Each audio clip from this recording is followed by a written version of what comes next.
Chapter 1. The Giant Lion Tiger.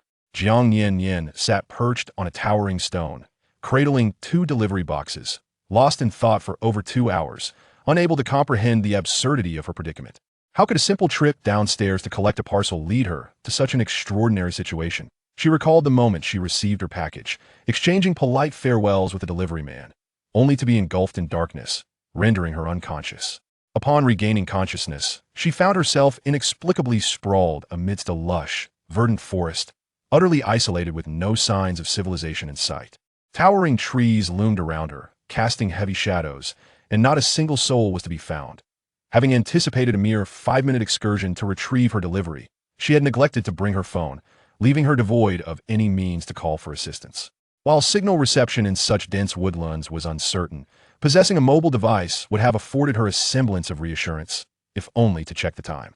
Surveying the seemingly infinite expanse of trees, devoid of even a narrow path, Jiang Nian-nian pondered her disorientation, tightening her grip on the packages. Resolutely, she decided to remain seated on the stone, conserving her energy while awaiting rescue, wary of straying further into the wilderness. She hoped her roommate, Lin Shi, would soon notice her prolonged absence and come to her aid. Yet, Jiang Nian-nian couldn't help but feel that her current predicament was an undue burden on Lin Shi, given that she herself couldn't fathom how she had ended up in such a place. The location of her entrapment remained a mystery.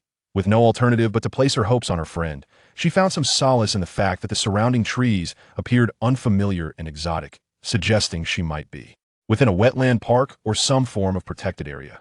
The peculiar appearance of the flora instilled a sense of comfort. Their unusual beauty hinted at value, implying that this locale was unlikely to be abandoned. Surely, there must be a ranger or caretaker who would eventually patrol this vast territory. If she remained still and refrained from wandering aimlessly, she was certain that someone would eventually come to her rescue. Rubbing the dull ache at the back of her head, she couldn't suppress her irritation towards the person who had rendered her unconscious even in the case of abduction, leaving her in such a pristine wilderness seemed excessively cruel. As the shadows of the trees grew shorter, she estimated that it must be around noon. She had collected her package at 9 in the morning, meaning she had been perched on that stone for nearly 3 hours. The gentle spring sun cast a warm glow upon her, lulling Jiang Nian-nian into a state of drowsiness. Having stayed up late the previous night engrossed in a novel until the early hours, she was already sleep-deprived. In the serene quiet of the forest, occasionally interrupted by the chirping of birds, she found it increasingly difficult to resist the overwhelming tide of sleep. As Jiang Nian relinquished her resistance, preparing to set aside the parcel cradled in her arms and rest her weary head upon a rock, an alarming sight caught her peripheral vision. Dispelling her drowsiness entirely, a tiger and a liano, to be precise, a colossal tiger and an enormous lion. From a distance, their sizes appeared to be double that of the creature she had observed at the zoo, a spectacle that left her utterly astounded. Jiang Nian-nian's eyelids twitched violently. She had already deemed herself unfortunate for finding herself inexplicably in a dense forest. Little did she know, an even graver misfortune awaited her. She had inadvertently become the delivery for these ferocious beasts. Such ill fate. So preoccupied was she with lamenting her woeful lot that she had no inclination to ponder why a tiger would accompany a lion. As the two predators approached the rock to claim their delivery, Jiang Nian-nian, having been in a daze for what felt like an eternity, finally snapped to her senses and screamed, "Oh my goodness, help me!" As for why she merely shouted for help instead of fleeing, it was twofold. First, she possessed the self-awareness to realize that her 2 legs could not possibly outrun there. And second, she had squatted on the stone for so long that her legs had gone numb. Standing was a challenge, let alone running. Faced with such overwhelming physical dominance, her struggles seemed futile. Instead, she opted to call out a farewell to herself. The tiger, now beside the stone, paused at the sound of her cries, taking a step back and fixating its gaze upon her. Jiang Nian-nian, confronted with the proximity of the tiger's head, felt the warmth of its breath upon her face. The stark white of its whiskers was vividly discernible to her, while its light golden eyes scrutinized her as if contemplating how many meals her petite frame could provide. Having never experienced such a thrill in her life, Jiang Nian-nian's eyes fluttered shut and she fainted. The tiger, momentarily taken aback by her sudden collapse, swiftly grasped the collar of her garment with its teeth and gently lowered her to the ground. Initially intending to seize her by the nape, it hesitated, noting her delicate form that appeared as though a mere touch could shatter her. Instead, it opted for the oddly textured fur she wore. Tilting its head slightly to glance at the lion beside it, The tiger then delicately picked up the unconscious girl and leapt away with great speed. The lion, pawing at the peculiar boxes that had fallen from the female's grasp, contemplated briefly before biting one and hastening after the retreating tiger. When Jiang Nian-nian regained consciousness, she found herself lying within a dimly lit cave. Recollecting the terrifying scene before her fainting spell, her complexion paled. She quickly scanned her surroundings, relieved to find no trace of a tiger or lion, and thus exhaled a slight sigh of relief. "Splendid. You have finally awakened." A voice, imbued with an alluring magnetism, resonated with delight from behind her. This prompted Jiang Nian-nian, still somewhat dazed from her slumber, to realize that there was indeed another person seated within the confines of this cave. As she had previously scanned her surroundings for the presence of lions and tigers, she had entirely overlooked this individual. Feeling a twinge of embarrassment, Jiang Nian-nian reassured herself that it must be due to the dim lighting within the cave. Following the sound, she turned to see a man with fair skin, bare to the waist, rising from the corner of the cave and approaching her. Only when he had taken a few steps closer did she discern that the man was not merely unclothed above the waist, his lower half was completely bare as well. Undeniably handsome, yet undeniably brazen. "Stop. Do not come any closer." Jiang Nian-nian felt her cheeks flush with embarrassment, her voice betraying a hint of panic. Chapter 2. Keeping warm and covering up. While she usually relished watching videos of muscular men, the reality of having a shirtless man standing before her rendered her heart racing with a blend of fear and awkwardness, leaving no room for any flirtatious thoughts. Though this man was likely the savior who had rescued her from the jaws of danger, she could not accept his brazen nudity in her presence. The two of them, an unaccompanied man and woman, were now confined in this cave together. How exceedingly awkward. Noticing the sudden shift in Jiang Nian-nian's previously calm demeanor to one of anxiety and resistance, the man halted his advance. He stood before her with an air of nonchalance, a gentle smile illuminating his handsome face, his expression innocent as he gazed at her. "Do not be afraid, I mean you no harm. I found you in the dense forest and brought you here. My name is Fu Cheng, what is yours?" The timid little female was truly endearing. Jiang Nian-nian, seated on the ground, found herself able to see the parts of the man that were best left unobserved. Embarrassed, she averted her gaze, focusing instead on the uneven walls of the cave. "My name is Jiang Nian-nian. I'm immensely grateful for your assistance. However, would you mind putting on some clothing before we continue our conversation?" This situation was exceedingly awkward for her, and she could not fathom how he maintained such a composed demeanor while entirely exposed, if he were indeed a pervert. It was perplexing that his extraordinarily handsome face bore no trace of lewd intent, as if his bare state were entirely normal for him. Fu Cheng furrowed his brow, confusion evident on his face. Jiang Nian-nian, a lovely name. But what is clothing? Seeing his bewildered expression, it did not appear as though he were feigning ignorance. Jiang Nian-nian was taken aback, pondering whether she had been discovered by a wild man who was utterly oblivious to the concept of clothing. She couldn't help but wonder if this charming yet pristine wild man was a threat. Jiang Nian-nian found herself lost in thought, contemplating the unsettling notion that if she were destined to be devoured, perhaps being consumed by a handsome man would render her demise more bearable. Observing his eagerness to engage in conversation, she silently prayed that she would not be included in his culinary repertoire. After a moment of careful consideration, she cautiously studied Fu Cheng's face. "Clothing is precisely this sort of garment I am wearing, which serves to ward off the chill," she explained, though she refrained from adding the thought that it also serves to preserve modesty. After all, Jiang Nian-nian was still grappling with her precarious situation. What if she inadvertently provoked him and found herself on the receiving end of a rather grim fate? She had heard tales of primitive tribes that practice cannibalism. However, "I am not cold and do not require protection from the cold," she stated. Fu Cheng regarded her with confusion. The flowers outside had already bloomed, and the weather was warm and pleasant. Why did she still feel the need for warmth? Could it truly be, as the shaman, Lu Ming, had suggested, that her frail female body was so delicate it could easily perish? A sense of unease settled within Fu Cheng. It would be a grave loss for the tribe if such a precious female were to perish so easily. Moreover, she appeared distinctly different from other females. Her body was soft, and she exuded a delightful fragrance, reminiscent of the most delectable delicacies. Even her skin was tender and fair, smooth to the touch. It was the first time he had encountered such a remarkable female, stirring within him an instinctual desire to take her as a mate. Noticing Fu Cheng's perplexed expression, Jiang Nian-nian fell silent for a moment, realizing that her subtle hints might elude his understanding. Thus, she rose and handed him a piece of what she presumed to be some kind of animal hide that she had been sitting on. Could you please wrap this hide around your waist before we continue our conversation? I find it quite difficult to maintain eye contact with you in your current state. She had seen unclothed men before, but they had only appeared blurred in videos. Now, standing face to face with a man in such clarity, she felt utterly flustered, unsure where to direct her gaze. Although Fu Cheng did not comprehend why the young female requested this of him, he complied out of admiration for her. He accepted the fragrant hide from her hands and wrapped it around his waist. While it felt somewhat stifling, it was a gift from the young female, and he resolved to endure the discomfort. Seeing that Fu Cheng obediently covered himself without further hesitation, Jiang Nian-nian breathed a silent sigh of relief. Thankfully, the man before her seemed merely a bit dim-witted rather than malicious otherwise. She was uncertain how she would navigate the day. As Fu Cheng remained silent, lost in thought after donning the hide, Jiang Nian-nian felt compelled to speak once more. Once again, I must thank you for saving me today. You truly startled me. But your strength is impressive. You single-handedly rescued me from their jaws.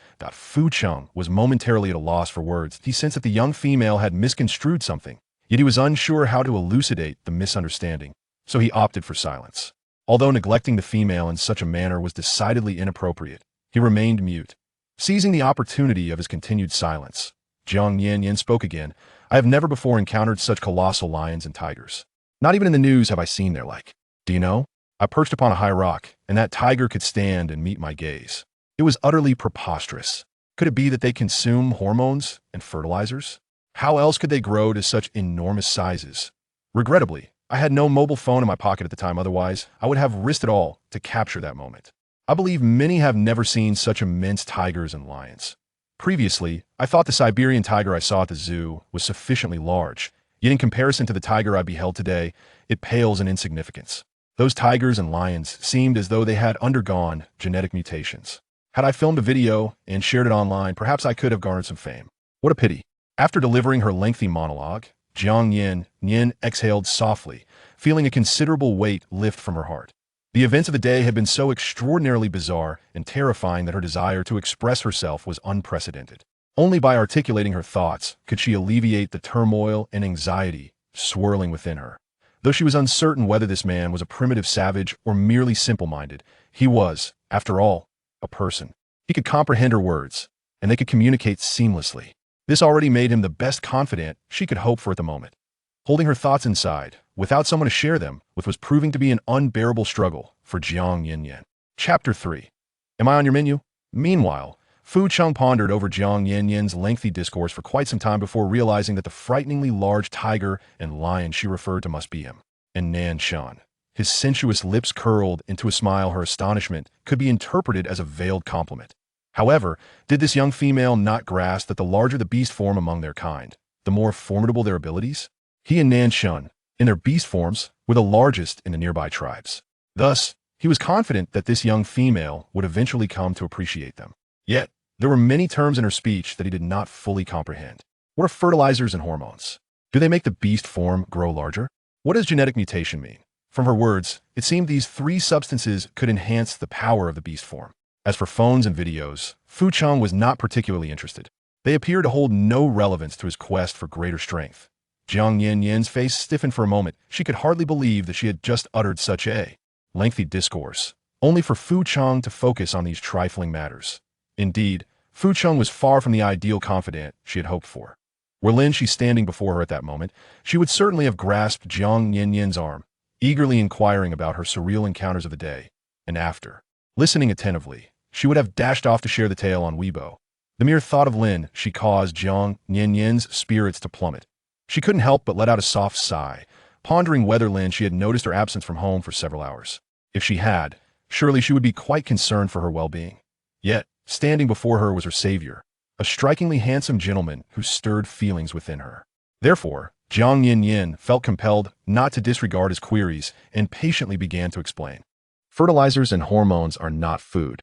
They are unfit for consumption and detrimental to health. As for genetic mutation, it can be succinctly described as a phenomenon where, due to specific circumstances, hereditary genes can abruptly transform from their original state into an entirely new form of existence under certain conditions. This occurs when a novel hereditary gene emerges within a domain, replacing the original one, which is referred to as a mutation. To express it in simpler terms, the size of that tiger differs significantly from the tigers I have encountered. Thus, I liken it to genetic mutation. It is merely a metaphor, not of great consequence. Jiang Nian-nian found herself at a loss as to how to explain the concept of genetic mutation to Fu Cheng, uncertain whether he would grasp its intricacies. Internally, she chastised herself for speaking before thinking, nearly making a fool of herself in front of the handsome gentleman. Fortunately, Fu Cheng's naivety allowed her to deftly sidestep the issue, as she sought to prevent him from incessantly probing her with questions, much like an inquisitive child. She instinctively rubbed her abdomen, a gesture prompted by discomfort, hoping to divert Fu Cheng's attention. Since rising that morning, she had lost track of time, having endured an exhausting day without consuming even a morsel of food, compounded by a significant fright. Now, hunger gnawed at her, leaving her feeling as though her stomach was pressed against her back. All she yearned for was to comprehend her current predicament, eat something substantial, and enjoy a restful slumber. Surely, whatever pressing matters awaited could be addressed tomorrow. The pangs of hunger were becoming increasingly unbearable, threatening to render her faint. Fu Cheng, seemingly understanding yet perplexed, nodded thoughtfully. Observing Jiang Nian-nian's weary visage as she rubbed her stomach, he compassionately inquired, "Having slept for so long, are you not hungry? Perhaps I could take you out to eat something." Jiang Nian-nian gazed at Fu Cheng with gleaming eyes, realizing she had misjudged him. She had been mistaken to believe that he lacked intellect. In reality, he was quite considerate. A mere gesture, such as rubbing her belly, prompted him to offer her food.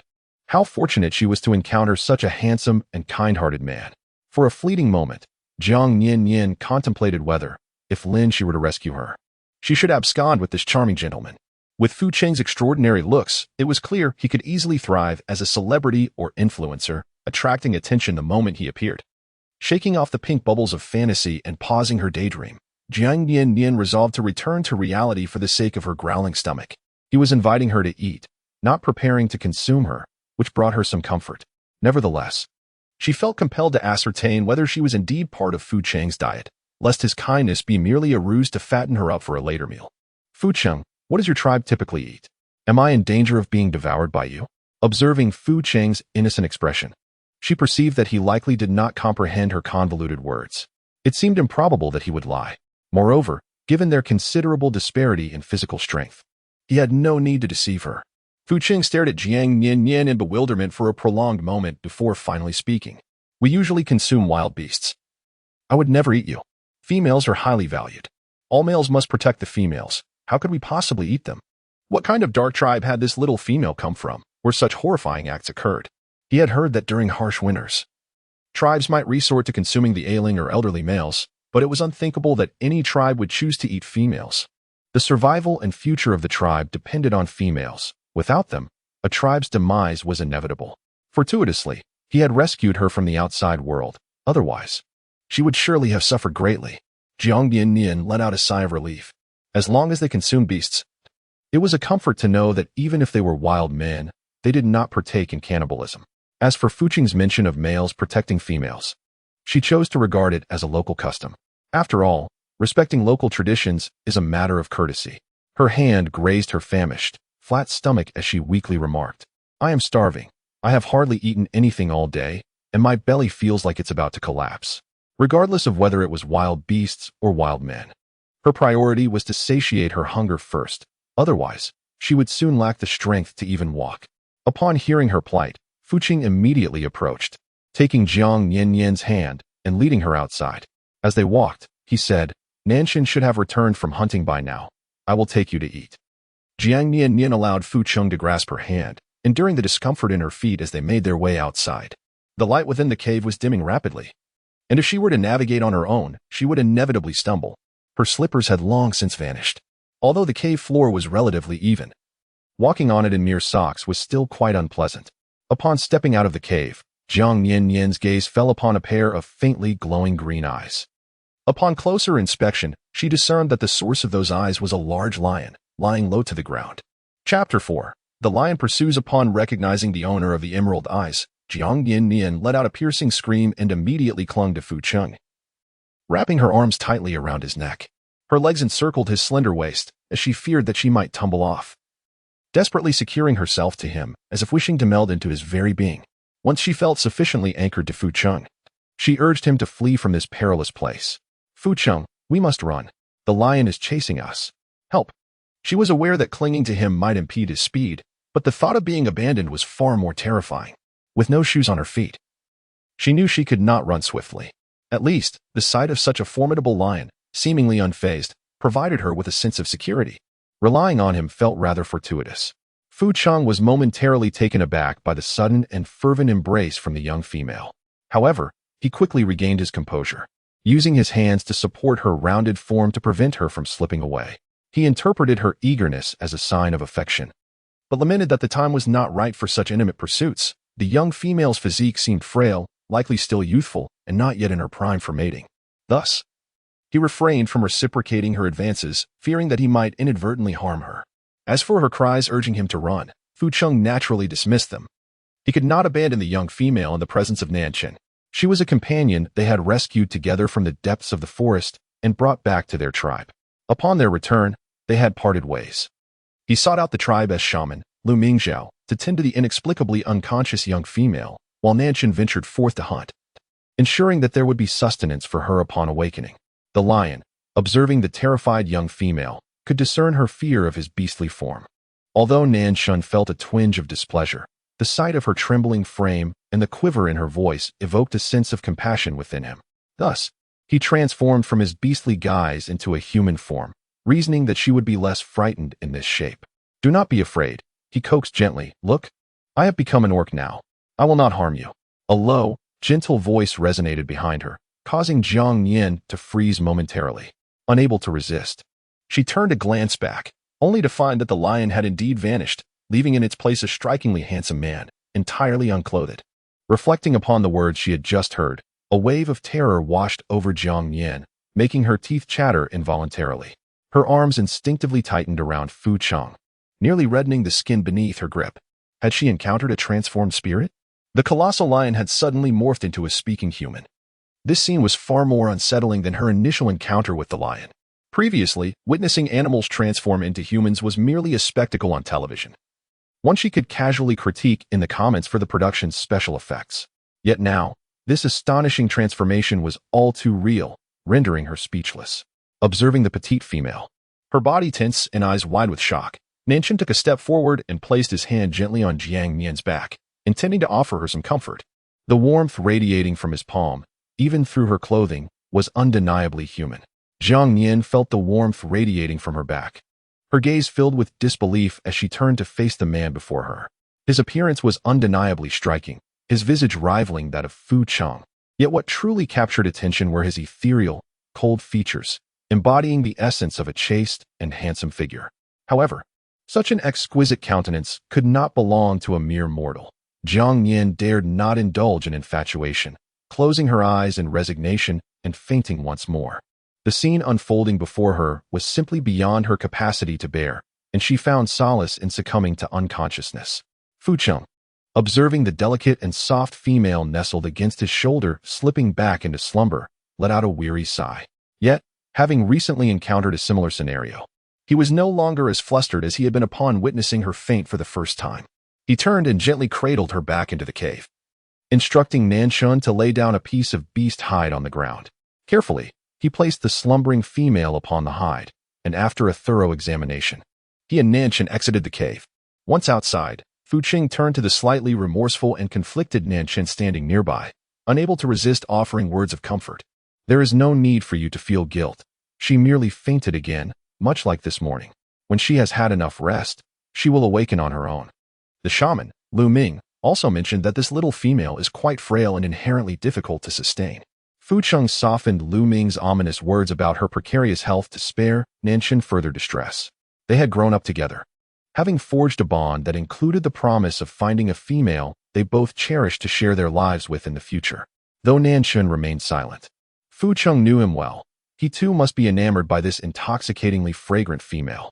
In the beast realm, it was customary to seek a mate whose scent one adored. However, the despondent Nian-nian was not consoled by Fu Cheng's rare, gentle reassurances. In a world where beauty dictated courtship among beasts, Nian-nian had always taken pride in his majestic lion form, never doubting his chances of success.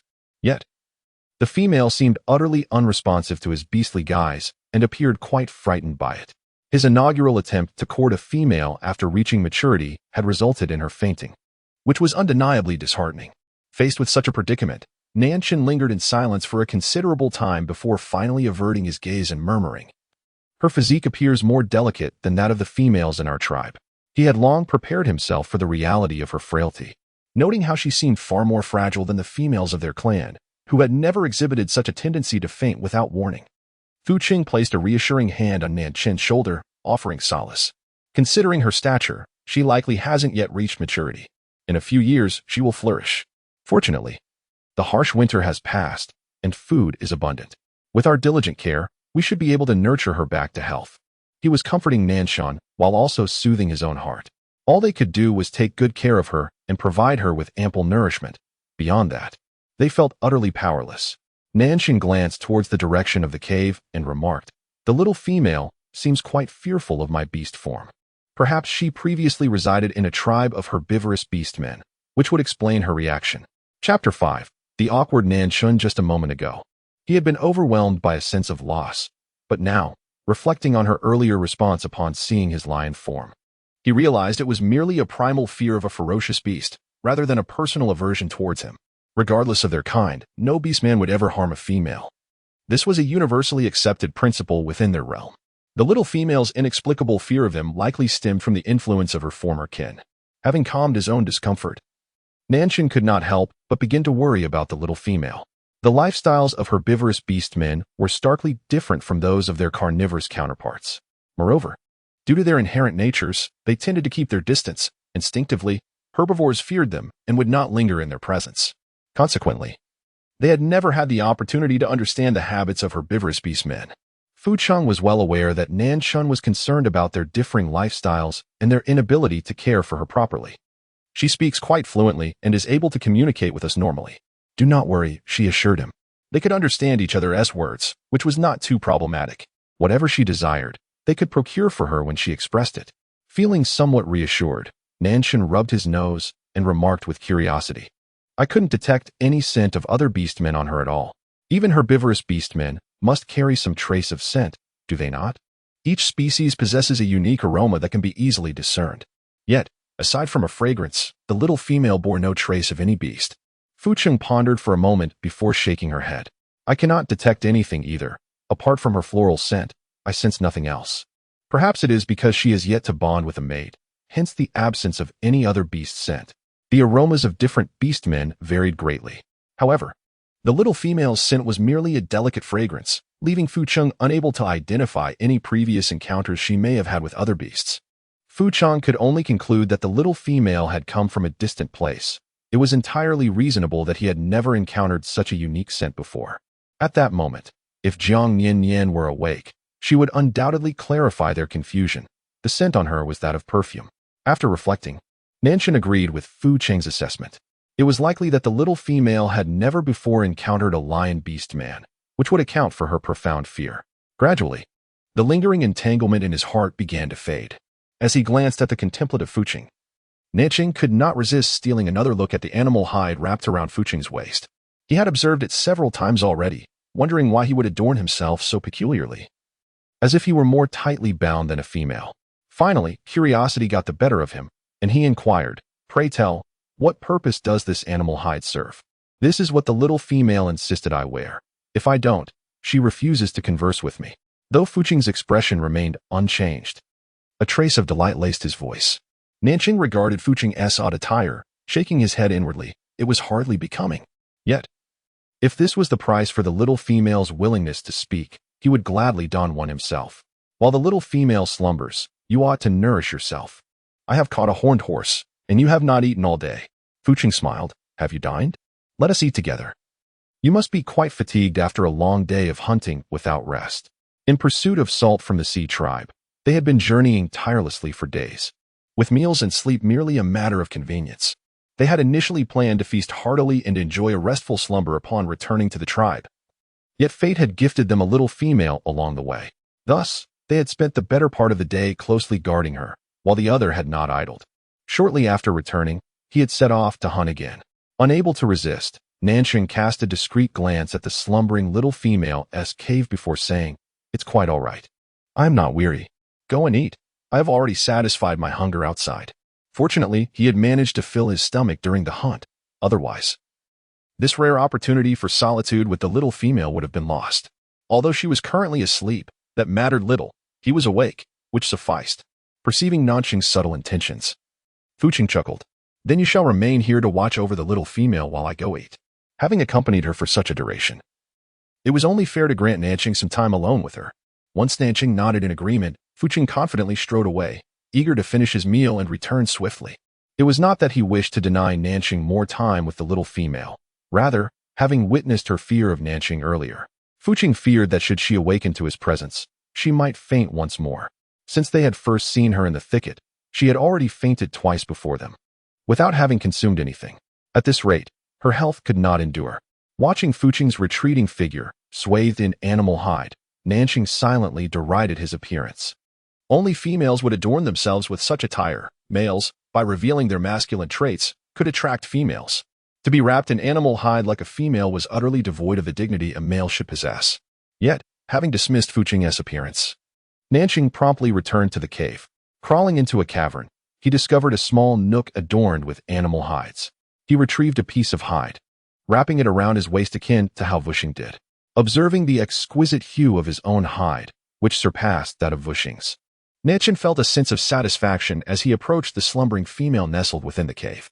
However, just before crossing the threshold, he hesitated, contemplating the possibility that she might faint again upon awakening and finding him there. After much inner turmoil, he could not resist peering into the cave to check on the female draped in animal skin. Her breathing was steady, and she appeared to be in a deep and peaceful slumber, indicating that she would not awaken anytime soon. With this reassurance, Nanqing quietly stepped further into the cave. In truth, even without his deliberate caution, his footsteps would have scarcely made a sound. The pads of a beastman's feet are cushioned with soft flesh, allowing for a remarkably light tread that produces little noise. Furthermore, Jiang Nian's hearing was not as acute as that of a beastman. She would be oblivious to such subtle sounds, and, being a heavy sleeper, was unlikely to stir at all. Finally settling beside the small female, Nanqing exhaled a silent sigh of relief. He realized that he had never been so cautious even while hunting outdoors. She appeared exceedingly diminutive, shorter than any female in their tribe, with a slender, delicate frame that could easily be lifted with a single hand. Given her size, she might truly be an immature female, yet there was an unmistakable trace of the scent unique to adult females about her. However, having had limited encounters with females and being newly matured himself, he could not ascertain the accuracy of his thoughts. He decided to cast such considerations aside, leaning closer to admire her serene, sleeping visage. In her slumber, she was tranquil and untroubled, devoid of the panic she exhibited upon seeing him. Her long eyelashes fluttered gently with her breaths, resembling butterflies resting upon her. Time seemed to pass swiftly in her presence, and before he realized it, Fuqing had returned. Having finished his meal, noticing the hide wrapped around Nanqing's waist, Fuqing stifled a chuckle, well aware of Nanqing's awkward temperament. He chose to feign ignorance regarding Nanqing's subtle display of affection and, much like his companion, settled beside the small female on the opposite side. The little female continued to lie quietly on the hide, deeply immersed in her dreams, showing no signs of awakening despite being observed. Initially intending to rouse her for a meal, Fuqing refrained from disturbing her slumber. Remembering Jiang Ming's words about the importance of ample rest and nourishment for young females to grow strong. Having feasted well, both beastmen soon felt the weight of fatigue descend upon them after days of relentless exertion. It was not feasible to claim they were not tired. However, conscious of the small female's fear of their beastly forms, they refrained from transforming back into their animal shapes to sleep as they usually would. Beneath the small female lay a large hide, an adult rhinoceros skin. Sufficient space existed for the three of them to lie together. Thus, Fuqing and Nanqing each claimed a side, while the fragrant little female nestled closely, surrendering to slumber upon the animal hide. Upon awakening the following morning, Jiang Nian-nian naturally found herself alone, as the two beasts had departed early. Observing her solitary presence within the cave, she lay upon the animal skin mat, her eyes wide open, unable to suppress her recollections of the previous day's events. Initially, she had optimistically convinced herself that she had been maliciously abandoned in some remote wilderness, for she had been living in a luxurious apartment courtesy of Lin Shi, though they had agreed to share a 3-bedroom unit. Lin she had only requested a modest sum from her. This was only after Jiang Nian-nian insisted on contributing, for without her insistence, Lin she would have merely accepted a nominal fee. In that neighborhood, where real estate prices soared and wealth abounded, it was not beyond the realm of possibility for an opportunistic individual to mistake her humble appearance for that of a wealthy tenant and seize her. However, her perspective drastically shifted upon encountering the immense forms of a tiger and a lion and witnessing, with her own eyes, the astonishing transformation of the lion into a human. The unfolding events had taken a surreal and unsettling turn. Jiang Nian-nian had to concede that she was quite possibly no longer residing in her modern world. After all, in such an advanced information era, the notion of a lion transforming into a human was something she had only encountered in novels. Was this a form of time travel? Jiang Nian-nian found herself on the brink of tears, reflecting on how others who traverse time often found themselves as esteemed concubines or powerful empresses. Not to mention the ability to stir the tides of a dynasty, at the very least. One could expect to possess beauty that could captivate a nation and be showered with affection. Alternatively, even a tale of a tragic yet tender-hearted heroine rescued by a devoted hero would suffice. This was precisely why, while lost in the depths of the forest yesterday, the ardent novel enthusiast Jiang Nian-nian did not immediately consider that she might have crossed over to another realm. Who would be inclined to believe that their fortune could be so wretched as to land in such a desolate place? Even being kidnapped might have seemed a more favorable outcome. Yet, here she was, devoid of the opportunity to charm a kingdom or influence the court. Unworthy even of embodying a pitiful, delicate flower of a protagonist, and instead, she had found herself in a primitive tribe. Although, to be fair, the inhabitants of this tribe were still human, unlike the lion she had encountered yesterday, which remained an enigma, whether a beast or a monster.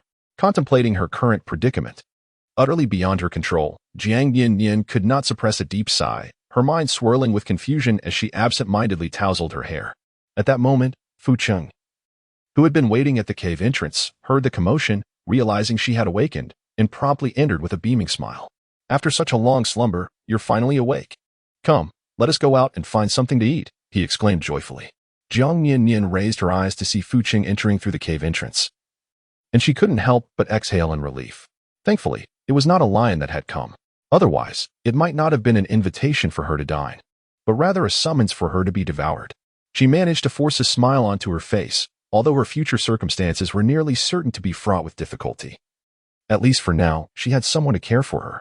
She could not treat her savior with a solemn demeanor. "Well, thank you. I happen to be quite hungry." There was little use in ruminating over the myriad of chaotic matters that plagued her mind, as she was powerless to alter her current situation. It was best to first satiate her hunger. Hearing the soft, melodious tone of the little female's voice, Fu Cheng smiled, feeling quite pleased. Although he did not comprehend the meaning of her gratitude, he was nonetheless delighted by his accurate reading of her sentiments. Fu Cheng approached the fur-covered mat on the ground and reached out to take Jiang Nian-nian's hand. Jiang Nian-nian had slept for an extended period, and her hunger had accumulated over time, leaving her feeling devoid of strength. She obediently grasped Fu Cheng's hand. Upon rising, Jiang Nian-nian released Fu Cheng's hand and stretched her body in a grand yawn, attempting to alleviate the stiffness that had settled in her limbs from prolonged repose. Unable to resist, she rubbed her sore and aching waist. The animal hide on the ground, the origin of which she could not discern, appeared substantial yet was rather thin. Laid directly on the hard earth, it served little purpose beyond providing a slight barrier against the chill of the ground. The surface beneath remained unforgivingly hard, and even after lying for so long, the coldness seeped through the hide, penetrating her body. Having spent such a lengthy duration in slumber upon it, she naturally felt a pervasive ache throughout her body. Fu Cheng had quietly stood by her side, waiting patiently for Jiang Nian-nian to finish her stretching before he extended his hand to guide her out of the cave. As they navigated the narrow passageway outside the cave, Jiang Nian-nian made a remarkable discovery. The passage led to yet another cavern, which explained her earlier sense of oppressive darkness within. However, this new cavern was significantly larger than the one in which she had spent the night. After traversing this expansive chamber, she finally emerged at the cave's mouth and beheld the scenery beyond. Perhaps due to her extended slumber the previous day, she realized that she had awakened not too late after all. Jiang Nian-nian lifted her gaze, realizing it was still early morning. The sun hung in the sky, a tender yellow orb reminiscent of a soft egg yolk, devoid of warmth. Nearby, a patch of shallow grass spread out, and further in the distance stood towering trees, their leaves varying in shape while their trunks appeared exceptionally robust and grand. It seemed that the flora here, much like the fauna, were of a larger scale. Fucheng, is there water near this cave? I would like to wash my face first. Chapter 7. Are we to eat it raw? Upon exiting the cave, Jiang Nian-nian did not release her grip on Fucheng's small hand. In this unfamiliar territory, she felt utterly devoid of security. Perhaps the fright she experienced from the two oversized lions and tigers had left her with a psychological shadow. She feared that a wild beast might suddenly leap from the dense underbrush towards her. Thus, she clung tightly to Fucheng, seeking solace in his presence. After all, Fucheng had always treated her with kindness and had no intentions of consuming her. Observing his powerful muscles, it was evident he was formidable. In this place, devoid of protein powder for muscle enhancement, his impressive physique suggested he must engage in rigorous training regularly. As Jiang Nian-nian discreetly glanced at Fucheng's muscular form, she thought to herself that she had firmly set her sights on those strong thighs. Fucheng, observing the way his hand was tightly held by the petite female, felt a surge of delight. They had only just met, and yet she seemed to trust him so completely. In the cave, it had been he who first grasped her hand. He couldn't recall precisely when the dynamic had shifted, but now she had taken hold of him. The sensation of being wholly relied upon by her was rather pleasant. Noticing that Fucheng remained silent, lost in thought, Jiang Nian-nian raised her voice and inquired once more, Fucheng, is there water nearby? I wish to wash my face. Shaking off his scattered thoughts, Fucheng quickly nodded. Yes, there is a small river not far ahead. Allow me to guide you there. Jiang Nian-nian had long relinquished her shoes, donning only a pair of thick cotton socks. Fortunately, as Fucheng guided her across the soft grass, the sensation was gentle, offering only a slight itch without any discomfort. The duo strolled to the riverbank, where Jiang Nian-nian crouched down to gaze into the crystal-clear water, so transparent that the riverbed was distinctly visible. She couldn't help but exclaim at the enchanting environment, marveling at the rarity of such pristine waters. Scooping a handful of water, she rinsed her mouth and took several hearty sips before splashing some on her face. Despite her awareness of the health risks associated with drinking untreated water, she had to make do given the limited conditions. Thankfully, this world was largely untainted, with even the river water being sweet and refreshing. With each sip, a renewed vigor coursed through her. After tidying herself up, Jiang Nian-nian followed Fucheng as he led her to a place to eat. They arrived at the side of a deceased deer, and Fucheng, with enthusiasm, pointed out, this is what I hunted early this morning. The meat is exceptionally tender. I know the ladies enjoy venison. You should have some. His implication suggested that he believed she would relish it too. Jiang Nian-nian gazed at the deer, its neck still bleeding, and felt a pang of pain in her own throat, her legs nearly giving way beneath her. After a struggle, she managed to regain her voice and, feigning composure, inquired, are we truly to consume it just like this? Should she gnaw directly upon the body of the deer? This seems rather inappropriate. It is still raw, and even though she is ravenously hungry, she cannot bring herself to bite into it. Fucheng nodded, then reached out to pull off a deer leg, stripping away the hide before handing it to Jiang Nian-nian. Eat quickly. You didn't have anything to eat yesterday and must be famished. I intentionally left the skin on. It enhances the rich, bloody flavor, making it even more delectable. Jiang Nian-nian gazed at the bloody deer leg before her, observing the crimson liquid gushing from the wound where the leg had been severed. A twinge of fear compelled her to step back.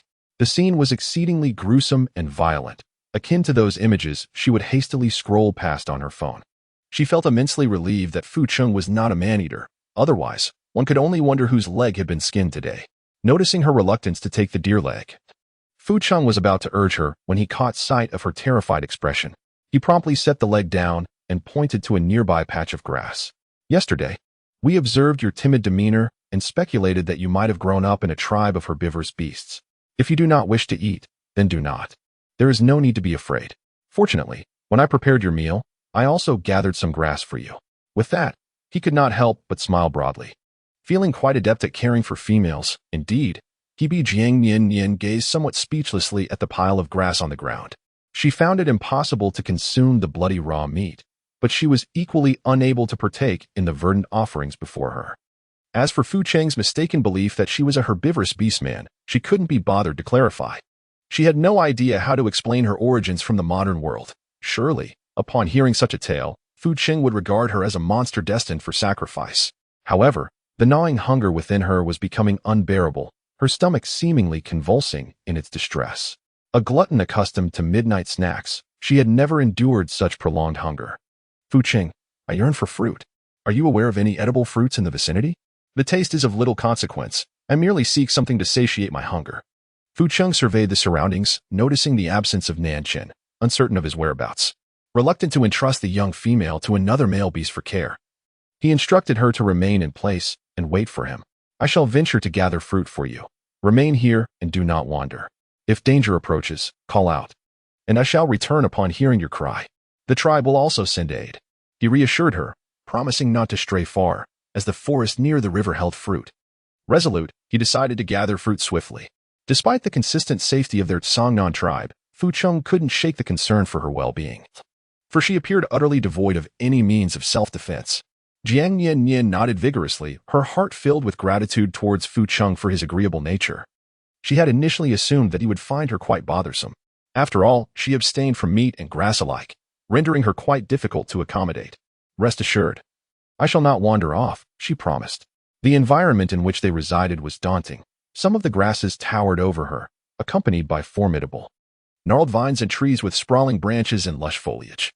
Who could discern the hidden dangers lurking out of sight? Even if she were granted an additional pair of legs, she would still not dare to flee. Once Fu Qing had imparted his instructions, he darted away like an arrow released from a bow, leaving Jiang Nian-nian momentarily dazed as he vanished from her sight. Jiang Nian-nian felt a twinge of fear, yet more so a profound relief at having survived the ordeal. Fortunately, Fu Qing bore her no ill will. Otherwise, the manner of her demise would likely remain shrouded in mystery. She found a flat patch of grass not far from the deceased deer and sank down onto it, her gaze wandering through the unfamiliar surroundings, lost in thought. Time passed, though she could not tell how long, until her reverie was interrupted by Fu Qing. Upon raising her eyes, she beheld Fu Qing cradling a collection of vibrant red and green fruits. He tilted his head, gazing at her with an endearing expression, his lips curved into a gentle smile, and his light golden eyes exuding a soothing warmth. Chapter 8. Enjoying the fruits. Noticing her gaze upon him, Fu Qing, as if seeking praise, lifted the colorful fruits in his arms toward her. The sun, newly risen, cast a tender golden light upon him from behind. This soft illumination enveloped his slightly tousled, light golden hair, making each strand shimmer as if kissed by the sun. His exquisitely defined features appeared as though sculpted by a master artist, each detail perfectly captivating. Her eyes traced down from his thin lips, gliding over his alluring Adam's apple, to the elegant contours of his fair collarbone, the well-defined muscles of his chest, and the pronounced abs that spoke of strength. Though he was still draped in animal skins, they hung loosely about him, likely a result of his recent dash to gather fruits for her, giving him an almost disheveled appearance. Jiang Nian-nian even caught a glimpse of a few strands of hair on his lower abdomen from the edge of the animal hide. This sight startled her, causing her to recoil in fright, fearing she had glimpsed something inappropriate. Instantly, she lifted her gaze and directed it towards the fruit nestled in Fu Qing's arms. Fu Qing, of course, had noticed Jiang Nian-nian's scrutinizing gaze from the very beginning, yet remained utterly still, allowing her to observe him. Seeing the flush of shyness on the young female's face, it seemed she was rather pleased with his physique. With this thought, Fu Qing's exquisite brows arched even more beautifully. Jiang Nian-nian coughed lightly, attempting to mask her earlier indiscretion. Internally, she chided herself for her lack of composure. How had she allowed herself to become so infatuated? You've worked hard. Please hand me the fruits. I shall wash them by the riverside. Fu Qing obediently presented the fruits, wrapped in leaves, to Jiang Nian-nian and curiously followed her to the riverbank. He was perplexed by the necessity of washing the fruits prior to consumption, as they seemed perfectly edible without such a ritual. Nevertheless, he acquiesced to her wishes, believing her happiness was paramount. As Jiang Nian-nian squatted by the water, diligently scrubbing the fruits with her delicate white hands, Fu Qing dashed off to procure a large, broad leaf. Mimicking her actions, he washed the fruits in the river until they were clean, then rolled them up in the leaf and offered it to Jiang Nian-nian. With a grateful smile, she accepted the neatly wrapped fruits.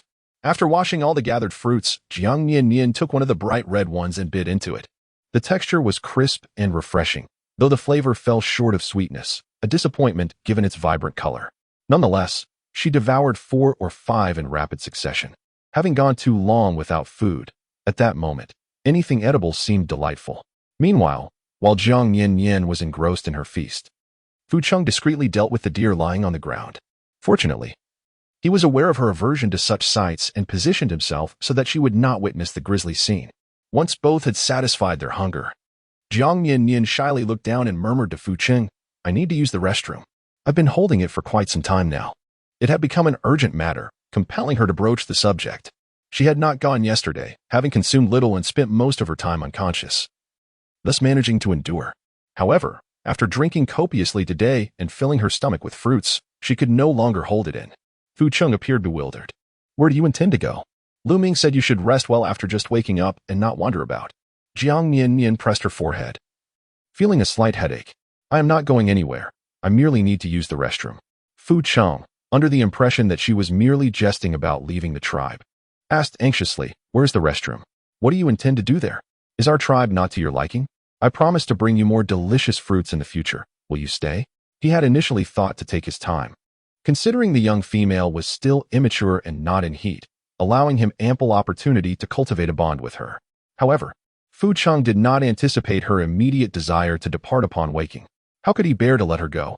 From the moment he first laid eyes on her, he had even contemplated how many offspring they would have together in the future. Jiang Nian-nian wore a look of exasperation. "What a mess. I never said I wanted to leave. I simply need to relieve myself. I wish to urinate." She was not so foolish as to venture into the jungle alone, especially when there were people here to gather fruits for her. If she were to depart, she would likely become a meal for the wild beasts. Fu Cheng finally let out a sigh of relief, his tense demeanor easing as understanding dawned upon him. "So, you wish to use the sandpit for your needs? Is that what you call a restroom in your place?" As long as she remains in the tribe, he felt confident that he could, in time, become her mate. Jiang Nian-nian let out a barely audible hum, feeling so embarrassed that she did not wish to meet Fu Cheng's gaze, despite it being a natural physiological need.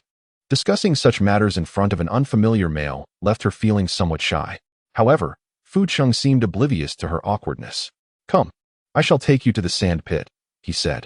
Jiang Nian-nian hastily interjected, "Please just point me to the restroom or the sand pit. I can manage on my own."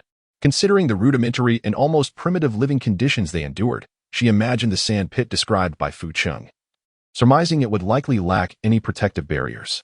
Thus, she concluded that it would be wiser to venture alone. However, Fu Cheng, exhibiting an unusually firm demeanor, resolutely opposed her. "No, it is far too perilous for you to go alone. I must accompany you." In the perspective of the Orcish folk, the act of relieving oneself was fraught with danger, as one was vulnerable to attacks from lurking beasts in such a defenseless state. Therefore, it was customary for them to accompany females, ensuring they could provide immediate protection should any threat arise. This instinctive behavior was rooted in their nature and had been passed down through generations as a vital piece of wisdom. Jiang Nian-nian was on the verge of losing her sanity. All she desired was a simple visit to the restroom, not the stars from the heavens. Why must it be so arduous? This was inappropriate. You are male and I am female, and there exists a distinction between our genders. Such matters should not involve companionship. Merely contemplating that scenario filled her with an overwhelming sense of embarrassment. Nevertheless, Fu Cheng remained steadfast in his stance. "What is the issue? In our tribe, males accompany females at all times. When it pertains to the safety of a young female, he could not yield." Jiang Nian's stomach began to ache, and she was too weary to continue arguing with this obstinate individual. "Fine, do as you wish. Just take me there," she resigned herself. Realizing that she could not thwart his intentions, Fu Cheng felt a sense of satisfaction. It was not far. They merely needed to circumvent a small rocky slope. Chapter 9. The open sand pit. Fu Cheng guided her behind a nearby pile of stones. However, as soon as Jiang Nian's foot landed on the rocky surface, she let out a cry of pain. In her haste, she had neglected to pay attention to the path. Now, feeling the sharp sting in her foot, she glanced down to discover that the small stones were jagged and unforgiving. Stepping on them unawares had left her in a state of cold sweat. Fu Cheng, startled by her reaction, instinctively reached out to steady her arm and inquired with concern, "What is the matter, little female?" Jiang Nian-nian, enduring both the urge to relieve herself and the throbbing pain, felt on the brink of collapse. At long last, the discomfort in her foot subsided somewhat, allowing her to speak with great effort. She had inadvertently stepped on a stone, and the sharpness of the pain was excruciating. Fu Cheng paused for a moment, pondering the abundance of stones within the tribe. Stepping on one was hardly unusual. They had traversed this area numerous times, and it had never seemed to cause any distress. How could such a minor incident inflict such suffering upon the delicate female? Gently cradling her raised foot, he began to massage it, surveying the myriad stones scattered around them. Tentatively, he inquired, "The terrain here is rather treacherous. Would you permit me to carry you?" The timid female had only recently arrived at the tribe and was still shy, even hesitant to meet his gaze. Thus, he deemed it prudent to seek her consent before offering his assistance, lest he inadvertently offend her. Jiang Nian-nian nodded. Not wanting to overexert herself, it was indeed impossible for her to traverse this uneven path wearing only a pair of socks. Fu Cheng bent down and lifted Jiang Nian-nian, carrying her directly to the sandpit before gently setting her down. "This is where we shall stay." Jiang Nian-nian gazed at the vast pit before her, filled with sand. Surrounding it were only sparse patches of weeds, devoid of any form of concealment. This was no longer merely an open-air latrine. What distinction did such a facility have from urinating in the wild? Ever since she had arrived in this beastly realm, Jiang Nian-nian had maintained a relatively optimistic demeanor, yet for the first time, she felt a profound sense of frustration. Despite having endured the confines of a cave for sleep and subsisting solely on fruits without complaint, the utter lack of privacy associated with this toilet made her feel so aggrieved that she longed to weep openly.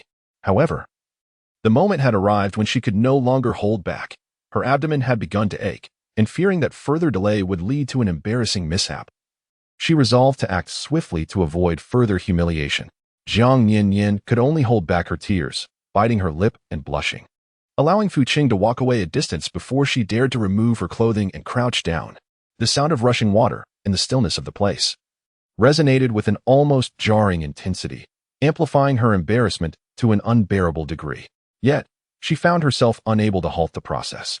She even noticed Fu Cheng's ears twitch slightly, a revelation that made her wish fervently to disappear into a crevice of the earth.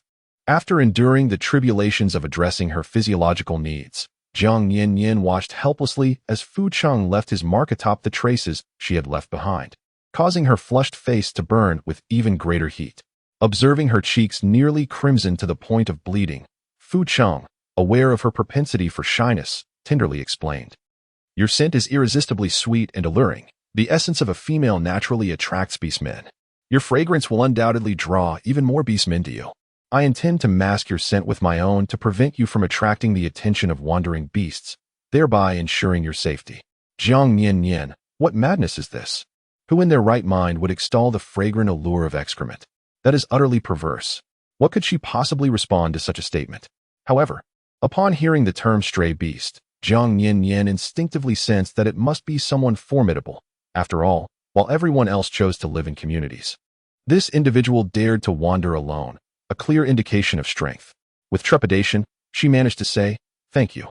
As for the matter of the stray beast, Fu Cheng did not elaborate, and she was disinclined to inquire further. After all, she had no intention of venturing out alone to court danger. Curiosity seemed unnecessary. Excessive words could lead to misfortune. What if Fu Cheng thought she was oblivious to matters she ought to know and perceived her as a spy from a rival tribe? In truth, Jiang Nian-nian had been immersed in modern society for far too long, inadvertently imposing her own thoughts onto the Orcish folk. While the orcs were indeed quite intelligent, they did not resort to espionage to infiltrate other tribes for information. They preferred to confront their conflicts head-on, fighting with vigor and accepting the outcomes, whether victory or defeat. Thus, the orcs lacked any inclination towards suspicion. Fu Cheng shook his head and then smiled at Jiang Nian-nian, saying, "If you feel rested, come with me to meet our tribe's members. They are quite curious about you. They wanted to see you yesterday. However, when I brought you back, you were still in a deep slumber. Our tribe's shaman, Lu Ming, mentioned that your health was too fragile and you needed to recuperate first. I had to send them away. Nevertheless, I promised to bring you out today for them to catch a glimpse of you. It is only natural for the tribe to be curious about a newly arrived precious female. As the chieftain, I cannot deny them such a simple request. However," he added, "just a glance, mind you. Once they have seen you, I shall return you to my cave." The little female was simply too adorable for him to wish to share her with other orcs. It was only now that Fu Cheng began to understand the mindset of those male orcs who wished to keep their females from seeking additional mates. Previously, he had believed that the more males a female had, the better, as it would maximize her safety. Yet now, having found a female he cherished, All he desired was to keep her nestled in his embrace, unwilling to share her with anyone else. Jiang Nian-nian raised an eyebrow, marveling at the astonishing existence of a shaman in a tribe that lacked even trousers and feasted on raw flesh. She pondered whether this tribe was a symbol of civilization or a testament to regression. However, such thoughts remained confined to her mind, for she had just partaken of their fruits and could not afford to express disdain for their lack of clothing. Indeed, she found herself equally intrigued by them. Since she had appeared in this tribe, it was inevitable that she would interact with the people of Fuching. A mere encounter was to be expected, particularly as she possessed no survival skills or means of self-defense in this era. Venturing into the wilderness alone would likely lead her to become a meal for a wild beast upon stepping outside the cave. To ensure her safety, integrating into the tribe was essential. After weighing the pros and cons in her mind, Jiang Nian-nian naturally opted for the course most advantageous to her. As expected, Fuching, upon hearing her words, joyfully grasped her hand and led her across the grass towards the other side of the cave. Their dwelling was not far from hers. Merely crossing this patch of grass and walking a bit further would bring them there. As they approached the edge of the grassy expanse, Jiang Nian-nian glanced at the multitude of jagged stones scattered about, their sharp edges causing her to hesitate. She remained rooted to the spot, unwilling to take a step forward as the memory of the painful jab from the stones lingered in her soles. Fuching, who had already stepped onto the stony ground, looked back at her with a puzzled expression. "Why have you stopped?" Jiang Nian lowered her gaze to the sharp stones beneath her feet, fearing the discomfort they might cause. She truly seemed like a source of trouble since her arrival. Fucheng recalled the pained expression that had contorted her face when she stepped on a stone. With a hint of chagrin, he remarked, "I was so delighted at the thought of you accompanying me to meet our kin that I completely overlooked your aversion to the stones. Come, allow me to carry you across." His mind was preoccupied with thoughts of how to boast to his relatives about the charming little female he had found, momentarily forgetting her inability to walk on the stones. Jiang Nian-nian nodded gently. After Fucheng lifted her effortlessly into his arms, she instinctively wrapped her arms around his neck. It was a rare occasion for her to be cradled by a boy, and she couldn't help but feel a flutter of excitement within her. Relishing the attentive care of her knightly companion, Jiang Nian-nian nestled her face against Fucheng's chest, blissfully closing her eyes. At such moments, she certainly would not choose to feign strength, for if her feet were injured and bleeding, it would undoubtedly lead to considerable trouble. Although Fucheng mentioned that there were shamans in the tribe, she dared not hope for superior medical conditions here. It was far more pragmatic to prioritize her own safety and avoid injury. Fucheng glanced down at the smooth gravel path, finding it somewhat difficult to comprehend why the petite female could not traverse such an even surface. Nevertheless, he silently committed this observation to memory, intending to discuss it with Nanshan later. Jiang Nian-nian buried her face in Fucheng's embrace, inhaling his scent, unable to suppress a blush. Although he had held her once the previous day, the urgency of the situation had left her too frightened to notice much else. However, the ambience was different now. Under the sun, his skin appeared smooth and radiant, exuding a warmth that made her cheeks flush even more. Particularly striking was the fact that he was not wearing a shirt, causing her face to press against the smoothness of his chest, where she could distinctly hear the rhythmic beating of his strong heart. As she felt the warmth intensifying, Fucheng glanced down in mild confusion, realizing that not only her face, but even the nape of her neck had turned a deep shade of crimson, rendering her irresistibly adorable. Yet, aware of her timidity, Fucheng refrained from teasing her further, for her lovely visage was already as red as a ripe fruit, almost as if it might bleed. He lifted his head, feigning ignorance, and continued to walk forward, though his strides grew increasingly smaller and slower. Fucheng wished fervently that the path would extend longer. Eventually, they arrived at the cave where their kin resided, and a number of individuals were already waiting at the entrance. Upon seeing Fucheng approach, someone eagerly inquired, "Fucheng, is this the little female you and Nanshan brought back yesterday? She's so adorable." The enchanting atmosphere between the two was abruptly interrupted by the exclamation, prompting Jiang Nian-nian to lift her head from Fucheng's embrace and struggle to free herself. Unbeknownst to them, they had arrived at another cave. Now, they were being observed by a throng of onlookers, primarily focused on her. Fucheng gently set her down, and Jiang Nian-nian began to scrutinize the crowd surrounding them. Some of these individuals resembled humans perfectly, while others sported furry ears atop their heads or possessed fluffy tails. The most outrageous among them was a gray wolf beast man, whose lower half was entirely that of a wolf, yet his upper half was unmistakably human. In summary, no matter how she looked at them, These beings appeared merely human in appearance, with some deviating so far that they hardly resembled humans at all. Who among the populace has tails and beast ears? Who has a human upper body and a wolf lower body? Nonetheless, having witnessed the astonishing transformation of the lion yesterday, Jiang Nian-nian had gained some composure.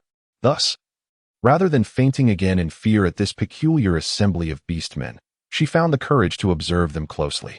Of course, without exception, these males were entirely unclad. Jiang Nian-nian could only cautiously retract her scrutinizing gaze, refraining from letting it wander downward for fear of encountering something she ought not to see. As for why she was aware that a group of formidable beasts stood before her, well, sometimes human sight is not entirely under one's control. A mere fleeting glance from the corner of her eye revealed their presence. It was no wonder these beastmen remarked on her petite stature, at a height of 165 centimeters.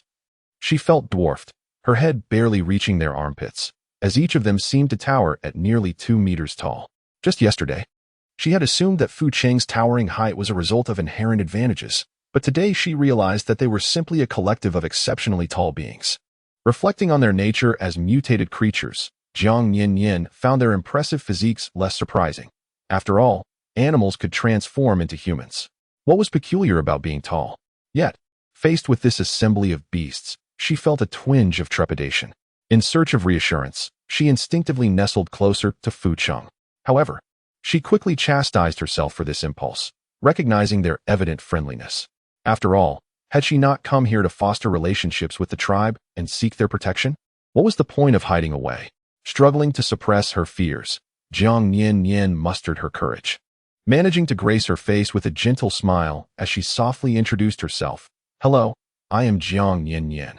As she smiled and spoke, her voice soft and mellifluous. The surrounding beastmen erupted into a cacophony of chatter in response.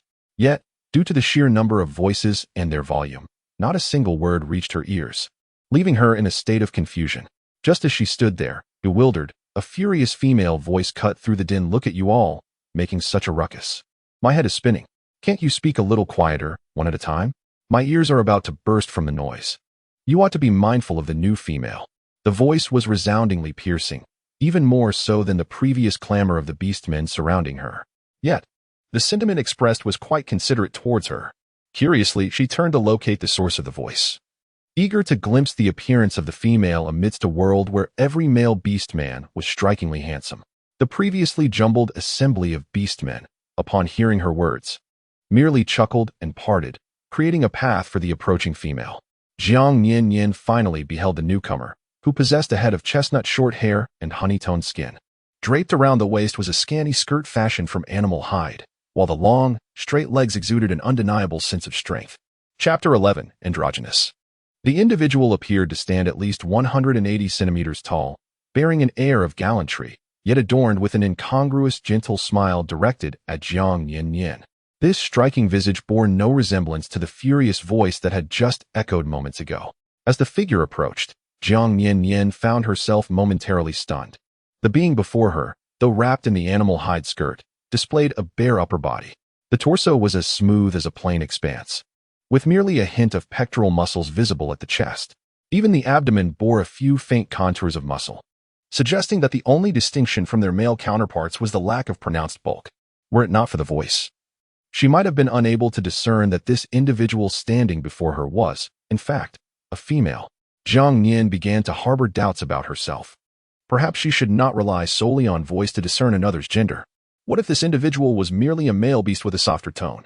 She held no prejudice against those who were flat-chested. She simply found it hard to believe that such a striking figure, with broad shoulders and long legs, whose musculature surpassed that of many modern men, could indeed be female. As she observed the small female staring at her in bewilderment, Ping Jiang found her irresistibly charming. It seemed that orcs inherently felt a bond with their weaker kin. The petite, delicate beauty before her stirred a desire to whisk her away from the caves of Fucheng and Nanshan to her own dwelling. Of course, this was merely a fleeting thought. She was well aware that even if she enlisted her companions, they could not outmatch Fucheng and Nanshan. Noticing the endless curiosity in the young female's gaze, Ping Jiang assumed she was merely shy after arriving in the tribe and hesitant to speak. With a warm smile, she introduced herself, saying, "I am Ping Jiang. And you?" The gentle tone of her voice was a stark contrast to the fury she had displayed moments earlier. Jiang Nian-nian suddenly realized that her unwavering gaze upon the other was somewhat impolite. Yet, she could not help but marvel at the transformation of Ping Zhang's voice.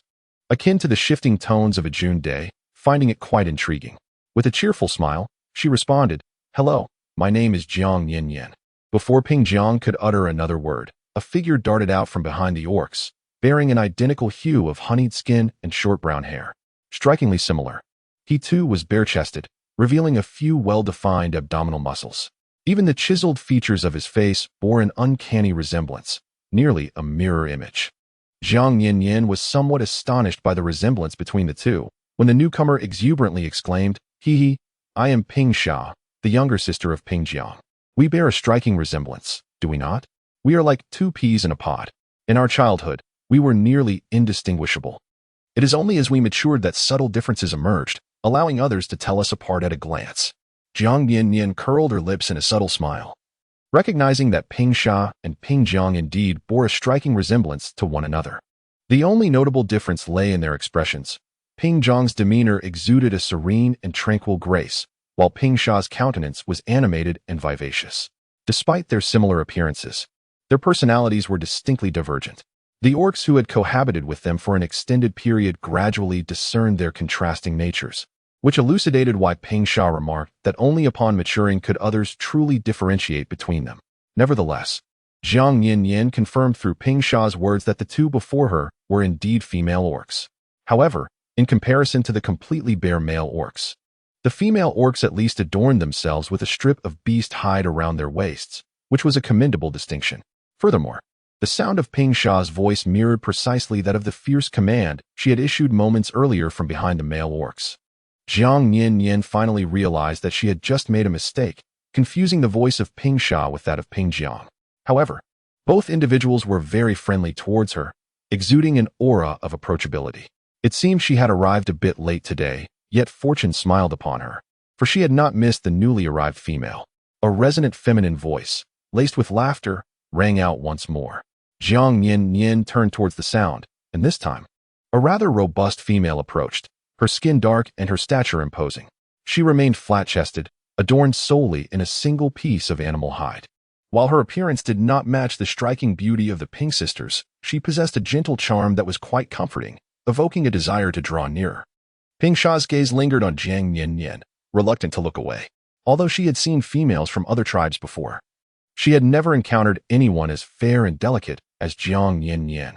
However, despite Ping Sha's unwillingness to divert her eyes, her mouth was far from idle. "Lu Wen, why are you always so sluggish? You nearly arrived late." Lu Wen sheepishly scratched her head, her smile radiating simplicity and sincerity. "Do you not know me yet? I've always been like this. Even if I wanted to change, I couldn't." Indeed, unless faced with a life-threatening situation, she had always exhibited a leisurely demeanor. Of course, having lived in the Tsangnan tribe, she rarely encountered any perilous circumstances. Thus, she had remained this way since childhood, with no inclination to alter her nature. Watching as the three females of the tribe gathered, Fu Cheng leaned down to whisper in Jiang Nian-nian's ear, "These are all the females of our tribe. You can seek them out for companionship whenever you find yourself feeling bored." Jiang Nian raised an eyebrow, observing that the imposing male beasts standing around numbered at least several dozen, while the females counted merely 3. It was no wonder that the male beasts appeared so fervently devoted to the females, treating them with utmost reverence. Even when scolded harshly by the females, they wore expressions of cheerful delight. Given this dismal gender ratio, it was only natural for the male beasts to regard the females as cherished stars. Fortunately, the 3 females seemed gentle and amiable, not exhibiting any arrogance despite the pampering they received from the males. Jiang Nian-nian looked at Fu Cheng with a demure expression and nodded, indicating her understanding. Since he had spoken softly, he must have had his reasons. She would merely cooperate with his intentions. Fu Cheng then raised his voice to address the crowd, stating, "You all should already know that Nian-nian is someone I retrieved from the depths of the dense forest just yesterday, as per the shaman Wu Yiming. Her health is quite fragile, so I ask everyone to extend her extra care." As soon as Fu Cheng finished speaking, the surrounding male beasts began to express their discontent vocally. Although Fu Cheng was their chief, even a chief could not question their sincere dedication to the care of females. "Of course, did we need you to remind us, Chief?" It is our duty as males to look after the females. Indeed. That's right. Even if you hadn't specifically instructed us today, we would still ensure the well-being of the little female. Absolutely.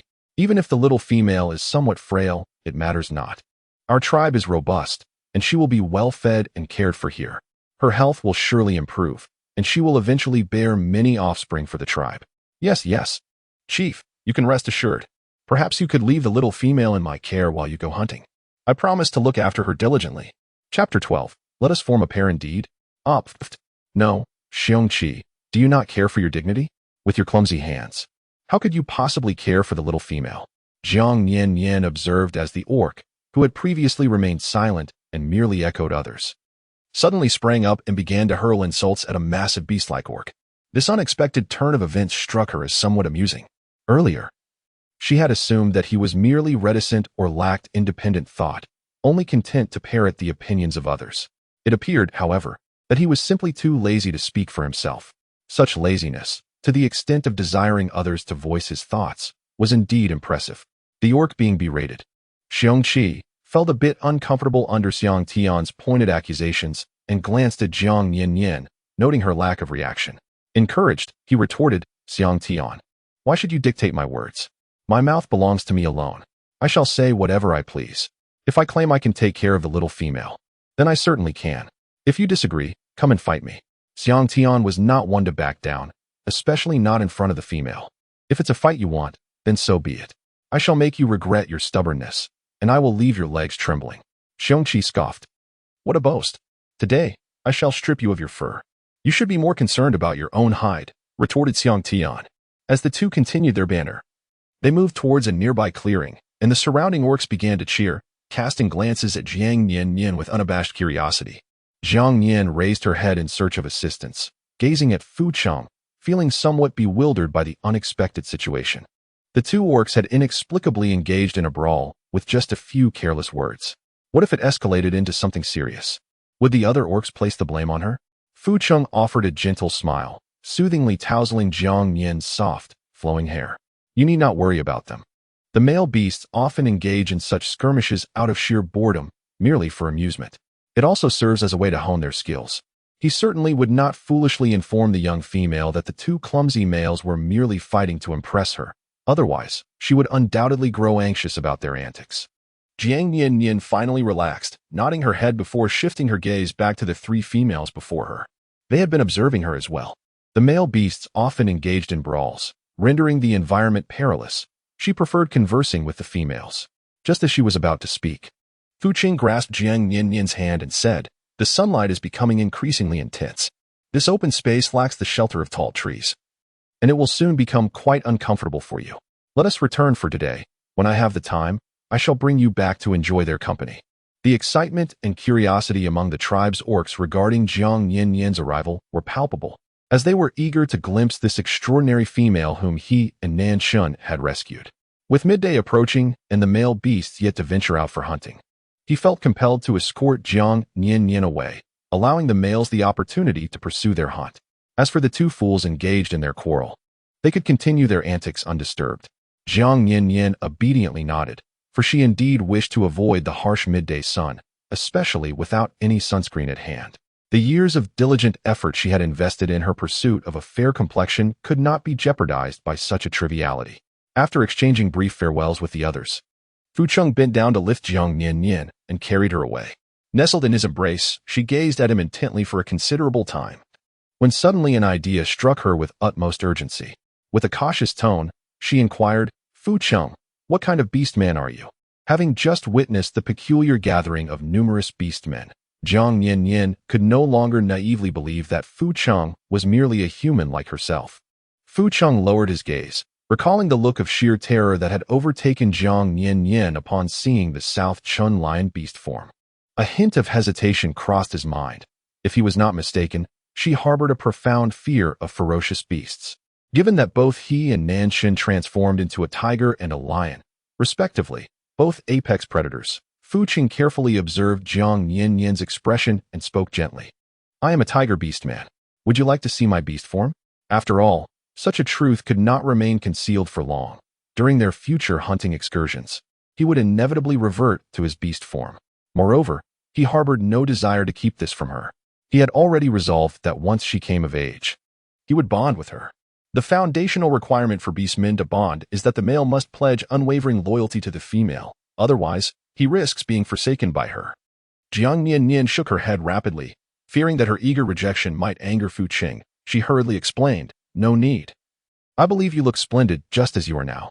Recalling the enormous lion and tiger she had encountered in the dense forest yesterday, she realized it was indeed the two of them. She had wondered how fortuitous it was that he managed to rescue her from the tiger's jaws. It turned out he was that very tiger. No wonder he showed no fear when he saw the lion in the cave yesterday. He and the lion in the forest were allies, so what was there to fear? Yet, she felt apprehensive. Although the man before her was currently exceedingly compliant, the mere thought of the colossal tiger she had seen the day prior made her heart race with unease. A massive tiger claiming it does not eat humans was not something she could genuinely trust. After all, tigers are carnivorous creatures.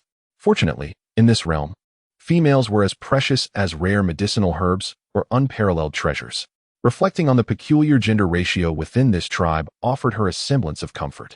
Thankfully, she still held some value. Otherwise, she would be at a loss for how to navigate her existence. When one's identity holds significance, one is less likely to be regarded as mere sustenance for a tiger.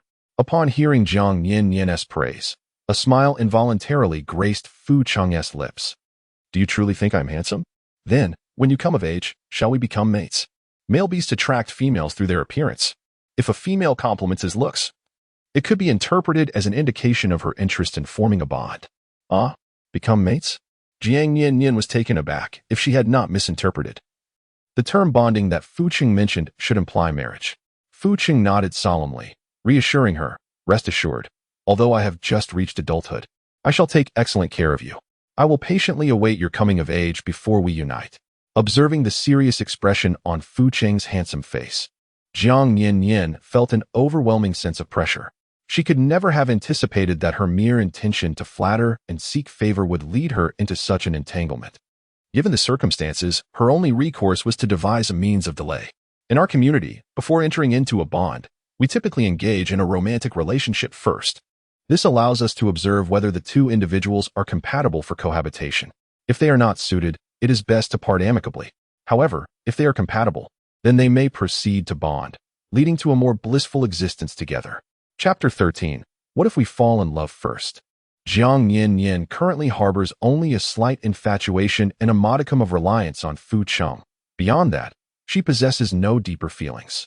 Though Fu Qing's handsome visage entirely aligns with her aesthetic preferences, she recognizes that a strikingly attractive man is merely enjoyable to behold. And there exists a multitude of such men who meet her standards. She cannot realistically aspire to wed each one. However, Fu Qing is not entirely human, and the prospect of a lifelong partnership is indeed a grave matter. A cross-species union demands utmost caution. After all, his original form is that of a formidable tiger. Should they quarrel post-marriage, what if he were to consume her in a fit of rage? For the sake of her own safety, she cannot afford to make hasty decisions. Moreover, their acquaintance remains superficial, and she is uncertain of Fu Qing's true temperament. Fearful that a direct rejection might displease him or cause him to withdraw his attention, Jiang Nian-nian cautiously opts for a more tactful approach. She is acutely aware that her evasive behavior towards Fu Qing may be somewhat dishonorable.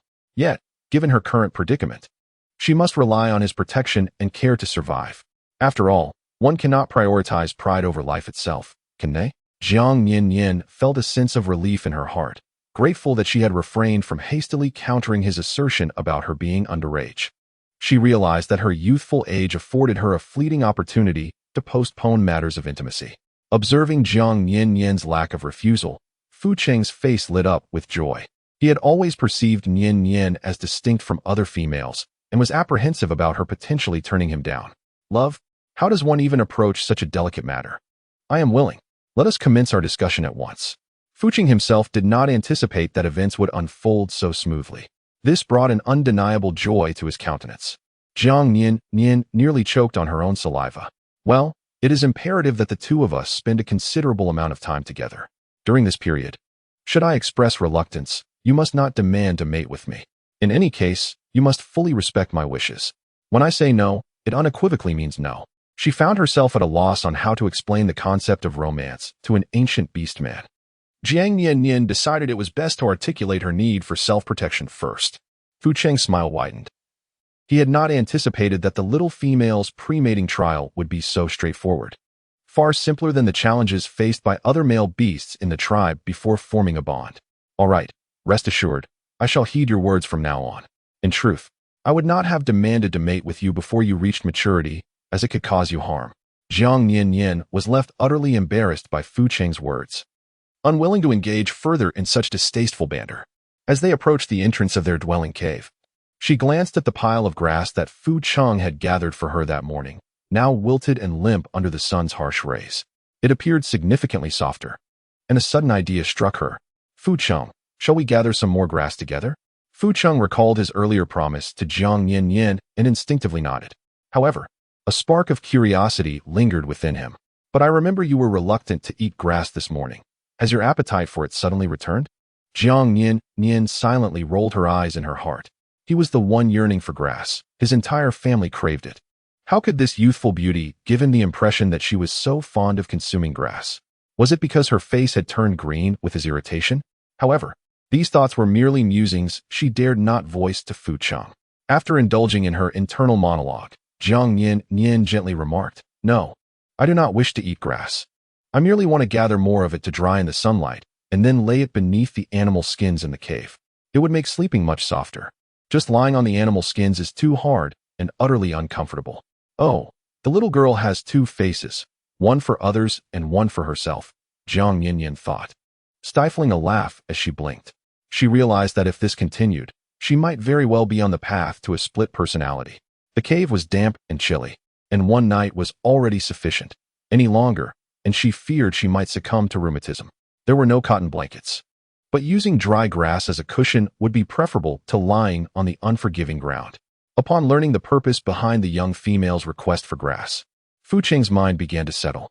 He contemplated retrieving some soft and comfortable grass suitable for nesting birds. I shall escort you to the cave to rest, and then I will fetch you some grass. I will remain close by, just adjacent to the cave, so you need not fear. With that, Fu Cheng did not wait for Jiang Nian-nian's response. He simply scooped her up and carried her towards the cave, placing her down beside the animal skin mat upon arrival. How could he allow the female to toil outside? She would be the subject of ridicule from other males.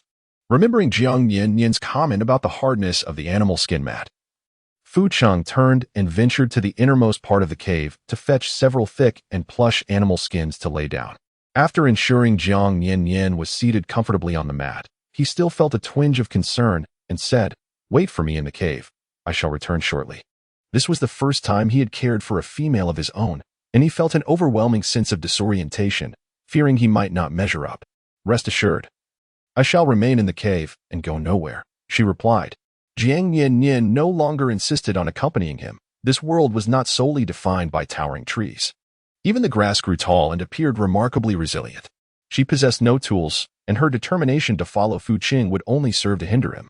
It was likely that Fu Cheng would need to divert his attention to care for her. It would be wiser to refrain from complicating matters for Fu Cheng and to remain obediently in the cave, allowing him to hasten his work and return to rest sooner. Fu Cheng was quite pleased with Jiang Nian-nian's compliance. He nodded in her direction before exiting the cave and dashing toward the edge of the grassy expanse.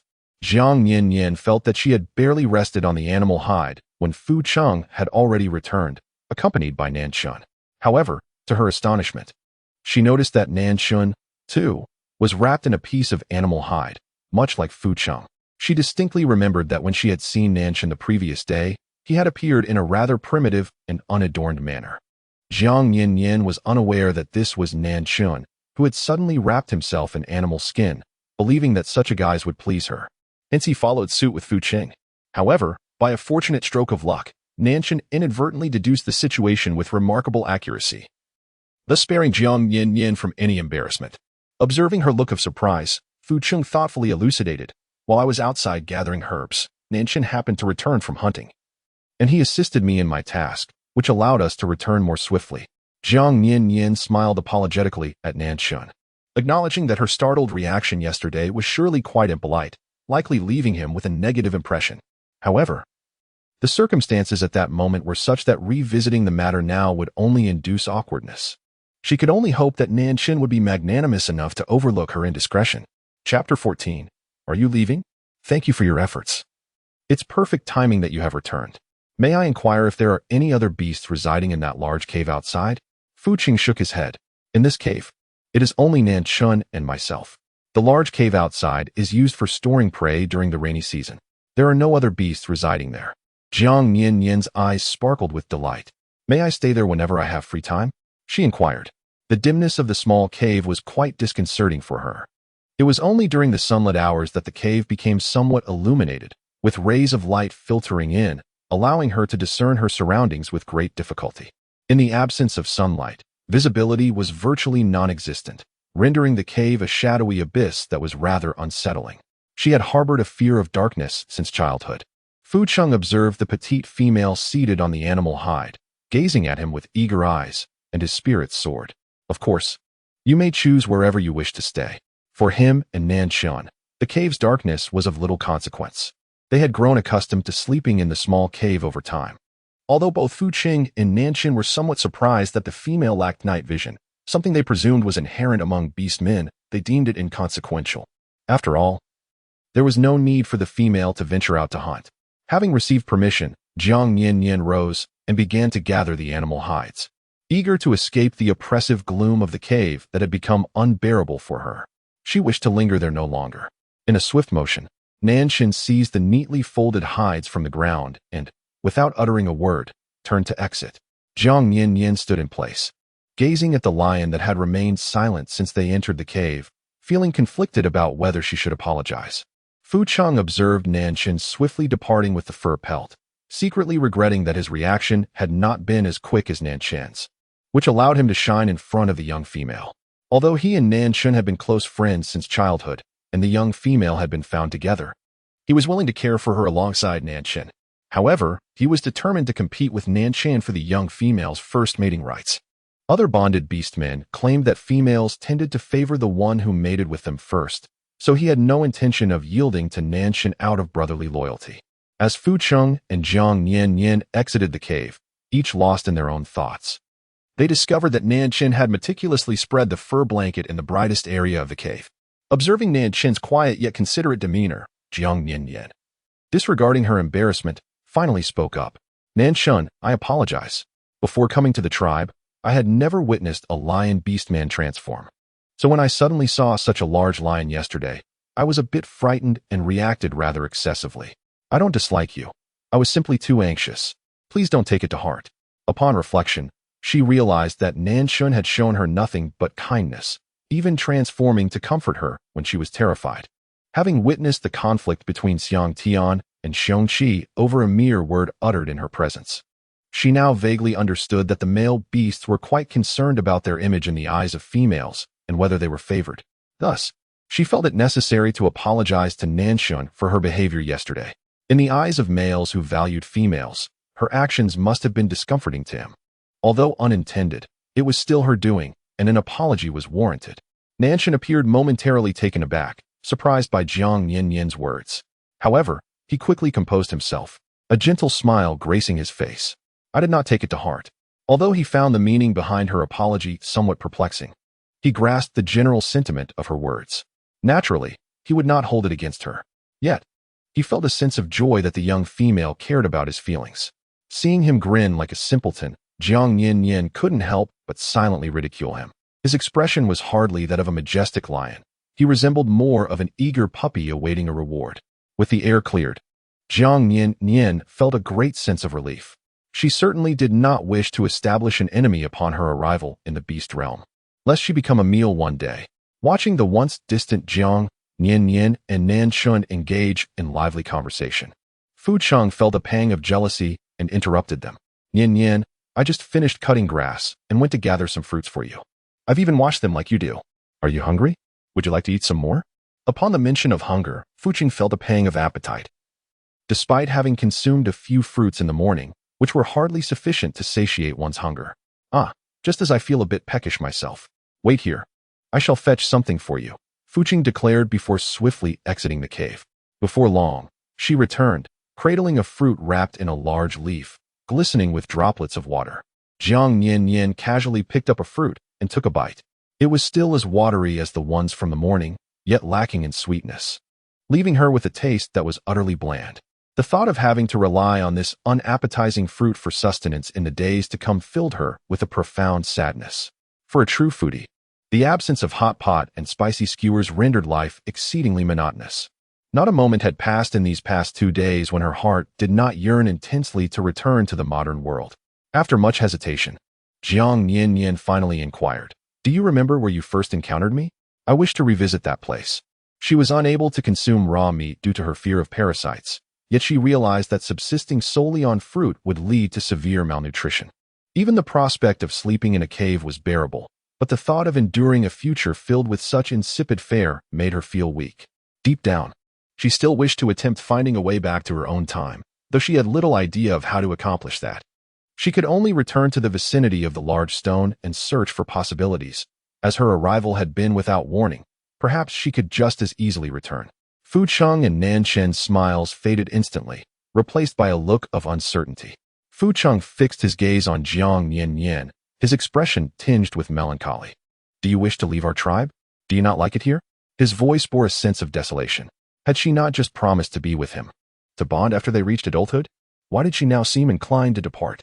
Did she intend to abandon him? Chapter 15. In search of something as the chieftain of the tribe, he bore the weight of responsibilities that could not allow him to abandon his people for her whim. Yet, her desire to leave without a trace of attachment hurt him deeply.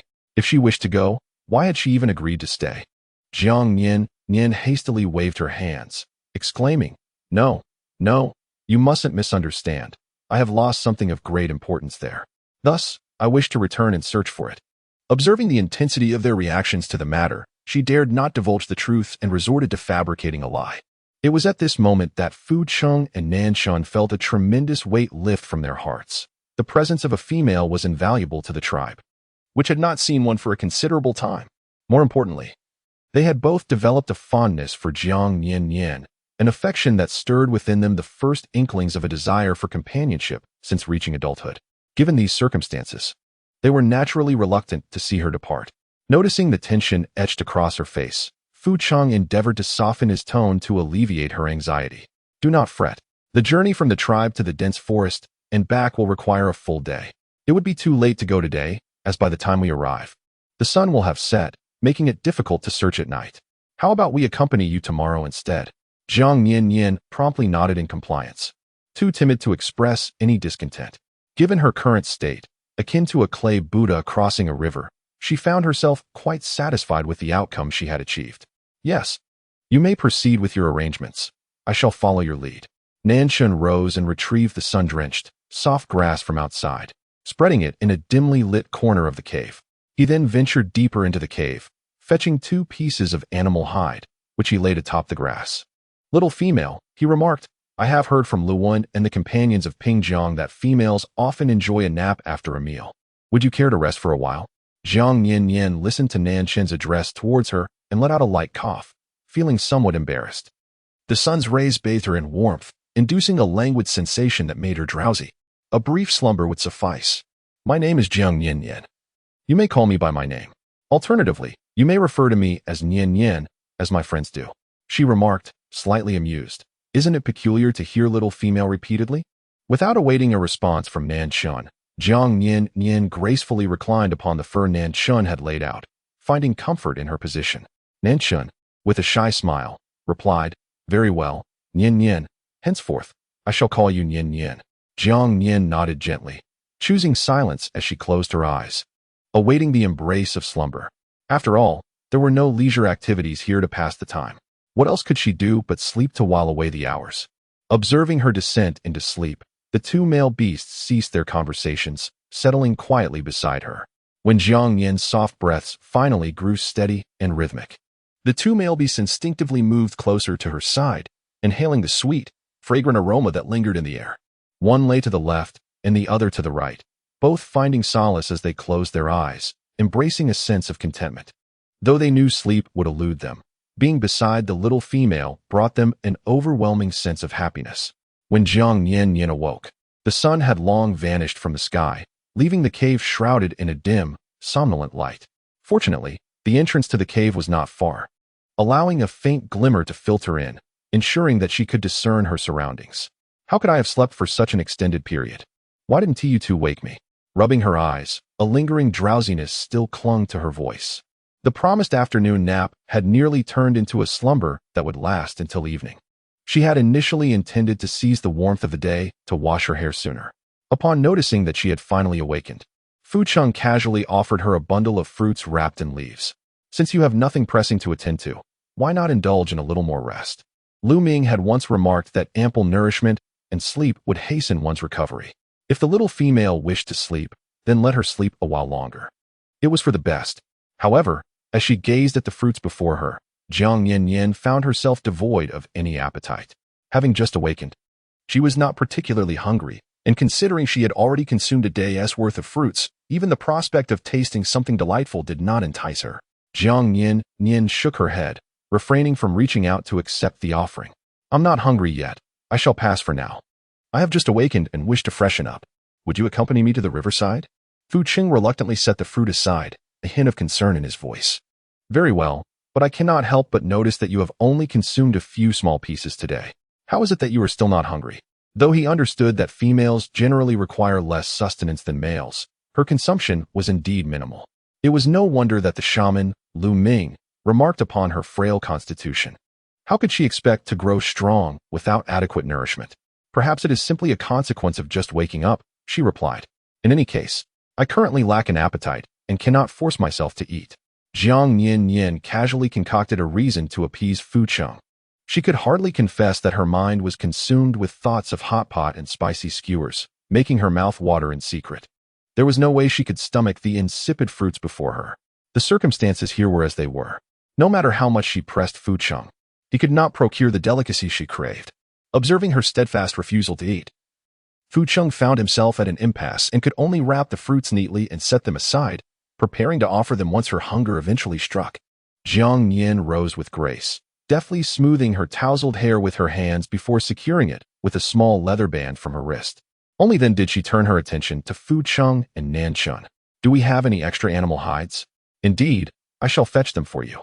Prior to the onset of the last winter season, we prepared an ample supply. He mentioned that during the winter, both he and Fu Cheng only required 2 hides for their slumber. The rest of the hides had remained largely untouched. Nanchen couldn't help but feel a sense of relief. Fortunately, both he and Fu Cheng possessed commendable hunting skills, resulting in a collection of beautiful, intact animal hides, which were now perfectly suited for the young female. Jiang Nian-nian received the animal hide presented by Nanchen. It was a piece of pristine white fur, soft to the touch, akin to the delicacy and smoothness of rabbit fur. Yet, the hide was substantial enough to serve as a bath towel, enveloping her completely. Embracing the hide in her arms, Jiang Nian-nian turned and gracefully exited. Fortunately, the moonlight was exceptionally bright that night, allowing her to navigate without stumbling. Even in the absence of artificial illumination, Jiang Nian-nian did not glance back, yet an inexplicable confidence enveloped her, assuring her that Fu Cheng would undoubtedly follow. Thus, even though the distant shadows appeared somewhat menacing, she felt no fear. Upon reaching the riverbank, Jiang Nian-nian first washed her face, testing the water's temperature, which she found to be pleasantly tepid. She then turned to Fu Cheng and said, Fu Cheng, I wish to take a bath. Would you mind stepping a little further away to watch over me? I feel apprehensive being here alone. The only light surrounding us is from the moon, leaving the once vibrant, verdant woods during the day now appearing particularly ominous and foreboding, as if countless dangers lay in wait within. Chapter 16. Abat the orcs seemingly retired early.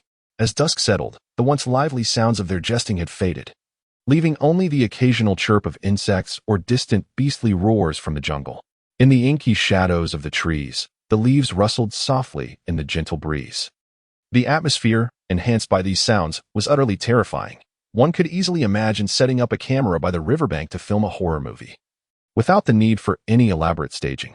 Jiang Nian-nian, lacking the courage to bathe alone, had no choice but to enlist Fu Cheng to keep watch nearby. As for the concern of whether Fu Cheng might steal a glance at her while she bathed, she pondered for a moment. Considering that his strikingly handsome face far surpassed her own, she felt there was truly no need for her to fret. Throughout her life, she had never heard of a swan peeking at a toad during its bath. Of course, she did not mean to liken herself to a toad. Rather, She was merely offering an objective description of the disparity in their appearances. Jiang Nian-nian considers her greatest virtue to be her self-awareness. Moreover, having just arrived here, she has been under the care of Fu Cheng and Nan Shun, with Fu Cheng providing her unwavering protection.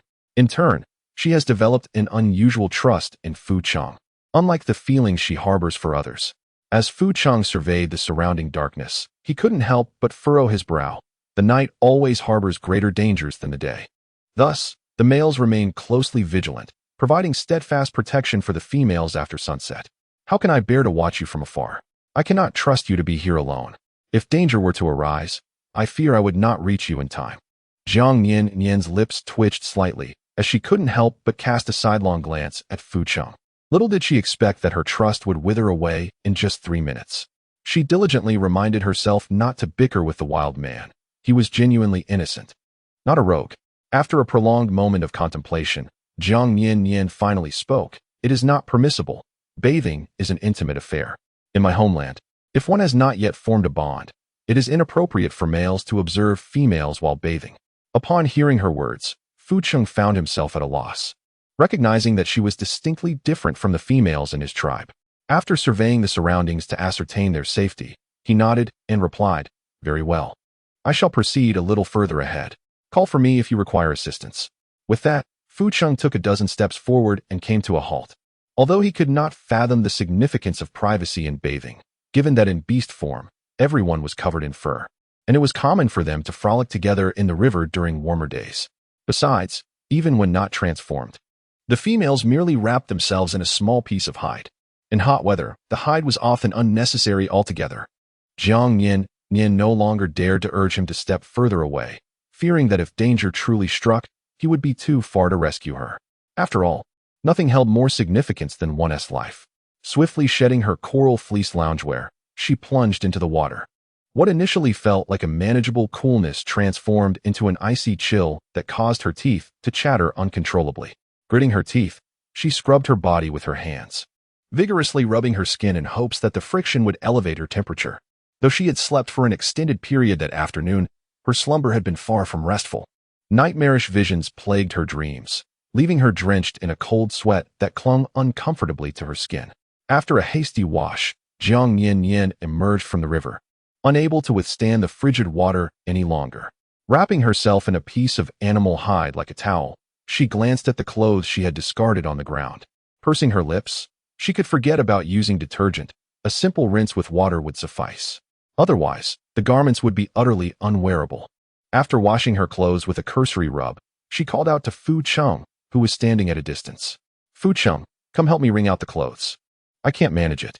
It was essential to remove some of the moisture before hanging them out to dry, or she would find herself without attire for the following day. Typically, large items were handled by a washing machine, but this waterlogged coral fleece had become exceedingly heavy, making it impossible for her to wring it out by hand. Fu Cheng turned around and beheld Jiang Nian-nian, wrapped in white animal hide, clutching her dripping clothes. Gazing at him with wide eyes, her fair skin glowed under the cool moonlight, exuding an enchanting beauty, while the curve of her chest, hidden beneath the white hide, appeared mysteriously alluring. Below the hide, her delicate, pale feet peeked out. For the first time, Fu Cheng thought that perhaps the animal hide was too ample. If only it were a tad shorter. Suppressing his fleeting, whimsical thoughts, Fu Cheng approached her and took the garments from her hands, wringing them out one by one and placing them on a clean stone nearby. However, upon reaching the third piece, Jiang Nian-nian suddenly felt a rush of embarrassment. Wishing to disappear into the ground, she had only intended to have him wring out the 2 thick garments, believing she could manage the remaining BA certainly. It cannot be allowed for him to act recklessly. Fu Cheng cast a peculiar glance at the garments in Jiang Nian-nian's arms, intrigued as to why they were merely clothes, especially when that singular item was so unique. Its odd appearance was one thing, but the fact that she wouldn't even wring out the water for him was quite another. Nevertheless, seeing Jiang Nian-nian's bashful demeanor, her head nearly inclined to the ground, Fu Cheng kindly resolved to spare her further inquiries. Despite her shy faade being undeniably endearing, something he relished witnessing, even wishing to tease her into blushing every day, he was more apprehensive about the prospect of her becoming upset and ignoring him. "Very well. I shall first hang these clothes out to dry," he declared, and with that, Fu Cheng lifted the wrung garments and made his way into the cave. Jiang Nian-nian, her cheeks flushed, followed Fu Cheng, silently wringing the moisture from the clothes nestled in her arms.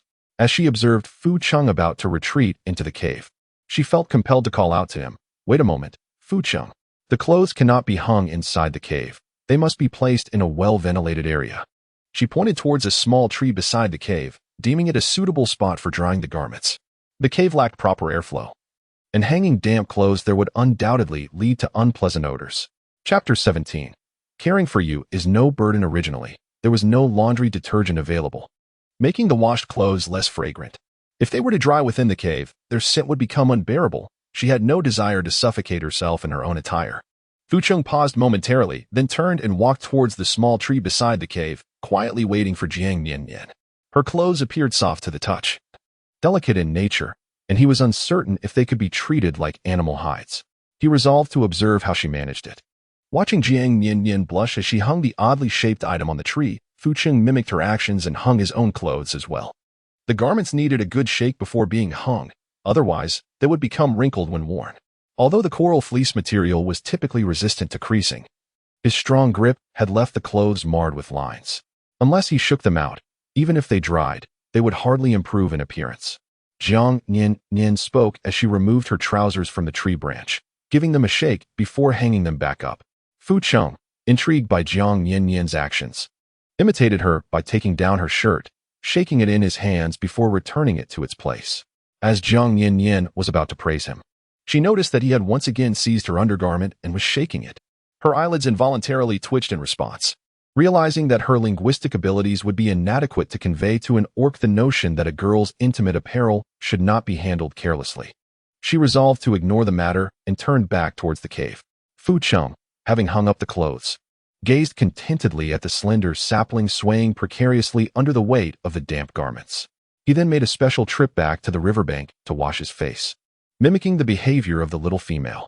Only then did he return to the cave. He had observed her performing this cleansing ritual several times throughout the day, and he was certain she cherished cleanliness. Thus, he thought, if he maintained a tidy appearance, she would surely take a liking to him. However, this little secret was one he intended to keep from Nanshan. He planned to present himself impeccably clean, hoping to evoke disdain from the little female towards Nanshan. Much to his amusement, with this thought in mind, Fu Cheng strolled back to the cave with a sense of satisfaction. Upon seeing the droplets of water still clinging to his face, coupled with his triumphant demeanor, Jiang Nian-nian couldn't help but suppress a smile. It dawned on her that his prolonged absence was due to his efforts to wash his face. Meanwhile, Fu Cheng, noticing the smile directed at him from the little female, felt an overwhelming joy blossom within him. He was convinced of his unparalleled cleverness, believing that the foolish Nanshan could never compete with him. Jiang Nian-nian perched her feet, entangled in thought for a moment before finally speaking. "Fu Cheng, could you assist me in fetching some water with a leaf? I wish to wash my feet. I walked from the riverside to here, and my feet are coated in a layer of dirt, which is quite uncomfortable. It is truly inconvenient to be without shoes, though I had tried my utmost to tread upon the grass to avoid the mud on my way back. However, despite my efforts, my feet still ended up damp and muddied. With my feet in such a filthy state, I cannot possibly lie down on the fur mat to rest. I must remain seated by the side. Yet, I cannot spend the entire night like this." Fu Cheng, ever eager to assist, promptly agreed and dashed outside. Nanshan, stationed quietly in the corner, remained silent, his gaze cast downward, concealing the disappointment within his eyes. It was he and Fu Cheng who had retrieved the little female together. Yet she evidently preferred the company of Fu Cheng, calling upon him for every task while never addressing him. Just yesterday, Fu Cheng had informed him that females tended to favor male beasts adept at hunting, which was why he had taken to hunting so frequently. Alas, he soon discovered that the little female only consumed fruits and had no interest in the game he brought back, all of which ended up in Fu Cheng's belly. Poor Nanshan could not fathom why, despite showcasing his hunting prowess before her, the little female was reluctant to draw near him. It appeared that Fu Cheng, the solitary beast, lacked insight on how to win the affection of females. Tomorrow, he resolved, he would seek an opportunity to inquire with those males who were more successful in courting their partners. Fu Cheng, balancing a large leaf filled with water, knelt beside Jiang Nian-nian, carefully placing the leaf on the ground. Gently holding the edge of the leaf, he called out, "Nanshan, Come quickly and help me support the leaf, or the water will spill. Nanshin's face brightened with joy as he hurried over, cautiously grasping the edges of the leaf. He cast a grateful glance at Fu Cheng. Indeed, it was his childhood companion who, noticing the little female's reluctance to approach him, had deliberately created an opportunity for him to connect with her. Receiving Nanshin's appreciative look, Fu Cheng felt a touch of confusion but paid it no mind. Once Nanshin had secured the leaf, Fu Cheng softly urged Jiang Nian-nian, Nian-nian, please wash quickly. We will support you. Or else this soft leaf will spill the water. In truth, Fu Cheng longed to wash Jiang Nian-nian's delicate feet himself.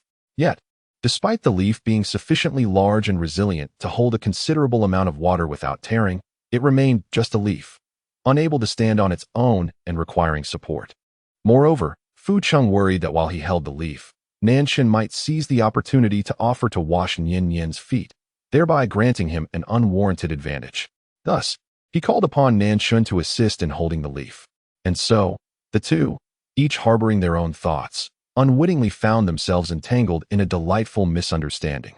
Jiang Nian-nian gazed at the basin of foot-soaking water before her, a substantial affair that appeared to require the combined effort of two individuals with 4 hands to manage. She felt a twinge of embarrassment. All she had desired was a simple foot wash, yet it had necessitated the assistance of both of them. Noticing her hesitation, Nanshin inquired with concern, Nian-nian, why aren't you washing? Is it that the water seems insufficient? Jiang Nian-nian quickly shook her head. The water had already caused enough turmoil for the two of them. If she dared to suggest that there was insufficient water, who could predict how much more chaos these two formidable beasts might create? She did not wish to burden them unnecessarily. Promptly, she dipped her feet into the leaves. The water remained as refreshingly cool as ever, sending a shiver through her body. Biting her lip, she swiftly cleaned her feet, and once they appeared sufficiently clean, she withdrew them. Thank you both. I truly apologize for causing you trouble at such a late hour. It seemed that since she had awakened, the two beasts had been incessantly orbiting around her. Fu Cheng followed her closely, while Nanshin, though not trailing her directly, kept his gaze fixed upon her whenever he was near. She felt exhausted just watching them. Fu Cheng raised his chin, speaking with a hint of pride. There is no trouble at all. We are delighted to care for a little female. Others would envy us for even having this opportunity. Fu Cheng's words were not an exaggeration. The number of females was alarmingly low, and many males would pass away without ever having the chance to bond with a mate. For him and Nanshin to encounter their favored female shortly after reaching adulthood was indeed a stroke of luck. Chapter 18. Cannot lie together. Nanshin, in agreement with Fu Cheng, nodded emphatically and flashed a proud smile at Jiang Nian-nian. Jiang Nian-nian pressed her forehead, feeling a sense of discomfort. How could such a handsome face wear such a foolish expression? She was at a loss for words regarding the two of them. Seizing the moment while Fu Cheng was busy clearing the leaves used for water, Jiang Nian-nian decisively laid down on the animal skin, feigning sleep to avoid Fu Cheng's insistence on her eating the fruit. Not long after closing her eyes, she could not resist the urge to open them again. Gazing at the two imposing beasts in the cave, who were staring at each other, unable to contain her curiosity, she inquired, "Where are you two sleeping tonight?" "Of course. We will sleep with you. It is not safe for you to be alone in the cave," Fu Cheng replied matter-of-factly. If the young female were in a smaller cave, perhaps he and Nanshin would allow her to sleep alone while they kept watch outside. However, given that she was in the larger cave, only a few paces from the entrance, both he and Nanshin would surely oppose her sleeping there unaccompanied. Upon hearing Fu Cheng's unwavering tone, Jiang Nian-nian's eyelids fluttered. Without a second thought, she firmly rejected, "No, we are not mates yet. We cannot sleep together." Fu Cheng, recalling Jiang Nian-nian's words, immediately clarified, "You are still underage. We will not mate with you. We are merely here to guard and protect you." As Fu Cheng boldly spoke of mating, Jiang Nian-nian's face flushed visibly. Today, she had blushed more times than she had eaten. Although she had previously prided herself on her audacious banter, calling herself a seasoned online flirt, here, she found herself outmatched by the orcs, whose words easily rendered her face crimson. The striking aspect was that they flirted with an undeniable confidence, showing no awareness of any impropriety. She observed them, realizing that they did not perceive their behavior as lewd or inappropriate at all. Jiang Nian-nian speculated that it might be related to their striking appearances. Such an extraordinarily handsome face, uttering such words with an innocent expression, who could possibly withstand it? Reluctant to continue this embarrassing topic with Fu Cheng, she buried her face in the animal's skin and, with a hint of exasperation, stated, "Do as you please. I shall rest. You may sleep in this cave with me, but you must not share the same animal skin. We need to maintain some distance." Although Jiang Nian-nian was aware that her insistence on occupying their cave and imposing such conditions was somewhat unreasonable, she felt helpless. During the day, it was manageable. Clad in clothing, lying with them was not a significant issue. However, now her garments had been washed, leaving her enveloped solely in a piece of animal hide, with nothing beneath. Having always had poor sleeping posture, she was uncertain whether the hide would adequately cover her. The thought of being squeezed onto a single hide with two male beasts was fraught with peril. Even though she trusted their character, she had little faith in her own sleeping habits. Fu Cheng rose and distanced himself slightly from the animal hide. "All right, we shall heed your wishes," he said. Nanshan nodded obediently and settled into the shadows of the cave. Observing the two male beasts' compliant demeanor, Jiang Nian-nian felt a twinge of guilt, sensing that she might have been a bit too domineering. Nevertheless, she felt a measure of reassurance. Deciding to simply lie on the mat with her face resting on her arm, she began to close her eyes and gather her thoughts. After sleeping for so long in the afternoon, she shouldn't have felt drowsy at this hour, yet. Whether it was the tranquil and harmonious ambience of the cave or the dreams that had plagued her during her earlier slumber, she had not truly rested. Before long, Jiang Nian-nian drifted into a deep sleep. Noticing her slumber, Nanshan quietly approached and gently turned her over to prevent her from straining her arm. Meanwhile, Fu Cheng, seeing Nanshan's movement, could not resist the urge to slide over as well. Nanshan, caught off guard by Fu Cheng's sudden approach, raised an eyebrow in surprise. He had merely intended to assist the little female in changing her position, yet Fu Cheng had followed suit. Upon observing the unmistakable expression of surprise on Nanshan's face, Fu Cheng let out a soft hum. If Nanshan could come to accompany the young female, why could he not do the same? Upon this thought, Fu Cheng decisively sat down beside the young female, exuding an air of self-satisfaction as he glanced at Nanshan. Nanshan remained silent. The young female had previously instructed them not to sleep too close to her. However, since Fu Cheng had approached and showed no signs of leaving, it seemed permissible for him to stay nearby. The two of them lay, one on each side of Jiang Nian-nian, both appearing somewhat self-righteous due to the other's disobedience. As dawn broke the following day, the two male beasts awoke. Fu Cheng, having enjoyed a refreshing slumber, greeted Nanshan in a cheerful whisper. "Come here. Let us go outside. I have something to show you." Nanshan glanced at the small female lying soundly on the ground, a hint of hesitation in his eyes. Fu Cheng, perceiving his demeanor, remarked with mild irritation, "Rest assured, I shall not take you far. We merely intend to check the cave entrance." "Would I abandon Nian-nian here?" With that, Nanshan followed Fu Cheng outside, and the two strolled to a small tree where clothes were hung to dry. Fu Cheng pointed to the garments above, saying, "Look, I recognize those two small items as belonging to Nian-nian. I observed her wearing those larger pieces yesterday. However, these two black articles are unfamiliar to me. I have never seen her wear them, nor do I know whence they have come. Do you have any idea?" He had been curious about them since he noticed them while hanging up the clothes last night, for she had not donned any such dark items. Nanshan furrowed his brow and shook his head, extending his hand to gesture at the undergarment that Jiang Nian-nian had hung at the edge. "I am at a loss, just as you are. I have not encountered those two black pieces either. Their shape is rather peculiar, resembling two petals." The two males examined the garments in their hands for quite some time, yet could not discern their origin.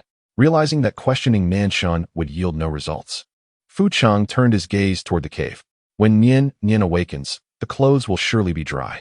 It seems prudent to wait for her to rise before we ascertain how she managed to wear them." Nanshan agreed. "Indeed, I shall go hunting now. We must accompany Nian-nian to the dense forest today. It is best to eat early so that we can set off as soon as she awakens." Fu Cheng observed that the sky was just beginning to brighten. "Very well, I shall remain here to watch over Nian-nian. Once you return from your hunt, I will venture out to gather some fresh fruits for her. The fruits we picked yesterday have already lost their freshness. I want to ensure she has the best to eat." He reasoned that if they were only hunting for themselves, there would be no need to be selective. Whatever they caught would suffice, and Nanshan was swift in his hunting. Time should be on their side. Chapter 19. What is there to be curious about, however? Nanshan rarely declined Fu Cheng's suggestion. "I will seek out the fruits instead. It appears that Nian-nian did not consume those fruits last night. Perhaps they do not suit her palate. I shall find something different for her to try." He was concerned about her meager consumption and her selective eating habits. worrying that she might starve during the cold season. Fu Cheng, feeling somewhat childish, scratched his head and cleared his throat awkwardly. I have never eaten fruit before and have not paid attention to what is edible and what is not. So I can only gather the types I have seen other females consume. He genuinely wished to care for the small female to the best of his ability. Yet he recognized his shortcomings despite his prowess in hunting. In fact, he had tasted those fruits himself before offering them to Jiang Nian-nian, noting their juiciness. Why then, would she not enjoy them? Nanshan cast a glance at the fruits wrapped in leaves on the ground, silently committing to memory that these were the very items the small female seemed to dislike. He refrained from picking any more. When I had previously accompanied Guchuan on a hunting expedition, I had observed him foraging for fruits for Jiang Nian. I too sought to gather some similar to his. Fu Cheng let out a sound of acknowledgement, feeling a twinge of regret for not having paid more attention to such matters earlier. It was something that Nanshan was aware of, yet he remained oblivious. Nanshan patted Fu Cheng on the shoulder, suggesting, while I hunt, I shall also gather some fruits. You stay here and keep watch over Nian-nian. In truth, he wished to remain by Nian-nian's side. But it seemed she was not particularly inclined to draw close to him. Therefore, it would be better for him to hunt. Even if she did not consume the game, the hides would certainly be of use. He could also procure a variety of fruits for her, certain that there would be some she would relish. Fu Cheng lingered by the tree for a while, observing the peculiar garments hanging from its branches, before turning back to the cave. Upon entering, he found Jiang Nian still peacefully slumbering on the hide. Thus, he did nothing but quietly guard the entrance. It was not until Nanshan returned with the cleaned fruits that Jiang Nian awoke, noticing that the white hide wrapped around her had loosened considerably, yet thankfully remained draped over her. Jiang Nian exhaled in relief, realizing her sleeping position had not been so chaotic as to disturb its placement. Sitting up, she turned her head and spotted Fu Cheng at the entrance, while Nanshan was nowhere to be seen. Fu Cheng, could you check if the garments outside have dried? If they have, please bring them to me, she requested. Fu Cheng acknowledged her and stepped outside the cave. When she had wrapped herself in the hide during the night, she could comfort herself with the thought that it was too dark to be clearly seen. However, during the day, it was a different matter entirely.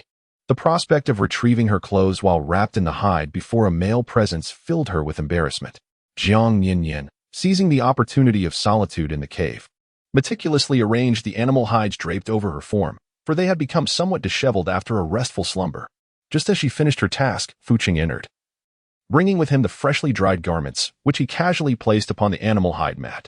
Jiang Nian-nian gazed at the pile of garments atop the animal hide, her face involuntarily flushing with a deeper hue. It remained unclear whether Fu Cheng's actions were deliberate or unintentional. Her loungewear lay at the very bottom, while her intimate apparel was carelessly displayed above. Noticing Jiang Nian-nian's hesitance in approaching the clothes, Fu Cheng, feeling a tinge of impatience, urged her, Nian-nian, do hurry and change. Both Nanshan and I are quite curious. Jiang Nian-nian finally raised her head, noticing Nanshan's bewildered expression, who had appeared in the cave at an unknown time, his voice tinged with the raspiness of early morning. What is there to be curious about? You saw me wear this yesterday. After a night without water, she awoke to find her throat quite parched, and she was somewhat surprised by her own hoarse voice. Unable to contain himself, Nanshan remarked, we have seen those two garments outside, but those two small black items, how did you manage to wear them? Jiang Nian-nian, you two rascally beasts, it seems you are curious about this. Fu Cheng gazes at Jiang Nian-nian with intrigue. What exactly are these rascally beasts? Are they more formidable than the tiger and lion beast men? I have only heard of the strays. Jiang Nian glanced at Fu Cheng with a sense of helplessness, feeling as though she was merely strumming a lute to a cow. Both of you step outside. I need to change my clothes, and no one is permitted to peek, especially not you. If you dare to steal a glance, I shall ignore you. Engaging in reason seemed too exhausting, so she opted for the most straightforward and expedient approach. Upon hearing her threat of indifference, the two formidable beasts ceased their curiosity and obediently exited. Jiang Nian-nian hastily rose to her feet, grasping her clothes and hesitating momentarily before making her way into the dimly lit recesses of the cave, where she hurriedly donned her garments. Exiting the cave, she proceeded to wash her face. Lacking a toothbrush and toothpaste, she had been rinsing her mouth with mere water for the past couple of days. After Jiang Nian-nian had composed herself, Nanshan approached with a bundle of freshly washed fruits. Fu Cheng has gone to eat. You should partake of some fruits as well. Jiang Nian-nian glanced at the deep red fruit nestled among the leaves, its size akin to cherries. She reached out, plucked one, and popped it into her mouth, unable to suppress a delighted squint as she exclaimed, "Wow, this fruit is incredibly sweet." The texture of the flesh was reminiscent of cherries. Yet this fruit was devoid of pits. Each bite was sheer indulgence. Observing Jiang Nian-nian's enjoyment, Nanshin's eyes sparkled with uncontainable mirth. After devouring nearly half of the substantial bag of fruit, Jiang Nian-nian rubbed her belly and reluctantly gazed at the remaining fruit. "When we head out, can we take the rest of these with us?" she inquired, as she was quite unable to consume any more at present.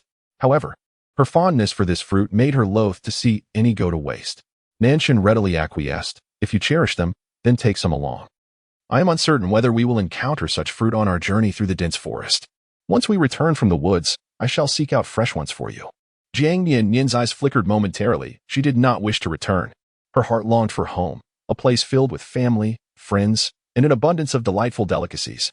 However, wary of revealing her sentiments to Nanshin, Jiang Nian-nian feigned indifference, nodding with a shy smile directed at him. She then lowered her gaze, carefully wrapping the fruit in leaves before binding it securely with a slender, resilient strand of grass.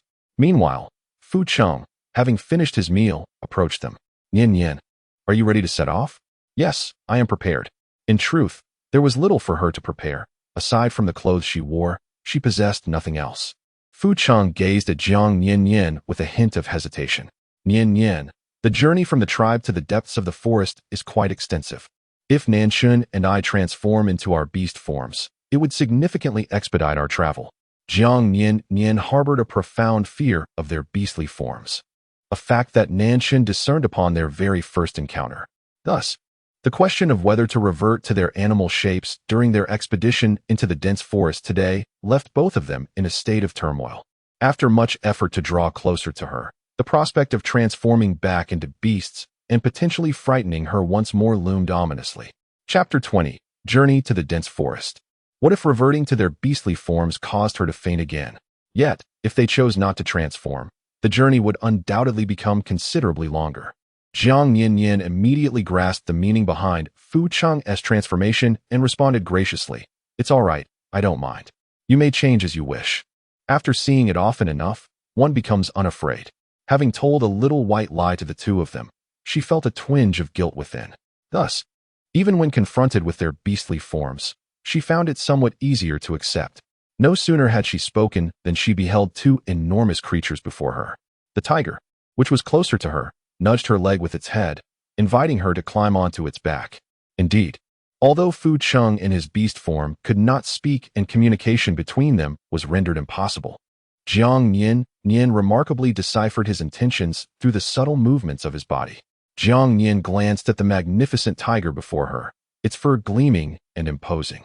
Instinctively, she shivered yet bit her lip and climbed onto Fu Cheng's back, although she felt a twinge of fear at their beastly forms. She realized that she was barefoot and unable to leave Fu Cheng's tribe, let alone venture into the dense forest on foot. After all, she had become somewhat acquainted with Fu Cheng over the past couple of days. Surely, he would not turn around and devour her. Jiang Nian-nian secretly encouraged herself as she carefully climbed onto the tigeress' back. Once she settled in, Fu Cheng rose, letting out a thunderous roar, and then, like an arrow released from its bow, leaped across the small river and surged forward. Just as she had managed to muster her courage, Jiang Nian-nian was nearly startled off the tiger's back by the ferocious roar. She instinctively clamped her legs tightly and leaned down, gripping the fur on his neck with both hands, wishing she could adhere herself to Fu Cheng's back with super glue, terrified of falling off. Fortunately, she had prudently secured a bundle of fruit to her waist with a grass stem. Otherwise, she wouldn't have had a free hand to carry it. Nanshin, trailing behind, had initially intended to indulge his primal instincts and roar alongside Fu Cheng, but upon witnessing Jiang Nian-nian's terrified reaction to the beast's roar, he stifled the lion's roar that had nearly escaped his throat. In truth, Jiang Nian-nian had already noticed that while Fu Cheng ran swiftly, he did so with remarkable steadiness. Riding on his back, she barely felt any jolting. Yet, she still did not dare to loosen her grip on Fu Cheng's fur. Thankfully, both Fu Cheng and Nanshin moved swiftly, and just as Jiang Nian-nian felt her hands growing numb from gripping Fu Cheng, she finally beheld a vast expanse of dense forest ahead. It was only upon entering the forest that Fu Cheng finally came to a halt, satisfied with their progress. They had not paused even once along the way, managing to reach the sanctuary of the woods before the sun reached its zenith. Otherwise, the little female perched upon his back would surely have suffered from the heat. He recalled that the weather yesterday and today was not overly warm. Yet the little female had flushed red after standing in the sun for just a brief moment at noon. Her skin was so delicate. He could not bear the thought of her being scorched by the sun. As Jiang Nian-nian was about to voice her curiosity, she suddenly witnessed the tiger beneath her gracefully lower itself to the ground, emitting a series of soft whimpers. In an instant, it transformed into a humanoid figure. Previously nestled against the tiger's back, Jiang Nian-nian now found herself straddling the bare form of Fu Cheng, her upper body pressed closely against his back, her arms affectionately wrapped around his neck. "Ah, Fu Cheng, why did you transform into a human without informing me?" Jiang Nian-nian was taken by surprise, startled as she clumsily scrambled to rise from Fu Cheng's form. The position they found themselves in was undeniably inappropriate. Upon her standing, Fu Cheng also got to his feet, his expression one of confusion. However, communicating in beast form posed a challenge. "Yet, I conveyed to you in beast language that I was about to transform. It seemed you did not comprehend. They were not of the same kin and had not lived in proximity since childhood. So it was entirely reasonable that she could not understand the beast language. Oh, then it is of no consequence." Indeed, she could not grasp the beast language. Seeing him whimper and low growl, she mistakenly believed it was due to her pulling him too painfully. Jiang Nian-nian, feeling somewhat guilty, lowered her head and discreetly clasped her hands behind her back, gently patting them. Perhaps her anxiety earlier had caused her to exert too much force, inadvertently pulling away quite a bit of tiger fur from Fu Cheng. Once she had brushed off the fur from her hands, she lifted her gaze to survey her surroundings. "Huh, this place seems different from where I was 2 days ago. I distinctly recall being atop a large rock." Nanshan, standing behind Jiang Nian-nian, observed her small gestures and chuckled softly. "That rock is just ahead. Did you not mention you were searching for something? Let us commence our search from here. The hour is still early, allowing us the luxury of time to explore. We are bound to find it eventually." Jiang Nian-nian turned her gaze towards the 2 naked men before and behind her, feeling utterly at a loss as to where to direct her eyes. However, they were no longer within the confines of the tribe, and she could not indulge in the hope that they might possess a pelt to shield their modesty. "Well, let us begin our search," she declared. Fu Cheng took a couple of steps forward, prompting Jiang Nian-nian to hastily shift her attention to the distant treetops. "Nian-nian, come here. I shall carry you while we search." The scattered pebbles on the ground had frightened her so much yesterday that she felt hesitant to walk. Thus Fu Cheng naturally assumed she would still be timid today and offered to carry her. Gazing at the thick carpet of fallen leaves, which had yet to begin decaying, Jiang Nian-nian summoned her courage to decline. "No, I prefer to walk on my own. The leaves are quite ample, so I doubt they will be uncomfortable." Compared to being cradled by a naked man, she found the notion of walking barefoot on leaves to be quite acceptable. Yet, there could be numerous insects hiding among the foliage. "Are you certain you want to venture alone?" Before she could finish her thought, Fu Cheng chuckled at the sight of Jiang Nian-nian nimbly leaping into his embrace. Jiang Nian-nian turned her head away from the mirthful Fu Cheng, who caused her distress, and urged, "Let us proceed, let us proceed. You carry me, but do so slowly. I wish to observe if there is anything around." Even though he was devoid of clothing, she was not, and thus it was unlikely for them to engage in any intimate contact.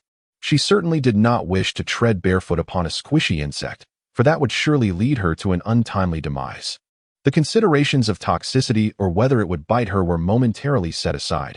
Merely contemplating the image and sensation made Jiang Nian-nian's hair stand on end. Fu Cheng carried Jiang Nian-nian as they ambled forward, while Nanshan, having reverted to his beastly form at some point, followed closely behind, serving as their guardian. After meandering through the woods for an extensive period, Jiang Nian-nian, feeling a bit disheartened, placed her hand on her flat stomach. "Fu Cheng, you have been carrying me for such a long time. Are you not weary? Shall we take a moment to rest?" The forest was indeed vast, with various robust trees growing irregularly, and they had been wandering for nearly 2 hours. It was quite peculiar, despite her inactivity, having not taken a single step herself. She felt hunger pangs striking her swiftly. In the past, she could spend an entire day in bed engrossed in her phone without feeling hungry, only rising in the evening for a late-night snack. Chapter 21. Lost in thought, Fu Cheng shook his head. "I am not tired. Are you perhaps hungry?" His gaze had lingered on the pouch of fruits at her waist several times. Jiang Nian-nian nodded shyly. While Fu Cheng had been carrying her for quite some time without a hint of fatigue, she was the first to voice her hunger. Fu Cheng surveyed the surroundings and spotted a familiar boulder. Let us take a rest by that large stone, where you can also have something to eat. After being carried by Fu Cheng for a while longer, Jiang Nian-nian finally caught sight of the recognizable boulder. She couldn't help but admire the impressive sense of direction possessed by these two orcs, effortlessly navigating through the dense forest without any navigational tools. Fu Cheng gently set Jiang Nian-nian down on the stone and stood guard beside her, ever vigilant. Nanshan exchanged a glance with Fu Cheng, and after a silent understanding passed between them, they turned and sprinted deeper into the thicket. As Jiang Nian-nian delicately unwrapped the grass rope encased in leaves, she looked up only to find that Nanshan had vanished from sight. Where could Nanshan have gone in Fu Cheng? She pondered, recalling that he had been standing beside the stone just moments ago. He must have gone hunting. In the meantime, let us partake in some food, so that should we not return by nightfall, we can remain beside you. During the day, the dense forest retained a semblance of tranquility, yet as night fell, it became fraught with peril. Even though the two of them had never encountered formidable adversaries, they could not afford to lower their guard in this treacherous wilderness. After all, they were accompanied by someone they cherished and wished to protect above all else. Jiang Nian-nian lowered her head, delicately picking up the fruits one by one and bringing them to her lips.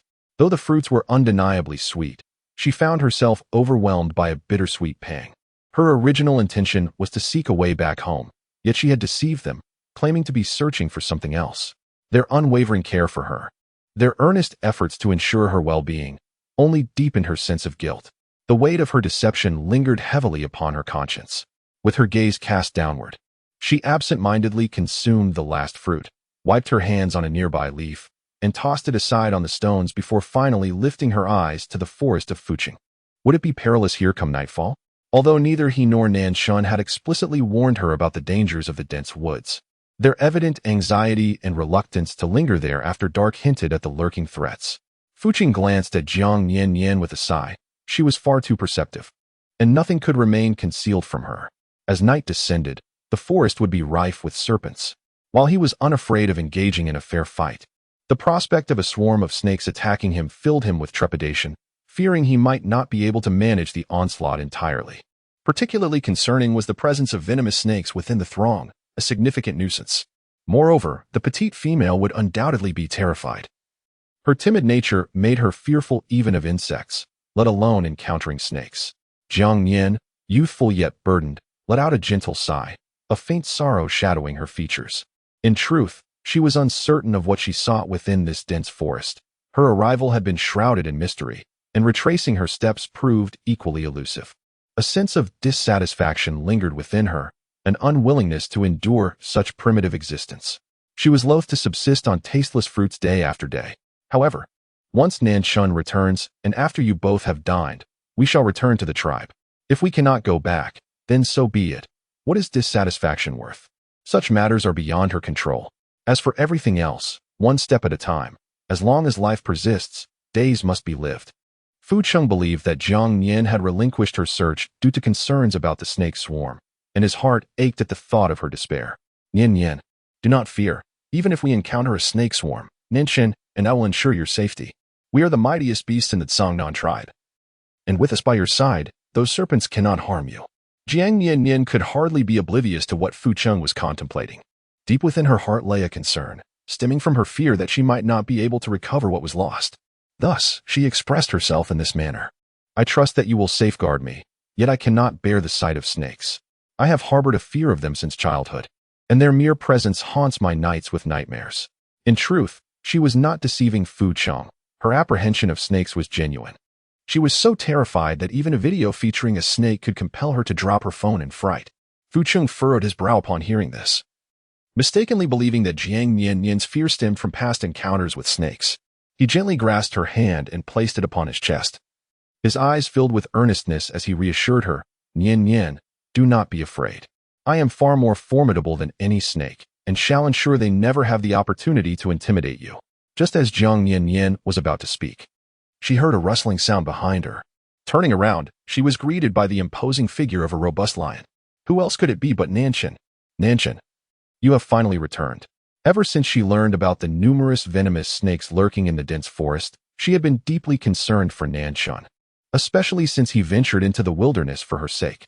The thought of him encountering danger weighed heavily on her heart. Although Fu Cheng had reassured her that the snakes posed no threat to them, her worry over Nanshan's safety remained. Internally, she longed to return to the modern world.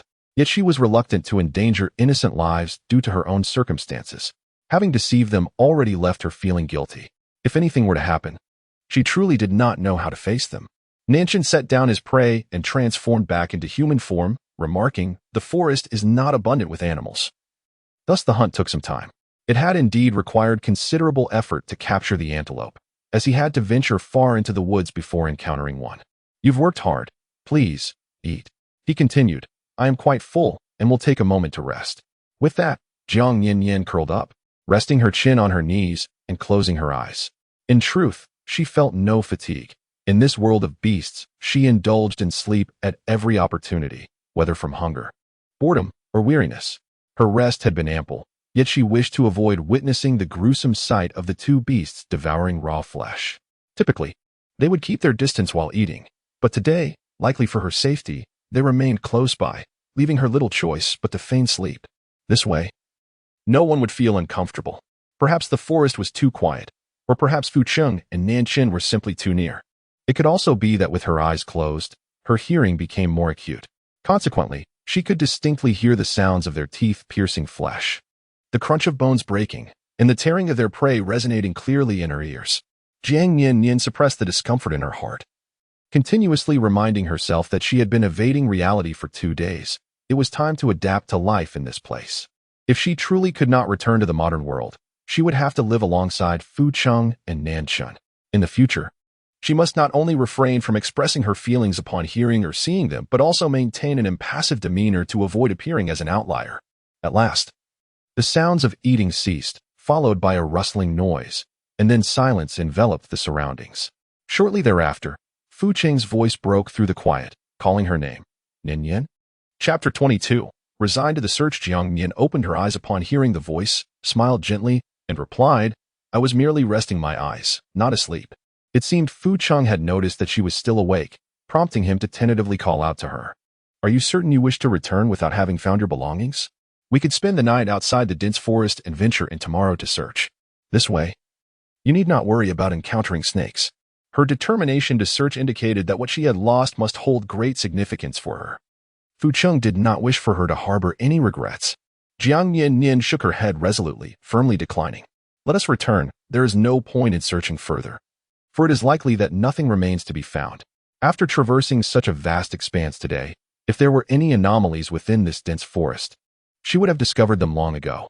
Moreover, she was utterly oblivious to what she was even supposed to seek. Even if she were to continue searching for another 2 or 3 days, it would yield no results. As dusk began to settle, Fu Cheng ceased his encouragement, silently transforming back into his beast form and positioning himself against the rock, making it convenient for Jiang Nian-nian to approach.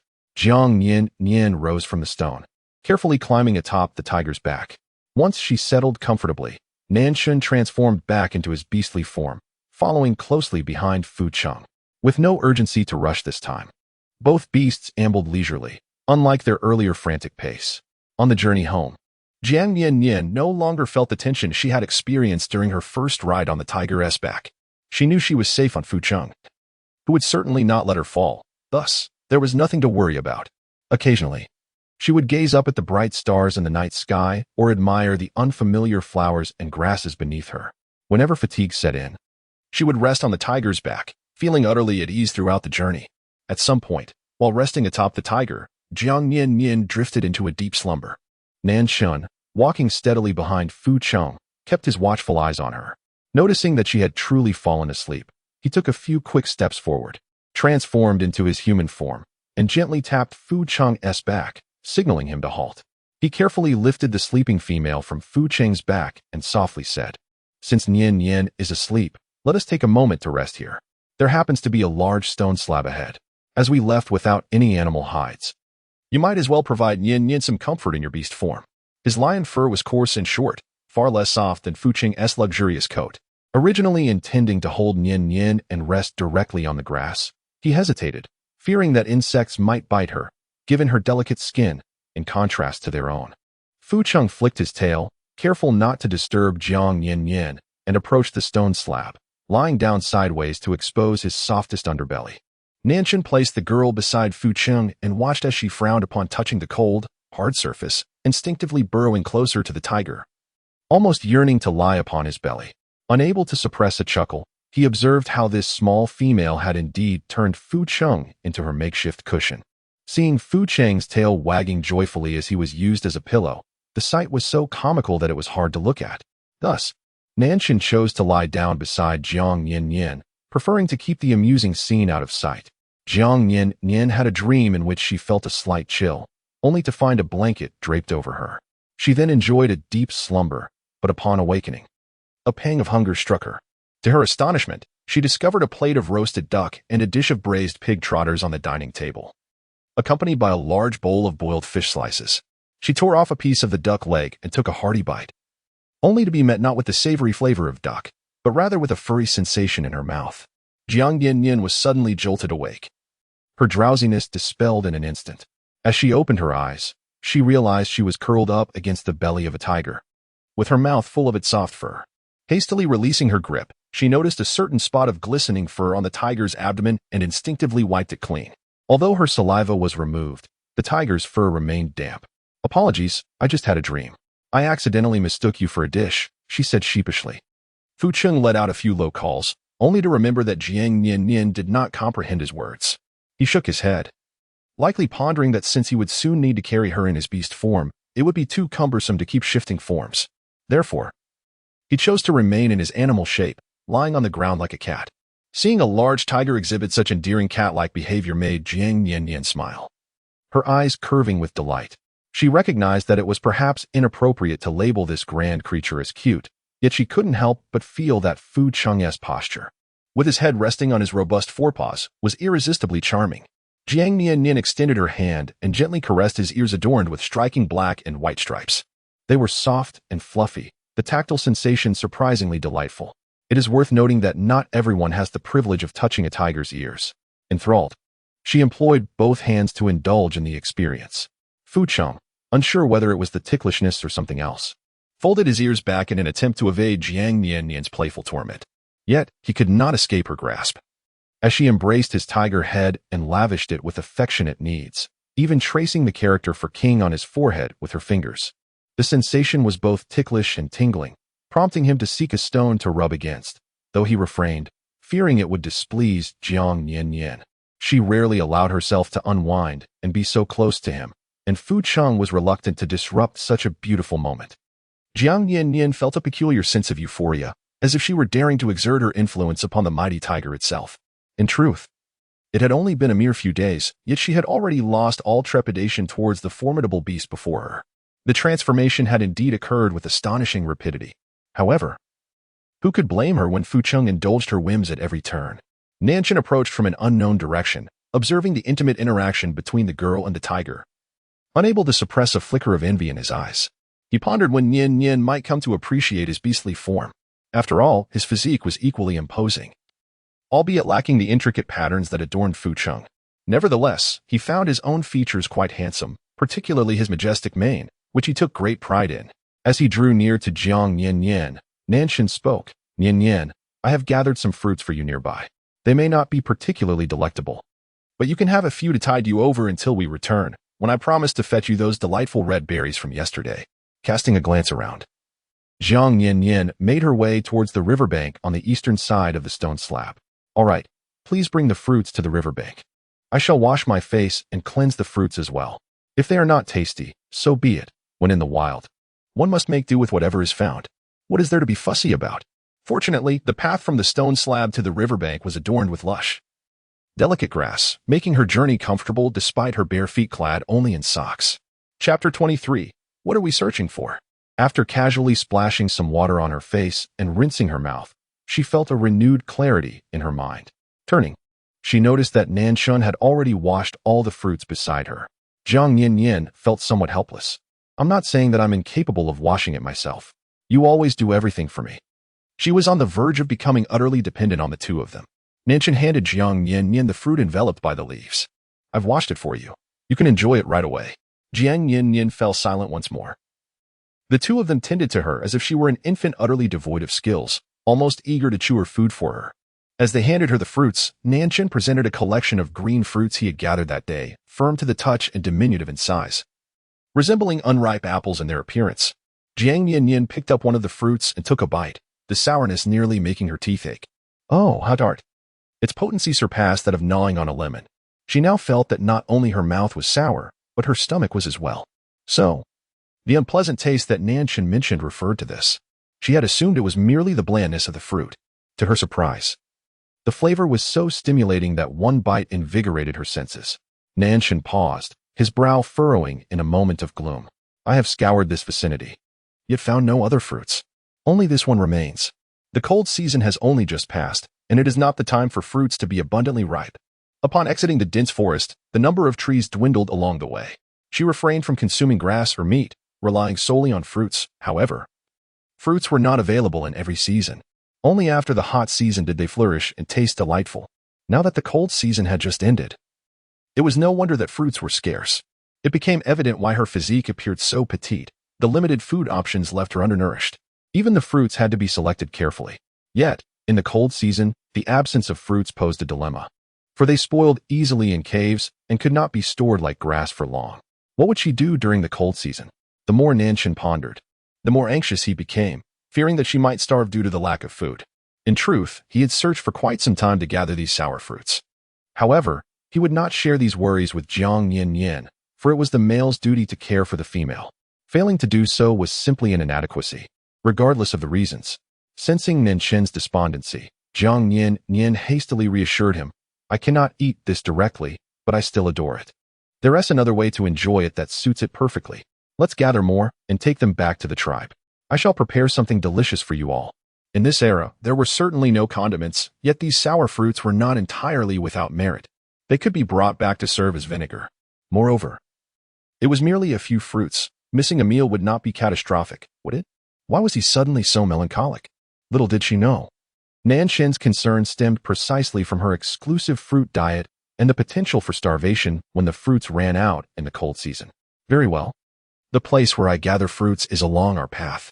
No need for a detour, he replied, his voice still laced with a smile.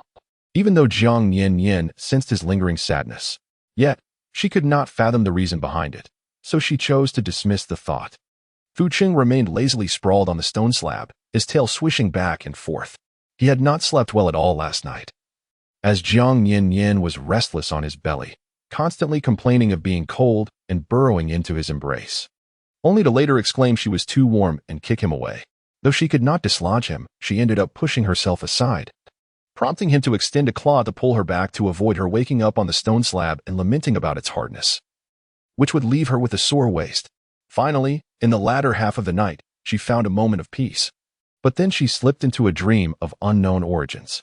She nibbled playfully at his belly, taking bites from one side to the other, her laughter resonating as if to suggest that her appetite was not for meat in general, but rather for the flesh of a tiger. Naturally, Nanshan had not rested well either. Otherwise, he would not have risen in the middle of the night to seek out fruits. After wrapping the remaining sour fruits in leaves and grass stems, Jiang Nian-nian returned to perch upon the tiger's back. This time, Nanshan led the way, guiding them in their quest for more sour fruits. After gathering a substantial haul, the three of them meandered back to the tribe. Jiang Nian-nian gazed upon the familiar cave, unexpectedly overwhelmed by a sense of homecoming. Though it was merely a cave, it provided shelter from the wind and rain, a far better alternative than sleeping outdoors. Moreover, the presence of two orc guardians within the cave added to her comfort. Upon placing Jiang Nian-nian on the ground, Fu Qing and Nanshan reverted to their human forms, for the confined space of the cave would have been too cramped for the three of them. Rather than hastening to hunt, the two chose to linger and engage in light-hearted conversation with Jiang Nian-nian. Fu Qing, observing Jiang Nian-nian sprawled casually on the animal skin mat, inquired with genuine curiosity, Nian-nian, I've not had the chance to ask you until now. What exactly is the item you seek in the dense forest? Could you describe its appearance to us? Nanshan nodded in agreement, adding, Indeed, Nian-nian. If you could give us a description of that item, it would enable both Fu Qing and me, as well as our fellow tribesmen, to assist you in your search should we pass through the dense forest in the future. Jiang Nian-nian initially intended to blurt out that there was nothing at all. She herself was uncertain about what could possibly allow her return. However, just as the words were about to escape her lips, she abruptly held back. If she truly uttered such a thing, it would only serve to validate the deception she had perpetrated upon the two of them. Having known each other for merely 2 days, would they still show her the same kindness and care upon discovering her deceit? As her thoughts meandered, a revelation dawned upon her. Jiang Nian-nian suddenly sat upright, her excitement palpable as she gestured animatedly while speaking. That day, when I was in the dense forest, I had with me 2 square boxes. Yet, upon seeing you both, I fainted and neglected those boxes. Did you notice them when you encountered me? In retrospect, it became evident that she was not alone in her journey. She had 2 packages accompanying her. Fu Cheng shook his head at that moment. Witnessing her fainting and nearly falling from the rock, he was solely focused on rescuing her and hastening her return to the tribe for Lu Ming to examine. Utterly oblivious to anything else, Jiang Nian-nian felt a profound disappointment as her earlier excitement swiftly dissipated. Perhaps it was lost. She recalled holding it close while perched upon a stone.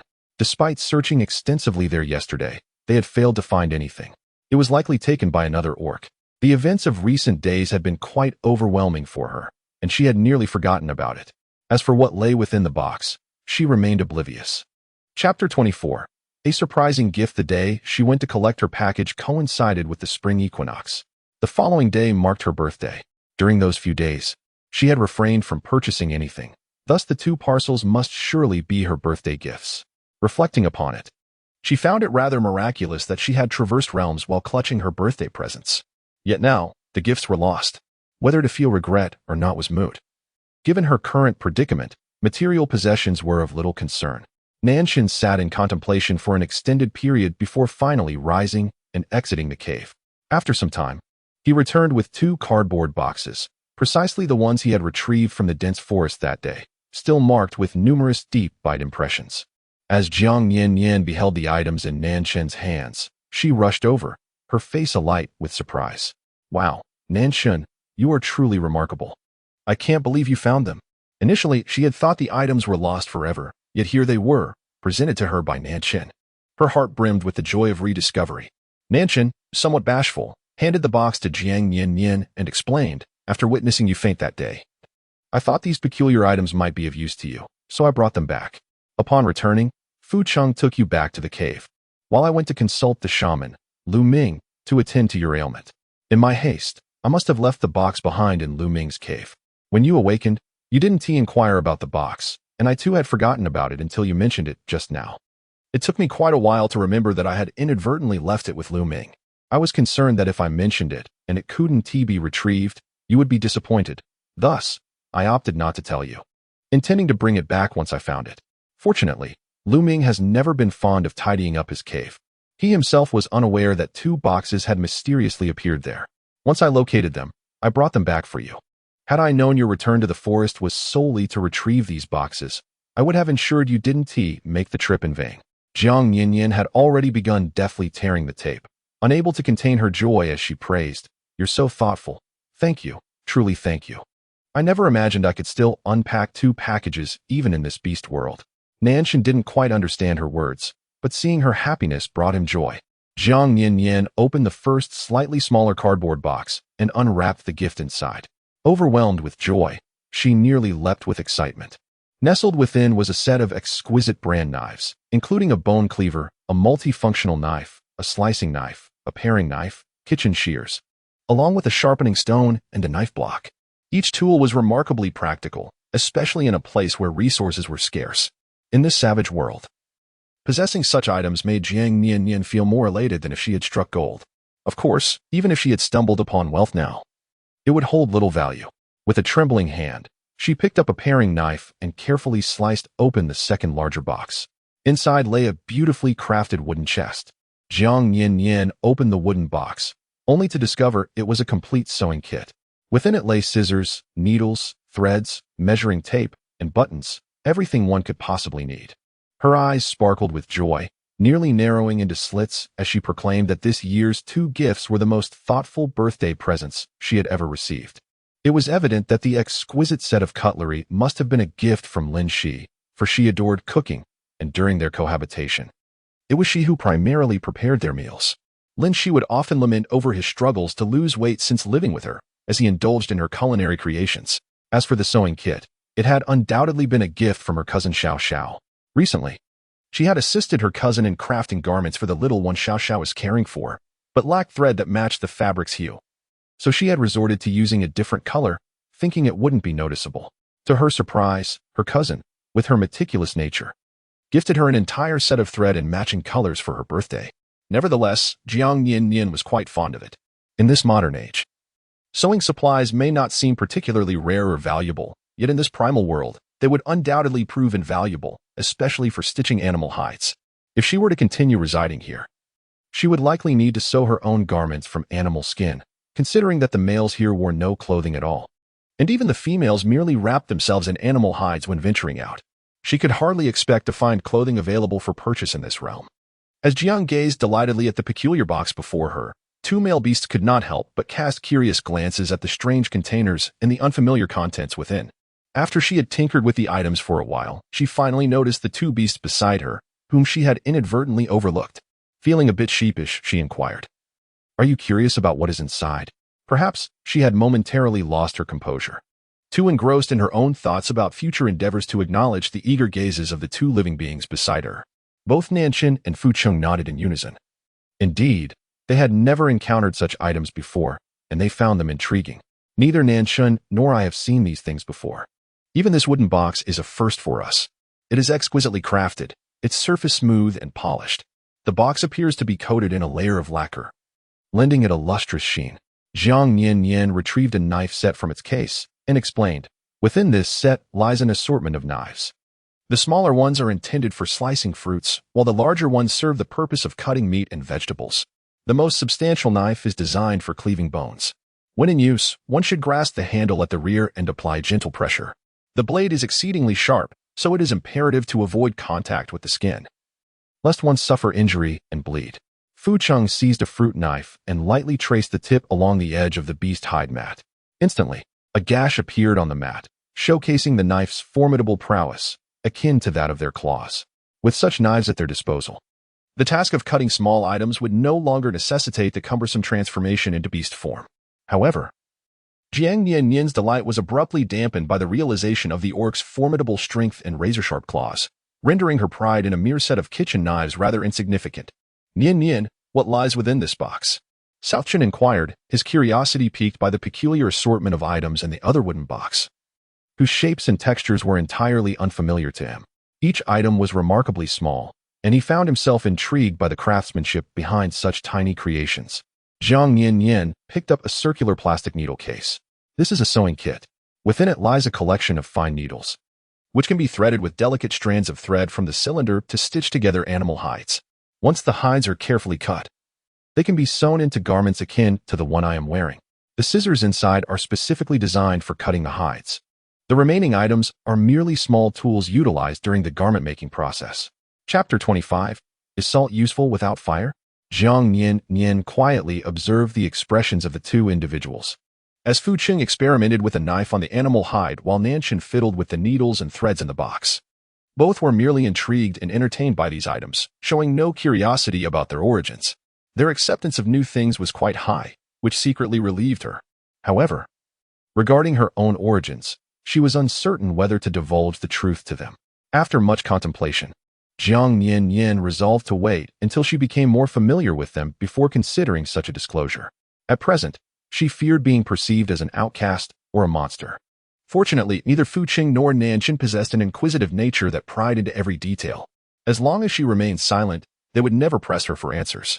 Remarkably, they had yet to inquire about where she came from. Nonetheless, after much deliberation, Jiang Nian-nian decided it was time to engage the two before her. "Fu Cheng, do you have any salt?" This question was initially intended for a few days later, once she had established a better rapport with Fu Cheng and Nanshin, to avoid inadvertently saying something peculiar that might lead them to view her as a threat and cast her out. However, contemplating the prospect of subsisting solely on fruit for every meal, she reasoned that being cast out would be preferable to starvation. Moreover, hadn't Fu Cheng previously expressed a desire to bond with her? Though they had only known each other for a few days, it hardly felt like they were strangers. At least from her perspective, Fu Cheng and Nanshan showed an unwavering kindness towards females. Fu Cheng set down the bone knife and picked up a kitchen knife to manipulate the animal hide, responding as he sliced. Yes. We still have some salt left over from our exchange with the Sea Tribe last year. In fact, our current venture was also meant to trade for salt with the Sea Beast men, but for some reason, we found no members of their tribe at the seaside this time and had to return empty-handed. Fu Cheng felt a sense of relief. Had they not failed to acquire salt, they would not have returned early and would not have encountered the little female in the dense forest. It seemed that everything was orchestrated by the beast god. Given Fu Cheng's fondness for raw meat, Jiang Nian-nian had not held much hope regarding salt. After all, if they consumed raw meat, did they truly require salt? Initially, she had planned to find some salt herself if it was unavailable, as she could not afford to be without it. However, Fu Cheng's words took her by surprise, prompting her to ask, "Then do you have fire?" Their tribe possessed shamans and salt. Surely, fire could not be the most elusive resource. Fu Cheng was puzzled by why the little female would inquire about such a perilous element, but patiently explained, anxious that Nanshan might interject first. Fire? Fire is very dangerous. Natural fire only occurs when lightning strikes trees during a storm. If you desire it, you'll have to wait for the hot season when thunderstorms are frequent. I can procure some for you then. In truth, Fu Cheng wished to advise Nian-nian against engaging with such a hazardous element, yet he feared she might interpret his caution as cowardice. Thus, I had no choice but to resolutely inform Nian-nian that I would procure some embers for her when the opportunity arose in the future. Jiang Nian-nian felt somewhat speechless. To wait for the rainy season, hoping that lightning strikes a tree just so it catches fire, what are the odds of that? However, if you lack fire, you would have been consuming raw meat all along. How then can you still make use of salt? The orcs here seem to live on raw flesh, so do they truly care about flavor? Is raw meat seasoned with salt truly more delectable? Nanshan, standing by, kindly elucidated, consuming salt will endow us with greater strength. Thus, even though it may induce thirst and require copious amounts of water, we still partake in it. The little female seems entirely ignorant of such fundamental knowledge. Was her former tribe unkind to her, neglecting to teach her even the most basic of things? Jiang Nian nodded slightly. I understand. You may go hunting. Do not concern yourselves with me. I shall remain here at the cave entrance. The two male beasts had not eaten in quite some time and should indulge in a hearty feast. After all, as long as she stayed put in the cave, there was no cause for alarm. Fu Cheng and Nanshan exchanged glances and ultimately decided to proceed as before. One would stay behind to guard Jiang Nian, while the other would venture out to hunt and bring back sustenance. Although they were currently within the safety of the tribe, they were reluctant to allow other solitary males to approach Jiang Nian in their absence. Seeing that it was once again Nanshan who ventured out alone, Jiang Nian turned to Fu Cheng with a hint of curiosity. Why do you always remain in the cave, allowing Nanshan to fetch food for you? Are you incapable of hunting for yourself? It seemed that over the past few days, Nanshan had consistently been the one to go out hunting and return with provisions for Fu Cheng, who rarely left the cave. Fu Cheng's expression darkened. As a male beast, being confronted by a female regarding his hunting prowess was a blow to his pride, second only to being criticized for his mating abilities. After all, both hunting and mating were essential skills for survival. However, he could not express his frustration towards a female and instead chose to suppress his discontent and respond gently. That is not the case. My hunting skills are quite proficient. Even in the cold season, I would not allow you to go hungry. It is simply that I cannot leave your side. I must always protect you. Nanshan volunteered to hunt, as we had agreed to take turns safeguarding you. Yet, he noticed that you seem to feel closer to me and are somewhat reluctant to speak with him. Thus, he chose to take it upon himself to hunt continuously. Oh, so you are not bullying Nanshan. I had thought that bullying might exist even in the beast realm, she remarked. Given that it was always Nanshan returning with food for Fu Cheng, coupled with Nanshan's few words, she had drawn a misunderstanding. Fu Cheng raised an eyebrow, somewhat surprised by Jiang Nian's interpretation. Bullying? Nanshan and I have been close friends since childhood. How could I ever bully him? Am I perhaps overthinking this? Jiang Nian-nian could not help but inwardly lament the peculiarities of the beast realm. It was indeed strange that lions and tigers could forge such a deep bond of brotherhood. Not wishing to dwell any longer on this rather odd topic, she inquired, "Could you assist me in procuring a small piece of wood?" She had observed the cave they inhabited, noting that the marks within did not resemble those of a natural cavern, but rather appeared to be hewn by human hands. Therefore, a mere wooden plank should pose no challenge for him. As anticipated, Fu Cheng readily agreed, exclaiming, "Very well. This is a simple task. I shall fetch a tree for you right away. Jiang Nian-nian quickly waved her hand in refusal.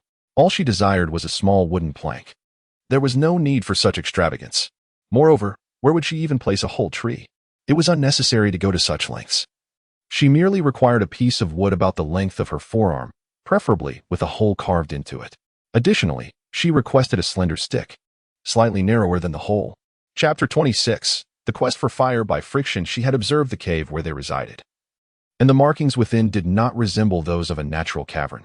Rather, they appeared to be hewn by human hands. Therefore, procuring a simple wooden plank should pose no challenge for him. Indeed, Fu Cheng readily acquiesced.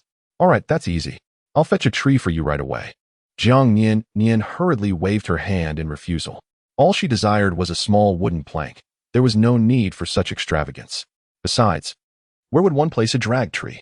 There was no need for such trouble. She merely wanted a piece of wood, roughly the length of her forearm, preferably with a hole carved into it by her. Additionally, a slender stick, slightly narrower than the hole, would suffice. She wished to experiment with friction fire. If successful, she could soon savor cooked meat. Although the purpose behind Jiang Nian-nian's request remained a mystery, Fu Cheng felt a sense of joy. Her current demeanor was far improved compared to the previous days when she appeared lost in thought. Just days prior, she would languish atop the animal hide mat, reluctant to move, consuming very little. Aside from essential communication with them, she spoke little. Even the newly born cubs seemed more spirited than she. I shall fetch it for you. Remain here in the cave and do not wander about. I shall not stray too far, Fu Cheng assured her. Not far from the cave, there were indeed trees, making the task quite expedient. After he spoke, he vanished from sight. Jiang Nian-nian retrieved her dragon and phoenix scissors from the sewing box, snipped a tuft of fur from the animal hide towel she had wrapped herself in yesterday, and gathered a substantial handful of dry grass from beneath the hide mat. Once everything was prepared, Fu Cheng returned with the wooden plank and stick. Jiang Nian-nian intertwined the hay with a tuft of hair, kneading it into a compact ball before placing it into the hole on the wooden board. She then inserted the stick and began to rub it vigorously. However, despite her palms turning red from the effort, the hay showed no sign of reaction whatsoever. Jiang Nian-nian, feeling somewhat defeated, reclined upon the fur mat. Indeed, the disparity between watching others perform tasks in videos and attempting them herself was stark. In the videos, the simplicity of the actions appeared almost whimsical, yet when it came to her own efforts, it felt burdensome. Fu Cheng, observing with curiosity, finally could not restrain himself from inquiring, Nian-nian, why were you incessantly rubbing that stick? Raising her hand to gaze at her flushed palms, Jiang Nian-nian sighed.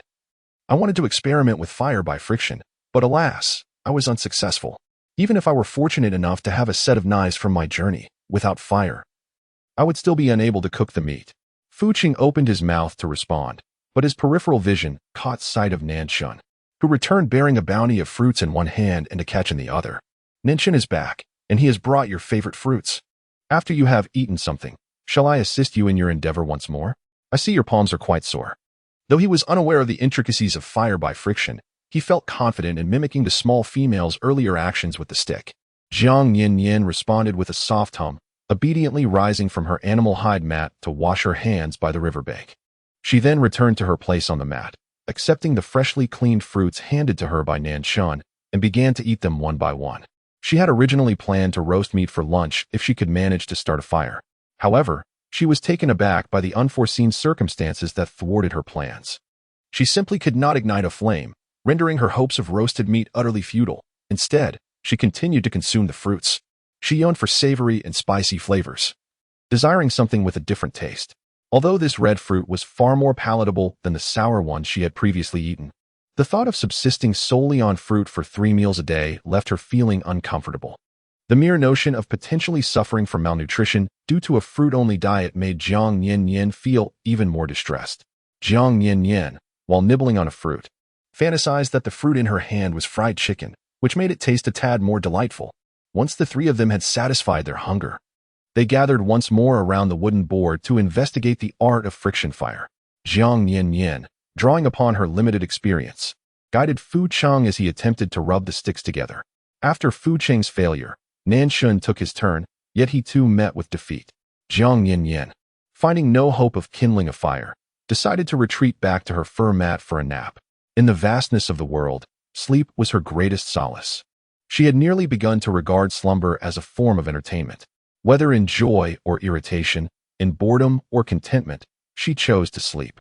After all, she could not conjure a spark in the immediate future, so it was far better to indulge in a good rest. As evening fell, she partook of fruits, as was her custom. Following her meal, she tugged at Fu Cheng, insisting he accompany her to the riverbank for a bath, despite the chilling waters. Yet, Jiang Nian-nian found a certain comfort in cleansing herself. Perhaps it was Fu Cheng's vigorous hands, for her garments, subjected to his wringing, would invariably dry by the next day, never hindering her attire. In the days that followed, Jiang Nian-nian fell into a monotonous routine of consuming fruits when hungry and toiling with sticks when sated. Eventually, when the repetitiveness of her activities became unbearable, she resolved to venture outside. She could not remain forever tethered to the singular pursuit of friction fire. Perhaps, if she sought, she might discover flint. With newfound determination, Jiang Nian-nian eagerly summoned Fu Cheng and Nan Shan, expressing her desire to accompany them on a hunting expedition. Unsurprisingly, her proposal met with unanimous dissent from both. Their tribe had never permitted females to hunt for sustenance. Even though Jiang Nian-nian's fruit diet was somewhat fastidious, they were more than capable of providing for her. There was no need for her to venture out, as her foraging for fruits would merely consume a little more time. Jiang Nian-nian had no choice but to shift her perspective, expressing that her prolonged stay in the cave had become unbearably stifling, and she yearned to step outside for a stroll to alleviate her restlessness, lest it lead to illness. Indeed, upon mentioning her discomfort, both Fu Cheng and Nan Shan consented to take her for a brief excursion around the tribe, though they would not venture far. Nevertheless, Jiang Nian-nian felt a profound sense of satisfaction. She had not anticipated traveling to distant places. Without shoes on her feet, she was carried out by Fu Cheng. During this outing, Jiang Nian-nian did not manage to find any flint or edible fruits. However, she did stumble upon something else that she urgently required, the soap pod tree. To be honest, her familiarity with the soap pod tree was limited. It was only upon spotting numerous large, dried brown and black pods on the ground that she surmised the presence of the tree. As for the pile of desiccated black pods, she instructed Nan Shan to gather them using a large piece of animal hide, bringing them back to the cave. After all, her expedition was intended to procure useful items, and she had come prepared with the hide. In the distance, she also beheld a sprawling grove of lush bamboo.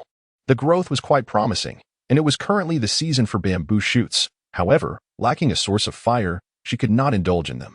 Yet, observing these bamboo stalks, which were significantly sturdier than those she had encountered in modern times, Jiang Nian-nian was not one to let such an opportunity slip away. Even if she could not enjoy bamboo shoots, she resolved to have Fu Cheng and the others bring back a few stalks to craft bamboo cups, thus saving her from having to cup her hands to drink water. Upon her return, she would contemplate the various uses for the bamboo. At this moment, Jiang Nian-nian regretted not having watched wilderness survival shows daily. Instead, she had squandered her time on palace dramas during meals, acquiring skills suited for court intrigue with no application in her current situation. Further afield lay an expansive and verdant forest, stretching endlessly before her. However, Fu Cheng and Nan Shan were unwilling to accompany her there. Yet, Jiang Nian-nian was undeterred. The rewards of this outing were already quite satisfactory. She recognized the importance of not being overly greedy, lest she hinder her chances of future excursions. As the trio returned to the cave, it was precisely the peak of the afternoon sun's warmth. Jiang Nian-nian, neglecting her hunger, hastily gathered a few soap pods and made her way to the riverbank. For the past few days, she had merely rinsed her hair in the river with clean water, yet it felt as though it remained unclean. At the riverbank, she smashed the soap pods against a stone and, after placing them in the water, began to agitate them. Bubbles began to form in the water, and filled with joy, Jiang Nian-nian dove into the river. However, this time she entered fully clothed, as it was still daylight. She wasn't audacious enough for a public nude swim. Upon hearing the splash of Jiang Nian-nian entering the water, Nan Shan couldn't help but glance toward the riverbank. Jiang Nian-nian was thoroughly enjoying herself in the water, seemingly enamored by it. She exhibited no fear of water, bathing by the river each night. Were it not for her inability to sprout a fishtail, one might suspect she belonged to a race of aquatic beings. Fu Cheng shook his head. She bore no scent of the sea folk. The sea creatures we had encountered before, even the females, possessed a distinct aroma reminiscent of ocean waters. Yet, I could not discern the essence of what kind of beast she was. All I knew was that she smelled delightful, far more pleasant than other female beasts. Jiang Nian-nian had never disclosed her true lineage.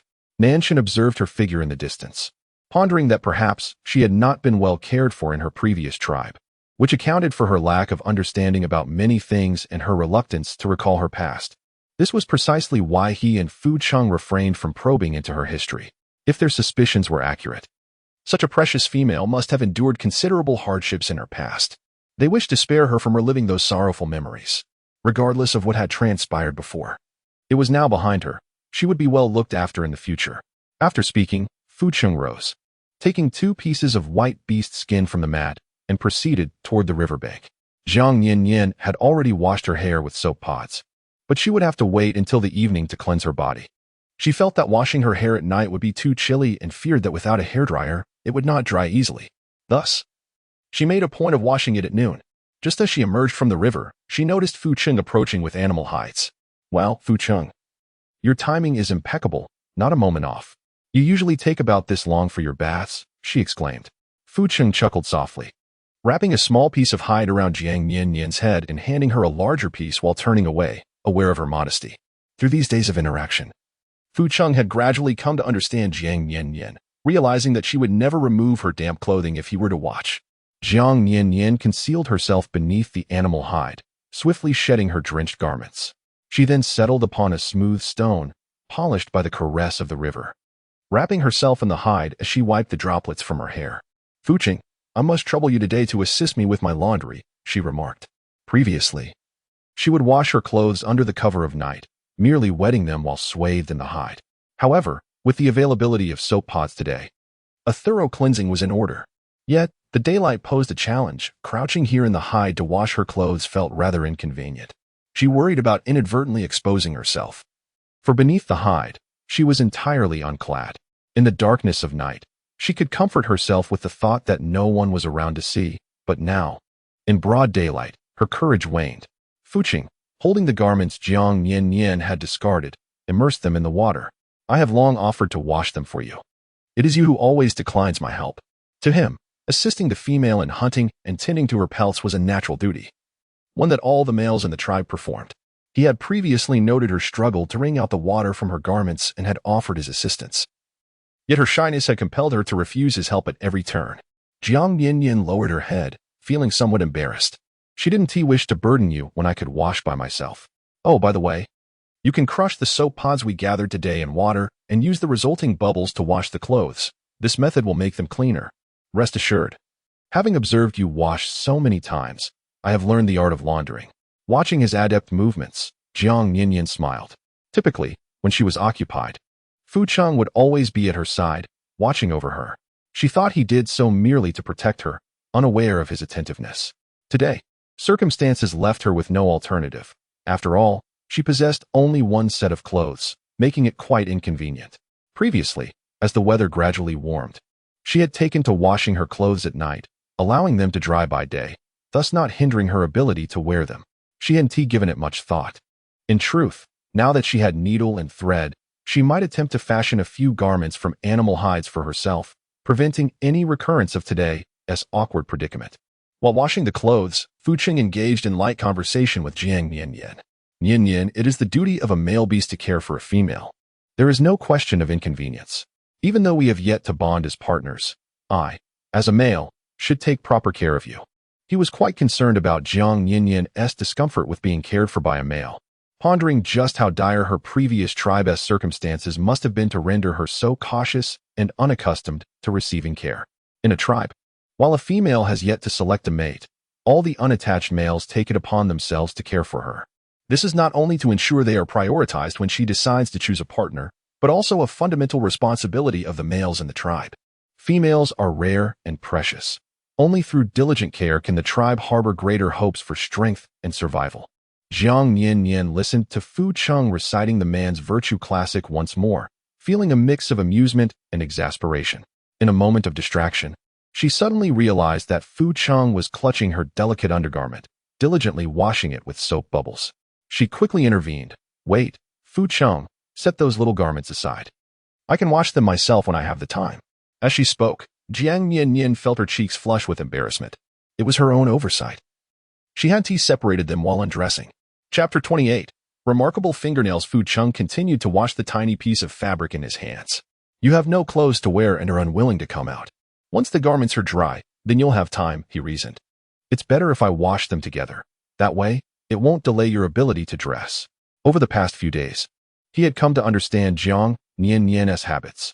While other females typically draped a mere leather skirt around their waists, she enveloped herself completely, donning 2 layers of clothing. Although the inner layer was quite thin, merely watching her made him feel uncomfortably warm. Jiang Nian-nian felt somewhat embarrassed. Fu Cheng, those are my intimate garments. Your assistance in washing them would leave me feeling quite awkward. Fu Cheng lifted his gaze to behold Jiang Nian-nian, wrapped in animal hide. And a smile graced his lips. After all, we are destined to become partners eventually. What is there to feel embarrassed about? In the tribe, when a female and male find mutual attraction, they immediately engage in mating. Unlike them, who have dwelled in a cave for so long without taking any action. Yet, there was little to be done. After all, when he encountered her, she was still a minor. Jiang Nian-nian remarked. Why does this orc incessantly speak of finding a partner? Sighing, she had relinquished her struggle. As she observed Fu Cheng skillfully washing her undergarments, a question escaped her lips. How do you know the proper way to wash these? His technique was so proficient, it was as if he had spent 3 years at a lingerie counter. While continuing his task, Fu Cheng replied, I merely learned by watching you do it this way. Is that not correct? Indeed, how astute you are. It seems you grasped it immediately. Jiang Nian-nian could not help but internally criticize this perverse man, who even insisted on watching her while she washed her undergarments. After Fu Cheng finished washing and hanging her clothes, he settled beside her to bask in the sunlight. By the time her hair had nearly dried under the warm rays, Jiang Nian-nian had dozed off, resting her head upon the stone. When Fu Cheng carried her back to the cave, enveloped in the warmth of the sun, she remained completely unresponsive. Nanchin had ventured out once more in search of fruits. Those red berries that Jiang Nian-nian adored were already scarce, and after these days, nearly all had been picked by him, compelling him to venture farther afield in search of more. Upon awakening, Jiang Nian-nian retrieved a knife from the box, intending to have Fu Cheng assist her in crafting some bamboo cups.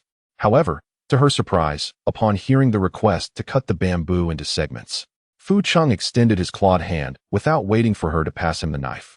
With a slight exertion, the bamboo was effortlessly severed into 2 pieces.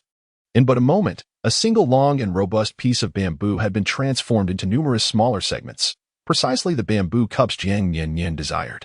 Jiang Nian-nian gazed in astonishment, silently returning the knife she had taken out. It seemed that Fu Cheng would have no need for the blade any longer. She had just been lamenting whether using the knife to cut bamboo would dull its edge. Picking up the bamboo cup from the ground, Jiang Nian-nian looked at Fu Cheng with admiration, sincerely exclaiming, Fu Cheng, your nails are truly impressive. Such hands could easily serve as a lathe. Fu Cheng, witnessing the adoration in the young female's eyes, felt a sense of satisfaction within. However, he maintained a serious demeanor as he replied, such matters are quite simple. He possessed numerous remarkable skills, and he had no desire to boast or deceive Jiang Nian-nian about such trivialities. After all, should she one day boast to other females about his prowess in crafting bamboo tubes, it would only serve to render him a subject of ridicule among the other beastmen. Jiang Nian-nian's eyes gleamed even brighter upon hearing this. Excitedly, she inquired, can you also transform the wood into segments? This way, she could enlist Fu Cheng's help to dig a basin for water, eliminating the need for them to hold leaves while she washed her feet. Fu Cheng, with a playful lift of his chin, replied, of course, I can create it in any size you desire. Jiang Nian-nian gestured animatedly before speaking. Once the wood is properly prepared, it would be splendid if we could hollow it out to create a basin resembling a bamboo tube, capable of holding water. Fu Cheng was somewhat taken aback by Jiang Nian-nian's ingenuity. Earlier, when she had asked him to work with bamboo, he merely assumed it was a whimsical fancy of hers. Little did he realize she intended for him to fashion the bamboo into a vessel for water. Now, she was suggesting he transform the wood into a basin for the same purpose. Such notions had never crossed his mind before. With a basin at her disposal, she would no longer need to use leaves to collect water for washing her feet, which would undoubtedly be much more convenient. This is simple. I can manage that. What else do you desire? Do tell me, for I find myself with little to do in the cave, and if it is within my capability, I shall gladly fulfill your requests. Fu Cheng was intrigued by the myriad of marvelous ideas that seemed to dwell within her mind. Jiang Nian-nian rested her elbows on her knees, feeling a sense of despondency. I still yearn for some wooden bowls, wooden spoons, and perhaps bamboo chopsticks, ideally. I would also love a large wooden tub hewn from solid timber. However, at this moment, I have yet to create a spark. Without fire, those items hold no value. What use are pots and pans if I cannot boil water? Washing in a tub filled with cold water offers little distinction from bathing in the river. And it requires additional effort to draw water into the tub, only adding to my troubles. It is best to abandon this futile endeavor. Fuqing's mood mirrored Jiang Nian-nian's melancholy. In recent days, he and Nanshan had accompanied her in futile attempts to create fire. Yet not once had they succeeded. It is our inadequacy. Despite the many days past, we have not procured what you desire. Witnessing her exquisitely handsome face clouded with dismay tightened Jiang Nian-nian's heart. She dreaded seeing such sorrow on a charming visage. Perhaps, the art of friction fire is inherently challenging. After all, I have never achieved success in it myself. Yet, I have just recalled what I truly need. Come, I shall step outside and illustrate it for you. Jiang Nian-nian casually picked up a slender bamboo stick from the ground. Grasping Fuqing's hand, she dashed outside, settling beside a patch of even ground near the cave, where she began to sketch. Observe this object that resembles a fishbone. It is known as a comb, designed to neatly arrange hair. Though diminutive in size, its numerous teeth render its creation somewhat intricate, potentially consuming considerable time. After all, a comb necessitates a multitude of teeth. However, lacking suitable tools in their possession inevitably complicates matters. Yet, she could not do without a comb. While it is feasible to use her fingers to awkwardly manage her hair for a short time, Jiang Nian-nian harbored a persistent concern that prolonged neglect would lead to her hair becoming tangled. Fuqing bent down, scrutinizing the drawing on the ground for a moment. Once he was certain that he had committed the design of the comb to memory, he stood up and remarked, "When Nanshan returns, I shall seek out wood to craft one for you." Jiang Nian-nian gazed up at the slanting sun, the sky nearly shrouded in darkness and still. Nanshan had yet to return. A wave of concern washed over her. Nanshan had been away for quite a while today. Could he have encountered some peril? In the past, she would awaken from her midday slumber to find Nanshan by her side. Yet today, despite having been awake for a considerable time, Nanshan remained absent. Chapter 29. The scarcity of food. Jiang Nian raised her gaze to the slanting sun. Twilight was swiftly approaching, yet Nanshan had yet to return. A twinge of concern gripped her heart. Had he perhaps encountered some peril during his prolonged absence? In the past, she would awaken from her midday slumber to find Nanshan by her side. However, today, despite having been awake for quite some time, he remained absent. Fuqing also sensed that Nanshan had been gone for an unusually long duration. Nevertheless, he held unwavering faith in Nanshan's capabilities. No need for worry. He is likely preoccupied with other matters. Are you feeling hungry? If so, shall I fetch you some other fruits to appease your hunger? Jiang Nian-nian recalled the insipid fruits she had encountered in Fuqing and felt a sudden loss of appetite. She shook her head and declined, saying, "I am not hungry. Let us take those bamboo cups from the cave and wash them by the river. That way, we can use them directly." The two of them cradled a collection of bamboo cups in their arms, yet Jiang Nian-nian found herself puzzled. The trees surrounding them were tall and robust. So why were the bamboo shoots not equally stout? Although these bamboo stalks were indeed sturdy, they did not evoke the astonishment she felt when witnessing the seemingly mutated trees. This seemed rather unusual. In the beast realm, she had observed everything in oversized proportions, be it trees, grass, or animals. Why, then, did the bamboo appear so ordinary? Perhaps it was the very normalcy of these bamboo that rendered them somewhat peculiar. After washing the cups by the river, they gathered them all in their arms.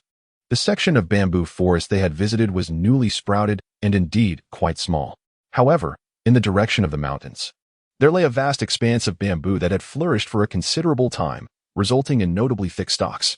We could use those to make the bowls you mentioned. She mused. Oh, what if we explored the mountains tomorrow and brought back some of those larger bamboos? Jiang Nian-nian now constantly seeks opportunities to venture out and explore, hoping to discover items of utility. However, Fuqing has rarely declined her request.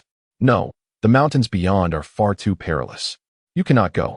If you desire those bamboos, I shall procure some for you when Nanshan and I find the time. All right, but if it is truly dangerous, you must refrain from going as well. It is not worth risking your safety for mere bamboos. Jiang Nian-nian, however, did not press the issue. Her quest for survival was not a pursuit of death. Aware of the perils lurking beyond the mountains, she opted to steer clear of such dangers. Venturing into the jaws of a tiger, knowing full well the risks, was not within her character. Fuching, softened by her consideration, spoke with greater gentleness. We can handle ourselves, should we encounter a rogue beast. We are not afraid of a confrontation. The reason for your exclusion lies in the fact that these feral creatures often seek to abduct females. If they set their sights on you, it could lead to significant trouble as they lie in wait, ready to strike. Your scent, particularly sweet, is quite alluring to the beastmen. Should a rogue beastman discover you, it would indeed pose a problem. While we could likely defeat them, the true concern lies in their ability to stealthily abduct individuals. Once they fixate on a target, they seldom relent, lurking in the shadows for the perfect moment to act. It is safe to say that these rogue beasts are a source of considerable frustration for all tribes. However, speaking of scents, Fuching could not help but twitch his nose slightly. Nian-nian, I have noticed that your fragrance today is markedly different from before. Jiang Nian-nian was momentarily taken aback. She raised her hand to her nose and inhaled deeply. Suddenly, a thought struck her. Why can't I perceive any scent? Perhaps it is due to the soap pot I used today? She even pondered whether her prior rinsing with plain water had failed to cleanse her properly, leaving behind an unpleasant odor. Is that why Fucheng remarked that her fragrance today was markedly different from before? Fucheng shook his head, his expression resolute. No, I have encountered the scent of soap pods before, and it is not like this. Previously, you exuded a sweet aroma, yet today, your scent is even more robust and enticing, reminiscent of ripe fruit, stirring an irresistible flutter within my heart. When he had previously caught a whiff of her fragrance, Fucheng had only found it delightful and sweet. As for any other illicit thoughts, he had always refrained, considering her young age. However, today, he found himself unable to resist the primal urge to engage with her, a desire that proved exceedingly arduous to suppress. Jiang Nian listened to him earnestly uttering those alluring words. Her cheeks flushed. Perhaps it was due to her recent indulgence in fruits, to the point that she felt almost fruit-like herself. It was likely she had become attuned to a different scent. She had once heard a notion that one's diet could alter their body's aroma. Consuming more fruits and vegetables while minimizing meat could impart a hint of fruity fragrance to the body. Perhaps the heightened sensitivity of the beastmen's noses in Fu City enabled them to easily detect the changes in her scent. Before Fucheng could continue his discourse, he was interrupted by the hurried return of Nanshan. Nian-nian, you must be quite famished after waiting so long. Today's hunt took longer than expected, Nanshan said. Slightly breathless, his gaze suddenly deepening. However, he quickly regained his composure and handed Jiang Nian a pouch of freshly washed fruits, the vibrant red fruits glistening with dew, nestled upon the green leaves, creating a striking visual contrast. Noticing the fatigue etched on Nanshan's face, Jiang Nian offered a comforting smile. It's all right. I'm not hungry yet. What took you so long to return? Was it difficult to catch anything? She had been lounging at home, enjoying the comforts provided to her. And even if she had to endure a slight hunger, it was of little consequence. Nanshan lowered his gaze, concealing the unease hidden within his eyes. Yes, it was somewhat troublesome. We spent quite some time pursuing a wild bull. Fucheng glanced at Nanshan, aware of the deception, yet chose not to expose it. Jiang Nian-nian embraced the fruit in her arms, gazing at Nanshan with a smile. You have worked hard, having to hunt and gather fruits for me every day. However, Nanshan was convinced that he had been away for too long, and that the young female must be starving, so he hastily shook his head. It's not a bother. I will return earlier next time. Please eat. As Jiang Nian-nian settled onto the animal skin mat and began to eat, Fucheng exchanged a knowing glance with Nanshan, and the two quietly exited the cave. What is the matter? Did you encounter trouble outside? Fucheng, well aware of Nanshan's skills, found it hard to believe that a mere hunt would delay him so. The excuse of spending extra time on a wild bull was flimsy at best. Nanshan's expression grew serious. In this vicinity, the fruits that Nian-nian loves have already been picked clean.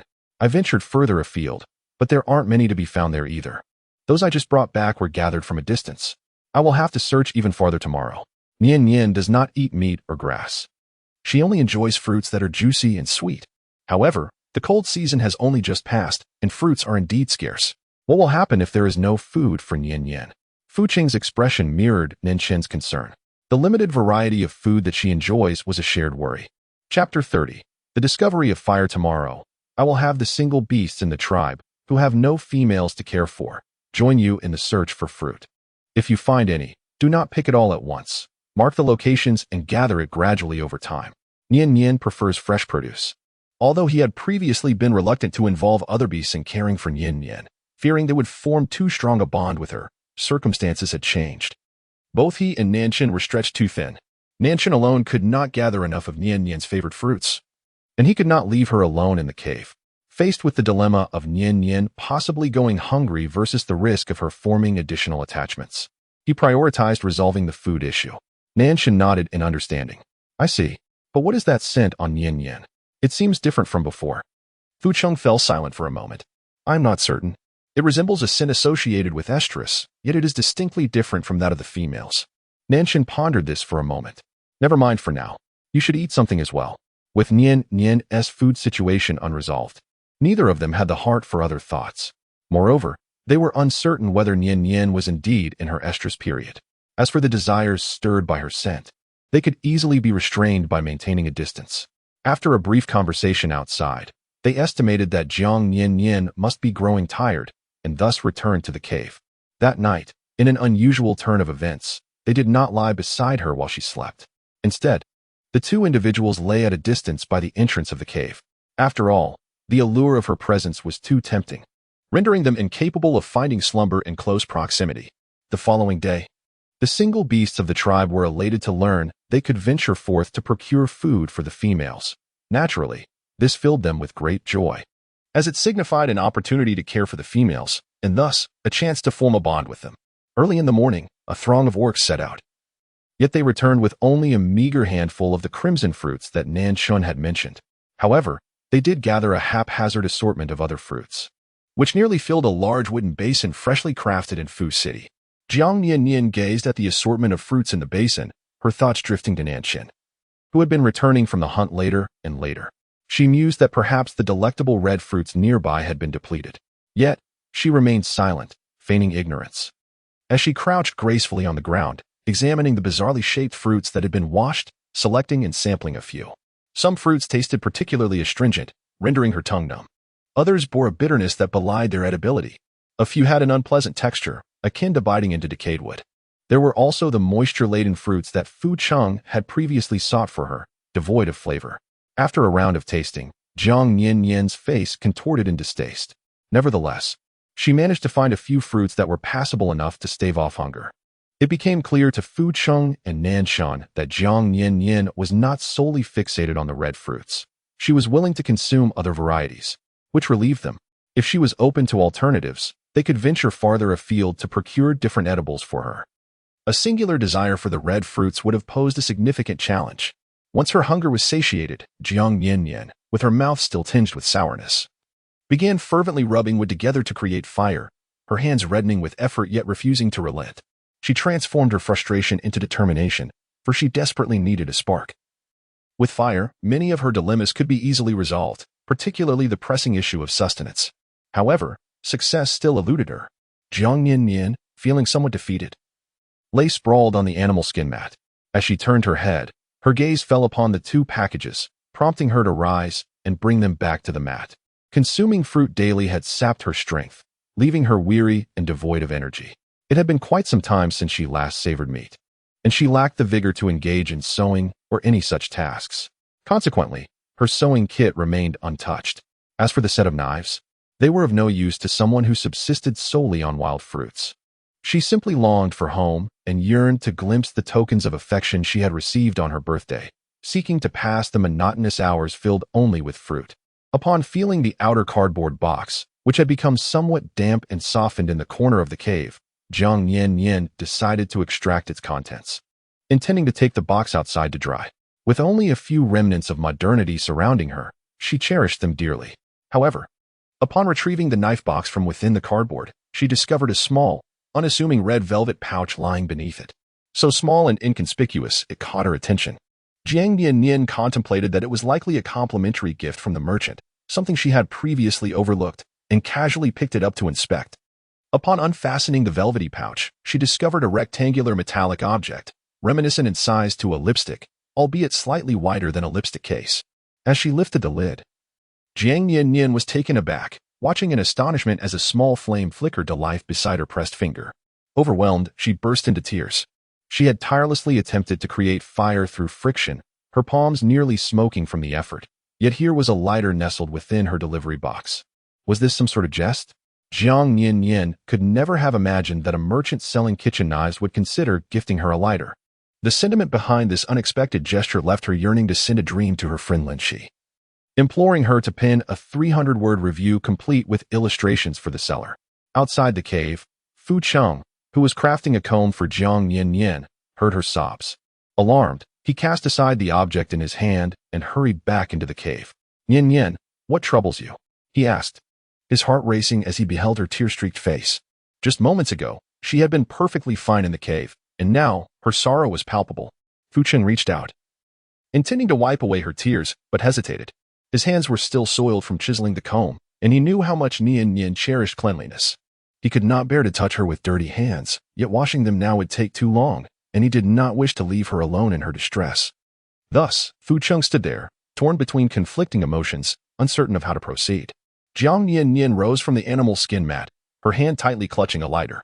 Without a care, she threw herself into Fu Cheng, weeping uncontrollably, her tears and runny nose staining him. Fu Cheng, taken aback by such a display of emotion from a female, felt utterly at a loss as to how to console her. He could only hold her quietly, offering solace as one would to a young cub, gently patting her back with his wrist. His hands were covered in wood shavings and dust, leaving him no choice but to use his wrist. When Jiang Nian-nian finally cried enough, she lifted her head, her tear-streaked face breaking into a smile as she said, Fu Cheng, I have found the spark. During her idle moments these past few days, she had been diligently practicing friction firemaking, and both Fu Cheng and Nanshun had assisted her in numerous attempts. They were well aware of her fervent desire for this elusive spark. Chapter 31. The delicacy of meat awaits. How splendid. I recall you mentioning that once you had the spark, there were so many things you wished for. You must show me your drawings. I shall prepare them for you at once. Although Fu Cheng had yet to see the spark she spoke of, her jubilance filled him with delight. Reflecting on her previous disappointments due to the absence of fire, he felt an immediate urge to compensate for all that she had longed for. Jiang Nian-nian wiped away the tears from her face, banishing all the discomforts of recent days. Those matters could be addressed later, after we have finished our meal. For now, we have more pressing tasks at hand. Please gather some dry firewood for me. I also require a few stones and a thin slab of rock. Oh, and don't forget some salt. Call Nanshin back as well. I shall prepare a delightful feast for you. Although the beast world lacks mobile phones, the inhabitants possess a unique form of communication known as beast roars, which allows them to connect with ease within a certain range. Seeing her spirits uplifted, Fu Cheng dashed outside. Wait for me. I will return shortly. As she watched Fu Cheng's departing figure, Jiang Nian-nian suddenly remembered that she had inadvertently smeared her snot and tears on him and promptly called out, Make sure to take a bath before you come back. The response to her was a resounding beast roar. Jiang Nian-nian clutched a lighter in her palm and retrieved a kitchen knife from the knife rack.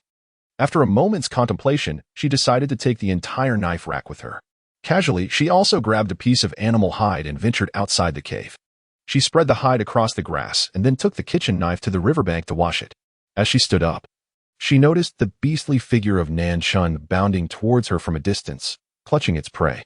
Upon seeing Jiang Nian-nian by the river, it abruptly halted, hesitating as it regarded her, seemingly puzzled by her solitary presence. Once it assessed that the vicinity was relatively safe for her, it intended to divert its path elsewhere.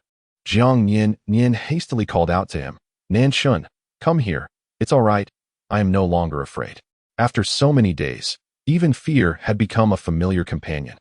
Moreover, both Nanshun and Fu Cheng had always treated her with utmost kindness, readily acquiescing to her every request. Seeing them brought her a sense of warmth. The lion leapt gracefully across the river, discarding its prey at the entrance of the cave before emerging shortly after, wrapped in animal skin. Nian-nian, what do you wish me to do? He inquired.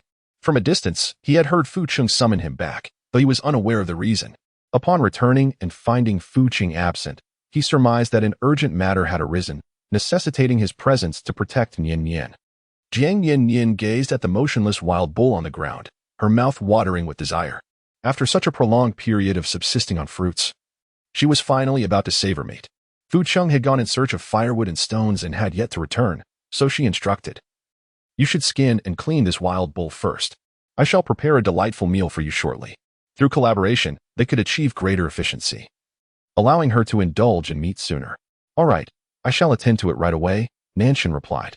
Although he found it somewhat peculiar that Nian, who had consistently subsisted solely on fruits, now exhibited interest in this quarry, he refrained from questioning her intentions further. After all, it was customary for him to adhere to whatever Nian suggested. Without further ado, he hoisted the wild bull and made his way towards the riverbank. Jiang Nian-nian exclaimed amidst the hustle and bustle, "Take it further away before you continue.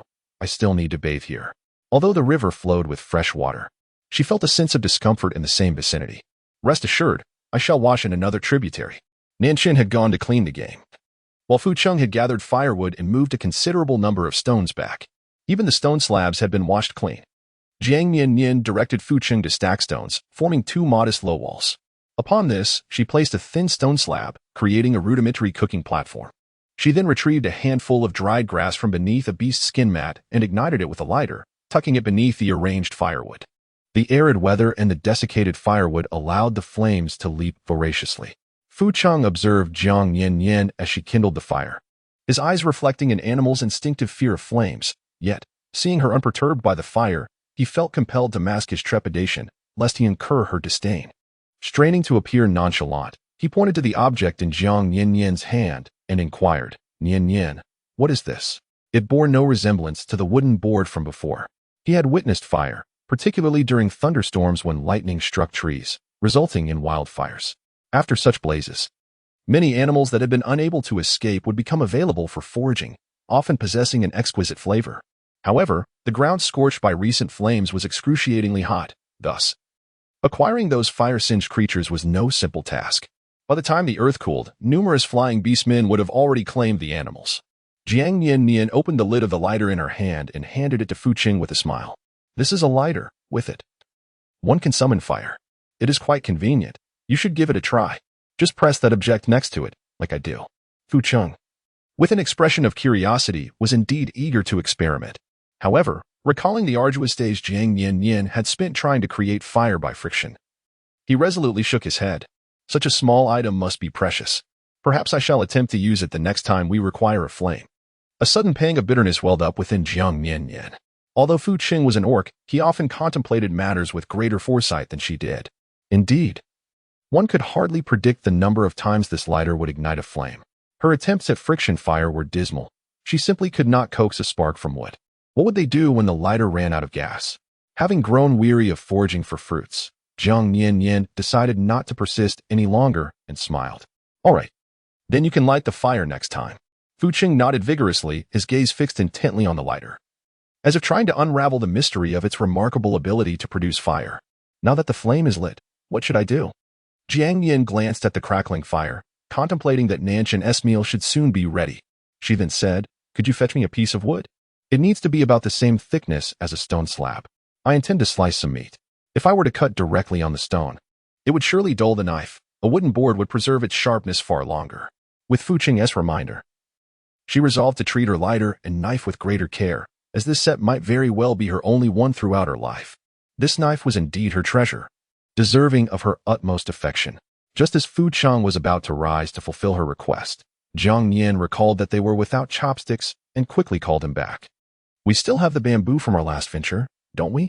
We can fashion 6 slender sticks, each 2 fingers long and half a finger wide.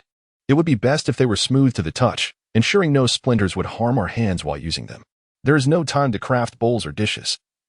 She remembered the despair of trying to ignite fire through friction, convinced she was fated to live solely on fruits. Consequently, she never considered making those items. Chapter 32. The roast meat. "Let us eat this meal first. We have plenty of time," she concluded. "All right, wait for me. I shall return shortly." Fu Cheng replied before departing. Previously, while crafting a wooden basin for Nian, he had preserved a significant amount of leftover wood. He found her ideas to be rather peculiar, but thought they might prove useful in the future, hence he had refrained from discarding the materials, leaving them conveniently near their cave. Finding a suitable piece was merely a matter of a brief search. As for the bamboo sticks, they were even easier to procure. A simple tug would suffice. Since Nian desired a smoother finish, he would use his nails to scrape the edges of the bamboo. Fu Cheng swiftly gathered the necessary items, and soon after, Nian returned with the cleaned wild buffalo. Handing over the freshly skinned and washed buffalo hide to Fu Cheng, He laid it on the ground before placing the buffalo meat atop it. In the past, they had been less meticulous, typically starting their meal directly on the ground. However, with Nian-nian's presence, who had a penchant for cleanliness, they had adopted this new practice of ensuring everything was washed before consumption. Jiang Nian-nian gazed at the steaming stone slab over the fire and handed a kitchen knife to Fu Cheng. First, procure a piece of meat that is sufficiently fatty. Do not tear it with your fingernails. Use this knife instead, slicing it thinly. If it's too thick, it will cook slowly. Although his nails were sharp, she had no desire to consume meat that had been marred by his daily toil. Fu Cheng accepted the knife and obediently cut off a slice of meat, only to gaze at the blade in disbelief, exclaiming, "This knife is surprisingly as effective as my claws." He had only ever used stone knives, which paled in comparison to this gleaming blade. Although he had seen Nian-nian wield such a knife before, he had never dared to touch it, making this his inaugural experience using it. Jiang Nian-nian, she, a person devoid of claws, was at a loss for words. Nanshan, intrigued by Fu Cheng's words, leaned in closer. "Is that so? Allow me to give it a try." Jiang Nian-nian observed the two burly figures, akin to children discovering a new toy, crouched together as they examined the kitchen knife, and found the scene quite amusing.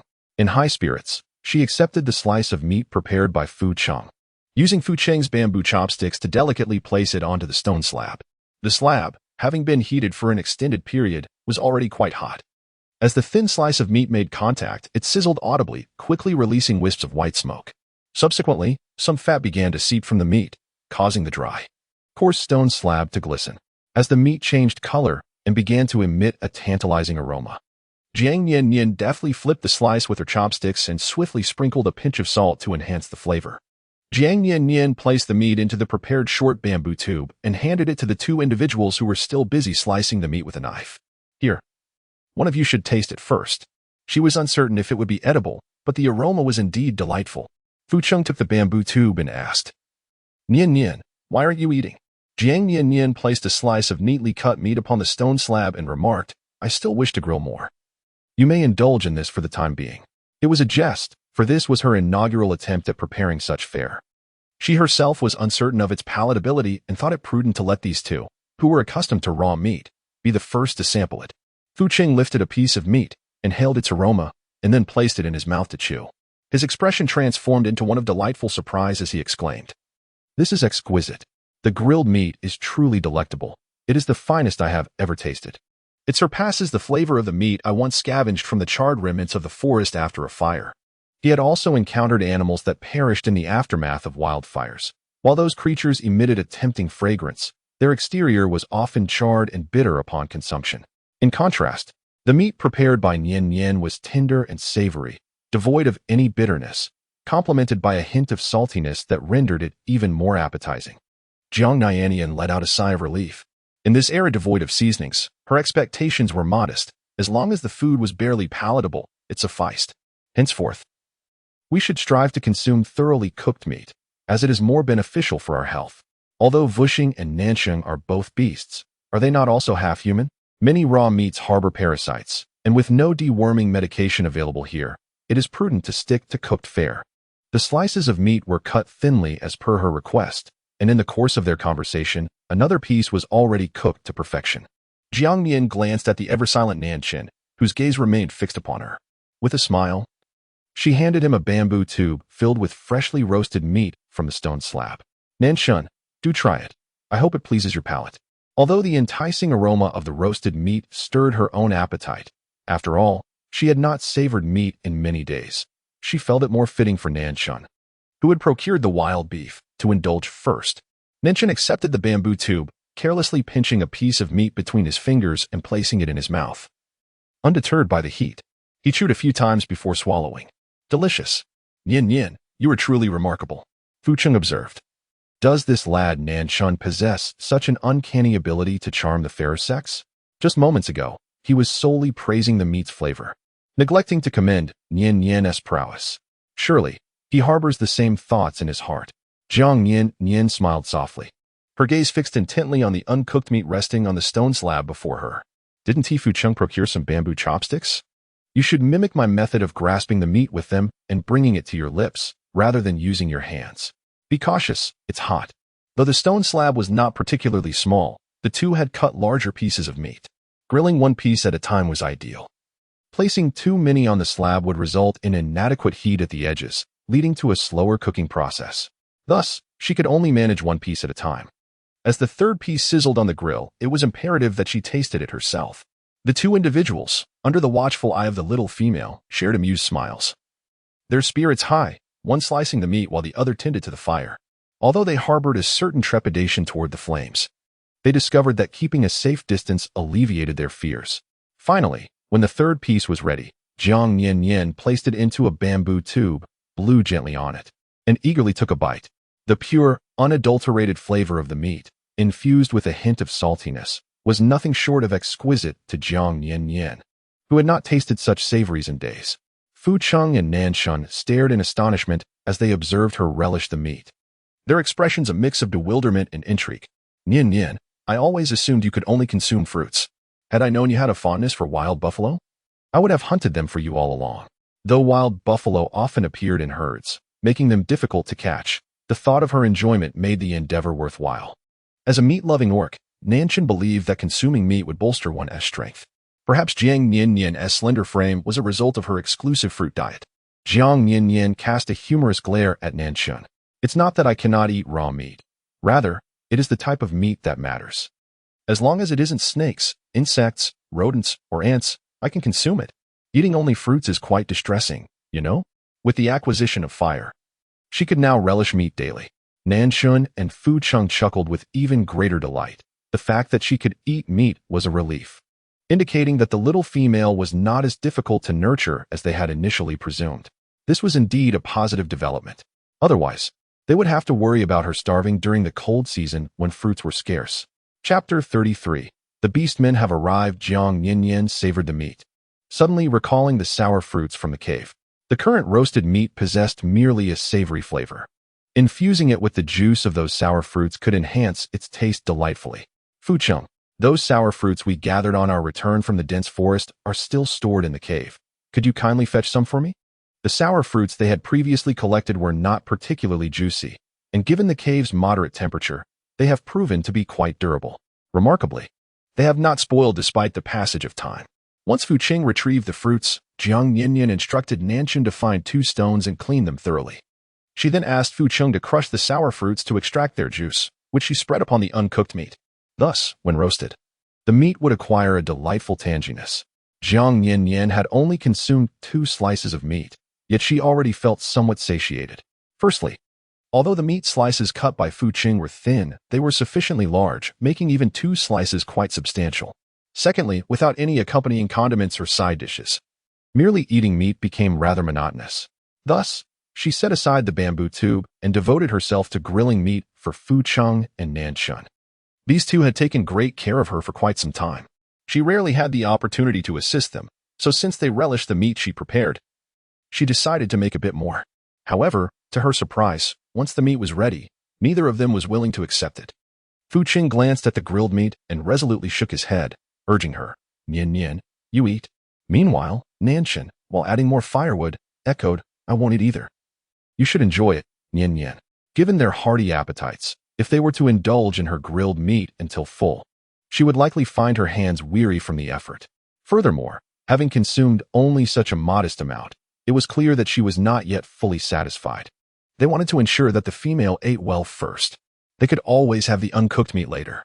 Observing the two, who were clearly still tempted by the grilled meat yet steadfastly refusing the offerings in her hands, Jiang Nian-nian felt a pang of sadness. Perhaps they were concerned that she had not yet had her fill. I have never had a large appetite and am already full. You both should eat, she reassured them. In truth, her appetite was quite normal by modern standards. But in this beastly world, compared to the voracious appetites of the beastmen, she was akin to a delicate bird. Jiang Nian-nian repeatedly emphasized her satisfaction with the meal, while Fu Cheng contemplated Nian-nian's usual modest consumption of only a few small fruits at a time. He then accepted the skewered meat, promptly stuffing it into his mouth. Considering their considerable appetite, he surmised that the small pieces, grilled one by one, would likely last until dusk. Jiang Nian-nian remarked, by the way, if you happen to cut from the more tender sections of the meat, you could slice it a tad thicker. I believe, given your palate, you would prefer that delightful medium-rare steak. They were accustomed to consuming raw meat, often relishing steaks with a hint of blood, so this would surely be to their liking. Obediently, Fu Cheng cut 2 thicker slices of tender meat, which Jiang Nian-nian placed onto the stone grill. Since they desired a softer texture, the slightly lower temperature at the edges of the stone was inconsequential. Indeed, once the steak was grilled, both of them thoroughly enjoyed it. Fu Cheng subsequently prepared several more slices of tender meat for Jiang Nian-nian to grill. As they busied themselves, a black wolf suddenly emerged from the shadows, sprinting towards them with alarming speed. Jiang Nian was taken aback, instinctively wishing to hide behind Fu Cheng. Upon glancing at Fu Cheng and Nanshan, who exhibited no reaction, she felt somewhat reassured. After all, it was illogical for a wild wolf to recklessly attack a tiger and a lion. The black wolf gazed at the blazing fire with trepidation. Yet the sight of the meat upon the stone slab and the 3 individuals sitting unscathed beside the fire proved too tempting to resist, compelling it to take 2 steps forward and assume human form. Caught off guard by the black wolf's transformation, Jiang Nian could not avert her gaze quickly enough. And upon seeing the naked werewolf, she instinctively turned her head away. Having spent much time in the cave with little interaction with other beastmen, she struggled to discern the difference between beastmen and animals. The sight of their bare forms embarrassed her, prompting a desire to hide. Indeed, such encounters never grew familiar, no matter how often one witnessed them. Fortunately, Jiang Nian had progressed from her initial shock to a more composed demeanor, managing to avert her eyes without revealing her discomfort. The black wolf, drawn by the aroma of the meat on the stone slab, swallowed hard. "Chieftain, what delectable dish is this? I can smell its fragrance from afar." Fu Cheng picked up a piece of meat, suddenly recalling the small female's admonition against using his hands, and hastily employed chopsticks to skewer the meat before offering it. "Lang Qing, you possess the keenest nose. This is the roasted meat that Nian-nian prepared for us. Do you have a taste?" As he handed the roasted meat to Lang Qing, Fu Cheng astutely withdrew the chopsticks, for he had only crafted 6 pairs, and should he relinquish his, he would be left without any. Lang Qing grasped the meat with his hands. Though it was warm, he managed it well with his claws. He brought it to his nose and inhaled deeply before taking a substantial bite, his expression turning to one of astonishment. "Wow, this meat is truly delicious." Upon hearing Lang Qing's exclamation, the beastmen hiding nearby could no longer contain themselves and emerged in a rush. "Chieftain, it's not just Lang Qing with the keenest nose. Ours are quite sensitive as well. It is merely that you instructed us not to disturb the small female while she recuperates, which is why we remained at a distance." The speaker, though in human form, was covered in a dense coat of black fur, resembling a gorilla. Jiang Nian raised an eyebrow at Fu Cheng. Having always believed that her lack of attention in the tribe stemmed from unpopularity, it turned out Fu Cheng had instructed others not to disturb her. "Indeed, the chieftain. As Kitty aptly noted, we have been lingering here, inhaling the fragrant aroma of roasted meat for quite some time." Another figure, cloaked in darkness, concurred. Nanshan chuckled as he observed the 2 brothers, gazing longingly at the barbecue. "Kue Mu, Kue Di, when did your olfactory senses become so astute?" A chorus of laughter erupted among the orcs. Ping Sha stared at the roasted meat upon the stone slab and rubbed her stomach. The chieftain must not show favoritism, reserving the best morsels solely for that young wolf. We, too, wished to partake. Although she had just consumed some roe deer meat and felt quite satiated, the enticing scent of the barbecue compelled her to desire more. Fu Cheng sliced a piece of meat and placed it into a bowl, then addressed the gathering of orcs who were fixated on the meat. "We have only hunted a single wild buffalo, which will scarcely suffice to satisfy all of you. If you wish to enjoy roasted meat, return to your respective hunts, skin your game, and bring it here. For those without prey, gather firewood and stones for the grill." The orcs possessed considerable appetites. The buffalo would barely feed Fu Cheng and Nanshan, and the small female's consumption was negligible. With so many orcs present in the tribe, even if he and Nanshan abstained, there would be insufficient meat to distribute among the multitude. It would be far more prudent for them to bring their own catches, allowing him to instruct them in the art of roasting meat, thus enabling them to prepare it independently in the future. After all, he was reluctant to let the small female roast such an abundance of meat. Chapter 34. Let us craft some tools. Upon hearing Fu Cheng's words, the orcs dispersed in a frenzy. Even the 3 females, typically idle in the tribe, were spurred into action by the allure of roasted meat and hurried off to gather firewood. Ninshin gazed affectionately at the small female by the fire, her face flushed from the heat. "Nian-nian, do not trouble yourself further. Fu Cheng and I will manage the rest. I can see you are already sweating." Jiang Nian-nian, feeling the discomfort of the heat, shifted slightly to distance herself from the fire. It was the middle of the day, and the sun shone brightly. Her clothing felt somewhat heavy, and having been near the fire for some time, she had begun to perspire. Fu Cheng returned from the cave with a few red fruits, washed them by the river, and handed them to Jiang Nian-nian. These were the fruits they had gathered today. There were not many, but he had selected the best for her. The orcs in the tribe were aware of her fondness for fruits, and whenever they went hunting, they would pick some for her. Receiving the fruits, Jiang Nian-nian took a bite, savoring the delightful taste. It was quite refreshing after the oily meat she had just consumed. Expressions of gratitude held little meaning for them. They did not understand such gestures, nor did they find them significant. Merely hearing her praise the taste of the fruits brought them immense joy. Fu Cheng, indeed pleased, was about to speak when he was interrupted by a voice from behind. Fu Cheng, I brought back the stones, and now what? Xiang Tian, a bear beast with formidable strength, approached effortlessly, cradling a multitude of stones. He moved with the swiftness of the wind. Upon seeing the towering pile in Xiang Tian's arms, Fu Cheng chuckled. Bear beasts were typically slow in their movements, yet today, they were hastened by the thought of food.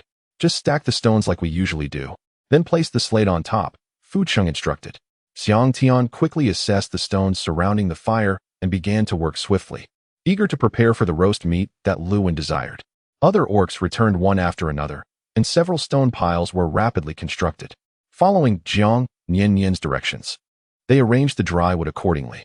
Jiang Nian-nian picked a well-burned stick from the fire and placed it beneath the dry wood. As the kindling ignited, she clapped her hands and announced, "Everyone can follow my lead. Once the slate is heated, start by roasting some fatty meat to grease the surface. Then, we can begin cooking the meat. Oh, and remember to add some salt for enhanced flavor." Ping Jiang glanced at the fire, unable to suppress her trepidation. "Nian-nian, will these flames burn us?" Despite the tantalizing aroma of the roasting meat, the fire instilled an instinctive fear within her. After her inquiry, many orcs turned their gaze toward Jiang Nian-nian, some harboring similar doubts in their hearts. However, in the presence of all the females in the tribe, they hesitated to voice their concerns due to the pride of their masculinity. "No, as long as you do not touch the flames with your hands, you will be safe. Fire is a valuable tool. It provides warmth in the cold seasons, cooks our food, and aids us in defending against wild beasts. However, we must use it cautiously, avoiding dry grass and animal hides, as these are easily ignitable and could lead to uncontrollable flames." Jiang Nian-nian almost uttered a caution against igniting fire using beast forms, for their fur would ignite with alarming ease. Even if Ping Jiang remained silent, she felt compelled to meticulously instruct these orcs on the proper use of fire, as their lack of familiarity could lead to unfortunate mishaps. Should any misfortune befall them, she feared it might unjustly reflect upon her. As a newcomer, it was essential for her to leave a favorable impression among the tribe's inhabitants. Fu Cheng, observing Jiang Nian-nian's careful guidance of her clansmen in the art of fire, felt his decision to unite with her was exceedingly wise. His pride swelled to the point where his tail nearly lifted with exhilaration. Kuei Di and Kuei Mu emulated Jiang Nian-nian, extracting a blazing log from Fu Cheng's fire to kindle their own. Nearby, an orc marveled, "Wow, igniting a fire is surprisingly simple." Jiang Nian-nian smiled gently, her lips pursed. Lighting a fire was no simple task. Without a lighter, she would have to settle for fruit instead. Fu Cheng, unwilling to let Jiang Nian-nian toil too hard, took it upon himself to instruct the clansmen in the art of grilling meat. After all, he had observed her closely for quite some time and had already learned the craft. Once the meat slices were laid upon their stone grill, Jiang Nian-nian suddenly realized that the stone had not been cleaned at all. Would it be awkward to mention the need for washing it now? Perhaps it was better left unsaid. As the group of clansmen became adept at grilling and indulged in their fill, Jiang Nian-nian found herself nestled in Nanchin's embrace, drowsily fighting off sleep. Were it not for the blinding sunlight outside, she would have likely succumbed to slumber long ago. When Fu Cheng finished his tasks, he noticed Jiang Nian-nian struggling to keep her eyes open and quietly inquired of Nanchin, with all the commotion outside, why not carry Nian-nian back to the cave to rest? Nanchin shielded her from the sun with his palm and responded with a hint of exasperation. "She refuses, insisting that she wants to wait for you to finish before making something for her. I've tried to coax her, saying I would make it once she awakens, but she won't agree." As they conversed, Jiang Nian-nian finally opened her eyes. "I cannot sleep, now that we have fire. There are so many things I wish to create. If I inform you early, we can complete them sooner." Nanshan was not particularly skilled in crafting items from wood. Previously, when she expressed a desire for a wooden basin, Fu Cheng and Nanshan had worked together. Fu Cheng's basin turned out splendidly and was still in use within the cave, while Nanshan's effort resulted in a basin that had inadvertently become a sieve. Thus, such tasks were best left to Fu Cheng. Now that they had fire, it was essential to prioritize making bowls and plates for use. Fu Cheng chuckled as he pinched her cheek, relishing its softness and reluctant to release his hold. After giving it a gentle rub, he said, "Then draw it for me, and I shall hasten the creation." Jiang Nian-nian rose from Nanshan's embrace, seized a charred stick, and hastened towards a large stone to commence her drawings.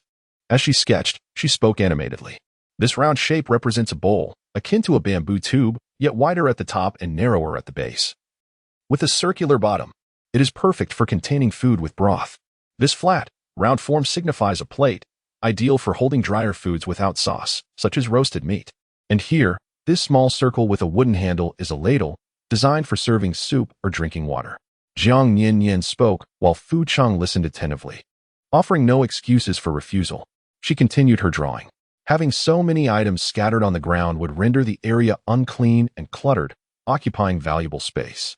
It would be prudent to construct 2 wooden racks, extending the horizontal planks slightly longer on each side and hollowing out the vertical ones for fitting, to ensure stability. They could be made wider and shorter if necessary. Chapter 35. Wooden furniture. By the way, I also desire a large wooden tub carved from sturdy timber for bathing. Now that we have fire, I can heat water for my bath. The tub should be sized appropriately to accommodate me, with a small hole at the bottom for drainage. When filling it with water, a wooden plug can be used to seal the outlet.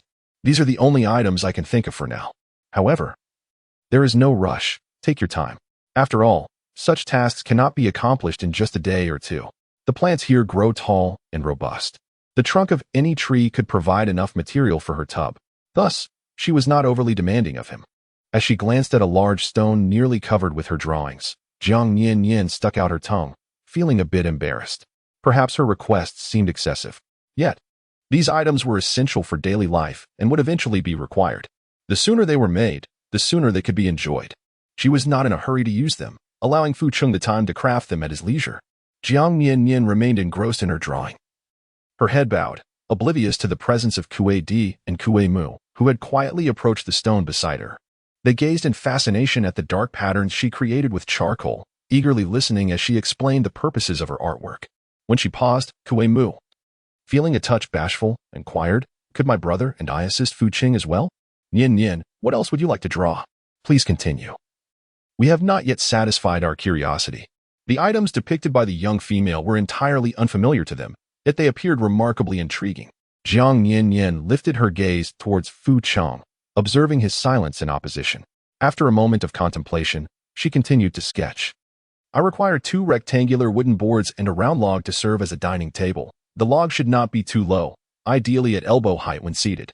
The table should be crafted according to your heights, as making it to my stature would render it too short for Fu Cheng and Nanshan. If possible, please hollow out the bottom of the log to prevent it from obstructing our legs while seated, as I intend to place items on it for dining purposes. Additionally, I would appreciate some small logs, approximately the height of a crouch, so that we may have both table and chairs. If you find the time, I would be grateful if you could construct a few more shelves for me. For now, this is all that comes to mind. I shall inform you of any further needs once I think of them." With tables and benches, there will be no need to balance our bowls while gathered around the fire. The rest will require further contemplation at the moment. I envision 2 boards, one for vegetables and one for fruits. Given the poor medical conditions here, I must be more vigilant regarding hygiene to prevent illness. The flora and fauna around are quite formidable, and I am uncertain about the resilience of bacteria and viruses, so caution is paramount, as I hold my life dear. The round log will serve as a table, though I also desire a bed. However, that presents a greater challenge, and I lack the means to articulate the construction method. So I shall refrain from burdening you with that request." Fu Cheng nodded, watching Jiang Nian-nian, who was occasionally yawning, and with a tender expression said, "I have noted all your requests. Why don't you rest in the cave for a while? Would you allow Nanshan to keep you company?" Jiang Nian-nian, somewhat dazed, nodded in agreement. "Yes, I am indeed so tired that I can hardly keep my eyes open." Perhaps it was due to her habit of napping daily that she felt an overwhelming wave of drowsiness wash over her today, as she had yet to rest. Her biological clock was indeed a remarkable phenomenon. Nanshan observed her speak before she lowered her head and succumbed to sleep. He gently lifted her and carried her back to the cave, recognizing that he was not particularly skilled at crafting wooden items. It was far better for him to simply watch over her while she slumbered. Fu Cheng, along with Kue Di and Kue Mu, decided to work beside the intricately patterned stone, as it would provide inspiration whenever they encountered a creative block. Xiong Qi and Xiang Tian, the two bear beasts, also assisted in transporting sturdy logs back. However, despite their great strength, their clumsiness hindered them from performing delicate tasks. Consequently, Fu Cheng directed them to dig for bathing tubs and large wooden stumps, a task more suited to their capabilities, requiring little more than digging with their eyes closed. On the other hand, Kue Di and Kue Mu, the two gorilla beasts, possessed remarkable dexterity, molding the wood in their hands as if it were mere clay. Lang Qing occasionally lent a hand as well. With so many orc companions working together, Jiang Nian-nian's desired items were swiftly completed. Kue Di and Kue Mu even found the time to construct a wooden rack in their own cave for storing animal hides. They all agreed that the idea of a wooden rack was brilliant. Leaving their hunted hides on the ground or stones could lead to dampness and even decay during the rainy season. Elevating them on a rack would significantly improve their preservation. When Jiang Nian-nian awoke and beheld the wooden rack in the cave, adorned with an array of items, she was taken aback. "You all are truly remarkable.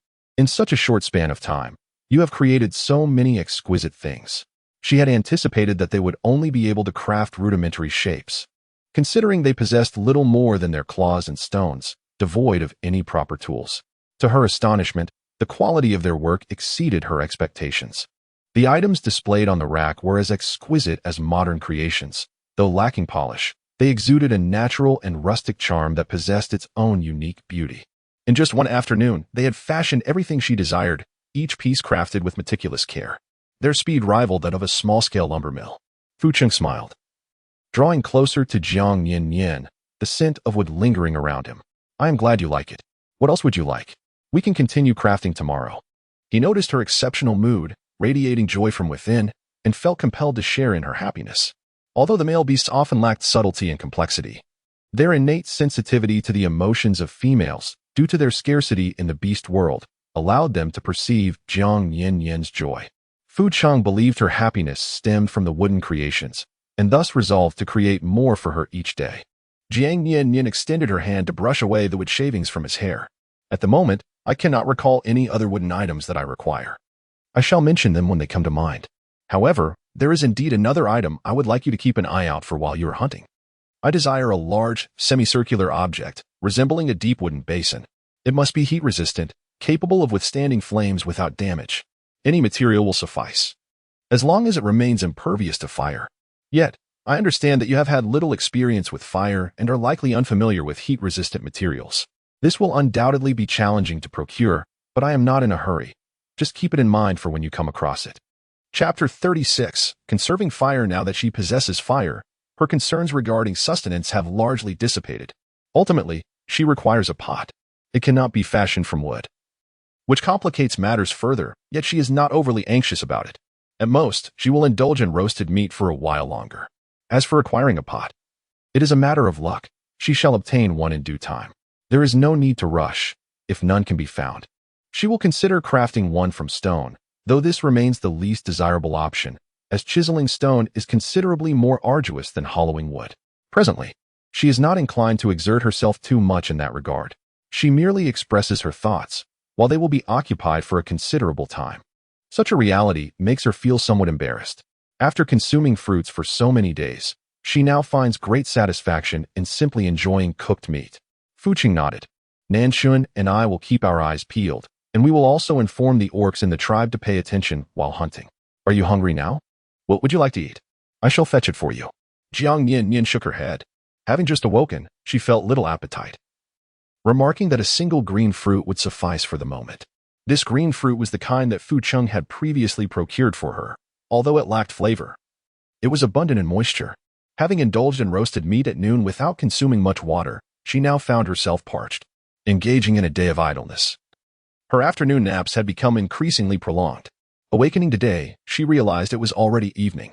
Having remained largely inactive for half the day, she naturally did not feel hungry. A light evening snack of fruit would suffice. Otherwise, she genuinely feared that her lack of physical activity would lead to a significant weight increase. Fu Qing disapproved, stating, "You are consuming far too little. This will weaken your body. At your age, how can you expect to grow if you do not eat?"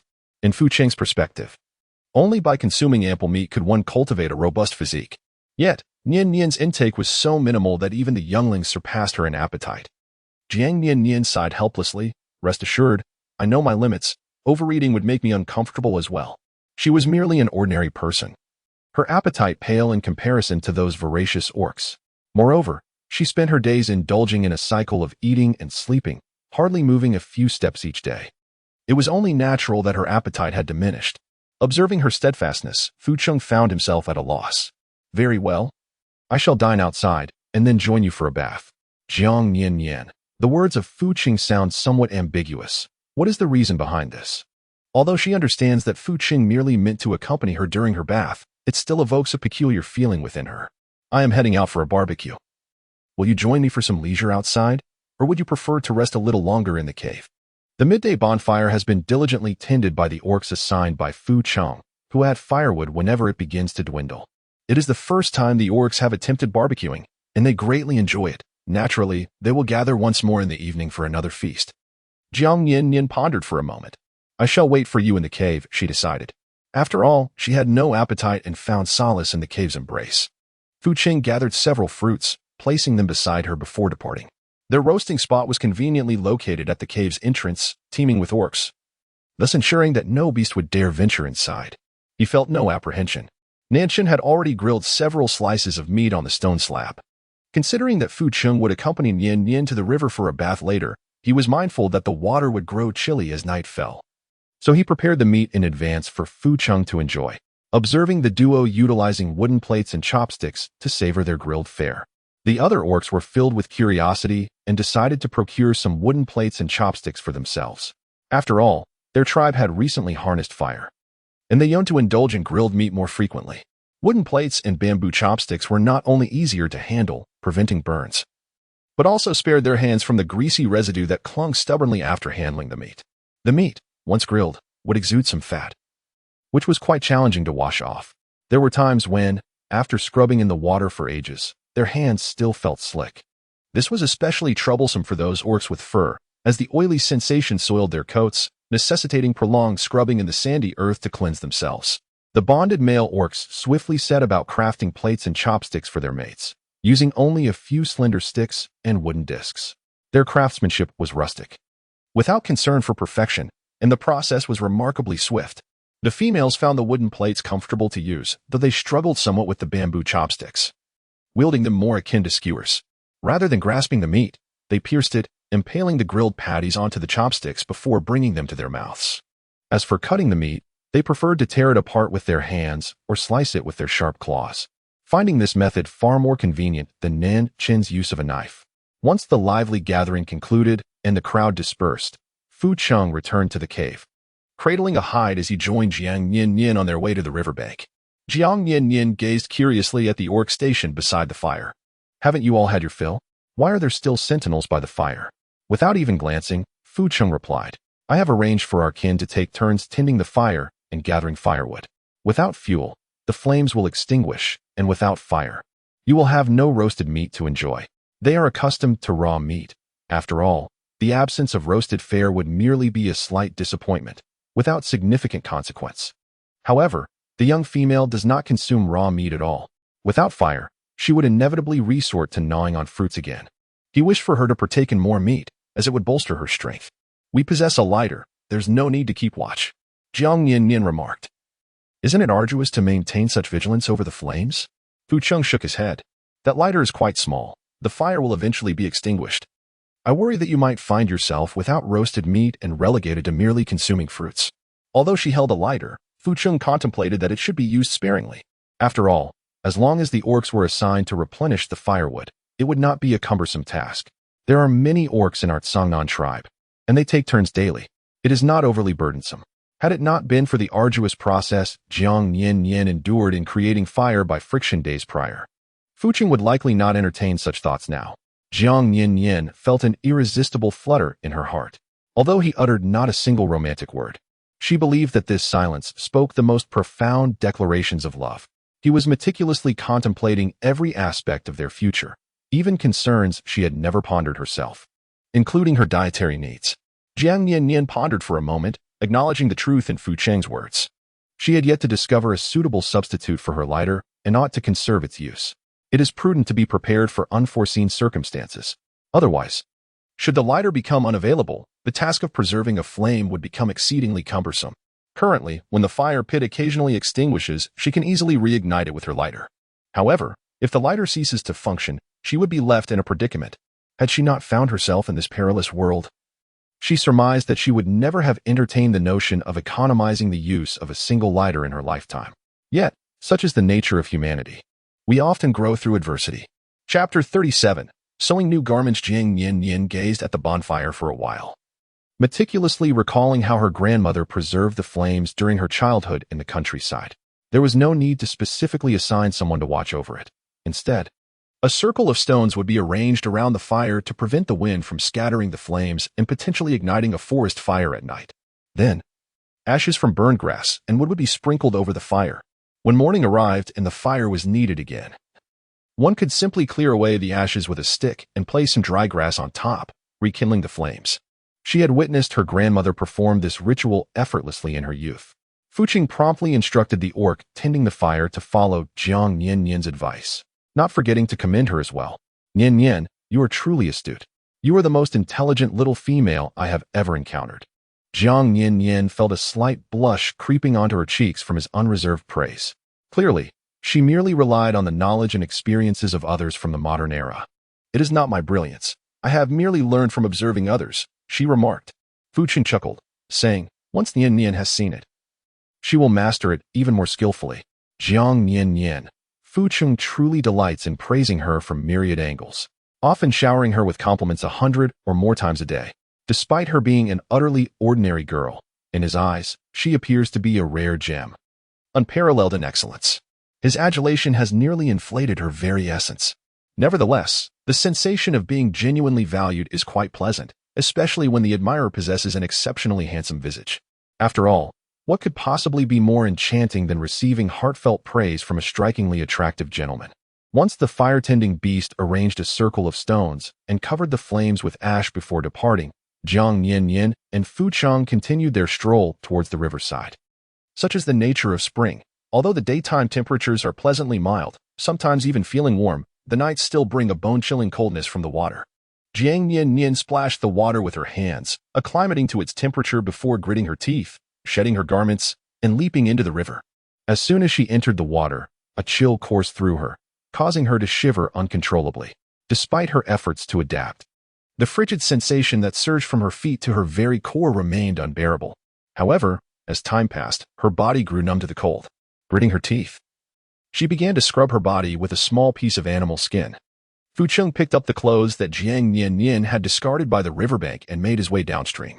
Over the past few days, he had become accustomed to accompanying the young female to her baths in the evening, seizing the opportunity to wash her clothes while she bathed.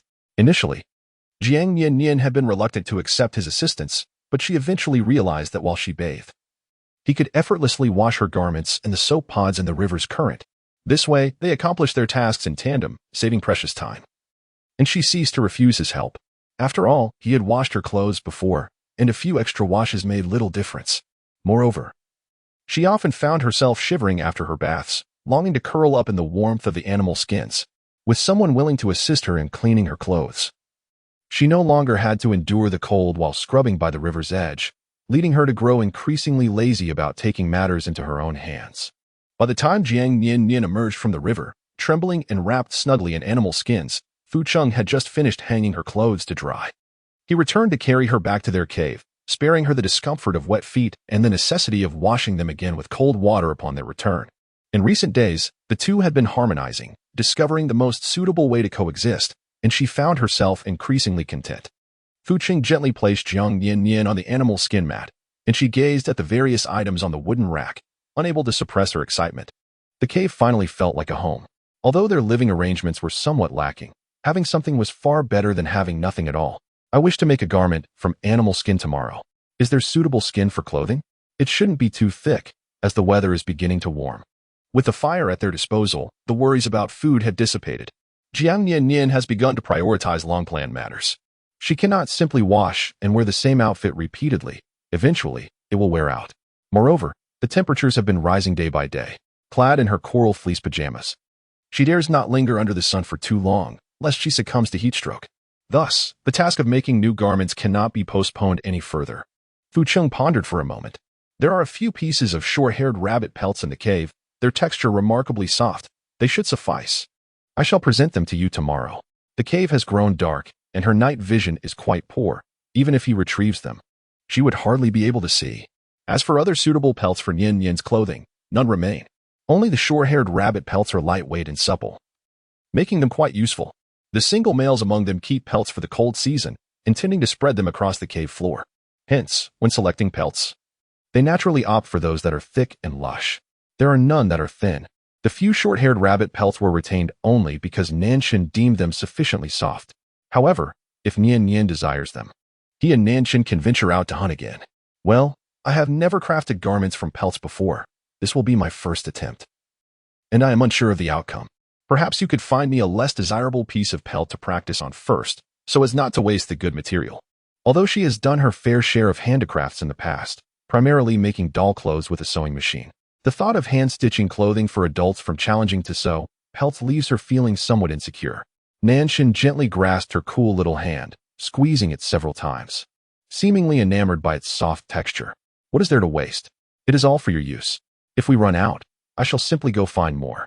Fu Cheng wholeheartedly concurred. Their little female would never waste any pelt, no matter how much was used. Jiang Nian-nian, disinterested in the two individuals who displayed no principles or boundaries towards her, simply closed her eyes, contemplating the design of the garments she would create the following day. Lost in her thoughts, she soon drifted into slumber, her mind preoccupied with attire.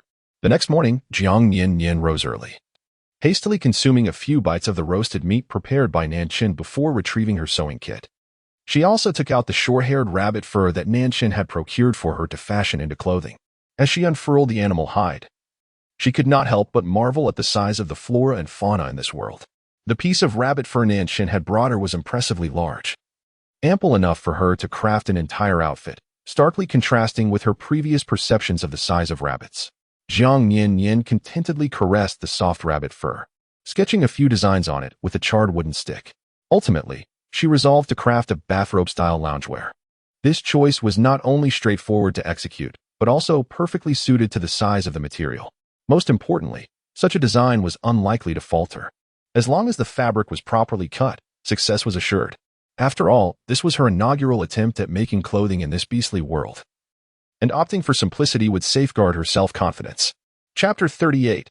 Nanshan's craftsmanship. Jiang Nian-nian grasped the dragon and phoenix scissors, meticulously cutting the skin of a short-haired rabbit into several pieces according to her carefully crafted design.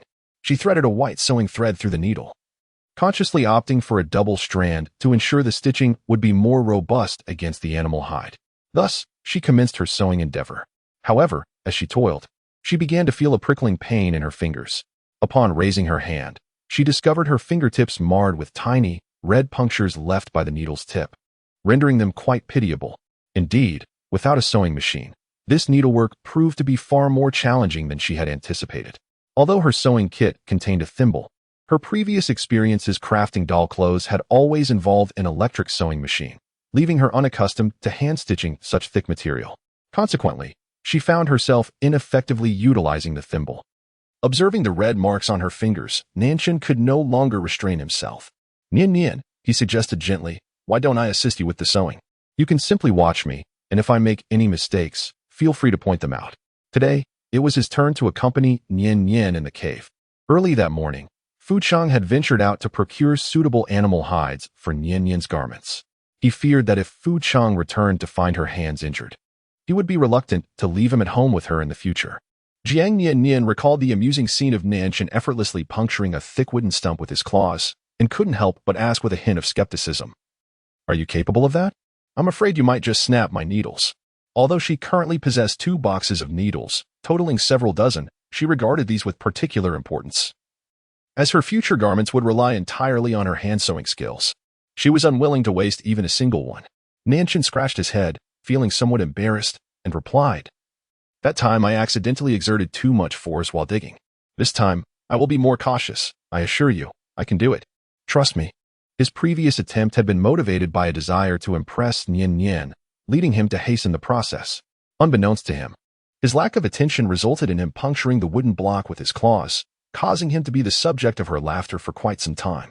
Consequently, she was reluctant to assign him any delicate tasks. Now, with Fucheng absent, he was determined to prove to Nian-nian that his hands were not clumsy. Jiang Nian-nian extended the half-stitched leather hide towards him, cautioning gently, "Be careful. The tip of this needle is remarkably sharp. Do not prick your hand." Initially, Nanshan received the leather with utmost delicacy, as the needle was indeed diminutive. He feared that even a slight exertion might crush it. However, he gradually realized that the needle was not so fragile as to break at the slightest touch, and with practice, it began to feel more manageable in his grasp. With his considerable strength, Nanshan found it effortless to pierce the leather hide with the needle, a feat that Jiang Nian-nian could not quite match. After all, her delicate hands were not accustomed to the thickness of the leather, making the task quite laborious for her. Jiang Nian-nian sat nearby, observing Nanshan as he deftly stitched with precision and increasing speed. His skill far surpassed hers, rendering her disinclined to watch any longer. With such expertise in needlework, even if he broke a few needles, it would be a trivial loss. "Nanshan, once you finish this, shall we venture outside for some fun?" She yearned to find some fresh vegetables to cook, having gone too long without them, and felt a distinct lack of plant fibers in her diet. After all, it was springtime, the season of abundant growth, and wild greens would surely be plentiful. However, Nanshan continued to sew the animal hide, giving it no thought and promptly declining, "Not today." Jiang Nian-nian gazed at Nanshan, who had always been compliant with her. As he suddenly rejected her with such rigidity, her expression stiffened, and she could not help but respond with a hint of irritation. Why? Is it too much to ask for a simple stroll? She felt as if she were imprisoned, stripped of her freedom.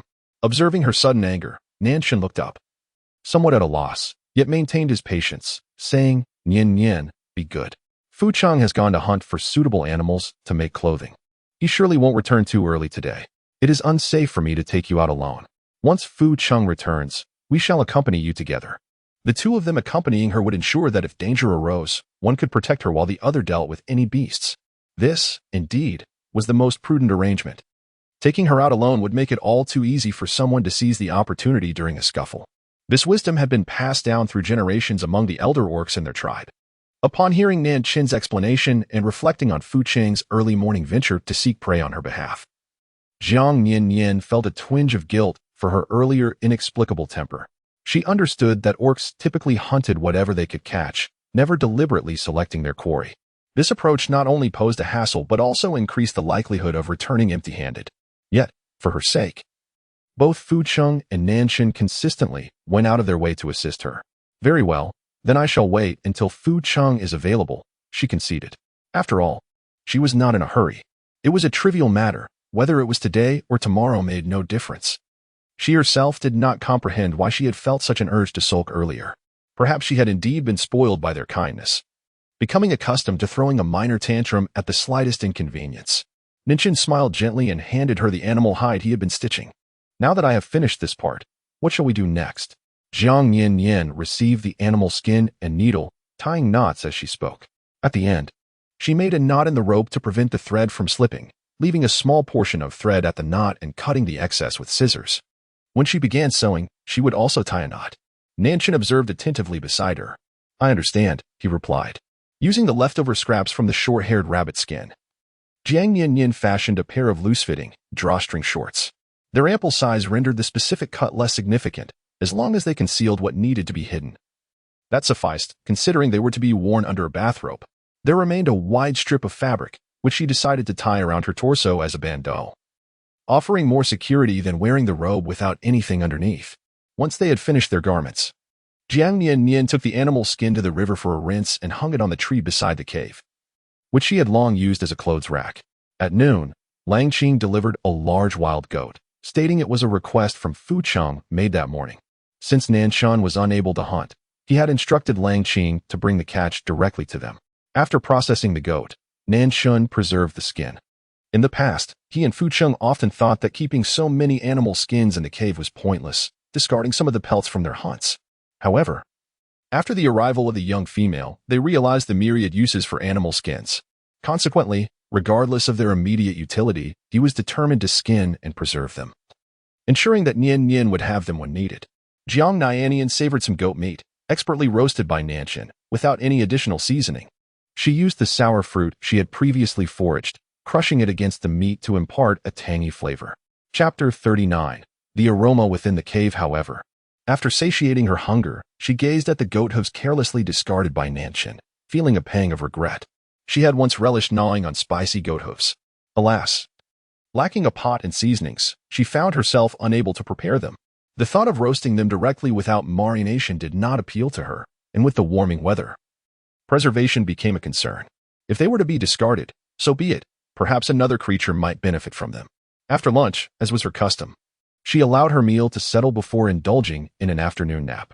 In the absence of a phone and work obligations, her daily routine had become remarkably regular. With little else to occupy her time, sleep became her solace. Jiang Nian-nian noticed her skin had grown noticeably smoother of late. While Jiang Nian-nian napped, Nanshan busied himself with the tanning of goat hides. Previously, they would have dismissed such thin skins, but now he felt compelled to save them for Nian-nian. Her ingenuity was undeniable. She always found novel uses for seemingly useless items. Upon Fuqing's return, he brought with him a deer and a spotted stag, both possessing soft, beautiful pelts. Jiang Nian-nian was elated, contemplating crafting several outfits from the hides for her wardrobe. Naturally, dinner consisted of venison.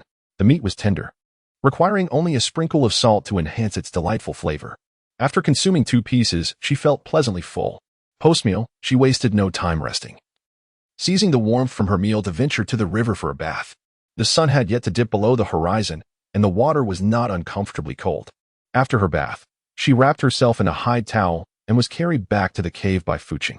Once inside, she donned a newly crafted robe, relishing the luxury of no longer having to sleep tightly wrapped in animal skins. The trio had toiled throughout the day, lying on the furs and engaging in light conversation until sleep claimed them. In the dead of night, both Fuqing and Nanshan sensed something amiss, awakening with a start. The cave was permeated with the scent of blood, mingled with the unmistakable aroma of a female in estrus. Nanshan sat up, bewildered. Casting a questione, he had been steadfastly guarding her, impossible for him to remain unaware of her injuries over the years. As the weather gradually warmed, the young female felt less fearful of the cold. Tonight, she had even discarded her fur blanket, donning only that peculiar fur garment. Fuqing leaned closer to Jiang Nian-nian's lower body, inhaling deeply, and pointed at her legs, where the scent of blood was most pronounced. Having uttered this, he lifted Jiang Nian-nian's bathrobe, revealing that her pristine white shorts were indeed stained with crimson marks, with some blood trickling down her legs. Nanshan, in silent understanding, approached and gently lifted Jiang Nian-nian, while Fuqing seized the opportunity to remove her bloodied shorts. As they gazed upon the once immaculate fur now marred with bloodstains, they leaned in to examine the source of her bleeding. After a prolonged silence, Fuqing spoke. I suspect Nian-nian may be in heat. The scent is overwhelmingly potent. I find myself struggling to restrain the urge to mate with her. Concerned, Nanshan carefully placed Jiang Nian-nian back onto the fur mat and looked up at Fuqing. But how can there be so much blood during a heat cycle? Nian-nian wouldn't be in danger, would she? Perhaps we should summon Lu Ming to examine her. Fuqing, unfamiliar with such scenarios, felt a surge of worry upon hearing Nanshan's words. I shall hasten to find Lu Ming to ascertain what is happening with Nian-nian. You stay here with her. Jiang Nian-nian, already feeling quite discomfort in her abdomen, naturally awakened amidst their commotion. However, before she could reprimand these 2 rascally beasts for brazenly handling her legs to inspect her, she overheard their intention to summon someone else to join them. With her eyes wide open, she glared at Fuqing and exclaimed, You stop right there. You are not allowed to go. In the heat of the moment, her voice rose, inadvertently causing a fresh trickle of blood to flow before the 2 beasts. Mortified, her expression froze, and the anger she had felt moments before dissipated significantly.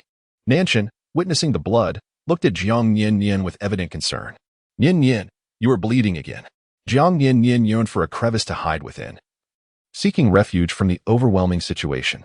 Previously, the 3 of them shared a cave, where the most intimate interaction consisted of the occasional embrace or playful pinch to her cheeks.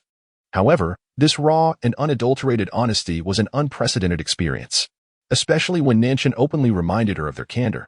She was acutely aware of her own condition, devoid of the need for his reminders. Taking a deep breath, Jiang Nian-nian suppressed the urge to kick the two lascivious beasts, who were fixated on her, and said, "Fu Qing, please check if my clothes are dry. If they are, bring them in." The current state beneath her was likely as grim as a crime scene. Changing her clothes was a priority.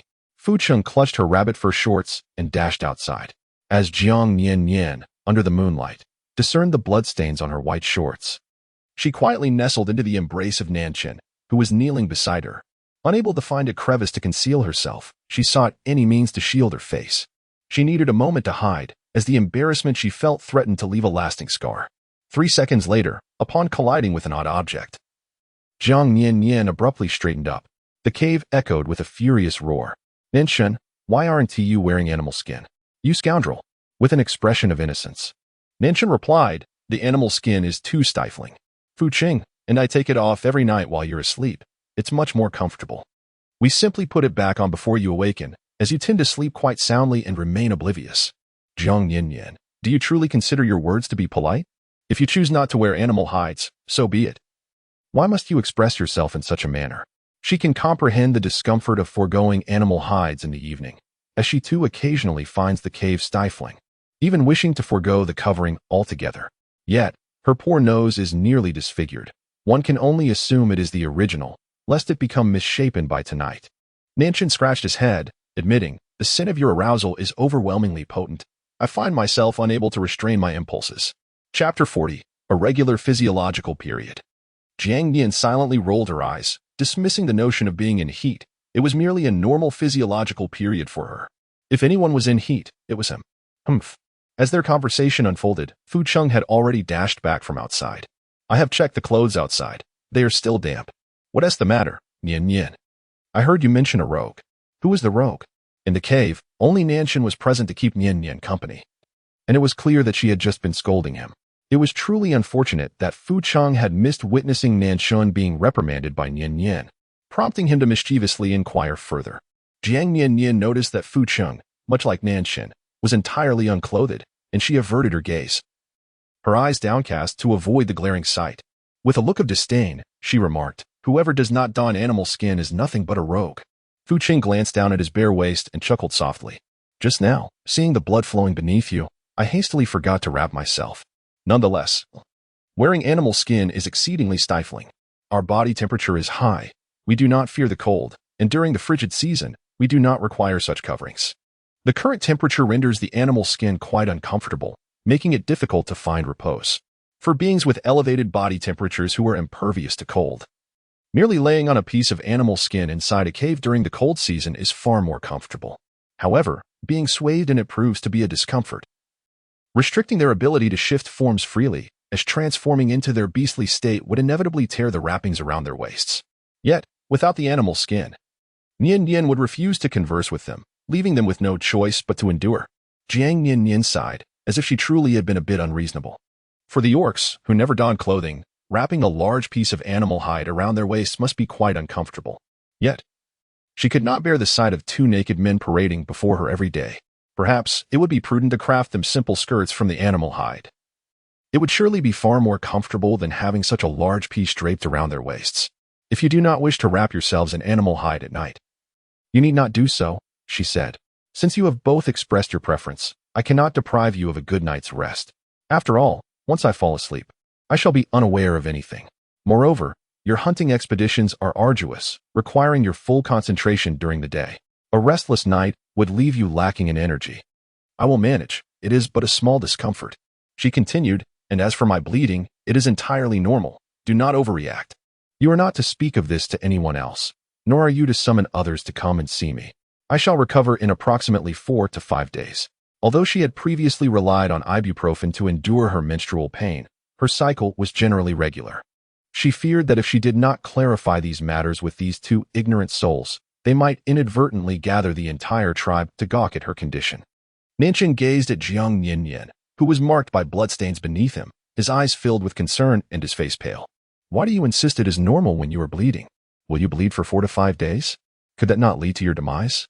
Jiang Nian-nian rolled her eyes, feeling that her frequency of doing so had significantly increased lately. It was hardly her fault. The two of them were simply too eccentric. "Honestly, if you two continue to chatter, I may very well be driven to the brink of exasperation. Nian-nian quickly covered his mouth. Then I shall refrain from speaking. Please do not succumb. Fu Qing, could you fetch a soap pot and assist me in washing my shorts by the riverside? Jiang Nian-nian could no longer afford to feel embarrassed at this moment. After all, far more mortifying incidents had already transpired. There she lay, bare-bottomed upon the animal hide. The bloodstains must be cleansed while fresh, lest they become indelible by tomorrow. These were her newly tailored garments. How could she bear to discard them after a single wearing? Moreover, with her undergarments already soiled, wearing them again was out of the question. With a wordless acknowledgement, Fu Qing took the soap berries and stepped outside. Jiang Nian-nian shifted slightly, feeling a warm current coursing down her legs, which immediately rendered her motionless with trepidation. At this moment, there was still a vacuum between her legs. Her underwear had yet to dry, and the newly sewn shorts were soiled. Had she known her period would arrive, she would have foregone the bathrobe and prepared an additional pair of shorts for replacement. Otherwise, how could she find herself in such an embarrassing situation, exposed before these two? Nian-nian, startled, covered her mouth, her face etched with concern as she gazed at the blood still trickling between her legs. What are you staring at? Do not look. Jiang Nian-nian shot him another exasperated glare, awkwardly squeezing her legs together, attempting to evade his unwavering gaze. Although Nian-nian's expression was as serious as if he were staring at a mere piece of wood, devoid of any lewd thoughts, the focus of his attention was decidedly inappropriate. Was it truly a place one should linger upon? Noticing her retreat, Nian-nian gazed at her with a look of inquiry and bewilderment, seemingly perplexed as to why she felt the need to shield herself by clenching her legs. Jiang Nian-nian endured her discomfort and sat up. If you have nothing to do, please fetch me more animal skins to cushion beneath me. Otherwise, tomorrow we shall all be forced to sleep on a bed of grass. In the cave, the only sizable animal skin suitable for the three of them to share lay beneath her. If she were to soil it, it was likely they would indeed have to resort to sleeping on the grass. Beneath her was a bathrobe fashioned from the fur of a short-haired rabbit. Yet its material was too light and thin, probably insufficient for absorbing moisture. She was uncertain whether she had sullied the animal skin beneath. Nian-nian hurried back to the small cave where the animal skins were stored, retrieving all of them. Jiang Nian-nian carefully shifted to the edge of the cushion, waiting for Nian-nian to spread the skins evenly before she gradually moved back. There was no choice. Any sudden movement would cause blood to flow anew. Though she deliberately concealed the wound on her leg from his view, his keen nose detected the fresh scent of blood. Nian-nian, does this persistent bleeding not cause you discomfort? Despite his concern about upsetting her with his words, he could not help but feel deeply troubled by her condition. Jiang Nian-nian cast a sharp glance once more. It goes without saying, who could feel at ease with blood continuously flowing from their body? She couldn't shake the impression that Nian-nian had lost his wits tonight, constantly posing her bizarre questions. If gazes could indeed transform into blades, he would surely be riddled with wounds from her piercing stares. Nian-nian appeared somewhat flustered. What should I do to alleviate your discomfort? Though he typically disregarded injuries due to the formidable regenerative abilities of his beastly nature, even he had never endured such prolonged bleeding. The mere thought of enduring this for 4 or 5 days left him with a sense of dread, imagining that Nian-nian might grow increasingly frail. Jiang Nian-nian pondered for a moment. Please rekindle the fire and prepare some hot water for me. Simply place a few bamboo tubes filled with water on the stone slab. Once bubbles begin to rise to the surface, it will be ready to drink. A warm beverage would greatly alleviate my discomfort. Although she was not particularly thirsty at the moment, nor did she have a strong desire for water, she felt it was prudent to impart some knowledge to Nian-nian on how to heat water while she still had the energy to converse. Chapter 41. The large hot water bag in this desolate place, devoid of pain relief medication, hot water was her only solace against the discomfort of her aching abdomen. Nian-nian hastily rose to his feet. All right, I shall attend to it immediately. Just as Jiang Nian-nian relished a moment of solitude. Free from the burden of responding to foolish inquiries, she caught sight of Nian-nian at the entrance of the cave, shouting at the top of his lungs. Fu Qing, are you done yet? How long does it take to wash such a small pair of shorts? Hurry and finish so you can keep Nian-nian company. I am going to prepare hot water for her. Soon after, Jiang Nian-nian heard Fu Qing's equally loud reply. Just a moment. I will rinse the shorts and hang them up before returning. Jiang Nian-nian. She felt as though their voices were echoing through the cavern. Their shouts were probably audible to every beast man in the entire tribe. Hurry up. I'm anxious to start the fire. Nian-nian's estrus scent was overwhelmingly potent. He had no idea how far this fragrance might carry, and the thought of unwanted beastmen catching wind of it filled him with unease, especially since she was still bleeding. Under no circumstances could he leave her alone in the cave, not even if he were merely boiling water just outside. Fuqing's voice gradually drew nearer. Done. There was bloodstain on it, so it took some extra scrubbing. Jiang Nian-nian felt that her discomfort extended beyond just a stomachache. Her head began to throb painfully as well. She even contemplated the possibility of using a bamboo tube to render both of them unconscious. What were these two fools shouting about in the dead of night? As an orc, couldn't they exhibit a modicum of decorum? Making such a ruckus and disturbing one's peaceful slumber was fundamentally unethical, was it not? Nanshan waited until Fu Cheng had hung up the laundry before speaking. I shall prepare hot water for Nian-nian. You keep her company. Fu Cheng nodded and entered the cave. He attempted to caress the young female's face, but she deftly evaded his touch. His hand froze in midair, caught off guard as he observed Jiang Nian-nian's profile slipping away from him. Just then, he heard her voice, tinged with weakness. Your hand has just been in the icy river. Do not touch me. If I get chilled, my stomach will hurt even more. The severity of her stomach pain was undoubtedly linked to her reckless indulgence in cold baths over the past few days. Understanding the reason for her rejection brought Fu Cheng some solace. He promptly placed his hand on his abdomen to warm it. I understand now. I shall warm my hand before attempting to touch you again. Jiang Nian-nian felt disinclined to engage in conversation any longer. The discomfort in her lower abdomen intensified, and this menstrual pain was particularly severe. It felt as though a meat grinder was violently churning within her womb, yet no analgesics could provide relief. She could only endure the agony in silence. As she lay on the ground, her expression contorted in pain. A sheen of cold sweat glistened on her forehead. Fu Cheng began to feel alarmed. You seem to be suffering greatly. Perhaps I should summon Lu Ming to examine you. Do not be afraid. He is a shaman and surely possesses methods to alleviate your distress. Moments ago, despite the continuous bleeding, she had maintained a serene demeanor, which had quelled his fears. However, witnessing her clutching her abdomen in torment now tugged at his heartstrings, and he found himself overwhelmed with concern. Jiang Nian endured a wave of excruciating pain, taking a deep breath to gather her strength before she unleashed a torrent of curses. Look at you, you big-headed fool. If you dare to summon others to see me, I shall never acknowledge you again.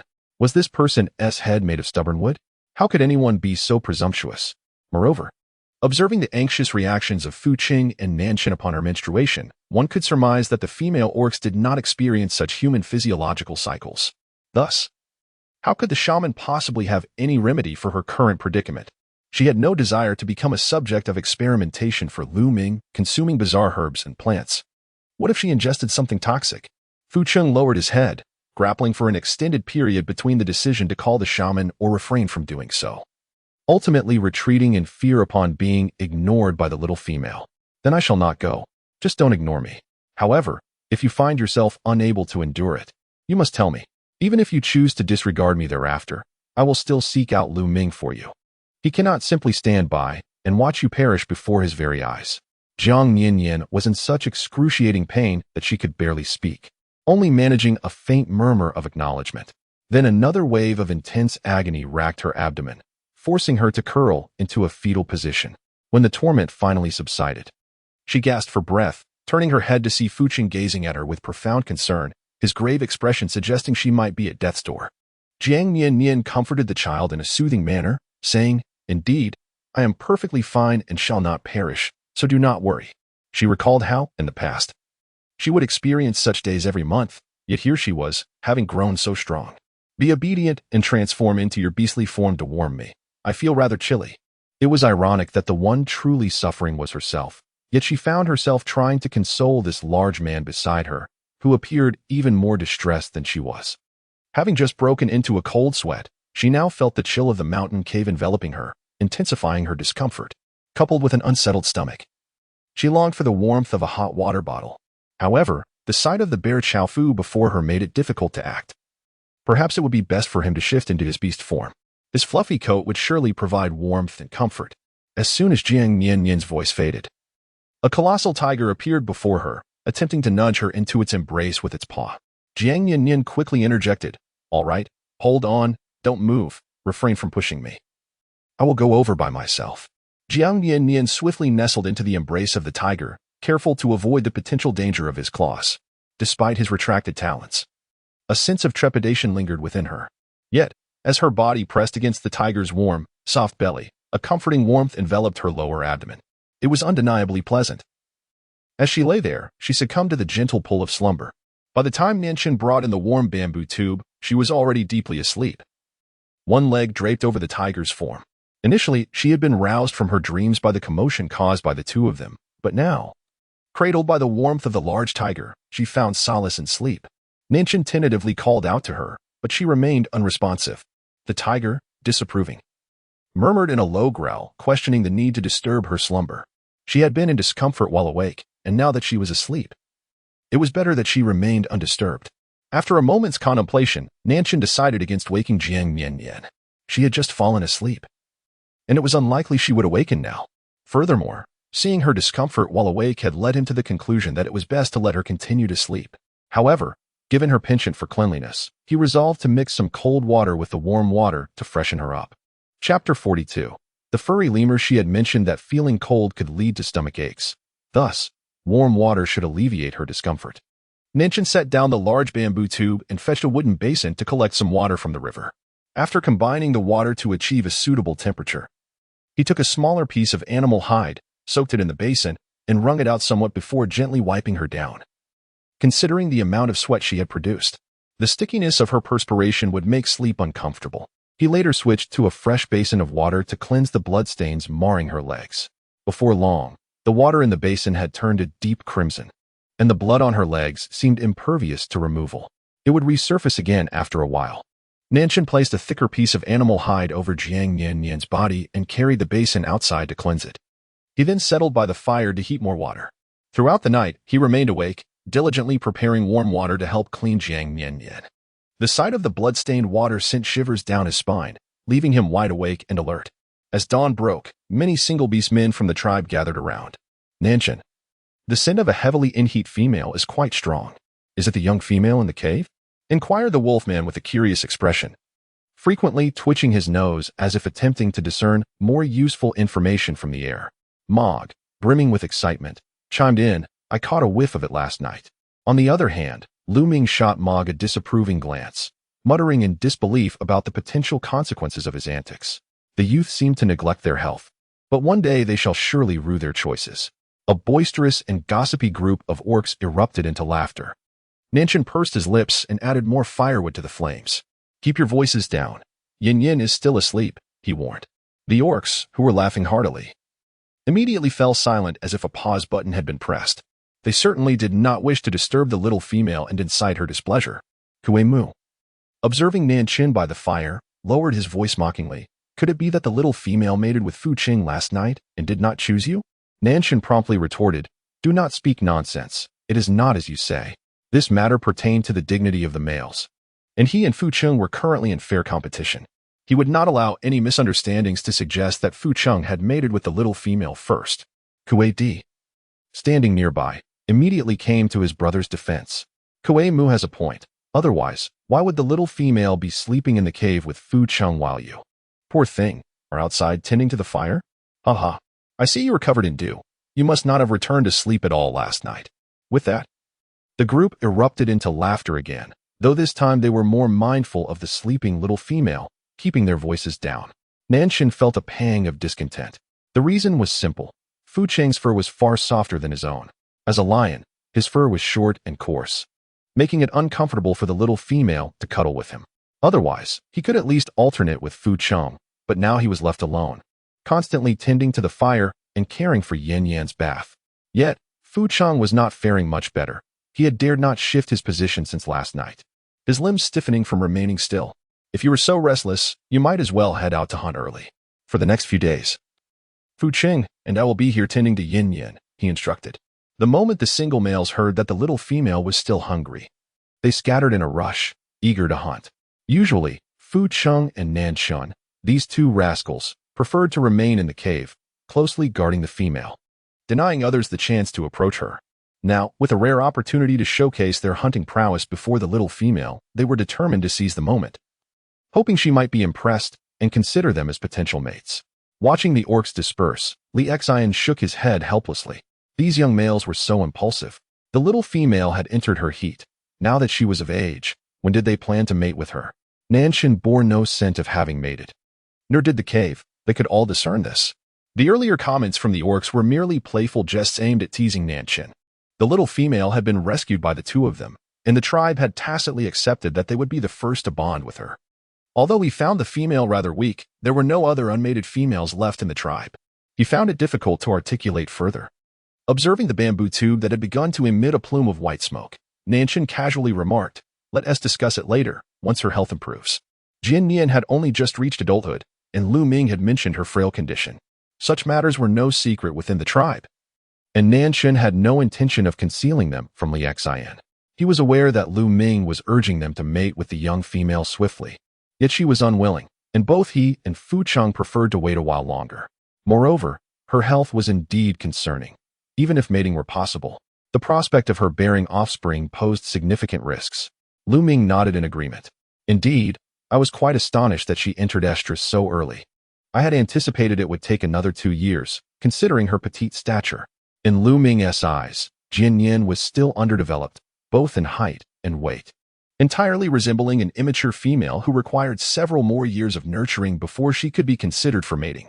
Li Xian shot Lu Ming a glare, snorted in annoyance, and turned away. Lu Ming remained unfazed, smiling at Nian-nian as he advised, "Do not heed that lemur's words. Do not harm Jiang Nian in your haste. You and Fu Cheng have only just come of age. There is ample time ahead. We are both very cautious, rest assured," Nian-nian replied, though he occasionally felt the stirrings of impulsiveness. Yet, recalling Lu Ming's counsel, he managed to suppress those urges. Lu Ming sighed. "Yes, both of you are quite composed. I have no concerns regarding you. It is that older lemur, with his immaturity, who worries me more. I shall go and counsel him." He pondered how Li Xian, despite his age, still behaved like a reckless youth, becoming increasingly impetuous in his actions. In Lu Ming's view, the young female's intelligence was commendable, after all. A leader's offspring should possess sufficient cleverness to guide the tribe toward a brighter future. Yet Li Xian continually lamented her lack of physical strength, failing to recognize that a sharp mind is a rarity far more precious than mere brawn. Nian-nian chuckled softly as he watched Lu Ming depart, then poured the water from the bamboo tube into a basin of cool water he had prepared earlier. Satisfied with the temperature, he replaced it with a fresh bamboo tube filled with water to maintain warmth, before carrying the basin into the cave. Chapter 43. Knock me out. Dampening a hide cloth in warm water, Nian-nian carefully wiped away the mottled red marks on her legs. Meanwhile, Jiang Nian clutched a warm, comforting tiger. Despite still feeling discomfort in her abdomen, she managed to sleep soundly. In a half-dream state, she sensed a gentle warmth beneath her belly, and upon opening her eyes cautiously, she was startled to see Nian-nian's head positioned right at her feet. Instantly, all traces of drowsiness vanished, replaced by a sudden alarm. "Nian-nian, what are you doing?" she exclaimed, desperately wishing for someone to rescue her from this startling scene. Her worldview had been shattered and rebuilt over the past few days. Nian-nian, however, maintained a composed demeanor, showing no hint of embarrassment despite being caught in the act. He even submerged the animal's skin in a basin of water and washed it again, asserting confidently, "I am helping you clean up. Otherwise, there will be blood everywhere. It would be quite uncomfortable for you." Jiang Nian-nian pondered the source of his audacity, a face that exuded an unyielding confidence. Yet, his arguments held such validity that she found herself at a loss for words. What could she possibly articulate to alleviate the awkwardness of the moment? After much contemplation, she resolved to dismiss the incident from her mind. Rising, she noticed a small patch of animal hide stained crimson beneath her. With a composed demeanor, she deftly shifted the topic. "Has my garment dried?" she mused, dismissing her concern. As long as she maintained her composure, any discomfort would rest upon others. Given the state of the hide, her robe was undoubtedly sullied as well. It would be prudent to change her attire first. Nian-nian returned the cloth to the water. "I observed it was dry earlier. Allow me to fetch it for you," he offered. As Jiang Nian-nian stood, the nearby tiger finally stretched its stiff limbs. Having remained still throughout the night to ensure the young female's slumber was undisturbed, its legs and paws had gone numb. Jiang Nian-nian clutched her clothes, yet found herself in a quandary. There were no sanitary napkins available, and the absorbency of animal hides was far from ideal. Indeed, the fur of most creatures offered little in the way of moisture absorption. Even if she donned her garments, they would soon become soiled again. Nevertheless, she had to venture out of the cave in the coming days. She certainly could not mimic their practice of running about unclad. Gazing at the soft fabric in her arms, Jiang Nian-nian gritted her teeth and resolved to take action.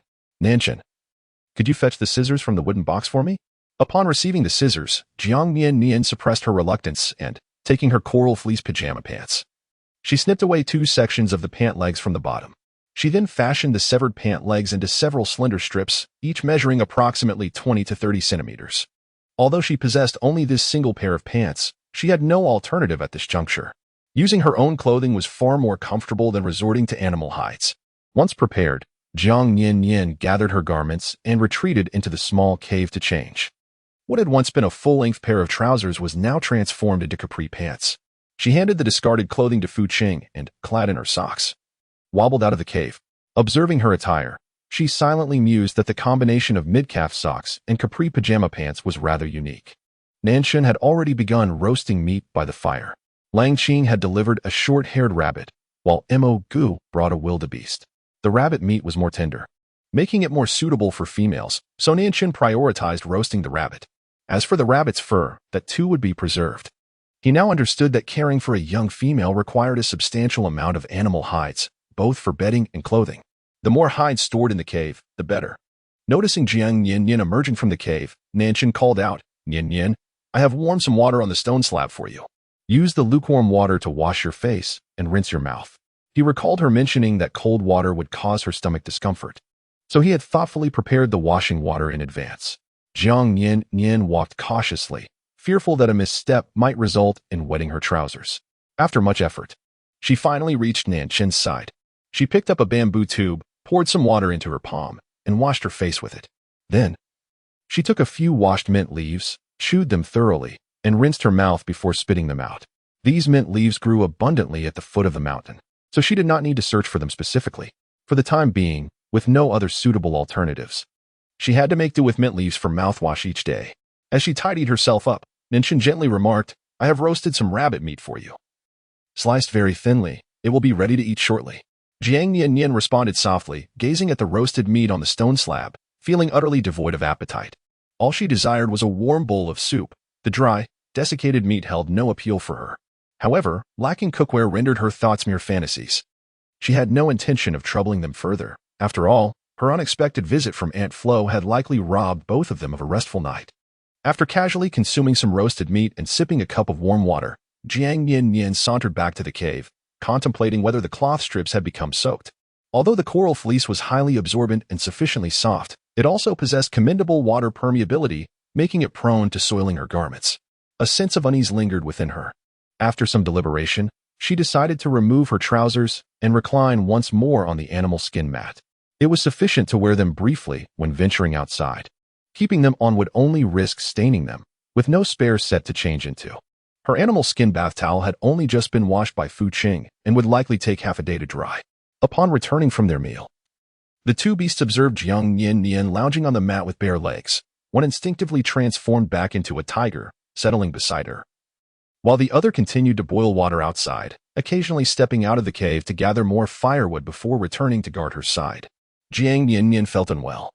Her body languid, yearning to nestle in the embrace of the tiger and drift into a daze.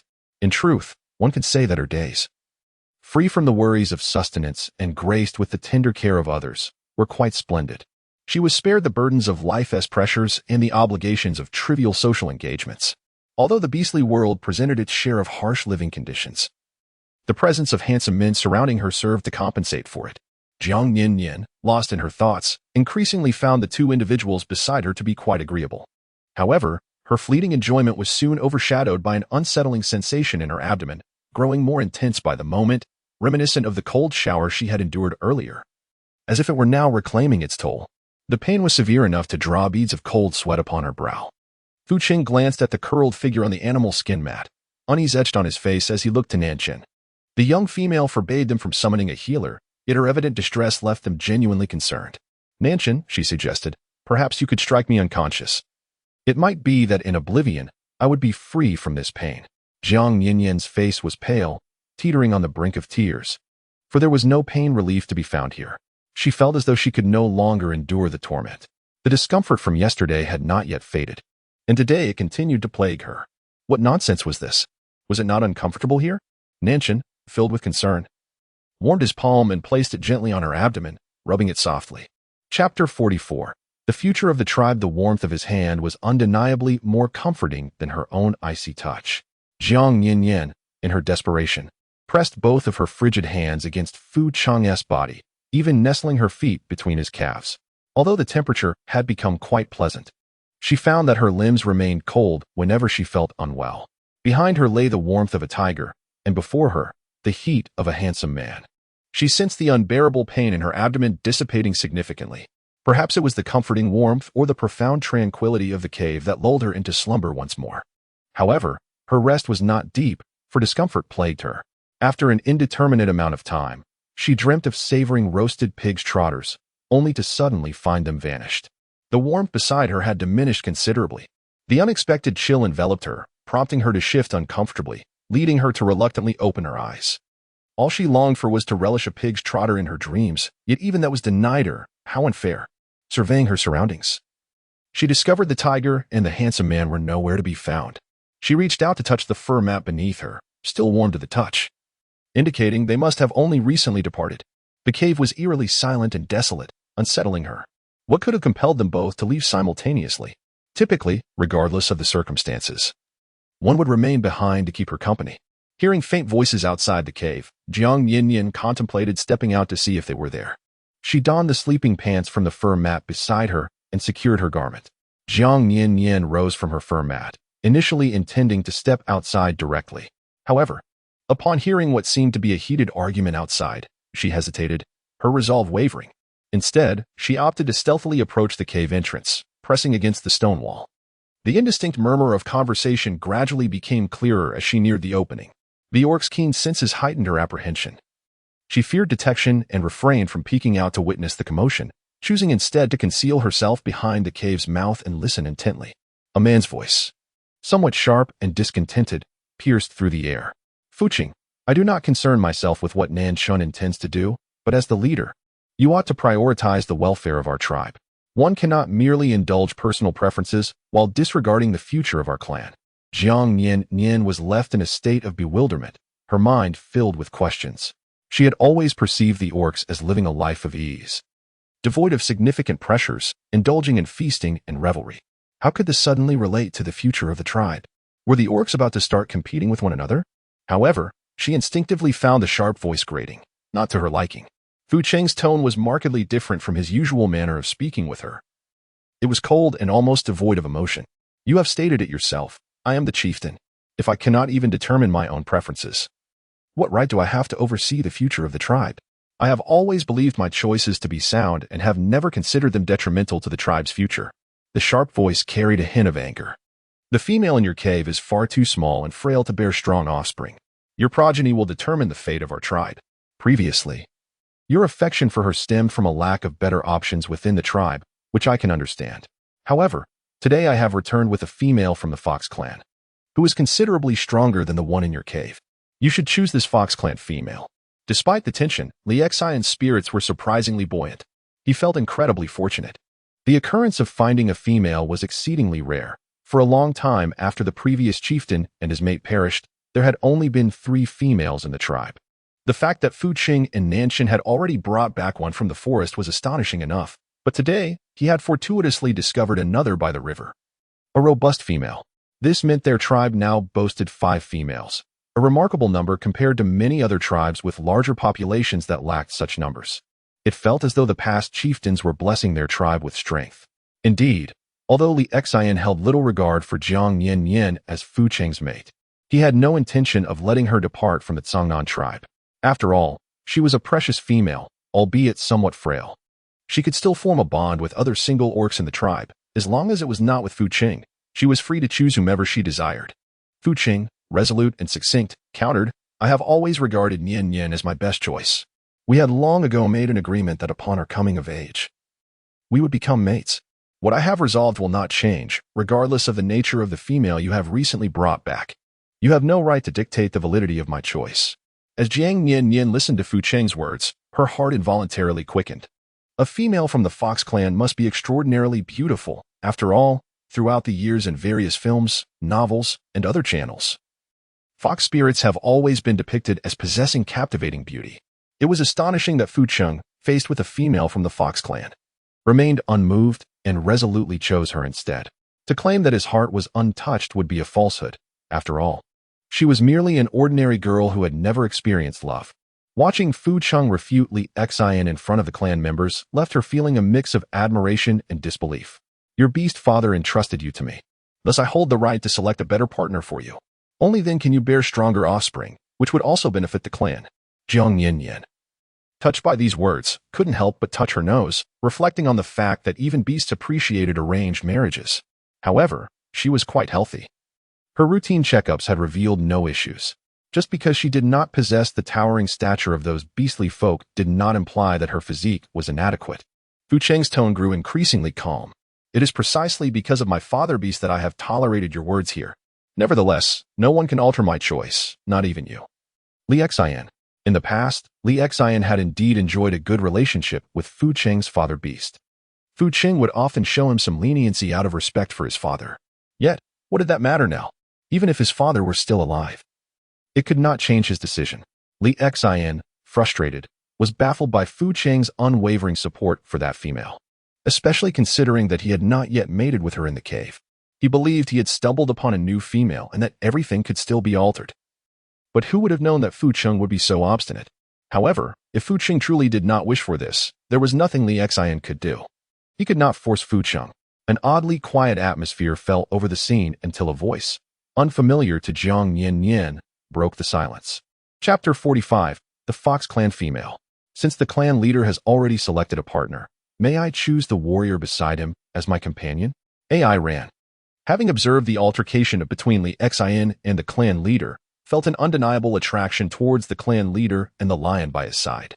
He was robust and exceptionally handsome, fitting her criteria for a partner perfectly. She had deliberately left her original clan to seek a powerful companion, and the leader of a clan was the finest choice. Upon hearing of the new clan leader's coming of age in the Songnan tribe, she had hurried here, hoping to approach him before he found a partner, thus positioning herself as a natural choice for his companion. Unexpectedly, she arrived late, and the arduous journey of the past few days had turned into a jest, leaving her discontented. Since the chieftain had chosen a partner and refused to select her, she resolved to align herself with the lion, which seemed promising given the close bond between the lion and the chieftain. Indeed, they shared the same lair. If she were to unite with the lion and spend time in proximity to the chieftain, opportunities to draw closer to him would surely arise. After all, the chieftain had yet to mate with any female, and with a little cunning, he would inevitably fall into her grasp. Li Xian pondered. As long as this female fox remained in the tribe, it would be acceptable for her to take an interest in Nanshin. Moreover, since Fu Cheng had not yet chosen a mate, if Nanshin were to become involved with this female fox, perhaps Fu Cheng, who spent every day with her, might undergo a transformation. Li Xian gazed at AI Ran with satisfaction, a gentle smile gracing his features. However, his typical foul temper rarely allowed for such expressions, making his smile seem somewhat forced and insincere. AI Ran, do you fancy Nanshin? He is indeed quite remarkable, having come of age on the same day as Fu Cheng, and he is formidable within our tribe. Nearby, Nanshin observed with amusement as Fu Cheng and Li Xian quarreled over the female fox, but was taken aback when the misfortune unexpectedly landed upon him. I, like Fu Cheng, hold a deep affection for Nian-nian. I shall unite with her in the future. Jiang Nian-nian, eavesdropping from within the cave, was utterly perplexed. What was happening? She had no knowledge of her supposed union with Nanshan. Was she merely a tool to fend off his romantic pursuits? Though she was indeed drawn to beauty, the suddenness of this revelation felt overwhelming. However, considering how Nanshan had cared for her, it would seem rather peculiar if his intentions were not geared towards forming a bond. Li Xian, exasperated, found himself at a loss for words, his head pounding as he contemplated the antics of these troublesome youths. They were relentless in their antics, and he felt he might soon be driven to the brink of exasperation by their antics. AI Ran's feigned composure finally cracked, her curiosity piqued by the female in the cave. She wondered just how captivating this Jiang Nian-nian must be to have snatched away not only the chieftain but also the lion, whom she had only just begun to find appealing. Yet, she maintained her composure. After all, Fu Cheng and Nanshin had only recently come of age and had yet to engage in mating, which made their steadfast convictions seem less than resolute. Speaking of such things now felt hollow. If she could outpace Jiang Nian-nian and mate with them first, they would undoubtedly succumb to her allure.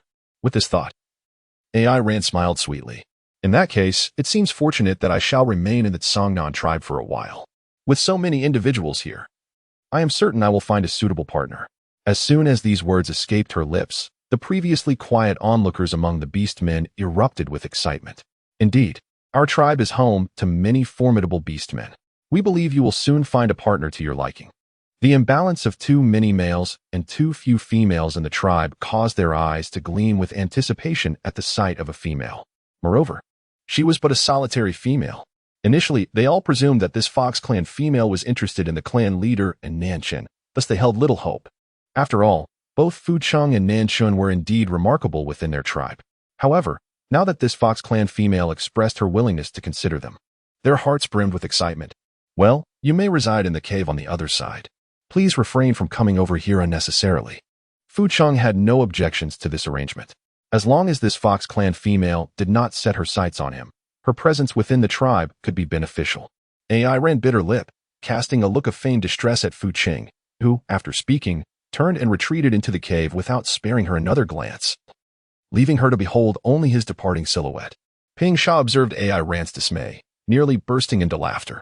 It was known that the clan leader's cave was not easily accessible to others. Ai ran on to depart swiftly, judging by her reluctant gaze. It seemed she still harbored hopes for the clan leader. Truly, it showed the clan leader's discernment to overlook her. Humph.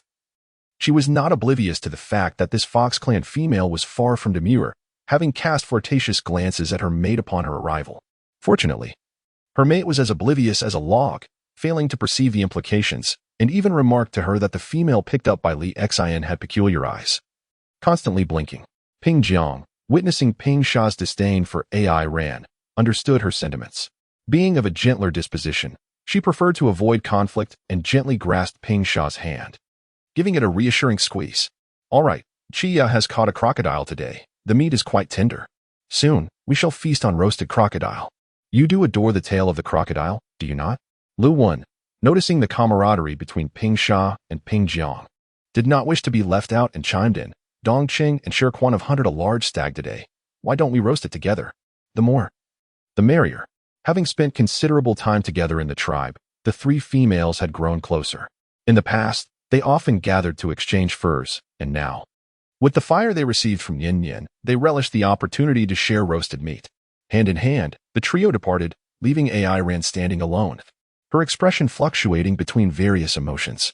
A few unattached males lingering nearby, seizing the opportunity to show their interest, quickly approached. Ai Ran, would you like to partake in some roasted meat? We can prepare it for you. This roasted meat was a unique delicacy of their Songnan tribe. They had not savored it for long, and Ai Ran had surely yet to experience it. Ai Ran smiled sweetly, feigning innocence as she replied, "That sounds wonderful. But I currently lack a place to sleep. I would be grateful if you could assist me in digging a small cave. I wouldn't want to burden you too much." Ai Ran skillfully articulated her request, sounding ever so considerate. After all, she intended to move into the clan leader's cave sooner or later. For the time being, she was indifferent about her temporary lodging. Not at all a burden. It is only right to care for a female, they reassured her. Besides, digging a cave is a simple task.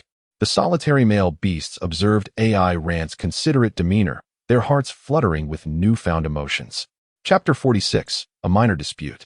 As several male beasts enthusiastically surrounded Ai Ran and departed, Li Xian felt a slight sense of comfort and then turned to glare at the cave in Fucheng, muttering a curse about the two foolish youngsters lacking discernment before striding away. This series of actions did not escape Lu Ming's notice. He shook his head at Li Xian's behavior.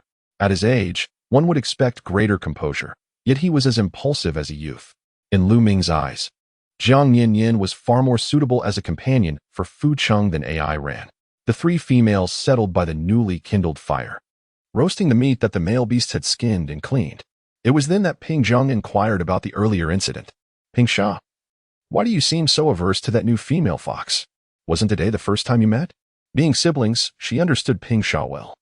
While Ping Sha could be mischievous, she was not overbearing. On the contrary, she was quite agreeable. Therefore, Ping Sha's behavior today struck Ping Jiang as peculiar. With a cold snort, Ping Sha expressed her irritation. "That female fox is far too forward. She just arrived and already threw flirtatious glances at Gu Chuan, while I was standing right beside him, hand in hand.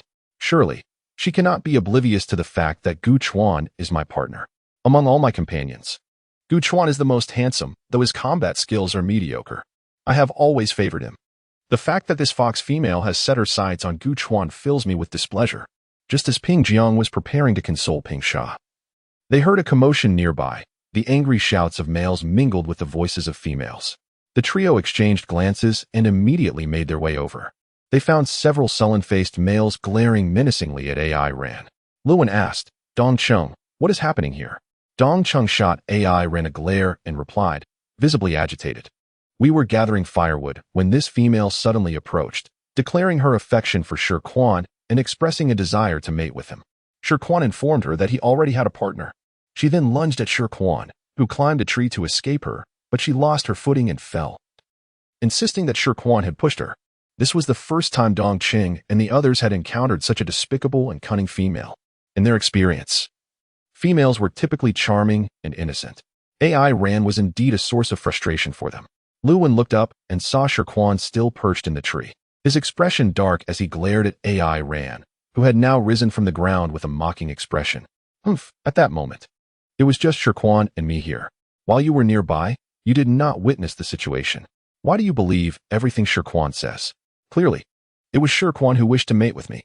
When I refused, he panicked and climbed the tree to escape. Upon hearing this, Shi Quan's face turned pale as he hurriedly denied her claim, saying, Luwen, that's not true. This was his first encounter with such a situation, leaving him at a loss for how to articulate his thoughts. Just moments ago, he had spoken clearly in front of Dong Cheng and the others. Yet when faced with Luwen, words eluded him, and he feared that Luwen might not believe him. Luwen smiled up at the stone spring nestled in the tree trunk, poised to speak, when she approached to clarify for Shi Quan. I was quite close to Shi Quan at that moment. Even if I didn't witness the scene, I did not hear the loud shout you mentioned. AI Ran lamented. Your defense of Shi Quan raises suspicion. How can we trust your words? Ping Jiang shot a glare at AI Ran, ready to defend his companion, when Kent interjected thoughtfully. Since you entered the woods, I have kept a close watch on you. I distinctly saw you deliberately approach Shi Quan, intending to tackle him. It was only when he dodged that you fell. Your account diverges sharply from everyone else's. Surely, we cannot all conspire against you. Gu Chuan had been present when Ping Sha commented on AI Ran's peculiar eyes, but unlike Gu Chuan, who often failed to grasp the nuances, he had sensed something amiss with AI Ran and had been discreetly observing her. He hadn't anticipated that AI Ran would soon make another move, which he managed to catch her in the act of. Luwen looked at the gathering crowd with a sense of helplessness. Her movements were sluggish, and her speech even more so. With everyone speaking at once, she found it difficult to interject. Seizing the moment when silence finally fell, she urged, All right, let's head back. If we delay any longer, the meat on the stone slab will be burnt. Shi Quan, you should come down too. The aroma of grilled meat wafted towards her. And having been partners with Shi Quan for quite some time, she knew well the kind of male he was and had no doubts about him. As for AI Ran, she deemed it best to disregard her, considering AI Ran was female and it would be inappropriate to confront her directly. Ping Sha shot AI Ran a disapproving glance, sarcastically remarking, some individuals certainly know how to stir trouble right from their arrival. Upon hearing Lu Wen's words, Shi Quan hastily descended from the tree, wary of any further antics from AI Ran. He landed strategically opposite her and quickly moved behind Lu Wen, embodying a sense of survival. He was fortunate that Lu Wen chose to believe him. Otherwise, he would have found it difficult to justify his innocence, as beast men tended to place greater trust in females. Ping Jiang comfortingly patted Ping Sha's back. Let us go. Weren't you just clamoring for crocodile tails? They must be ready by now. Those still irked. Ping Sha followed Ping Jiang reluctantly. Once they had distanced themselves, Ping Jiang whispered, After all, it was Li Xian who brought AI Ran back. It wouldn't do to make a scene. We can simply keep our distance from her in the future. Li Xian had a close relationship with the previous tribe leader and was regarded as an elder in the tribe, though he had grown increasingly petty with age, particularly prone to holding grudges. She was particularly loquacious, and out of sheer reluctance to endure his incessant ramblings, they kept their distance from him. Lu Wen furrowed her brow in disapproval. A loyal beast, once bonded, seldom strays. They harbored no fears of betrayal from the formidable males. Yet the actions of that vixen from the Fox clan still unsettled them. In their tribe, females were few, and their interactions were generally pleasant, allowing for a tranquil and comfortable existence. The little female, rescued by the chieftain, though young and frail, seldom joined them in play, yet she was never a nuisance. She brought them the spark of fire, enabling them to savor delicious roasted meat, which endeared her to them. However, this fox female, AI Ran, was indeed a source of turmoil. On her very first day, she had stirred up a considerable fuss, which was quite irksome to witness. AI Ran, covered in dust from her tumble beneath the tree, gazed at the retreating figures of the others, a subtle smile curling on her lips. Chapter 47. Eavesdropping. Caught once everyone had departed, AI Ran retracted her earlier expression of grievance, reverting to her habitual air of indifference. In truth, among those males, even if they had yet to bond, she found none of them appealing, let alone the ones already coupled. However, she intended to seize this opportunity to distance the females from her. Hence, the females in the tribe, largely idle and bored, spent their days clustering together for amusement. If she did not act swiftly to offend them, they would inevitably cling to her, complicating her ability to engage in other pursuits. She had no need for female camaraderie. Once she became the chieftain's mate, these individuals would have to heed her command. Rising to brush off the dust from her attire, AI Ran made her way toward a secluded cave in the corner. This spot was chosen with care, although somewhat cramped. It was the closest to the cave of the beast city and surrounded by tranquility, free from the prying eyes of the orcs. Inside this cave, Jiang Nian-nian remained hunched over, diligently eavesdropping on the conversations outside. Though the surroundings were still chaotic, the voices had quieted considerably, making it difficult for her to hear. Thus, she pressed her ear against the stone, straining to catch any significant information. Suddenly, the light before her dimmed as a shadow loomed overhead. Jiang Nian-nian looked up in surprise, only to find Fu Qing and Nanshan blocking the light before her, both smiling warmly at her. Feeling a bit sheepish, she smiled back and said, "What a coincidence, Fu Qing, Nanshan. I was just about to go out." Jiang Nian-nian felt that this time she had undoubtedly offered the most insincere and awkward greeting of her life. Nevertheless, she marveled at her own increasingly thick-skinned demeanor. Astonished that she could utter such a phrase as "what a coincidence." The two individuals approached with an uncanny silence, catching her off guard upon their return. Had she known, she would have simply reclined on the animal hide mat after absorbing the crux of their conversation, merely a moment late in her departure. How was it possible that they collided so fortuitously? Eavesdropping on their tribal discourse, she found herself caught red-handed. The mutual gaze they shared was tinged with embarrassment. "So, when did you start favoring a crouched manner of walking?" Fu Cheng remarked humorously, observing Jiang Nian-nian with a playful glint in his eyes. He found her forced smile, laced with a hint of awkwardness and suppressed vexation, to be irresistibly charming. Even in her silence, her expressions conveyed her innermost thoughts with clarity. Jiang Nian-nian wore an embarrassed expression as she recalled her current stance, bent over and pressed against the stone. She quickly straightened her back. But having been hunched for so long, she felt a slight discomfort. Discreetly, she placed her hand on her lower back and rubbed it gently. Observing her subtle gesture, Fu Qing gazed into her eyes and inquired, "Did you hear everything just now?" Jiang Nian-nian's smile momentarily faltered, her gaze evasive and her heart heavy with guilt. Unable to meet Fu Cheng's eyes, she could not fathom what was amiss with him today. He was far from his usual considerate self. Could he not let her muddle through this? Nanshan, observing her bare feet upon the cold ground, swiftly maneuvered around her and scooped Jiang Nian-nian into his arms, speaking as he walked. Just moments ago, he had warned her that standing barefoot would lead to a stomachache, yet here she was, unperturbed by the chill of the cave floor. Was she not afraid of the icy ground beneath her? Before retrieving Jiang Nian-nian, Nanshan had believed that walking barefoot was entirely normal, given that the orcs of their tribe had always traversed the earth in such a manner. Yet, Jiang Nian-nian, who consistently donned socks, was reluctant to walk, often complaining about the roughness of the ground or its coldness. This had conditioned Nanshan to instinctively think of her as someone who could not stand barefoot on the ground. Seeing that neither of them believed she had not eavesdropped, compounded by her earlier posture of leaning against the stone, Jiang Nian-nian decided to adopt a different approach. "Fortunately, it's not too cold. I haven't been standing here long," she asserted, even if they suspected she had been listening. As long as she did not confess to having done so for an extended period, they could not hold it against her. Nanshan smirked slightly, his gaze fixed intently on the flustered figure in his arms. "What exactly did you overhear, Nian-nian? Surely you heard what I said, otherwise my words would have been in vain." Jiang Nian-nian turned her face away, unable to meet Nanshan's clear brown eyes. She found it impossible to lie in the presence of such captivating gaze. Recalling the words Nanshan had just spoken, she could not help but feel a warmth spreading across her cheeks. The blush on her face gradually crept from her cheeks to behind her ears, eliciting a low chuckle from Nian-nian. If Nian-nian refuses to speak, I shall have to guess, he remarked. You must have heard what I said, haven't you? Otherwise, you wouldn't be blushing so deeply while in my embrace. During these days, whenever she was reluctant to walk, it was almost always Vushing who carried her. Although Vushing had held her more often, she had not resisted being held by him when he was absent. Initially, she felt shy in his arms, yet gradually she grew accustomed to it. However, today, she found herself blushing once more, overtaken by shyness. Jiang Nian-nian, unable to evade the situation, could only respond ambiguously. I caught a glimpse of something, but the distance was too great, and my hearing is not as keen as yours. So I couldn't quite make out what was said. She had been caught eavesdropping, yet claimed she hadn't heard clearly, leaving them with no grounds to confront her. Nian-nian gazed earnestly at Jiang Nian-nian and slowly remarked, since Nian-nian did not hear clearly, allow me to reiterate. I expressed to the people of the tribe that, like Fu Chang, I hold deep affection for Nian-nian and wish to forge a bond with her.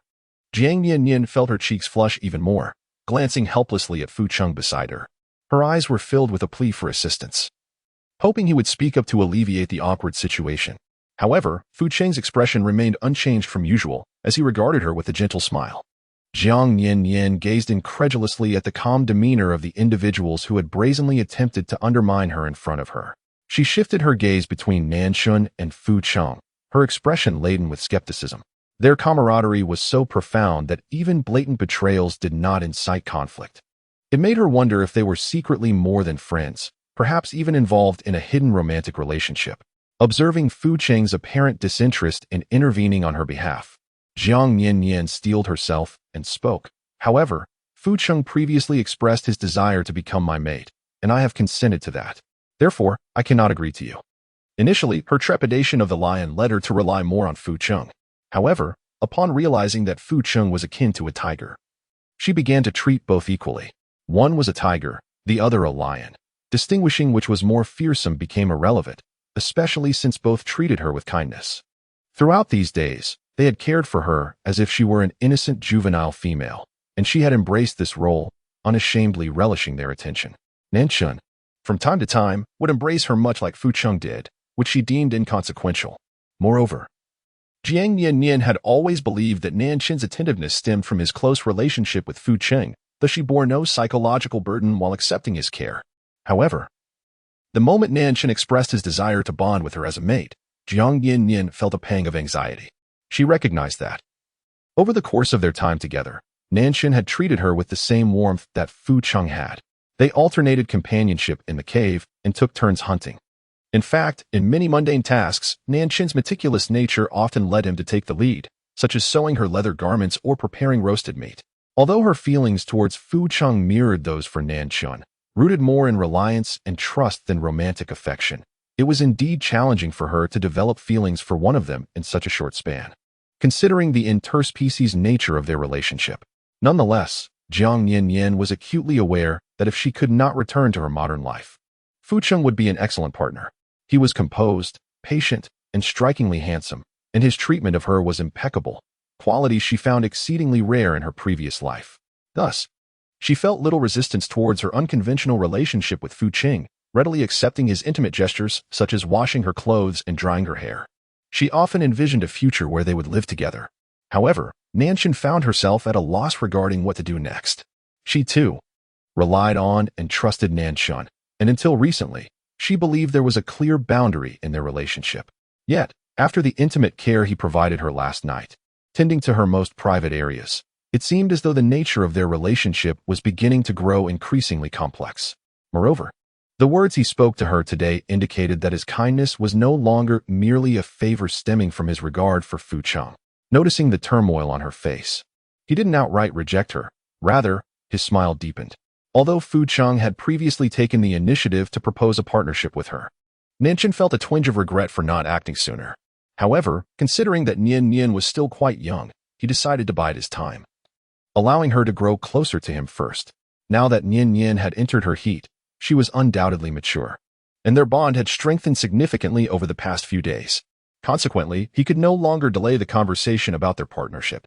The other single male beasts in the tribe were already eyeing her with great interest, drawn by the scent of her heat.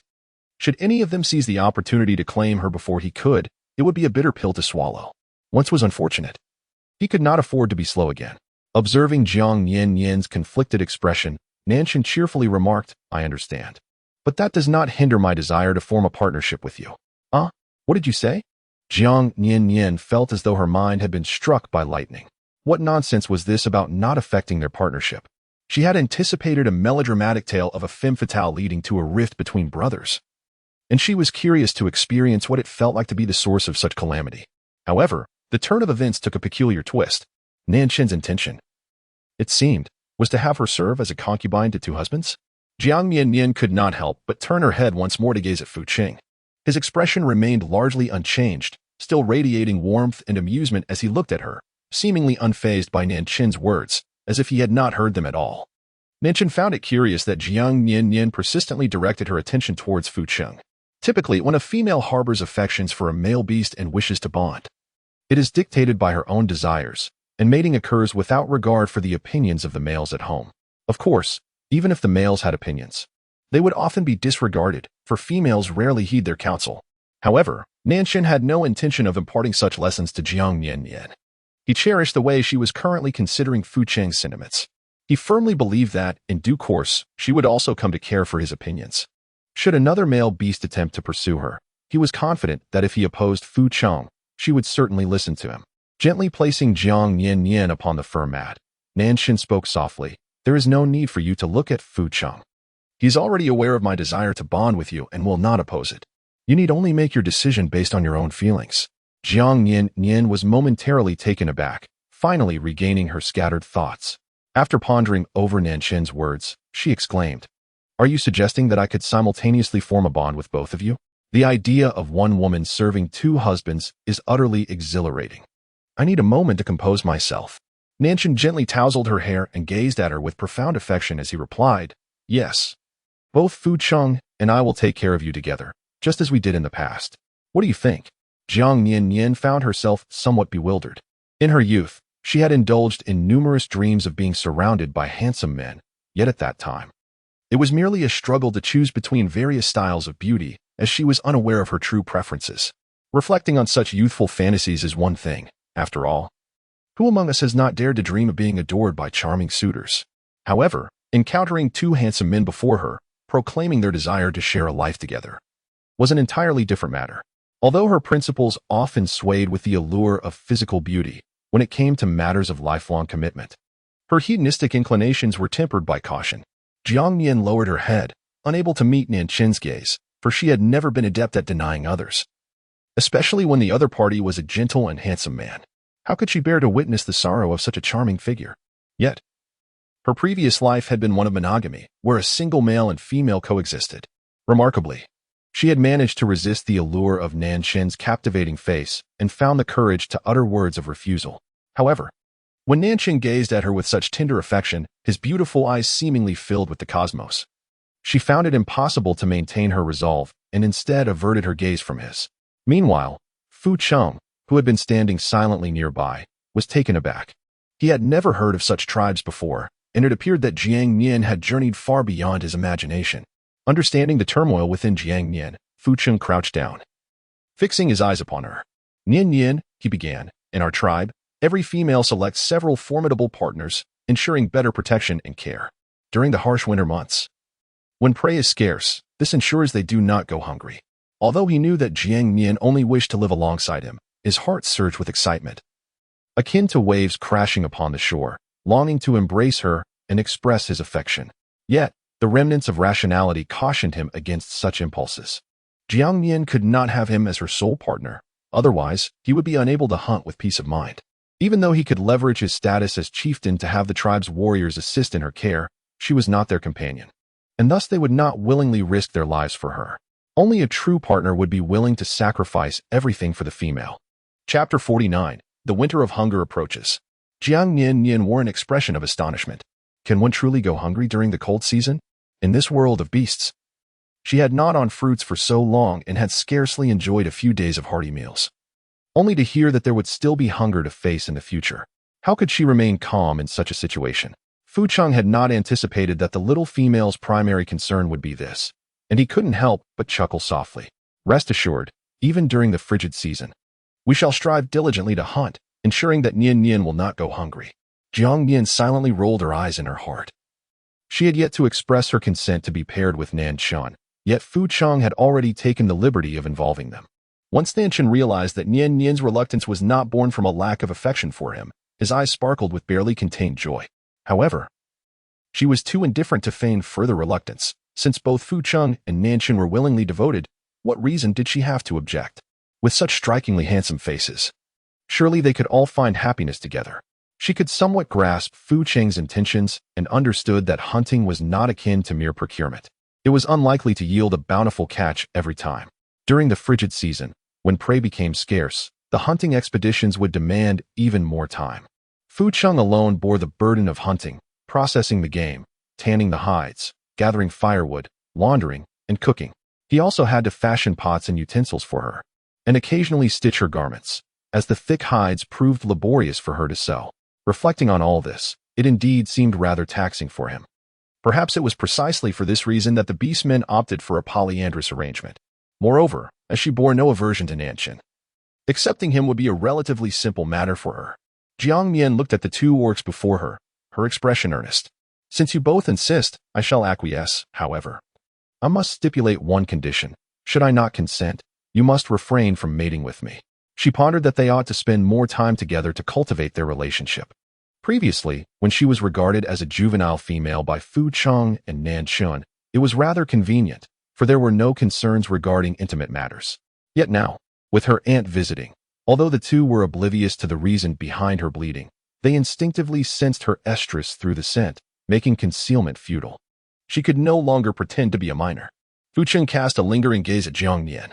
He had initially intended to mate with her once her bleeding ceased. Yet her reluctance made him willing to wait. After all, she appeared exceedingly fragile and was ill-suited for bearing offspring. He did not wish to harm her. I promise you. Rest assured, he assured her.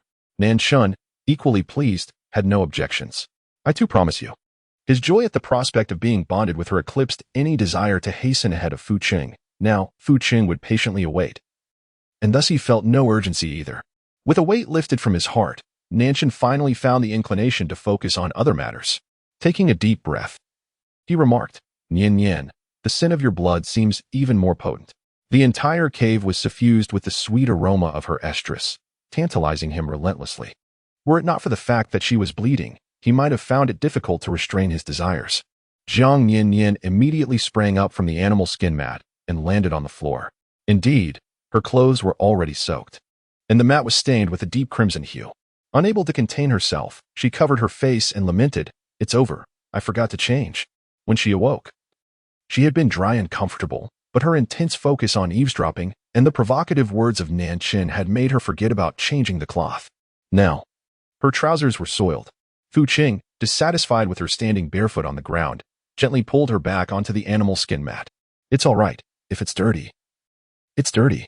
Just take off your clothes, and I shall wash them for you." Nan-chun stood up as well. "I will fetch you some warm water to clean up." Jiang Nian-nian concealed her face, feeling too embarrassed to lift her gaze towards Fu Cheng.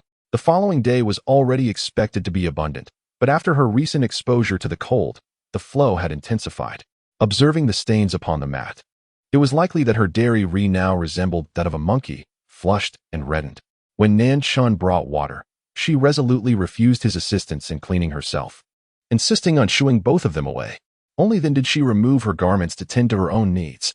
After cleansing herself, Jiang Nian-nian bundled her disheveled trousers, stained with blood, into a wretched ball and cast it aside.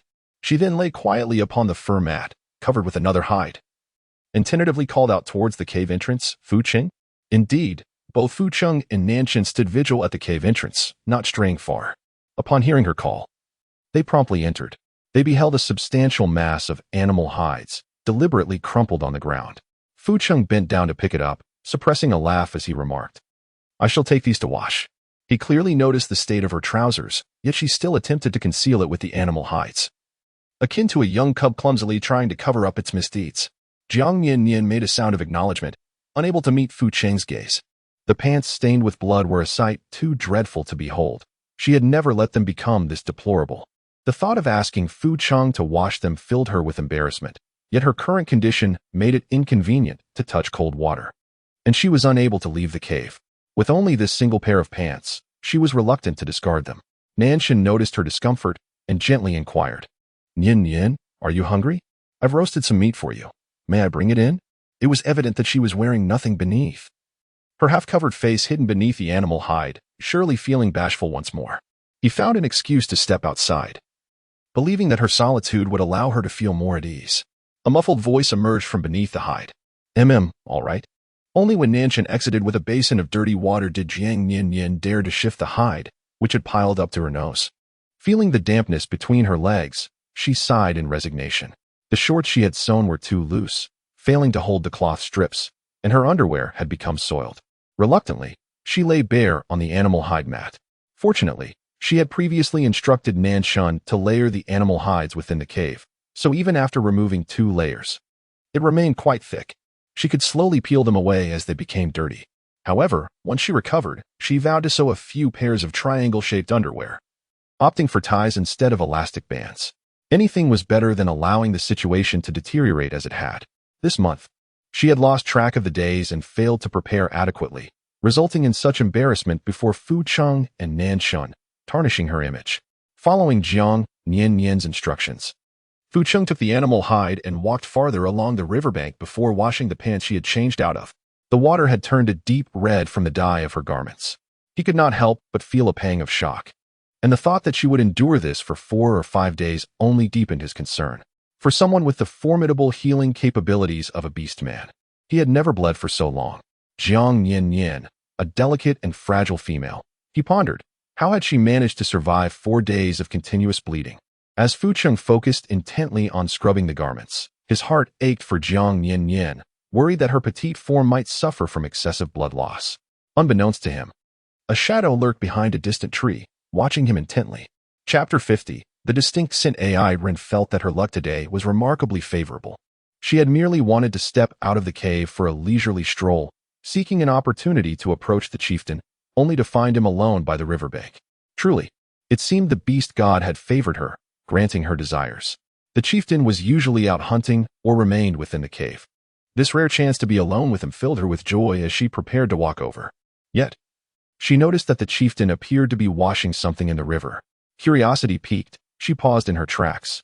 As she stealthily approached, she caught a whiff of the air, which was laden with the scent of a female in heat. She had indeed heard others mention that the female the chieftain had brought back had begun to exhibit signs of estrus. However, upon seeing the blood-stained water in Fu Cheng's hands, AI Ran chuckled dismissively, concluding that the female was indeed as weak as Li Xian had suggested. It is likely that even mating poses a challenge. Today, she had just encountered Fu Cheng and Nanshan, both of whom were robust and healthy, bearing no visible wounds. It seemed that the female was the one who was injured. However, she had not heard any other beastmen mention the female's injury. It was probably that Fu Cheng and Nanshan were deliberately concealing this matter from their kin, fearing it would cause too much trouble for Li Xian. After all, why would Fu Cheng, the chieftain, sneak away to such a secluded place to wash these items? Although she had not seen the female hidden within the cave, she had heard that the female was originally in poor health, having been brought back by Fu Cheng from outside in a state of unconsciousness. Given the amount of blood the female had lost, it was quite possible she would not survive for long. Thus, all she needed to do was bide her time. Once the female passed away, both the chieftain and Nanshan would be hers. With this thought, AI Ren turned and left in high spirits. She was a clever female, having discerned from observing the previous altercation between Fu Cheng, Nanshan, and Li Xian outside the cave that neither of the two could be easily subdued. If she were to inform Li Xian now, it would only solidify Fu Cheng and Nanshan's commitment to Jiang Nian-nian, since the female was nearing death.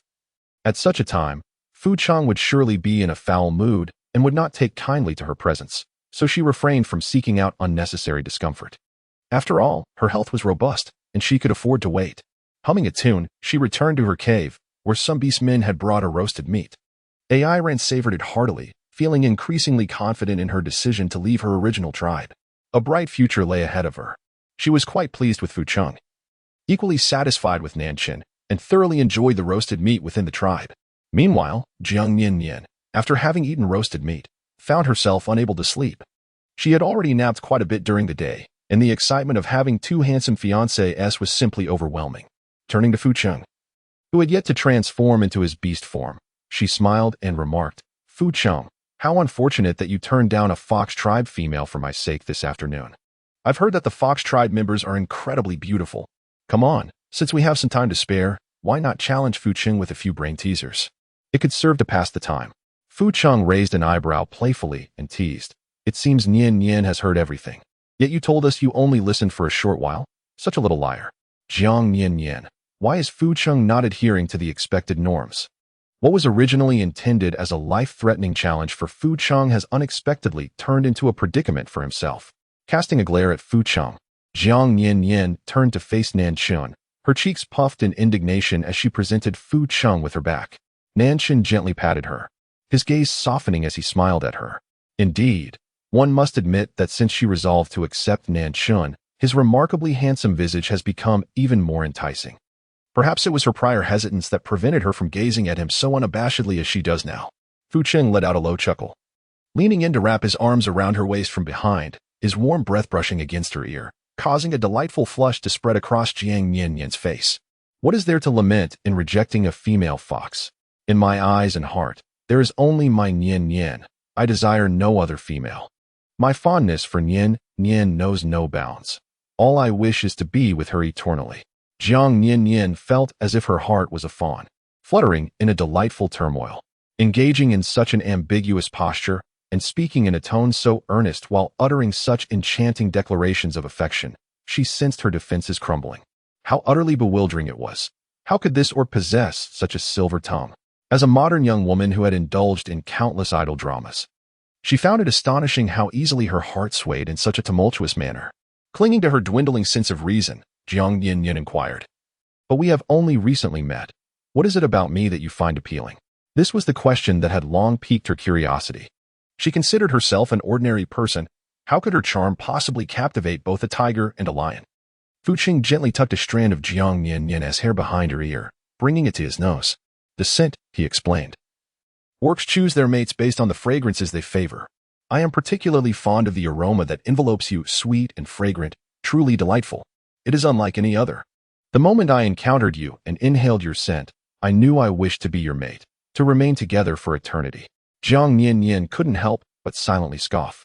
During their first encounter, the scent he perceived was certainly not that of her shower gel or shampoo. As she attempted to evade his warm breath, he tightened his embrace from behind.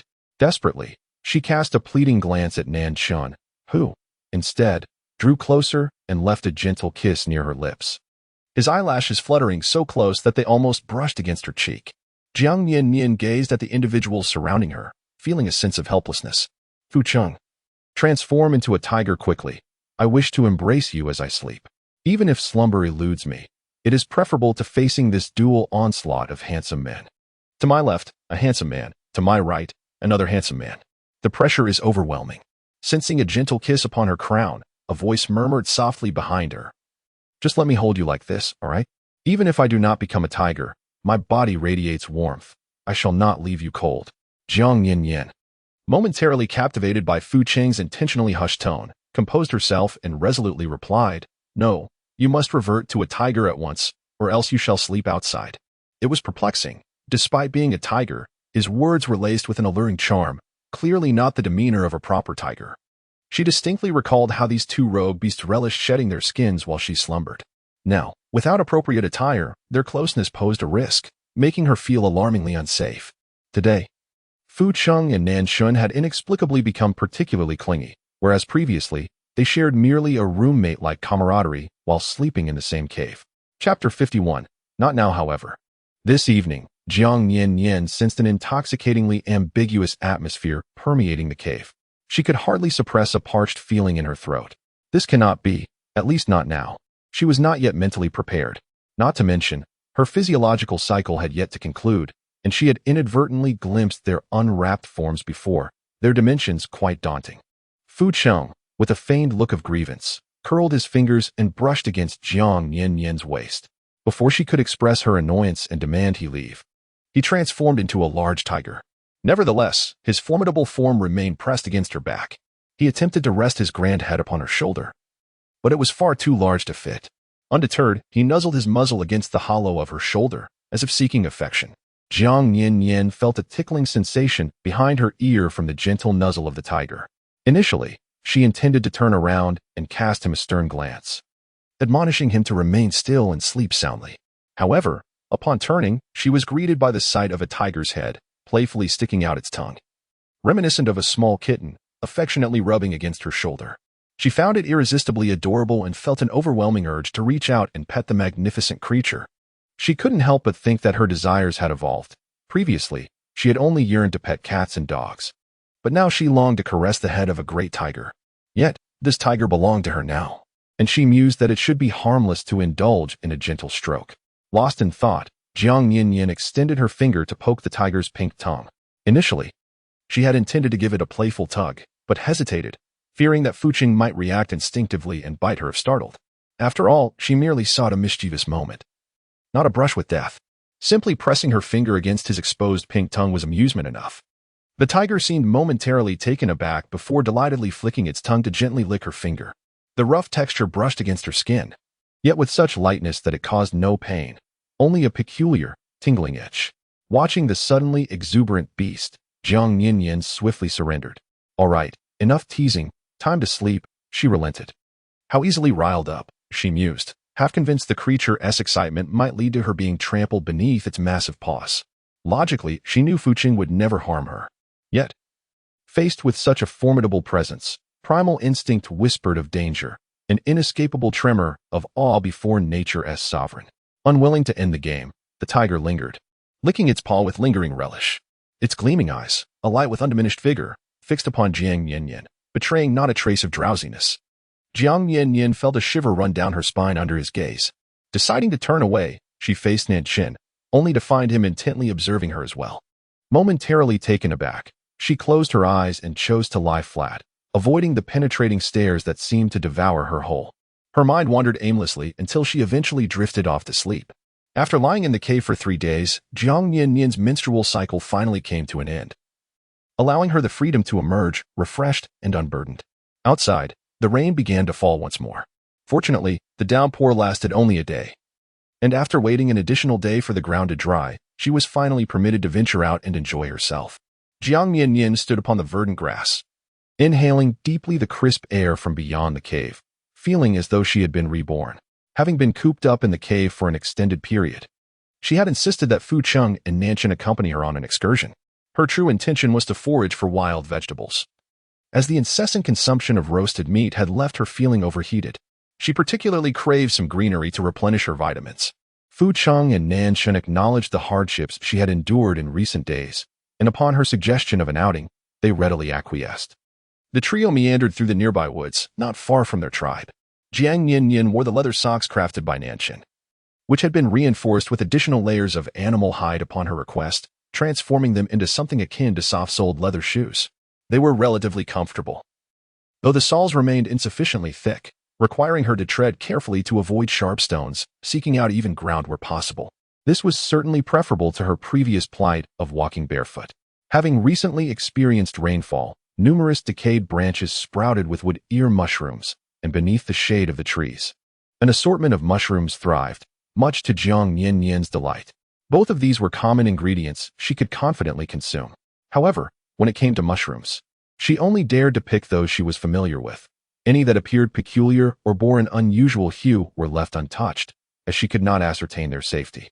Fuqing and Nanshin, being carnivorous beasts, were equally ignorant of what was edible. Thus, she was left to navigate this uncertainty alone. Armed with a bone sharpened into a dagger-like shape against a stone, she dug up some shepherd's purse and dandelion greens beneath the trees. Yet, as she worked, she began to feel fatigued. Her activity level had diminished significantly, and her stamina seemed to wane. She wondered if this was due to a lack of nutritional balance in her diet. At times, she even experienced moments of lightheadedness and weakness. Jiang Nian stood upright, preparing to rest on a nearby pile of stones. As she approached the heap, she noticed a particularly round stone that stood out remarkably among the others.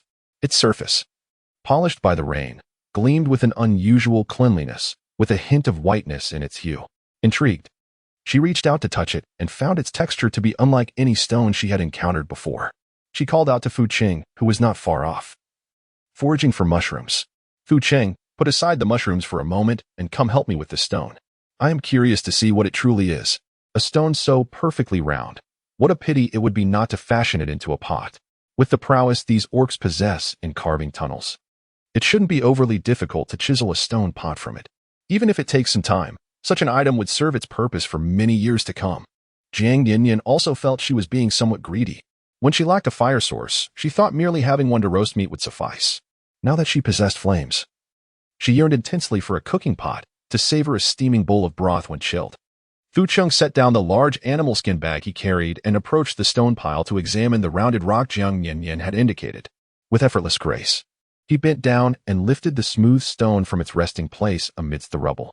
Jiang Nian-nian finally discerned its complete form. The stone was merely a semicircle, resting upon the ground, giving it a rounded appearance. Fu Qing turned the stone over, casting a peculiar glance at it, and remarked, "This object does not resemble a stone. It is too light, more akin to the bone of some beast." Jiang Nian-nian observed the stone that had been overturned, revealing a half-circular shape. Excitedly, she leaped down from the large rock and circled around it. To her astonishment, this object was hollow. Her fortune seemed exceedingly favorable. Jiang Nian-nian bent down to examine the object closely. It indeed resembled the shape of a large pot. The edges were thin, yet appeared remarkably sturdy, which explained why it had initially been mistaken for a stone. However, after enduring the elements in the forest for an extended period, the exterior of the stone had taken on a yellowish hue. Chapter 52. The most delicious place inside, though it was pristine white, exuding an impression of cleanliness. She could not quite identify the material, but it was clear that it could not be stone. The texture felt somewhat rough, yet not excessively so. It bore a closer resemblance to the skeletal remains of an animal, as suggested by Fu Qing. Nevertheless, she could not fathom which creature possessed a dorsal skeleton so pot-like in shape. Even the shell of a turtle did not exhibit such a round form. Fu Qing was puzzled as to why the small female was so elated merely by picking up a piece of bone, yet her joy brought him happiness as well. Jiang Nian-nian could hardly contain her impatience. She longed to return to the cave without delay. "Let us hurry back and see if this bone can withstand the flames," she urged. It felt remarkably sturdy to her touch, suggesting it might endure the heat without damage. At that moment, her thoughts were entirely devoid of foraging for wild vegetables. If this object could indeed serve as a cooking vessel, it would enable her to savor an abundance of delicious meals. Fu Qing and Nan Shun were puzzled by the young female's sudden desire to return so soon after their departure. Yet the original intent of this outing was to provide her with a respite. Her evident joy indicated that their purpose had been fulfilled. Upon their return, the group meticulously washed the beast's bone by the riverbank with animal hides, filled it to the brim with water, and set it upon a makeshift stove constructed from stacked stones. Jiang Nian-nian sat upright on one side, her back straight, anxiously fixated on the bonfire, her gaze unwilling to waver as she watched the flames dance upon the beast's bones. She remained transfixed until the water began to bubble vigorously and the bones remained unscathed. At last, she exhaled a sigh of relief, her posture relaxing. She had feared it might all be in vain, but fortunately, this large stone did not disappoint her. "How splendid! This item is impervious to flames. We shall have a pot to use from now on. Just moments ago, I was apprehensive that it might crack under the heat. At noon, I shall prepare a stew of meat for you all, using the mushrooms and with your mushrooms we just gathered. The aroma will be delightful when cooked together with the meat." Nanshan chuckled softly, unable to resist casting several glances at the beast bones resting on the fire. It turned out that this round object was indeed the pot Nian-nian had mentioned. In the future, while hunting, he would be sure to keep an eye out for more such items to set aside for her. "Whatever meat you desire, I shall hunt for it. I am amenable to anything. Whatever you catch, I shall eat. Just don't be too particular. Hunting outdoors is quite arduous." Jiang Nian-nian found herself at a loss for words. Did this man truly believe he was merely venturing out to the market for groceries?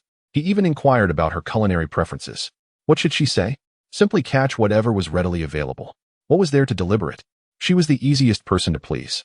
In her past moments of boredom, she had indulged in numerous documentaries about the animal kingdom. Even the formidable carnivores depicted therein faced challenges during their hunts, often experiencing failures or injuries. Although she had never witnessed the hunting prowess of Fu Qing and Nanshan firsthand, Jiang Nian-nian had gleaned enough knowledge from her television viewing to understand that hunting was hardly akin to a buffet. It was not a straightforward endeavor. She had always held reservations regarding Fu Qing and Nanshin's tendency to select only the tenderest prey for her sake. While they generally heeded her wishes in other matters, they seemed oblivious to her sentiments in this regard. Indeed, Nanshin wore an expression that suggested he had not taken her words to heart. After a moment's contemplation, he realized that she did not seem to possess any particular fondness for specific animals, as a couple of pieces of grilled meat would suffice to satiate her. Thus, he said nothing further and turned away to pursue his hunt. Jiang Nian-nian instructed Fu Cheng to discard the water from the beast bones and replace it with a fresh pot of water. After meticulously cleaning the wild vegetables and mushrooms from her leather pouch, she proceeded to the riverbank to wash them thoroughly. While wandering along the river, she sought out some leaves with a potent aroma, reminiscent of spices. With eager anticipation, she awaited Nanshin's return, having long craved the rich flavor of the meat broth. Merely contemplating it caused her mouth to water. Observing her insatiable longing, Fu Cheng felt a sense of helplessness. Was Nian-nian's craving so intense because they had previously denied her a hearty meal? Jiang Nian-nian let out a soft huff of dissatisfaction. Today we have a pot. I shall prepare a sumptuous feast for you all, and I assure you, you will crave it even more than I do. They had never indulged in such culinary delights, which explained their lack of yearning for exquisite food. However, she had savored countless delicacies in the past and now yearned for more. Surviving solely on salt and roasted meat from sour fruits, how could she not feel tempted? Fortunately, Nanshin did not keep her waiting for long. This time he returned with a rather clumsy, plump bird and a roe deer. Jiang Nian-nian could not help but chuckle. This bird is so plump. Can it even take flight? The creature truly appeared exceedingly rotund, its belly significantly larger than its wings. One could only wonder what delectable morsels it consumed daily to become so corpulent, resembling an extraordinarily robust sphere. Nanshin casually discarded the roe in his hand, lifting the feeble, overweight bird to elucidate to Jiang Nian-nian. Although this bird possesses wings, it is incapable of flight. However, it boasts long legs, allowing it to sprint quite swiftly on the ground. Typically, we do not catch such a plump bird for consumption after skinning it and removing the head, claws, and wings. There is but a meager amount of edible flesh. Nevertheless, I thought you might enjoy it, so I brought one back. Nian-nian was not particularly fond of fatty meat. Although this bird was indeed fat, its flesh was tender and lean, perfectly suited for her palate. Jiang Nian-nian, upon hearing Nanshin's peculiar method of consumption, expressed her heartfelt concern. She lamented that all the delectable parts of the bird had been discarded and questioned why they deemed the edible portions so scant. Furthermore, she pointed out the absurdity of skinning a bird. Her favorite delicacies were the wings and claws of chickens and ducks, and she found the plump bird's wings quite appealing. Nanshin scratched his head, feeling somewhat troubled. He had initially intended to take the bird aside to remove its head, wings, and claws. However, Nian-nian insisted that the parts he planned to discard were, in fact, the most delicious. Yet, the surface was covered in feathers and tough skin, leaving him perplexed about how to proceed. The bird's plumage was so dense that plucking the longer feathers revealed many shorter ones, complicating the task. Without skinning it, consumption seemed impossible. Jiang Nian-nian gazed at the bubbling water in the beast bone pot, rubbing her palms together, prompting Fu Cheng to fetch a large wooden basin and a kitchen knife from the cave. Today, I shall demonstrate something for you all, showing that certain delicacies taste even better when the skin is left intact. She continued, Nanshin, please use the knife to drain the blood from this plump bird. But do so from a distance, as I find blood rather unsettling. Despite having been here for quite some time, she still struggled to acclimate to the gruesome sight. While she had no qualms about eating and relished the flavors, witnessing the slaughter was a different matter altogether, evoking a sense of fear within her. Nanshin, with knife and plump bird in hand, moved away, while Fu Qing attended to the tasks Jiang Nian-nian had previously entrusted to him. And upon seeing that there was nothing more to do, he took a roe deer aside to skin and prepare it. As Jiang Nian-nian emerged from the cave, having retrieved the wooden board used for slicing meat, she noticed Nanshin returning with a plump bird in tow. His speed was commendable. He placed the bird in a wooden basin and proceeded to pour the water from the pot into the basin. Be careful, it's scalding hot. Use the beast skin to protect your hands, she advised. Chapter 53. A pot of bird meat soup. The cauldron made from animal bones was too large for her to lift even when filled with water. Thus, she had to rely on Nanshin to handle the heavy lifting while she contributed with her words.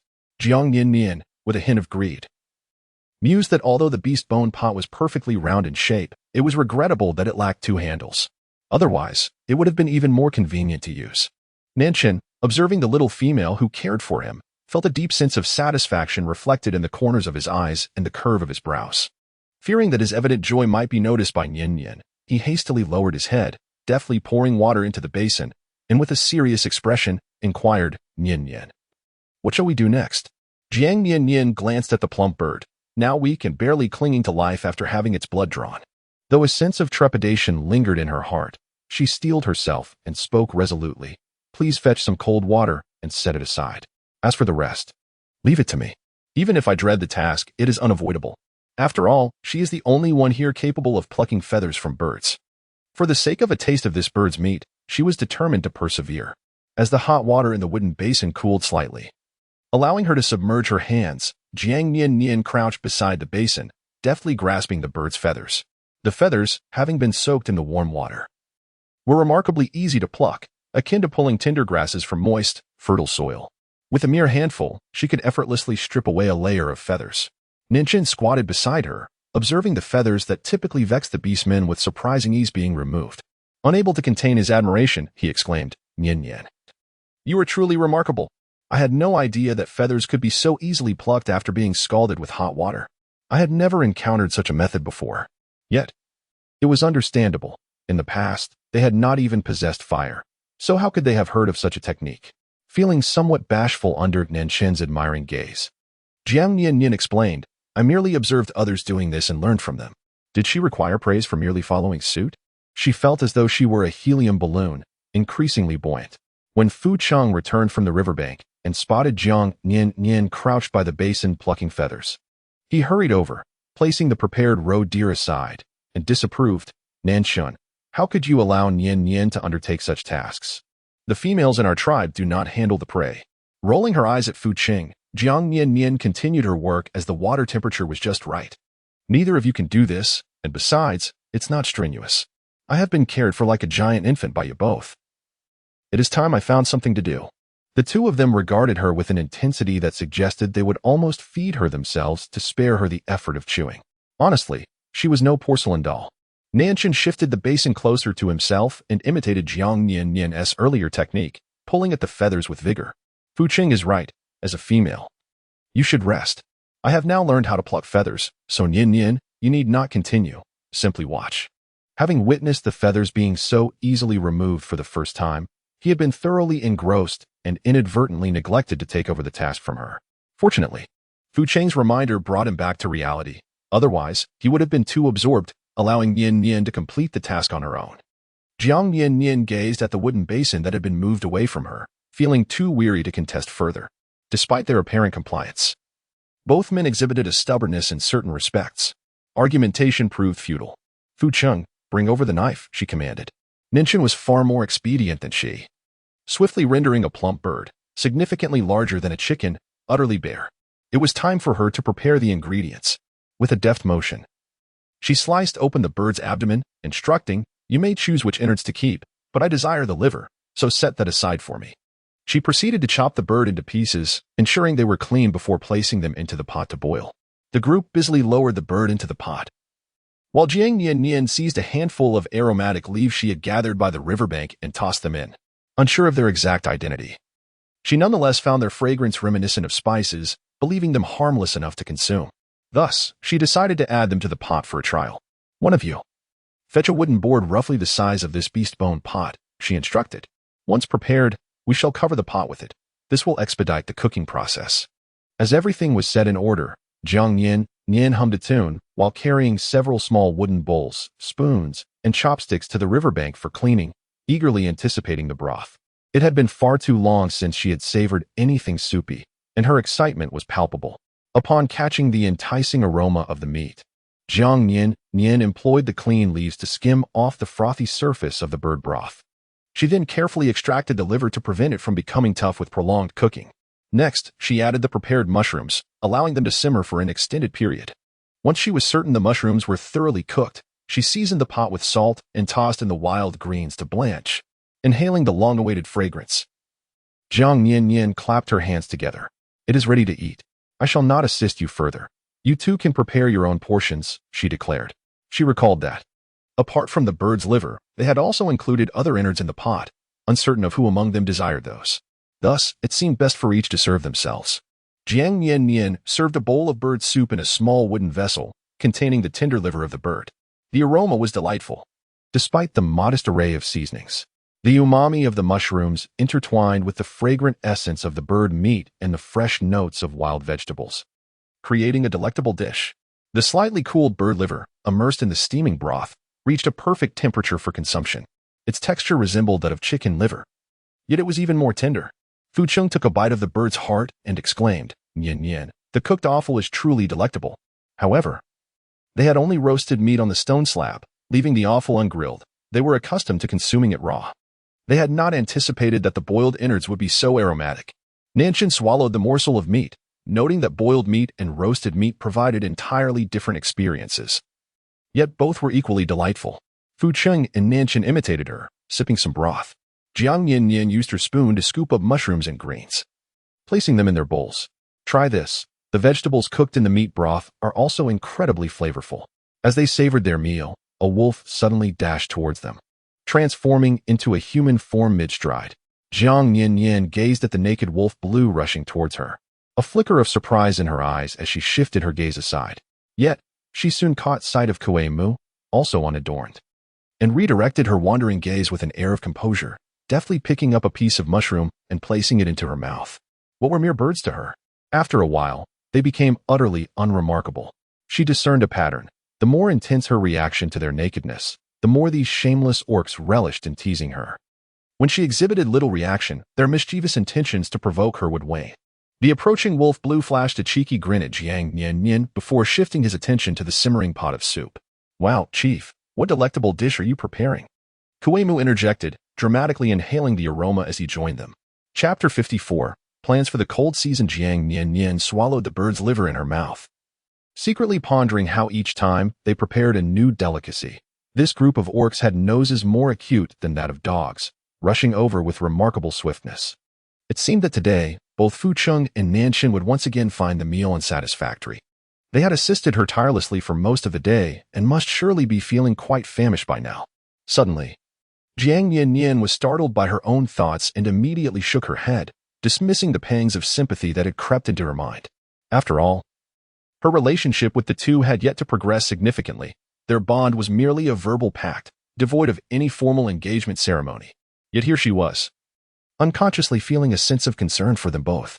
Jiang Nian-nian inwardly berated herself, realizing her lack of poise in the face of such undeniable beauty. This was unacceptable. It would lead to her misfortune. Lang Qing chuckled softly, his curious gaze fixed on the steaming beast-bone pot, emanating an aroma that was utterly captivating. The scent of the meat was intoxicating, a fragrance distinctly different from that of roasted meat, wafting to him from afar. Wolves are naturally endowed with keen olfactory senses, and this delightful aroma was nearly causing him to salivate. Nanshan swiftly scooped a generous portion of meat into a wooden bowl, offering it to Jiang Nian-nian before serving himself and Fu Cheng. He then regarded the orcs who were arriving in droves with a bemused expression. "Have you been lying in wait by our cave? You always seem to arrive just as the food is ready." Kue D wore a proud expression. "With such a delectable scent, do you think I need to lie in wait? My nose detects it effortlessly." Fu Cheng remarked, "That skill would be advantageous in hunting, but using it in your household seems rather absurd. What is there to be proud of?" Lu Wan, Ping Sha, and Ping Jiang, 3 females, approached, their expressions filled with curiosity as they gazed at the beast-bone pot, bowls in hand. However, Jiang Nian-nian casually surveyed the surroundings and noticed the absence of the new female from the Fox clan. She surmised that the Fox female likely felt uncomfortable encountering Fu Cheng and Nanshan, which was why she had not come over. While she was somewhat curious about the Fox clan female, she was disinclined to inquire further. She had always preferred to avoid complications. Moreover, she had already been tacitly accepted as a mate of Fu Cheng, making any inquiry about the Fox female potentially awkward. Gazing at the mound of meat piled high in her bowl, Jiang Nian-nian felt a mix of amusement and exasperation at Nanshan's generosity. He had filled her bowl to such an extent, as if fearing she might hesitate to eat in front of the assembled orcs and thus risk going hungry. Jiang Nian-nian cautiously cradled the wooden bowl, fearful that the meat might tumble out. She placed the bowl upon the stone slab, observing that there was more meat than she could consume. "You can share it with Fu Cheng. Just fetch me a bowl filled with some broth and mushrooms. Oh, and I do have a fondness for bird wings. Please serve me a wingtip to savor, having already consumed some food. She felt that a few more mushrooms and a bird wing would suffice, after indulging in roasted meat for several days. Today, she craved vegetables and wished to drink more soup.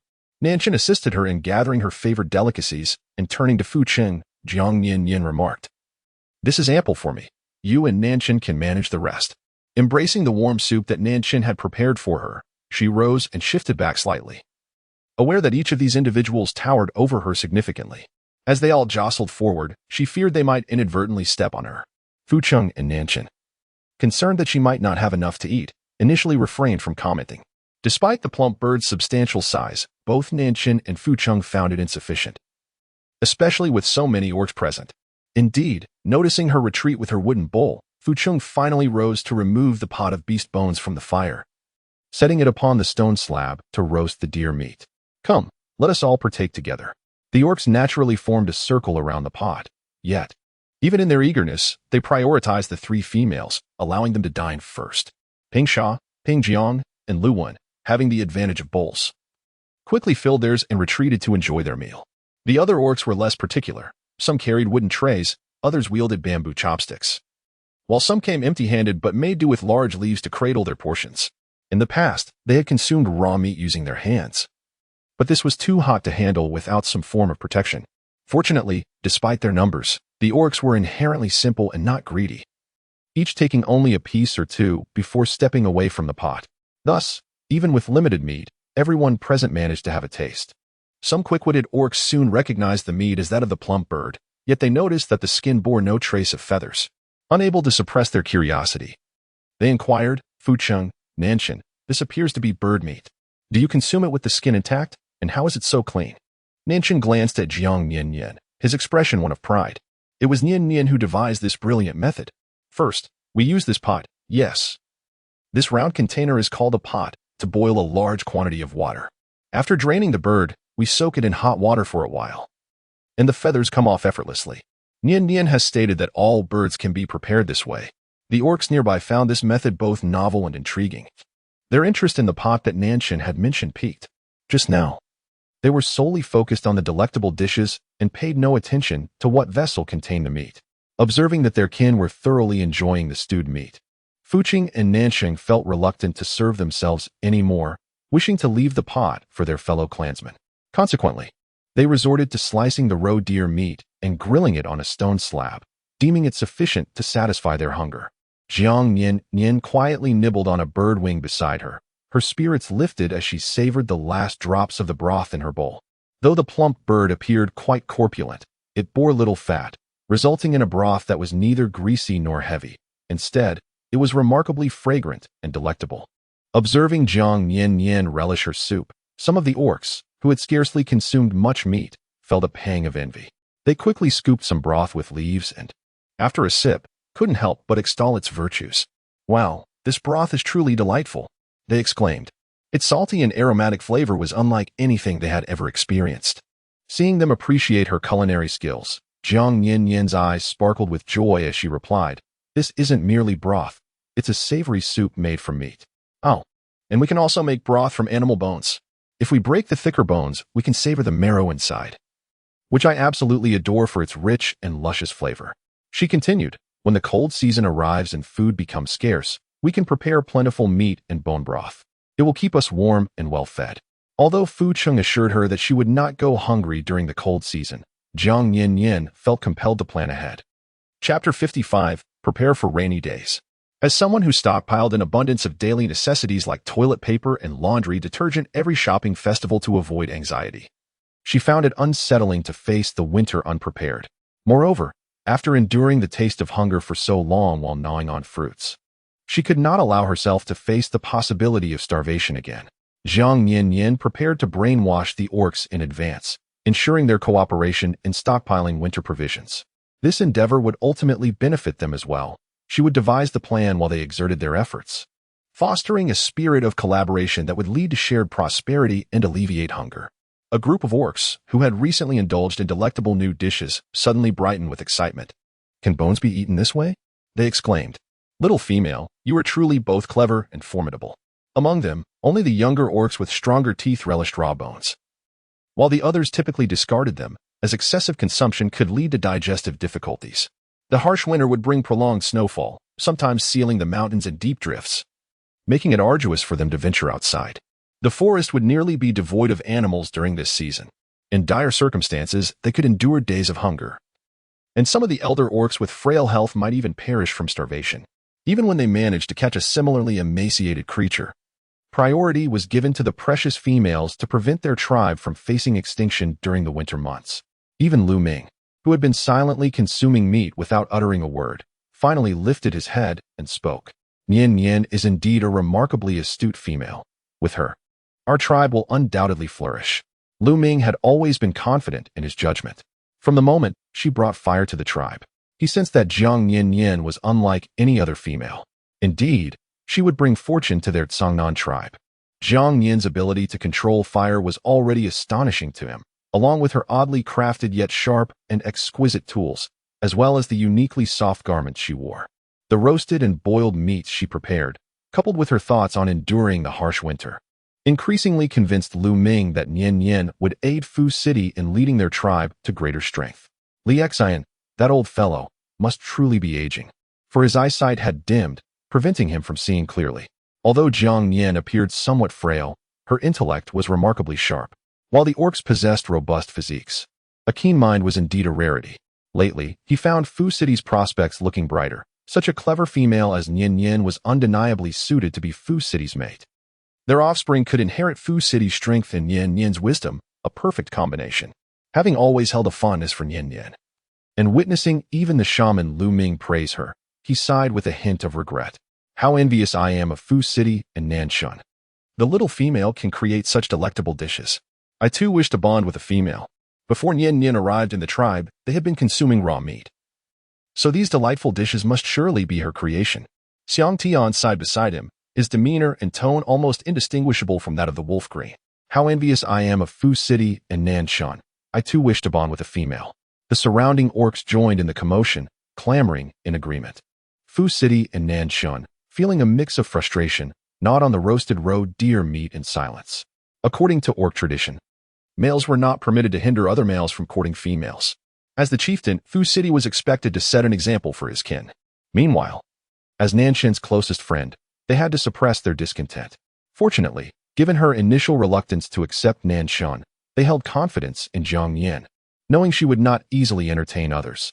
This thought alleviated their spirits. Otherwise, they might have found it difficult to swallow the meat in their hands. Jiang Nian-nian was startled to hear so many orcs express their desire to form a union with her, causing her to nearly drop the bowl she was holding. These orcs were indeed quite audacious, proclaiming their intentions after merely enjoying a meal she had prepared. Was this a beastly version of the adage that to capture a man's heart, one must first capture his stomach? Noticing her extreme reaction, Ping Sha casually wiped the grease from her mouth and plopped down beside Jiang Nian-nian in an attempt to offer some comfort. However, she suddenly sensed something amiss with Jiang Nian-nian's scent and leaned in to sniff the air around her, then inquired with astonishment, Nian-nian, it has been quite some time. Why have you not mated with Fu Cheng and Nanshan yet? Though she had seldom seen Fu Cheng and Nanshan lately, she had assumed that after Jiang Nian-nian entered heat, the deed would have been accomplished by now. Ping Sha was known for her boisterousness, and her question echoed loudly, drawing the attention of nearly all the orcs present.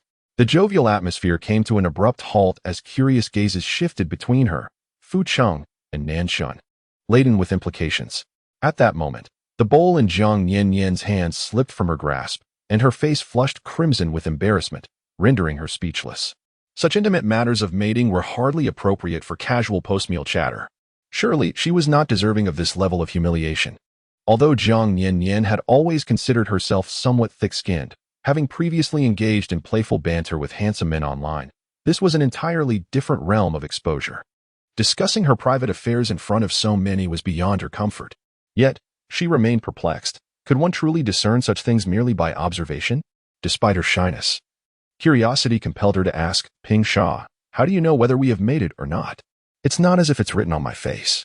How is it that nearly everyone around them seemed aware that she had not yet engaged in relations with Fu Cheng and Nanshan? Such matters could hardly be inscribed on one's visage. She spent nearly every day in their company. Aside from their hunting excursions, practically inseparable. They would have no reason to take the time to discuss such personal affairs with others. Ping Sha chuckled. Of course, it's something we can smell. We can all tell, you still lack their scent. Jiang Nian-nian, overwhelmed by the absurd thoughts swirling in her mind, found her face nearly crimson. Wishing she could sever her inquisitive tongue. At some point, Ping Jiang had approached her, whispering mysteriously into her ear. Nian-nian, I am truly looking out for your best interests. You must seize the opportunity to mate with Fu Cheng and Nanshan. They are the most exceptional young warriors of the tribe. That Fox Clan female seems rather restless and appears to have her sights set on them as well. Once you have united with them, she is likely to abandon her pursuits. Chapter 56. The infuriating female, Jiang Nian-nian, has been residing in their cave for quite some time now, scarcely venturing outside and remaining utterly oblivious to the happenings beyond. After a moment of contemplation, she responded with a perplexed expression. But haven't Fu Cheng and Nanshan already turned her down? The gender ratio here is already so skewed. Could it truly be possible for a woman to pursue a man? At that time, Fu Cheng and Nanshan had explicitly rejected her at the cave's entrance. That female Fox tribe member also mentioned her intention to seek other beastmen as companions within the tribe. Jiang Nian-nian believed in her heart that this matter had reached a conclusion. On the side, Ping Sha spoke with a mocking demeanor, remarking, so what? That Fox tribe female named AI Ran is quite intrigued by males who are already bonded. How could she easily relinquish her interest in Fucheng and Nancheng? They are undoubtedly the most exceptional male beasts of our Songnan tribe's new generation, due to the events that transpired in the woods involving Guchuan. She harbored no favorable impression of that Fox tribe female. Jiang Nian-nian spoke with an expression of embarrassment. However, you all mentioned that she is quite intrigued by males who are already in relationships. Thus, my involvement with them seems rather futile. Currently, her feelings towards Fucheng and Nanchen are more akin to reliance than affection. If, perchance, Fucheng and Nanchen were to harbor some other sentiments for that Fox tribe member, she would still be inclined to bestow her blessings upon them. This scenario is certainly preferable to the situation where they have solidified their bond and engaged in all manner of intimacy, only to have someone attempt to undermine their relationship. Jiang Nian-nian pondered for a moment. The Fox clan has always been renowned for its beauty, and she felt her own appearance might pale in comparison to the females of her kind. Lu Wen wholeheartedly supported the notions of Ping Sha and Ping Jiang. Unlike AI Ran, they preferred the clever and capable Nian-nian as a partner for the clan leader. Thus, they encouraged her with words of affirmation. It's different.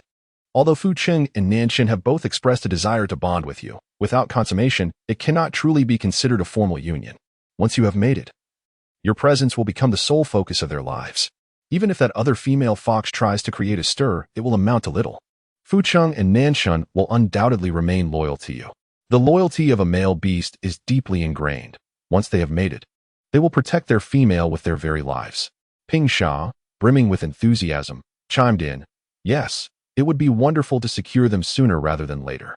Fucheng and Nanshan observed as Jiang Nian-nian's cheeks gradually flushed a deeper shade of crimson, silently agreeing to feign ignorance of the conversation. They had no intention of rescuing her from the predicament. With their keen hearing, they effortlessly absorbed the chatter of the females. Regarding the matter of mating, they too felt a sense of urgency, ever since they became aware of Nian-nian's heat. The intoxicating scent that enveloped her as they lay beside her was becoming increasingly difficult to resist. However, they had promised Nian-nian they would wait for her consent. Uncertain of when she might finally agree, each evening, they battled their primal instincts, a struggle that proved to be quite arduous. Perhaps, they mused, if Nian-nian heeded Lu Wen and the others' words, she might feel compelled to agree sooner. With this in mind, Fucheng and Nanchen deliberately averted their gazes, pretending not to notice Jiang Nian-nian surrounded by the females, yet their ears remained attuned, eager not to miss a single word. After a prolonged silence, just as Fucheng and Nanchen began to question whether they had missed something, Jiang Nian-nian finally spoke. I understand, and I will carefully consider your suggestions. She recognized that Lu Wen and the others had her best interests at heart. She was not ungrateful. She knew that Fucheng and Nanshan were the only ones she could truly trust in this clan. Losing them would likely render her unable to remain in this tribe. Even though females were valued, would AI Ran truly accept her, a former partner of Fucheng? Lingering in this space? If the roles were reversed, she knew she would struggle to tolerate her husband's ex-girlfriend constantly appearing before her. Faced with such an awkward situation, it was clear she would find it impossible to stay in the clan. The question then arose, where would she go? Females held value. Yet that value existed solely in the eyes of the beast men. In the eyes of the beast, she was merely a dish to be savored. Thus, she felt immense gratitude that Lu Wen and the others treated her with the same warmth one would reserve for a close friend, confiding in her their thoughts. However, regarding the matter of intimacy, she felt the need to ponder deeply. Although she had made an early decision to bond with both of them, the memory of inadvertently witnessing their revealed forms when they shed their beast skins filled her with trepidation over compatibility. Moreover, with two men to consider, whom should she choose first? It seemed that the beastly folk placed particular significance on this issue. Chronologically, it should be Fu Cheng who comes first. Yet Nian-nian possessed a more delicate and sensitive disposition. She could not bear to see him conceal his sorrow within.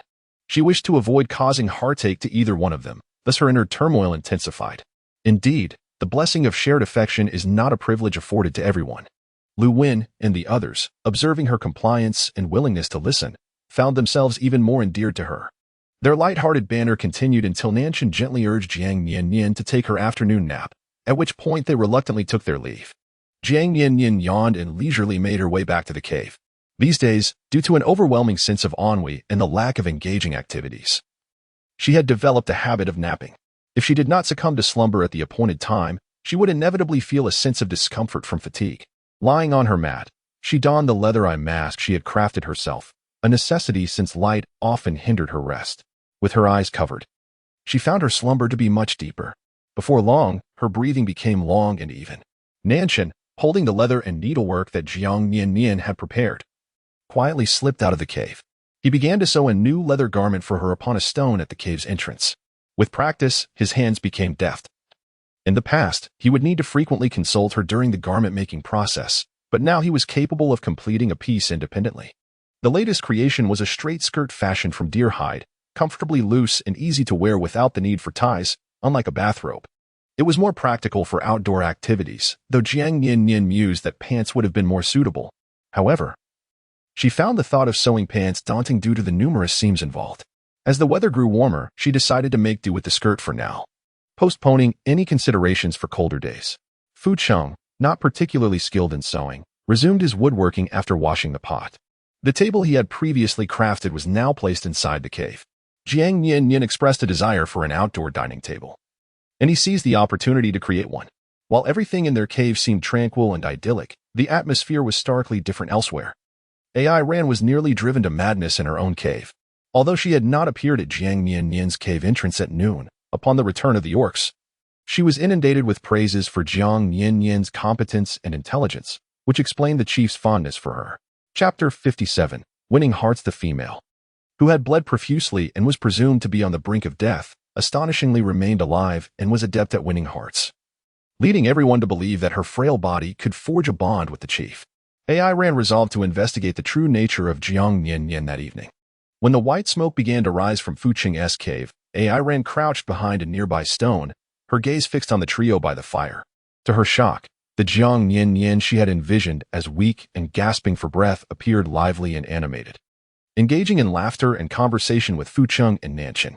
The camaraderie among the three was strikingly harmonious. AI Ran trembled with rage, cursing Jiang Nian-nian under her breath as a witch, incredulous that someone who had lost so much blood could defy death. She remained concealed behind the stone for an extended period until Fu Cheng and the others extinguished the fire and retreated into the cave. Finally, she rose to stretch her stiff legs and slipped away like a specter. Jiang Nian-nian reclined comfortably in the bathtub, relishing a warm soak, enveloped in a sense of satisfaction and joy. With the introduction of the beast bone pot, she no longer had to endure cold baths by the river. After her bath, clad in a loose-fitting robe and still adorned with the warm, humid steam of the water, she furtively glanced at Fu Cheng and Nian-nian before lying on the mat, caught in a whirlwind of thoughts. As an adult, it was impossible for her to share a space with two handsome men day and night without harboring some mischievous thoughts. Yet, she felt a certain restraint in such an environment. The three of them were always together, leaving no opportunity for private moments. Surely, it would not be appropriate for all three to be together in such a manner? The mere thought of such a scenario sent a shiver down her spine, as the imagined consequences loomed over her. Startled by her own vivid daydreams, Jiang Nian-nian's heart, once fluttering with youthful desires, quickly regained its composure. She obediently closed her eyes and counted sheep, urging herself to fall asleep swiftly. Being someone who spent her days in idleness, she naturally rose late in the morning, indulged in a midday nap, and after her evening bath, settled down early for the night, making it challenging for her to drift off immediately. Fortunately, the cave remained tranquil throughout, and upon closing her eyes, Fu Cheng and Nan Shun were careful not to make a sound.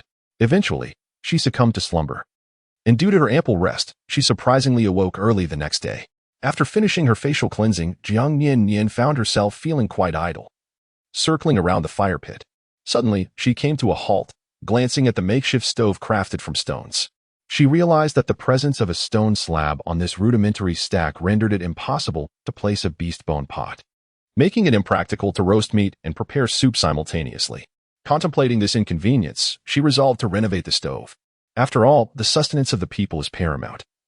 Creating delectable dishes is always of utmost importance. Fu Qing, Nanshan, if you two have nothing to occupy yourselves with today, let us construct a new stove. The current one poses some challenges, she suggested. The simple stove they were using had been erected when they first acquired fire. Merely a hasty assembly of stones for temporary use. While adequate in emergencies, it lacked functionality for everyday cooking. Given the substantial appetites of the orcs, a single stove could not suffice. A dual stove setup would be far more efficient. Fu Qing chuckled. We have no pressing matters. Whatever you propose is fine. Just instruct us on how to proceed. Nanshan nodded in agreement, attentively awaiting her guidance. He recognized the cleverness and ingenuity of his little mate, who was constantly brimming with innovative and practical ideas. Thus, he felt it unnecessary to question her methods. He simply needed to follow her lead. Jiang Nian-nian picked up a charred wooden stick from the ground and squatted on a stone, sketching as she spoke. The stove I envision should have 2 tiers. In between, there needs to be something that is fire-resistant yet allows ash to sift through, resembling a closely aligned row of upright sticks, sealed at both ends within the stove. This is somewhat intricate, but for the rest, small stones and yellow clay will suffice. We should make the stove wider, allowing for 2 openings to burn simultaneously. This way, we can place pots and stones atop, enabling us to roast meat and simmer soup without delay. Fu Cheng pondered for a moment, realizing that to withstand the fire, they would need stone. However, it must also permit the ash to escape, ruling out solid blocks. They would have to assemble slender stone strips. As for the central component, I know there are plenty of long stones at the riverbed nearby. Arranging them closely side by side and sealing both ends within the stove should suffice, as long as they contain the wood. I shall retrieve some, she declared. Nanshan nodded in agreement. Very well, I will prepare the necessary stones and yellow clay for the stove. But Nian-nian, what type of yellow clay do you require? The best yellow clay is the kind that feels sticky to the touch. It should fit snugly into the crevices between the stones. However, I have never done this myself, so I'm not entirely certain. Perhaps you could bring back a variety to experiment with? She suggested. As for the stones, they should ideally be of uniform size, not too disparate. This may prove a bit cumbersome, but the outcome will be splendid. Regarding the stove-esque construction, she admitted her ignorance, having only seen others create clay ovens in videos. Yet, the thought of a bread oven sparked her interest, even if it couldn't tea-bake bread. It could serve to roast plump birds. With ample space and no cost, it was an opportunity for her to explore freely. By the way, Nanshan, gather extra yellow clay. I have other uses for it. Nanshan gazed at her tenderly. I shall do my utmost to find the type you mentioned and collect a generous amount. He felt that Nian-nian had transformed significantly since her arrival, compared to the time when she would lie on a fur mat, staring vacantly at the cave ceiling after consuming fruit. The current Jiang Nian-nian was much more vibrant and animated. He found himself quite fond of this lively version of her. Fu Cheng, poised to depart, hesitated, sensing that Nanshan's task would also be arduous and time-consuming. He had initially intended to seek out stone strips himself while leaving Nanshan to keep Nian-nian company. However, if Nanshan too had to venture out, Nian-nian would be left alone in the tribe. Though the tribe was relatively secure, he was still uneasy about leaving her unattended in the cave. Yet, bringing her along on their search would be impractical. After much contemplation, Fu Cheng made a decision. If we all leave and no one is here to accompany you, I cannot guarantee your safety. Shall I call Lu Wen and the others over? Jiang Nian-nian found herself at a loss for words. At her age, she should be capable of self-sufficiency. Yet she had been reduced to a state akin to that of an infant, requiring constant companionship. However, considering the time it would take for the 2 of them to search for supplies, perhaps it was not entirely unreasonable. Chapter 58, Our Secret Excursion. It would be unwise for them to be preoccupied with her well-being while they were out, and she herself was rather apprehensive about this perilous and unfamiliar terrain. Should any threat emerge, there was no door to shield her within their cave. She would have nowhere to hide. For the sake of her own safety, she reluctantly agreed. After all, remaining alone was dreary, and having someone to converse with was quite welcome.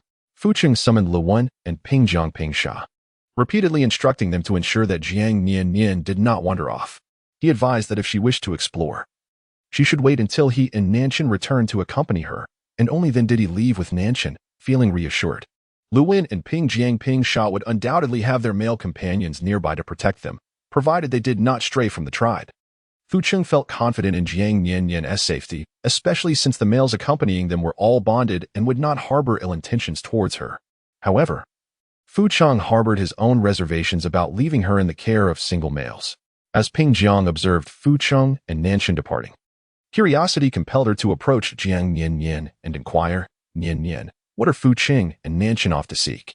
Are you planning to create something delicious?" Ever since Nian-nian arrived in the tribe, Fu Cheng and Nanshan had never allowed her to be alone. Previously, when the three of them expressed a desire to visit Jiang Nian-nian, Fu Cheng had declined, citing concerns about disturbing her recovery.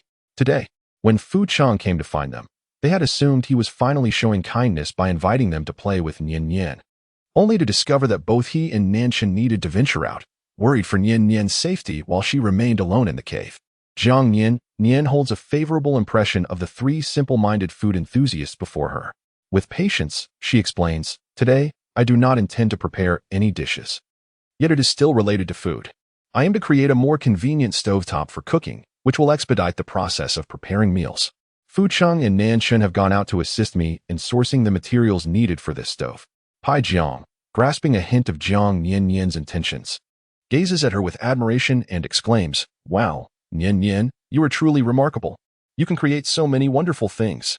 Jiang Nian-nian's culinary prowess in preparing barbecued meats and rich bird soup had already earned her a place in their admiration. Little did they know, her talents extended far beyond what met the eye.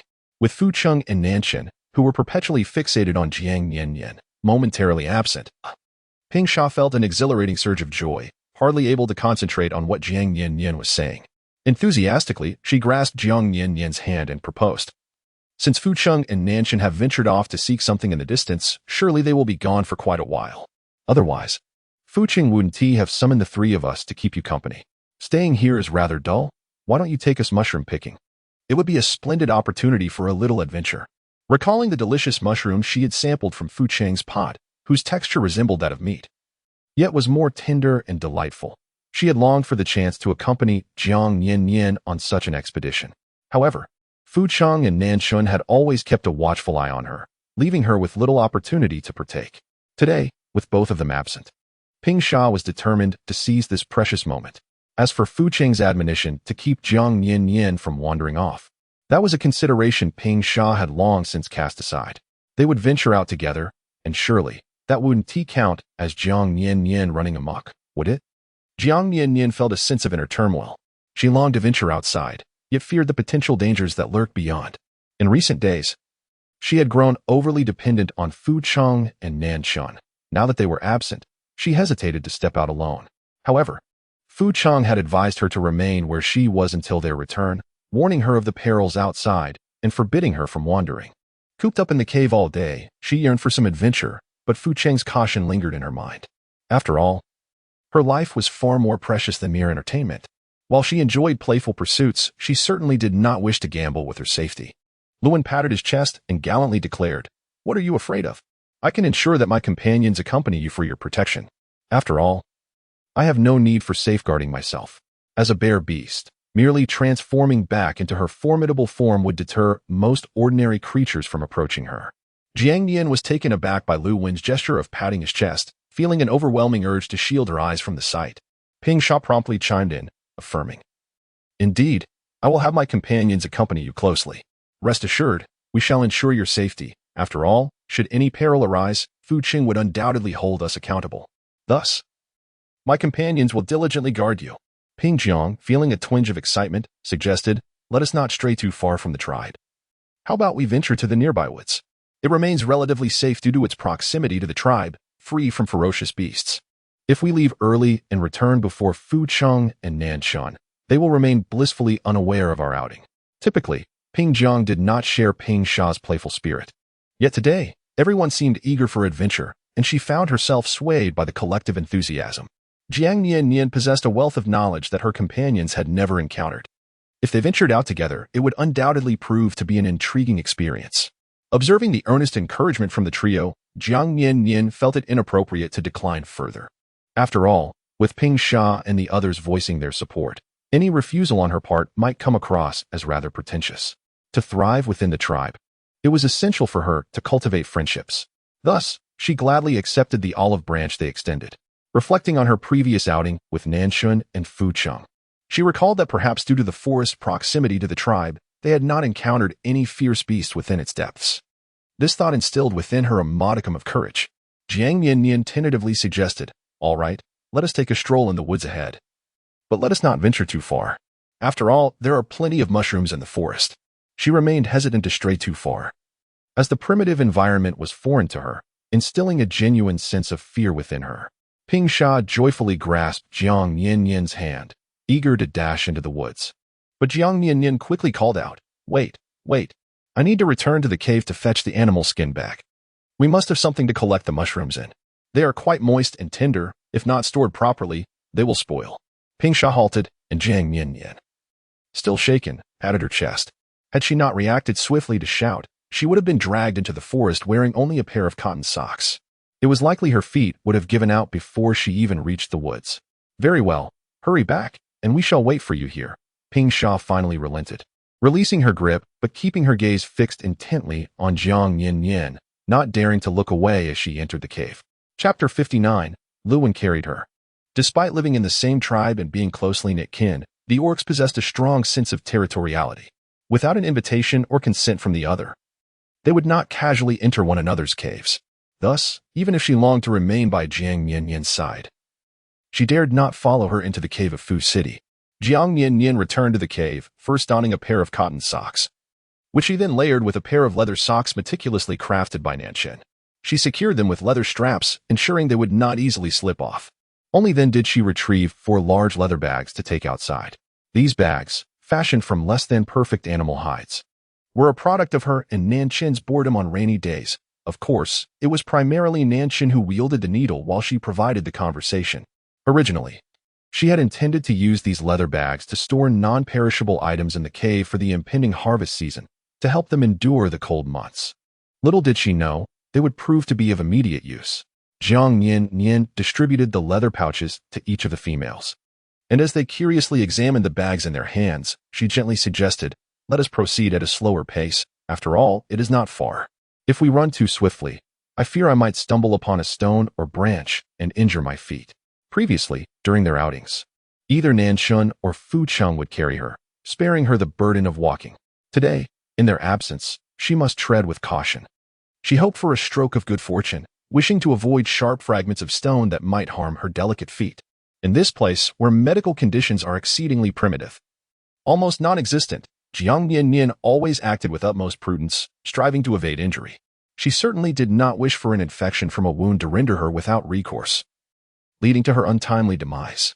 Sighing, she thought of Nanshun and Fu Cheng during their first hour away, longing for their company. If they were here, she would not need to walk at all. Ping Sha gazed at Jiang Nian-nian's small feet encased in leather and, with a hint of surprise, inquired, "Nian-nian, your feet are so delicate. No wonder we often see Fu Cheng and Nanshun carrying you. I had assumed it was merely your laziness that prompted them to do so." Lu Wen and Ping Jiang nodded in agreement, equally perplexed as they observed Jiang Nian-nian's feet, filled with wonder. They had never encountered a beastman's feet as tender as hers. Fearful of being hurt by even the slightest stone, "My skin is somewhat thin, making me particularly susceptible to cuts and bruises," she explained. Jiang Nian-nian scratched her head in embarrassment, contemplating the unfortunate impression she projected in public. How lazy must one be to avoid walking altogether? It was not that she wished to refrain from walking. Rather, she was unable to do so. Without suitable footwear, she found herself barefoot in the primal forest, fearful of injuring her feet. The thin animal hide wrapped around her feet provided minimal protection against the delicate twigs, while larger stones or sharp branches could easily inflict painful bruises. "Allow me to carry you," Lu Wen suggested, bending slightly at the waist in front of Jiang Nian-nian. Once we reach the area where the fallen leaves are thick, you can walk on your own. If a random male beast were to carry Jiang Nian-nian, the ever-watchful Fu Cheng and Nan Shun would likely become even more protective upon their return, leaving her with fewer opportunities to enjoy their company. It would be better if she were to carry her. After all, given Jiang Nian-nian's soft and delicate appearance, she was not heavy at all. Jiang Nian-nian quickly waved her hands in refusal. No, that won't do. I can walk by myself. As long as I take my time, it will be fine. I will watch the path carefully. Lu Wen, being female, was accustomed to being pampered by the males in the tribe, never having to lift a finger. How could she possibly allow her to carry her? Given the preciousness of females, would she not be scolded or bullied by other orcs? Lu Wen, unwavering in her stance, insisted, "Rest assured, Nian-nian, I am a bear beast. My strength is substantial. Carrying you would be as effortless as child's play. It wouldn't tire me in the least." Jiang Nian-nian continued to resist, but Lu and Chong exchanged a knowing glance with Ping Sha. Swiftly, Ping Sha maneuvered behind Jiang Nian-nian, seized her by the armpits, and effortlessly lifted her onto Lu Wen's back.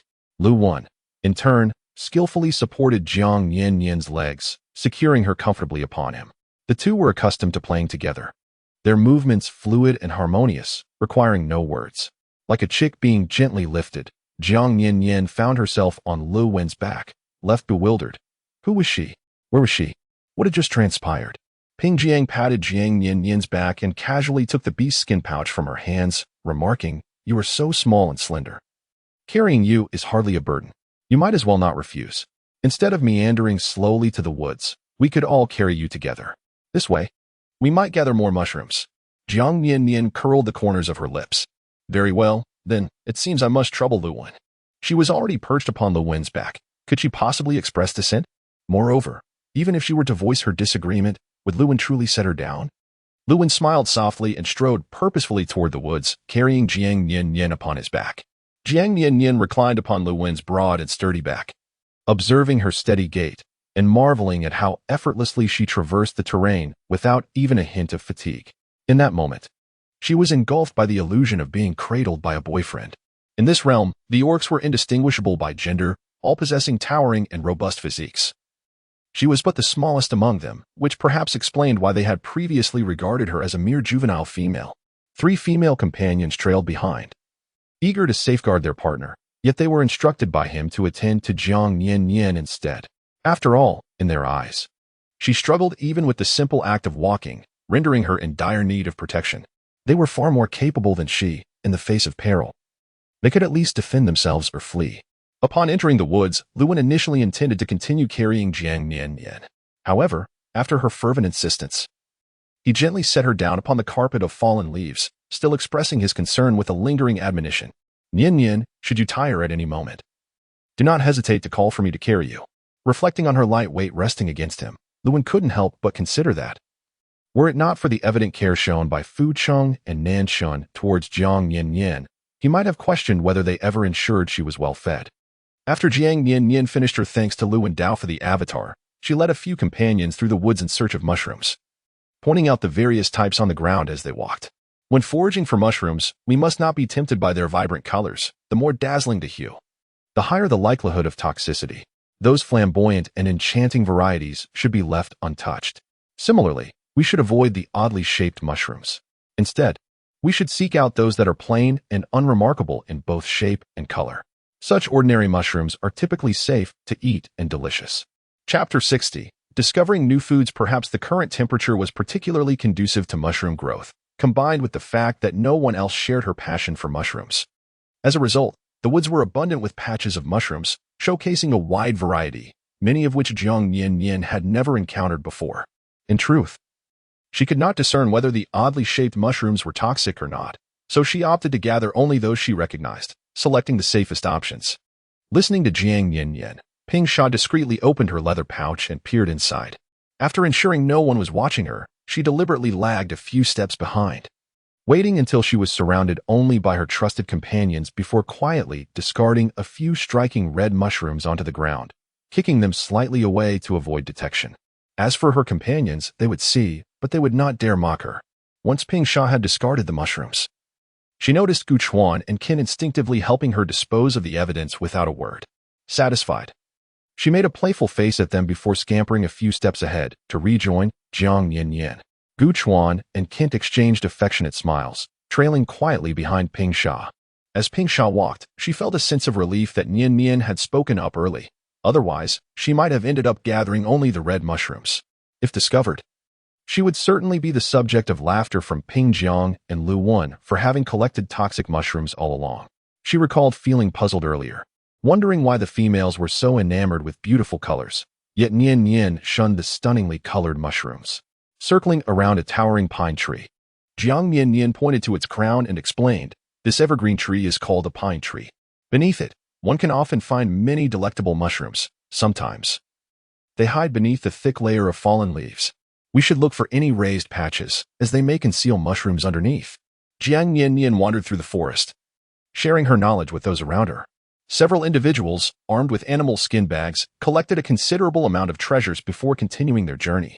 Beside a desiccated tree stump, Jiang Nian-nian cast her gaze around and finally spotted what she had been searching for. Pointing at the trunk, she exclaimed, "This black, round object is known as black fungus. Its texture is delightfully crisp and tender. It can be enjoyed blanched and tossed in a salad or simmered in a meat broth, both of which are quite delectable. Typically, black fungus thrives on decaying trees, as it favors damp environments. It flourishes during the rainy days of summer and is best suited to fertile, sunlit hillsides. We should gather a good amount while we can. However, when harvesting, it is advisable to only take the thin top layer, leaving the roots intact on the stump. This way, it will regenerate, allowing us to return to this spot for fresh black fungus each time. This delightful fungus is easy to preserve. Simply drying it under the sun will extend its shelf life significantly. When you wish to enjoy it, just soak it in water until it softens. Mushrooms share a similar nature. Remember the places where you have foraged for mushrooms, as they will soon yield new growth. Simply allow them to dry and store them in a well-ventilated and dry area. As Jiang Nian-nian walked, she spoke animatedly, introducing familiar plants to her companions. Although her knowledge was limited, primarily identifying those she had tasted before, she shared all the preservation methods she knew, so that during their leisure, they could forage for themselves. Recognizing the food scarcity that winter would bring, she emphasized the importance of early preparation, ensuring that no one would go hungry when the cold season arrived. She could never bear the thought of being satiated while others suffered. As the clan leader, Fu Chung could not accept the notion of fellow clansmen perishing from starvation during the harsh winter. The orcs following her listened attentively, admiration evident in their expressions, refraining from interrupting her discourse. For them, Jiang Nian-nian's wealth of knowledge was astonishing information they had never encountered before. Not only did she instruct them on how to distinguish edible plants, but she also taught them preservation techniques. They had contemplated saving food during bountiful times for the winter. Yet their attempts to store meat in caves resulted in foul odors and the emergence of repulsive insects after just a few days. With their keen sense of smell, the orcs found it exceedingly difficult to consume tainted meat. While meat could be preserved for a few more days in winter, the scarcity of prey during that season meant that everyone would struggle to find enough to eat, leaving little surplus for storage. As for mushrooms and fungi in the forest, being carnivorous orcs, they had never dared to try such plant-based foods, unaware of their delightful taste, and thus never contemplated storing them. However, now, a shared sentiment blossomed within them. With Jiang Nian-nian's guidance, they were confident that they would not face hunger in the coming winter. Jiang Nian-nian casually gathered some wild vegetables and stumbled upon a patch of land where an abundance of intertwined leaves flourished. The plants, with their robust stems, stood rather short, and their leaves, though modest in size, overlapped one another, as if attempting to completely shroud the earth beneath them in an impenetrable veil. The growth was exceedingly vigorous, and within that small expanse of soil, she could scarcely discern the presence of any other flora. Jiang Nian-nian was suddenly struck by an intuition that this might indeed be an edible plant. Approaching for a closer inspection, she found herself unable to identify the species. Noticing some leaves with small holes gnawed by insects, she reasoned that the plant was likely non-toxic. If the insects could consume it, then surely she could partake as well. Jiang Nian-nian raised her hand to pluck a leaf and placed it in her mouth, attempting to chew. The texture was not particularly remarkable, yet it was palatable. It lacked the overwhelming essence characteristic of fresh grass. Even if it were grass, it was certainly not ordinary grass. However, she had never tasted a vegetable with leaves shaped like this before. Unable to discern its nature, she glanced at the surprisingly robust root beneath the leaf. After pondering for a moment, Jiang Nian-nian suddenly called over the nearest companion, Ping Sha. Ping Sha, do you have any tools, like stone knives, to break through the soil? I wish to see what lies beneath this root. Since I cannot ascertain anything from the leaves above, I might as well excavate to discover if there are edible treasures below. After all, this is a rare opportunity to venture outside, and I must find something new to eat to justify my excursion. Chapter 61. Reluctance to deceive. When she set out that day, she had intended to forage for mushrooms using her hands, so apart from a few animal hide bags, she had brought nothing else. Now, wishing to dig into the earth to see what lay beneath, she had no choice but to seek assistance from Ping Sha and the others. Ping Sha looked at the area Jiang Nian-nian indicated, puzzled by the sudden desire to excavate. Typically, they dug only to bury animal bones and entrails, which was unnecessary at the moment. Nevertheless, Ping Sha had always regarded Jiang Nian-nian as the most knowledgeable female in the tribe, and thus she instinctively trusted her judgment. Why would we need tools for such soil? I will have Kent dig for you. Tools were cumbersome stone implements that they never carried when venturing out. Claws sufficed. After speaking, Ping Sha gestured to her partner Kent, who was stationed not far away, indicating the spot Jiang Nian-nian had pointed to. Kent, clear this soil away. Nian-nian wishes to see what lies beneath. Kent nodded, without a word, transforming his hands into sharp claws and swiftly began to scrape away the earth. The soil was soft, and with minimal effort, the beast's claws made quick work of the task. Jiang Nian-nian stood to the side, observing the soil that continually flew from Kent's grasp. A strange sense of envy welled up within her. This claw was indeed remarkable, akin to having a toolbox at one's disposal. As a shallow pit was excavated, Jiang Nian-nian finally beheld what she had anticipated. It was a large, earthy yellow object, comparable in size to a potato, yet significantly larger than any she had previously encountered, clustered together, pressing against one another within the earth. The fruits beneath one plant were numerous. Watching Kent's claws dance with fervor, showing no signs of slowing down, Jiang Nian-nian could not help but call out a warning. Be careful while digging. Do not damage those potatoes. It is said that even if a potato's skin is broken, it remains edible. However, with Kent's rapid movements, she feared he might shred the potatoes into a mere mash. Lewin glanced curiously at the round objects beneath the ground. Potatoes? Is that what they are called? Are they edible? Yes, they should indeed be potatoes. When cooked, they are delectable. Whether stewed or roasted, they have a soft, fluffy texture when stir-fried or served cold. They are crisp and refreshing. Moreover, they are quite filling. Most importantly, potatoes have a good shelf life. We can store them and consume them gradually. As long as they are kept at an appropriate temperature, they can last for several months without issue. She recalled a winter when she had purchased potatoes and forgotten about them in a corner. 2 months later, aside from being slightly shriveled and losing some moisture, they were still perfectly edible once peeled. Potatoes and stew, fried potatoes, baked potatoes, just the thought of it was mouth-watering. It had been a long time since she had indulged in starchy foods. Life felt less joyful without them. Upon finishing her words, Jiang Nian-nian was immediately surrounded by several females who beckoned all the males nearby to join them in harvesting potatoes. Although these tubers, encrusted with dirt, appeared rather unkempt, the promise of their delightful taste, as asserted by Nian-nian, compelled them to gather as many as possible. Their admiration for Jiang Nian-nian's culinary skills was unwavering. A flurry of soil erupted around them, reminiscent of a determined band of orcs intent on capturing an entire bounty of potatoes. Jiang Nian-nian observed that it was nearly time and promptly interjected. Let us harvest only half of the potatoes. We shall leave the rest to grow here. When the season of abundance arrives, we will return to collect them. She recalled that in certain regions, potatoes could yield 2 harvests in a year. Since it was spring and they could reap a harvest now, preserving some seeds would undoubtedly result in another bountiful yield come autumn. These potatoes were wild. Hence, they must possess their own growth system. There was no need to fret over their disappearance. The 4 of them had filled their animal hide bags with numerous mushrooms, wood-ear fungi, and wild vegetables. Adding potatoes would surely crush them, and besides, the bags could not accommodate much more. Therefore, the females conferred briefly and decided that the males would escort them back to the tribal cave, after which the males would return with the animal hide bags to gather the potatoes for the tribe. Upon returning to the tribe, Jiang Nian-nian instructed her companions to spread the mushrooms and wood-ear fungi on the stones to dry. They meticulously removed the old and yellowed leaves from the wild vegetables, leaving only the tender shoots. Additionally, some mushrooms were torn into smaller pieces in preparation for lunch. Just as she finished arranging the vegetables, Jiang Nian-nian found herself pondering whether to prepare the meal in advance, as South Chin was not home. And she was the only one skilled in cooking. At that moment, she looked up to see South Chin returning with the wolf cub, each carrying considerable amounts of yellow clay in their animal hides, while Kue Mu and Kue Di followed behind, bearing a hefty load of stones. Jiang Nian smiled brightly as she looked at Nanchin. Nanchin, you have returned so soon.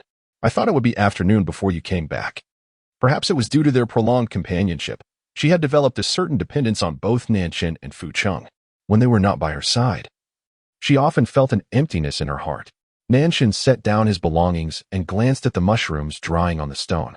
These items are not difficult to find and are quite close to our tribe, which is why we returned early. We happened to encounter a few of them while hunting. And since you mentioned needing a lot, I asked for their assistance in gathering more. Did you go to the woods to pick mushrooms with those females today? Yes, along with Lu Wen and her companions, who were also there to protect us. We didn't stay long. We merely collected some mushrooms, wood ear mushrooms, and wild vegetables. And we even discovered a bounty of potatoes. How about we have stewed potatoes for lunch? Jiang Nian lowered her head, feeling somewhat embarrassed. Before they left, she had promised to stay at home, yet as soon as they set out, she ran off. She couldn't help but feel guilty for her lack of integrity. Nanchin smiled, reassured to see her safe and sound. Their reluctance to let her wander alone stemmed from genuine concern for her safety, not a desire to confine her. All right, we shall heed your wishes. What would you like to eat? We shall prepare it, he said.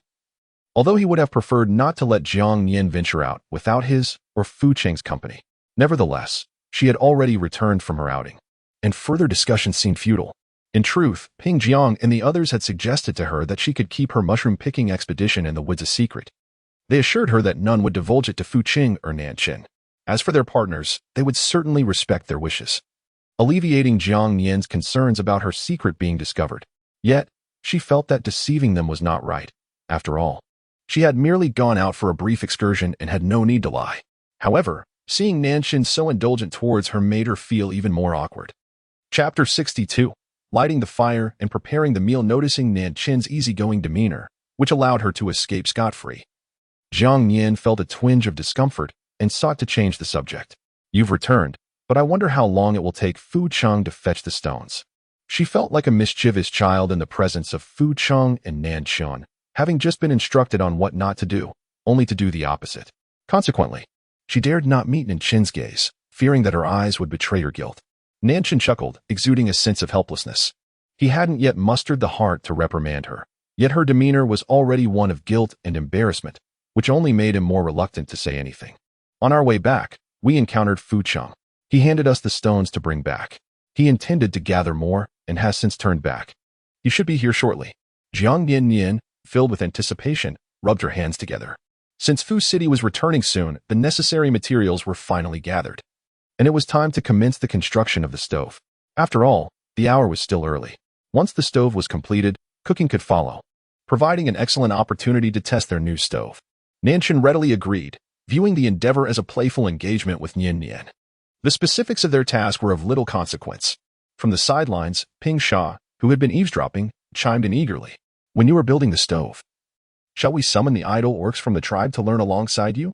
Just then, the companions of the three women returned from the woods, carrying potatoes and ensuring they did not miss this pivotal moment.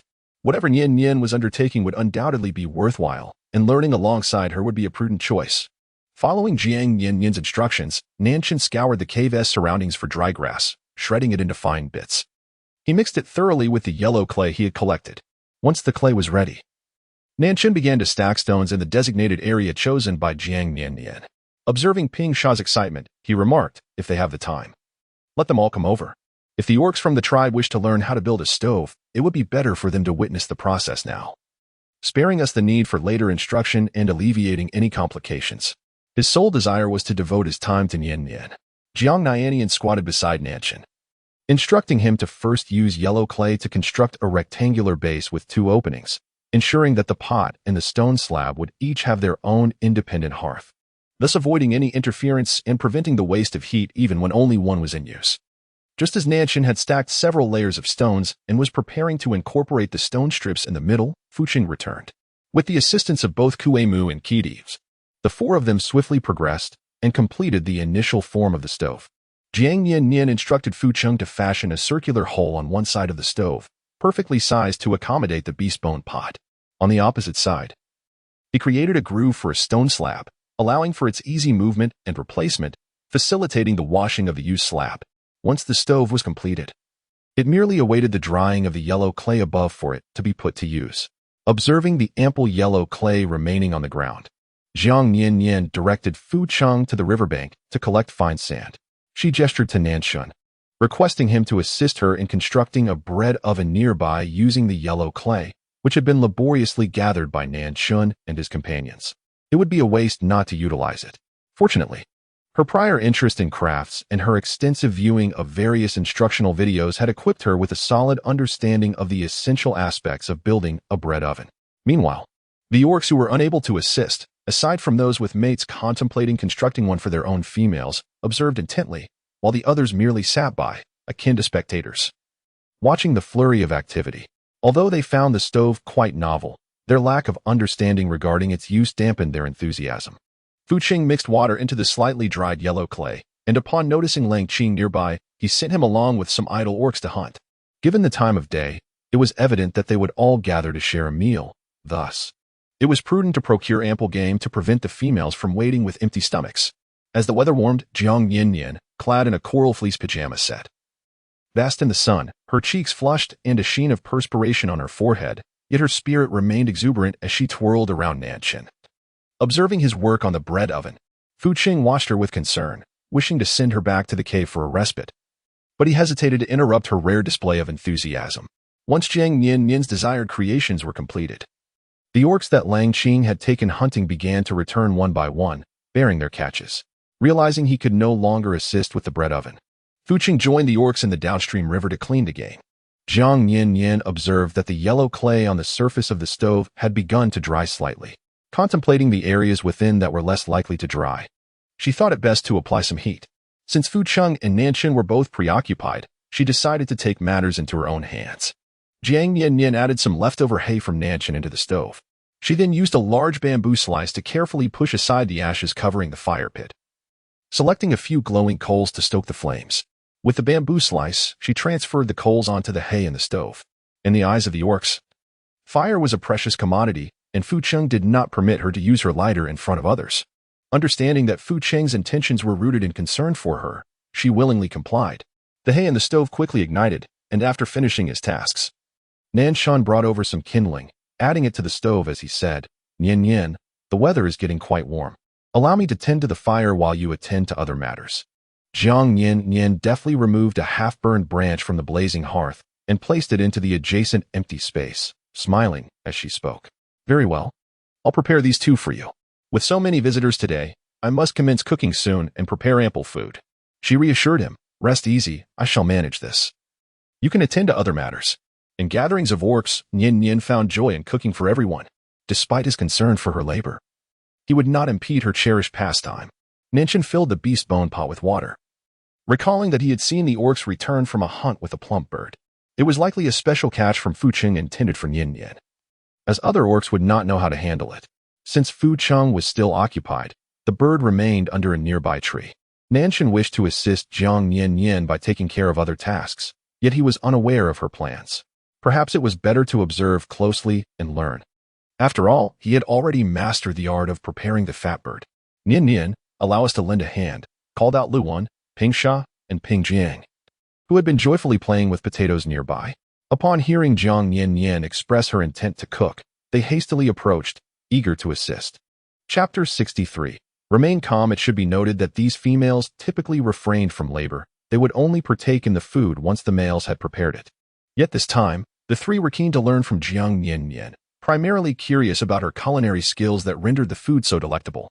Fu Cheng and Nanshan, being rather possessive, were reluctant to allow other males too close to Jiang Nian-nian, so the females had no choice but to come forth themselves. Once they had learned, they could return and teach their respective mates. Nevertheless, the males, ever watchful of their females, gradually approached, albeit at a respectful distance under the scrutinizing gazes of Nanshan and Fu Cheng. They craned their necks forward, yearning to catch a glimpse of Jiang Nian-nian's cooking techniques, eager to learn how to prepare meals for their own partners. Seeing so many eager helpers, Jiang Nian-nian contemplated briefly before assigning tasks. Very well, Ping Sha, please ignite the hay in the fire pits we used earlier on the grass. If possible, it would be best to create several fire pits. With 4 or 5 orcs seated by each small fire, it should suffice, considering the number of us present. With such a hearty appetite among these orcs, even a double stove and a single fire would not suffice for our needs. Jiang Nian-nian has never been one to impose upon herself unnecessarily, despite her fondness for cooking. However, the prospect of preparing meals for so many individuals would undoubtedly exhaust her if she were to undertake it alone. As for the question of whether she could manage to light so many fires single-handedly, Jiang Nian-nian harbored no concerns. Ping Sha's companion was not far off, attentively observing. Once Ping Sha began to engage in the task, her partner would surely step forward to assist. Ping Sha patted her chest confidently. Rest assured, Nian-nian. Leave it to me. Lighting the fire is a trivial matter I can easily handle. Jiang Nian-nian felt a twitch at the corner of her eye and helplessly supported her forehead. Ping Sha, please calm down.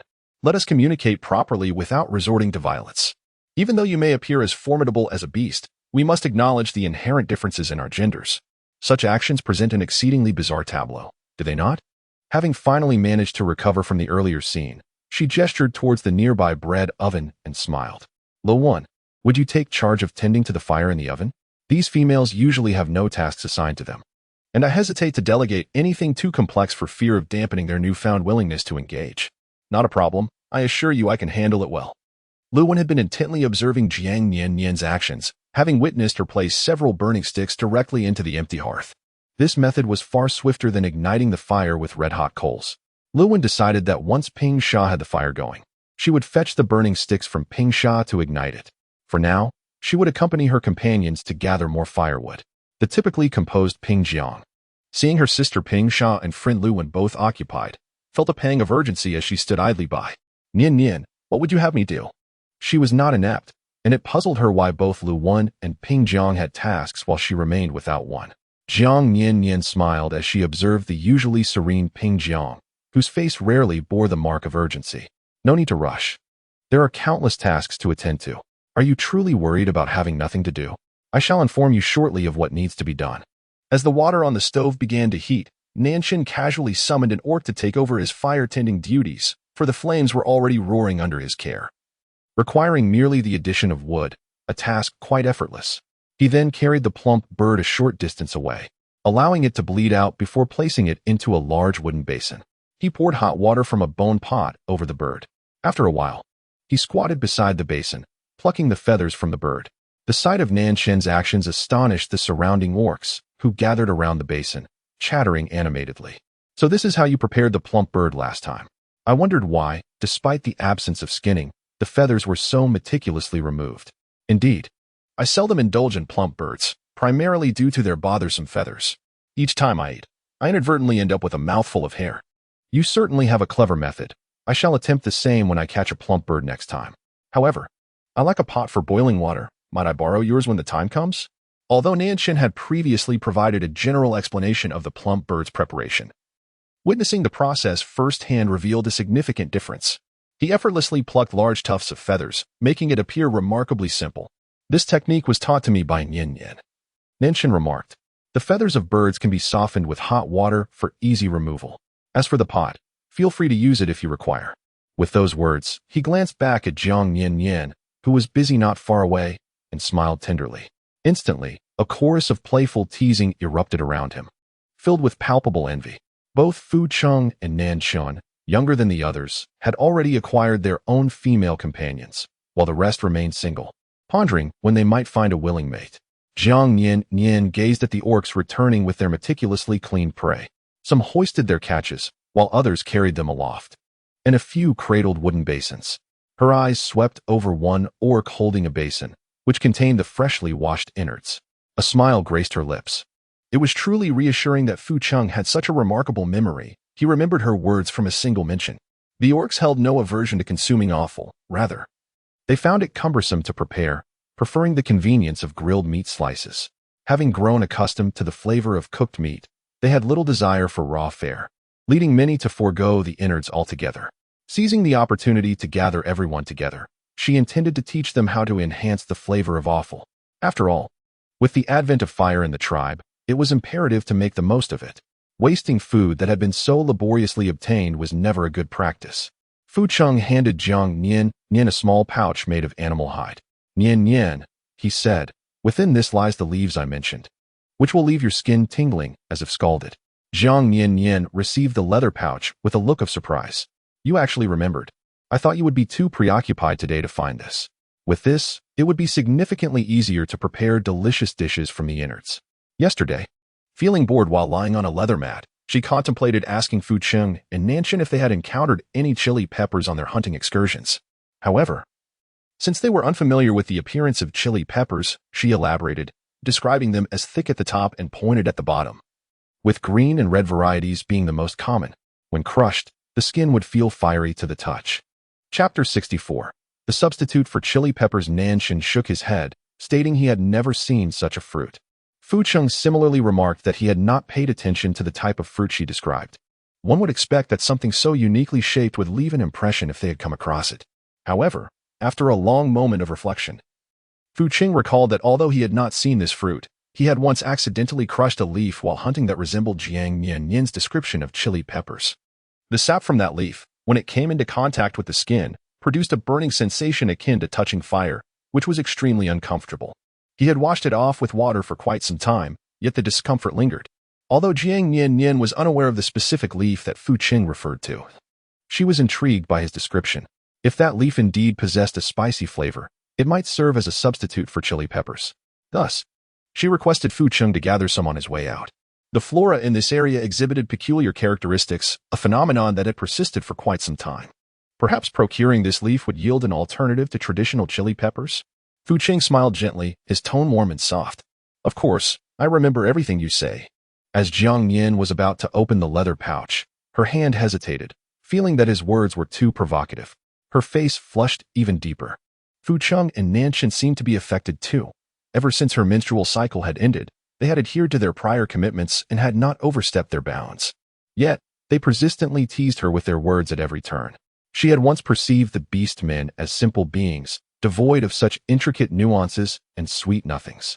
It was only now that she realized their flirtation rivaled that of humans.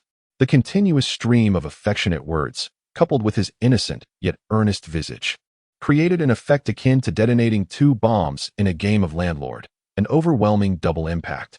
How could she, a girl who had never experienced love and only engaged in online banter, withstand such advances?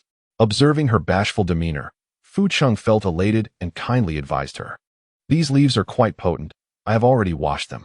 Be careful when you touch them, lest the sap gets on your hands. It can be quite uncomfortable." These leaves were conveniently located not far downstream, and recalling her earlier words, Fu Cheng had taken the opportunity to gather some while the other beastmen were busy cleaning their catch by the riverbank. Jiang Nian-nian nodded, fully aware of the sensations associated with cutting chili peppers.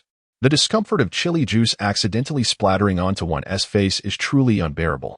Moreover, when her hands are still tinged with heat, a sudden itch in her eyes can lead to an unfortunate lapse of memory, prompting her to rub her eyes without recalling the burning sensation lingering on her hands. The experience is nothing short of excruciating. "Rest assured, I will exercise caution," she assured. Having heard Fu Cheng's descriptions of such leaves, a flicker of trepidation crossed her mind, fearing that this might not be a chili pepper, but rather something else that could scorch her skin. Jiang Nian-nian gingerly picked up a leaf and brought it to her nose for a cautious sniff. Detecting no discernible scent, "Your sense of smell is not as acute as ours," Fu Cheng remarked. "When I leaned in to inhale, I found the aroma somewhat pungent. Yet from a distance, it is quite manageable."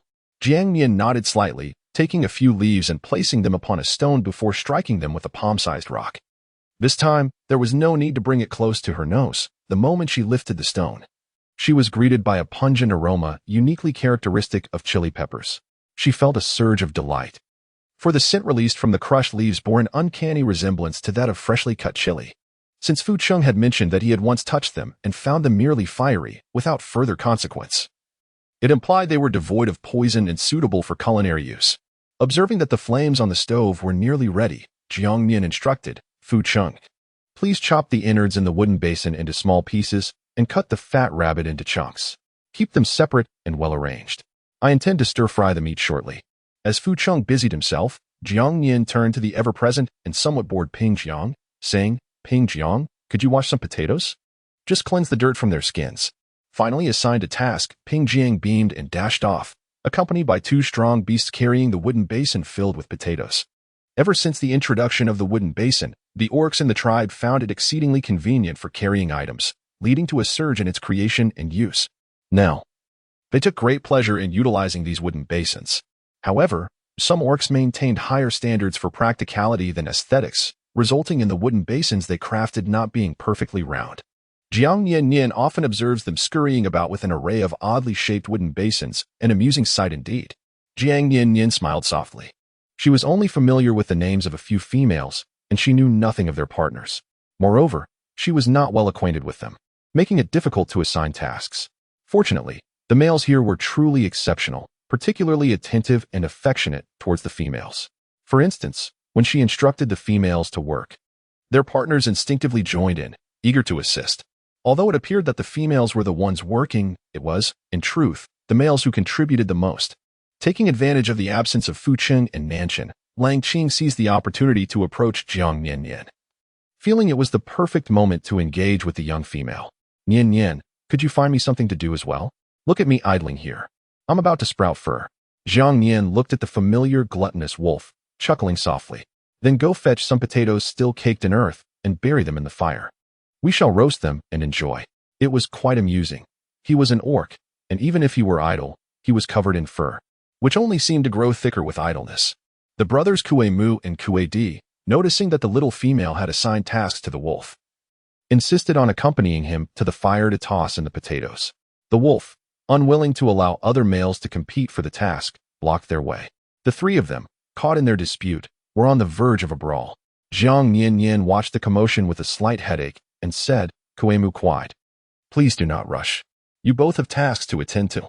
In a moment, I will fetch you a fruit knife. Could you peel the potatoes that Luan has cleaned? Upon hearing this, Kue Mu quite immediately settled down. Hiki, I knew Nian-nian would not overlook us brothers. Rest assured. Whatever you assign us, we shall accomplish with diligence. This was a special task arranged specifically for them by the young female. Peeling potatoes certainly required more skill than merely tossing them into the fire, as was the case with Wang Qing's clumsy antics. Indeed, in the eyes of the young female, they were far more astute than that foolish creature. Tossing potatoes into the fire was no different than throwing stones into water. Any beastman could manage that. Observing the eagerness of the two individuals before her, Jiang Nian-nian found herself at a loss for words. Throughout her life, she had encountered many who wished to reap rewards without effort. However, those who clamored for work, who took pride in labor, and even fought for the chance to toil, were a rarity. This was her first encounter with such industrious beastmen, whose rustic charm was indeed refreshing. Fortunately, Nanshan soon returned, carrying the freshly cleaned plump bird. As he prepared to place it on the board to cut into pieces, Jiang Nian-nian swiftly interjected, Nanshan, I have already asked Fu Cheng to chop the rabbit. For this plump bird, let us enjoy it whole, shall we? With the bread oven ready, I plan to roast it. Nanshan set down the knife in his hand. Very well, you may have it as you wish. Jiang Nian-nian said with a cheerful smile. I assure you that this time the dish I prepare will be even more delectable than the last. Nanshan gazed at her, his eyes filled with warmth. Everything you create is always exquisite. Jiang Nian-nian stuck out her tongue.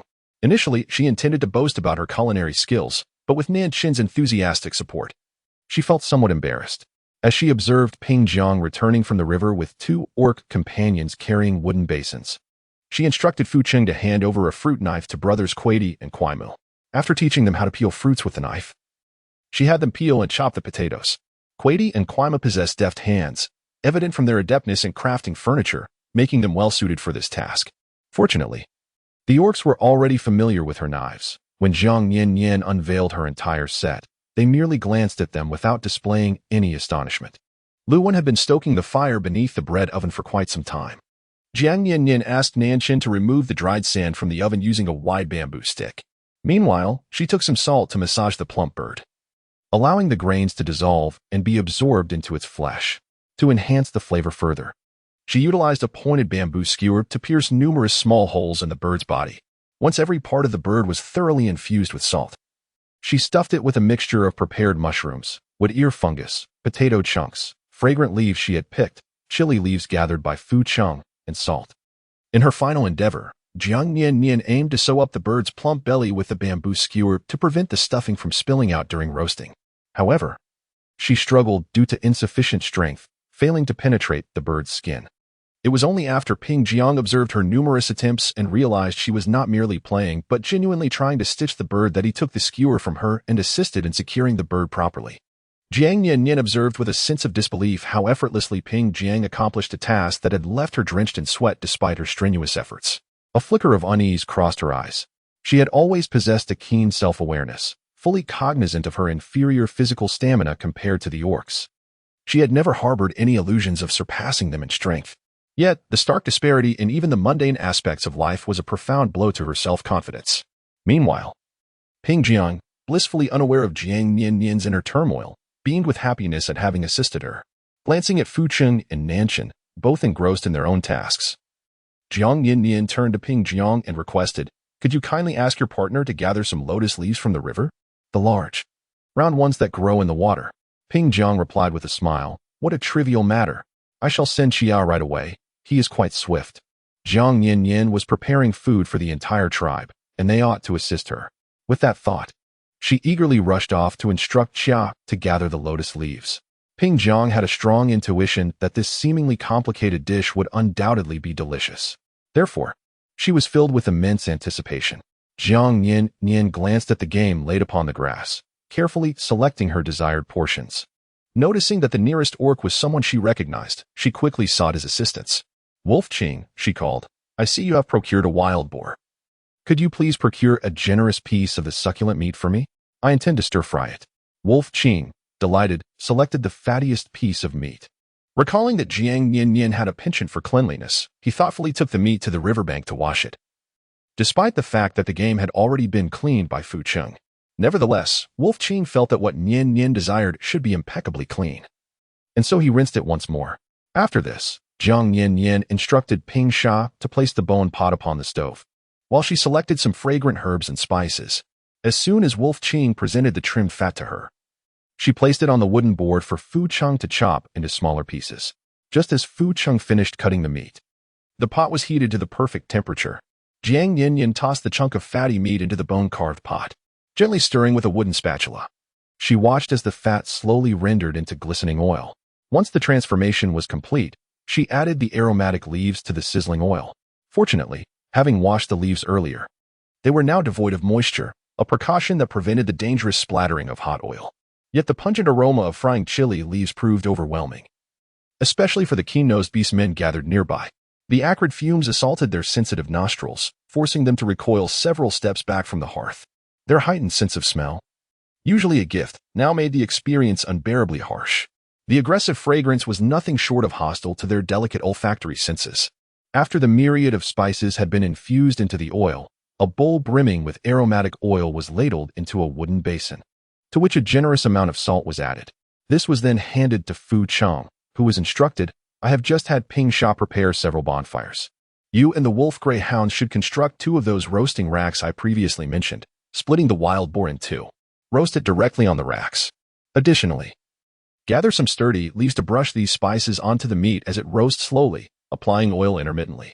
The other game can be prepared in a similar fashion. Just secure the meat with sticks, and it will cook faster than on a stone slab. For the best flavor, it is preferable to use branches from fruit trees for the firewood." She had originally intended to prepare braised meat but found herself lacking the necessary seasonings, making it quite difficult to execute.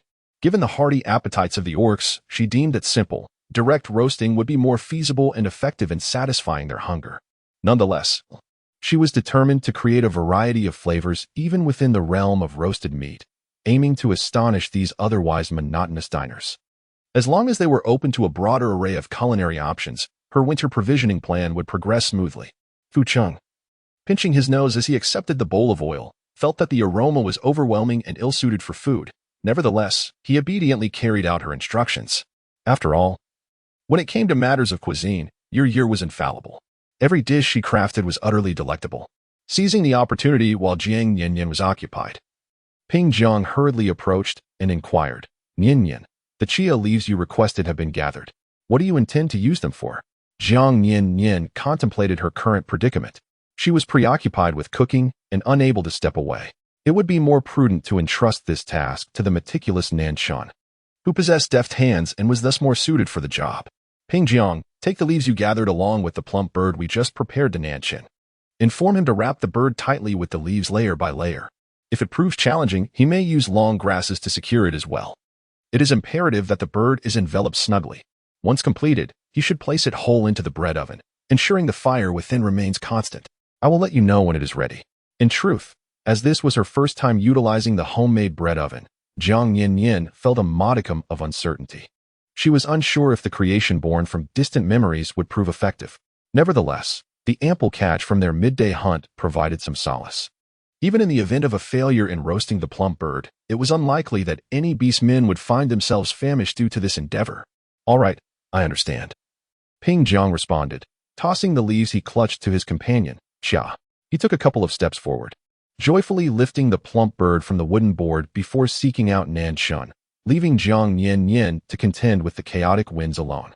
Jiang Nian-nian helplessly pressed her forehead. She had simply forgotten to instruct the delivery of the plump bird in a wooden basin. This was the outcome she faced.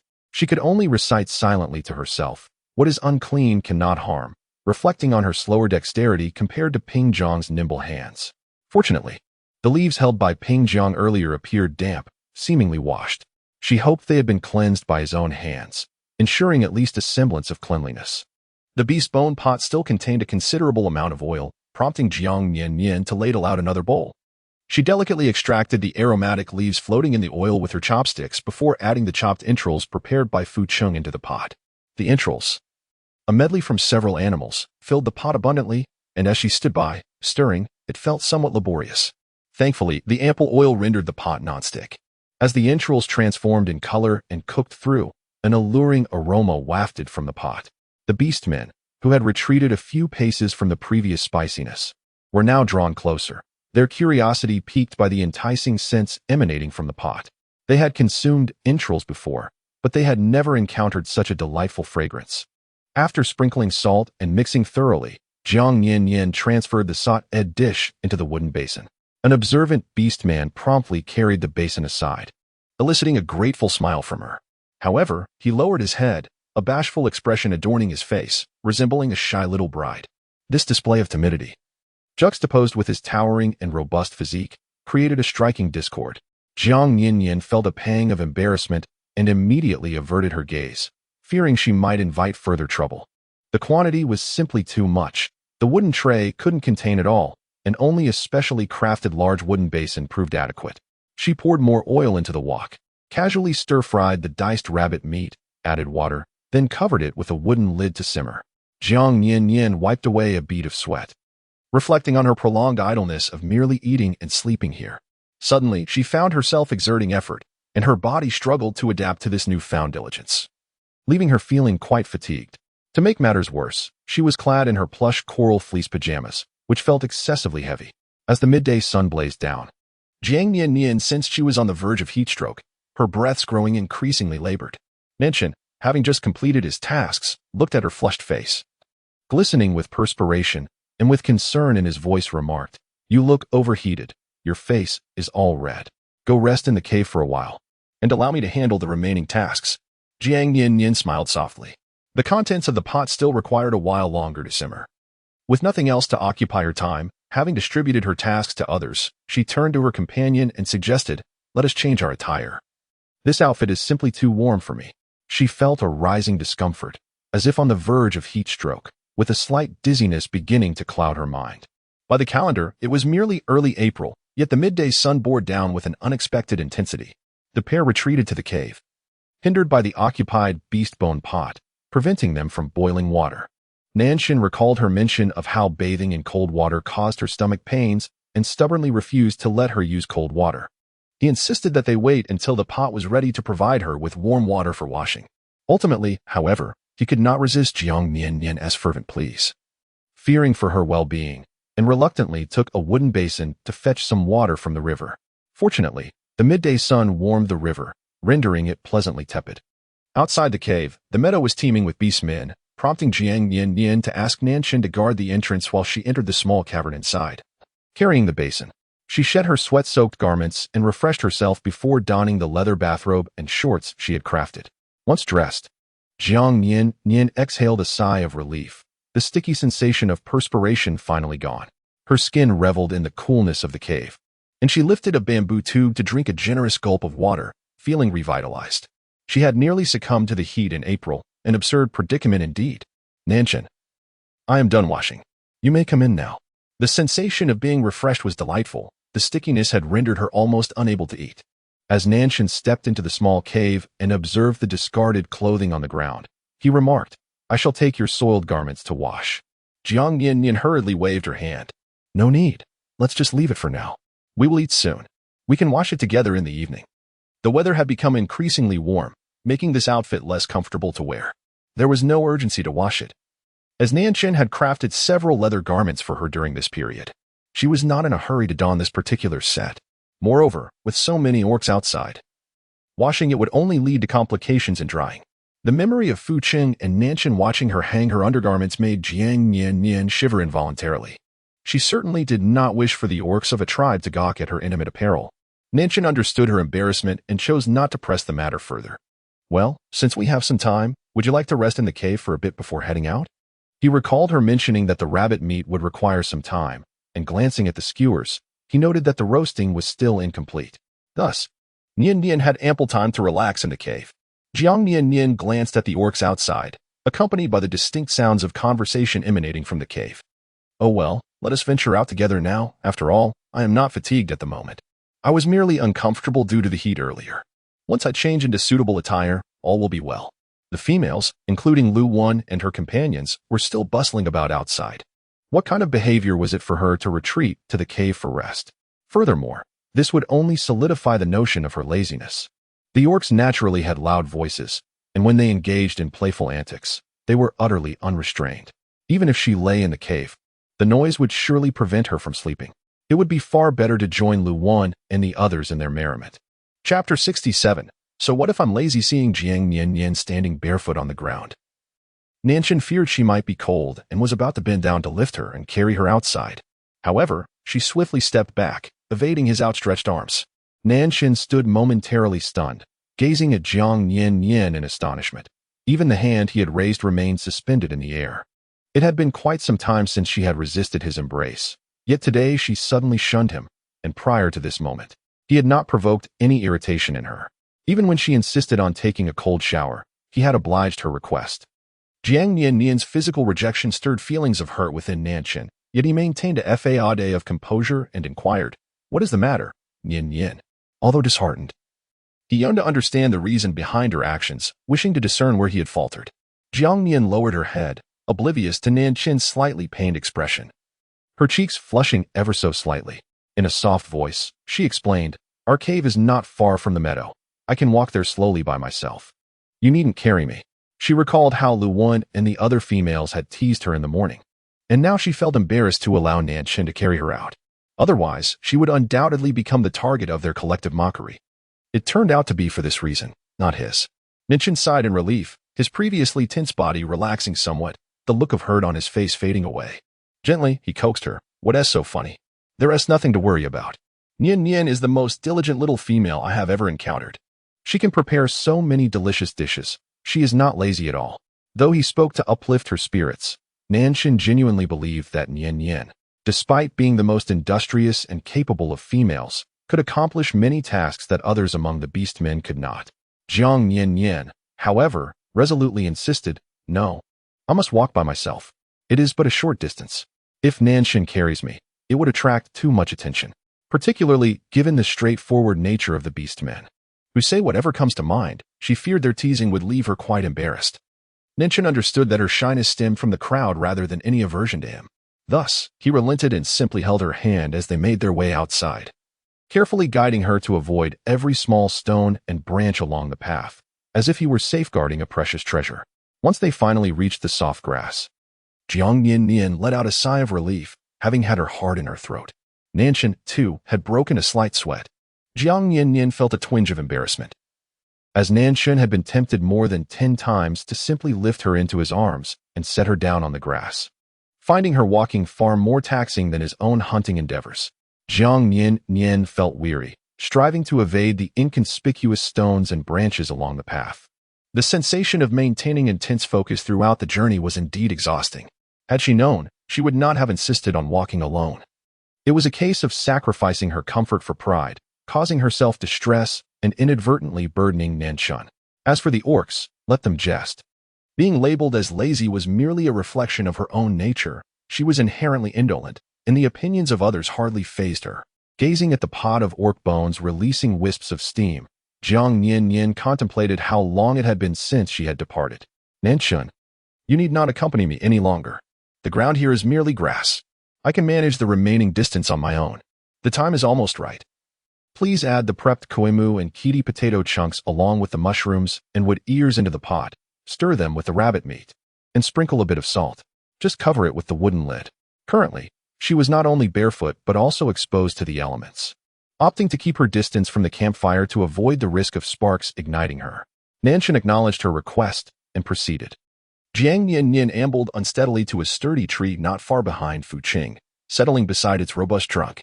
Upon sensing her presence, Fu Qing turned and offered her a smile before resuming his earnest task of applying oil to the wild boar meat with leaves. He was preparing this dish for Nian-nian, determined to make it particularly delectable. Typically, his culinary efforts paled in comparison to those of Nanshan, but this time, he had resolved to create something distinct from what Nanshan was preparing. He was eager to prove himself, aspiring to surpass Nanshan's creation. Jiang Nian-nian gazed at the wild boar sizzling over the fire, its glistening fat dripping down, and after a moment of contemplation, she spoke. Fu Qing, please grab a fruit knife and pierce some small holes in the pork before brushing on the marinade. This will allow the flavors to penetrate deeper. She had no fondness for meat that was merely salty on the surface, devoid of any taste within. Fu Qing responded affirmatively and rose to fetch the knife. Meanwhile, the three females, having had their tasks taken over by their companions, noticed Jiang Nian-nian sitting alone beneath a tree and approached her. Ping Jiang curiously touched the soft bathrobe draped over Jiang Nian-nian and exclaimed, Nian-nian, the beast skin you crafted is truly exquisite. Its pale, tender appearance complements you beautifully. Indeed, Jiang Nian-nian was an unusual individual, her attire distinctly different from theirs. However, the short-haired white rabbit skin adorned her figure splendidly, not at all making her skin appear darker due to its light hue. As she curled her petite frame beside the tree trunk, she exuded an endearing charm, reminiscent of a little rabbit. Lu Wen, unable to resist, reached out to feel the fabric of Jiang Nian-nian's bathrobe and remarked, Yes, I've never seen beast skin fashioned in such a manner. The piece wrapped around her waist was merely a small patch of skin, while the garment nearly enveloped a significant portion of her body. Ping Sha, being more direct, boldly lifted the bathrobe from Jiang Nian-nian's legs, eager to unveil what lay hidden beneath the fabric that was so often stirred by the gentle breeze. Jiang Nian-nian was utterly unprepared and unexpectedly. Ping Sha lifted the hem of her skirt. Had it not been for the sash at her waist, it is likely that Ping Sha could have pulled the fabric all the way to her chest. A sudden chill enveloped her, prompting Jiang Nian-nian to let out a startled gasp. She hastily covered herself with the animal hide that Ping Sha had disturbed, yet her unease lingered. Fearing another advance from Ping Sha, with both hands, she instinctively shielded her legs, casting a wary glance at Ping Sha. Ping Sha, taken aback by her exclamation, was momentarily stunned, perplexed as to why Jiang Nian-nian reacted so intensely. At a loss for words, she stood silent. Just then, Fu Qing, returning with a knife, heard Jiang Nian-nian scream and hurriedly rushed to her side. Nian-nian, what just happened? He inquired, anxiety evident in his voice. Jiang Nian-nian blushed deeply. I'm fine. You may go about your business. Fortunately, she wore a pair of animal skin shorts beneath her bathrobe. Otherwise, if Ping Sha were to lift it, she would be completely exposed before the eyes of so many orcs.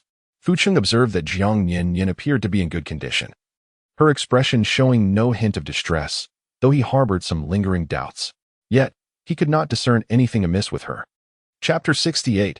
A gift of needle and thread. He then approached the fire pit and, following Jiang Nian-nian's instructions, took a fruit knife to pierce the wild boar and subsequently applied seasoning to it. After Fu Qing left, Ping Sha scratched his head awkwardly. Nian-nian, are you really all right? Jiang Nian-nian, are you all right? Lifting her skirt and then asking if she is okay? Nevertheless, Jiang Nian-nian understood that these orcs often ran about in the nude themselves, entirely devoid of any concept of privacy. She saw no reason to feel displeased over such a trivial matter. "I'm fine. It's just that you startled me when you suddenly lifted my skirt." She chuckled lightly, having thought she had done something wrong. "You are quite timid. We are all females. There is nothing wrong with me lifting your hide to take a look. I thought something was amiss with you." Jiang Nian-nian gazed at Pingsha's flat chest and those distinctly defined eight-pack abs. Lowering her head, she contemplated her own soft, plump physique, finding no sense of sisterly kinship between them, were it not for the fact that Pingsha and the other two each had multiple partners. If someone pointed at them and claimed they were men, she would have readily believed it and addressed them as big brothers. So what did this have to do with her courage? In her eyes, the entire scene had simply been a muscular big brother suddenly lifting her skirt. Was it any wonder she had shrieked in alarm? Pingxiang observed Jiang Nian-nian's bathrobe, though she refrained from touching and groping like Pingsha had. Her eyes remained fixed with undisguised curiosity, never once straying from Jiang Nian-nian's form. Jiang Nian smiled gently. "If you like, I have some needles and thread. I can give you some shortly. When you return, you could sew bee-skin garments similar to mine. If you are unfamiliar with crafting such clothing, feel free to bring your materials to me, and I will assist you in tailoring them. I can teach you how to stitch them together. All you need to do is assemble the pieces I have cut for you." Given the presence of these orcs, discussing personal matters seemed futile. It was far more pragmatic to instruct them in the creation of beast skin attire, ensuring that each one possessed clothing of their own. This way, they would no longer be tempted by curiosity to lift her skirt. Fortunately, in the Tsangnan tribe, there were few females, so parting with a few needles and threads did not weigh heavily on her heart. Otherwise, she might have felt reluctant to give them away. Upon hearing that Nian intended to provide them with materials for clothing, Luwen promptly declined, saying, "There's no need, Nian. You should keep them for yourself. Making this is quite bothersome, and I am also rather sensitive to heat. I do not particularly enjoy wearing beast skin. As a bear beast." Her own coat was already sufficiently thick. The idea of wearing additional beast skin was unappealing. When the weather turned unbearably hot, she felt utterly disinclined to move. Pingsha shook her head in agreement. "I don't want any either. I cannot wear that. It's too cumbersome." Pingjiang nodded alongside her, stating, "Indeed. In the heat, we hardly wear even beast skin. Clothing is so stifling. It is quite uncomfortable, especially when layered. Right now, it's tolerable, but as the temperature rises further, you will surely find yourself unwilling to wear anything at all, just like us." Jiang Nian-nian was taken aback, her mind consumed by Pingjiang's words. "In the heat, we do not even bother to fasten our animal hides."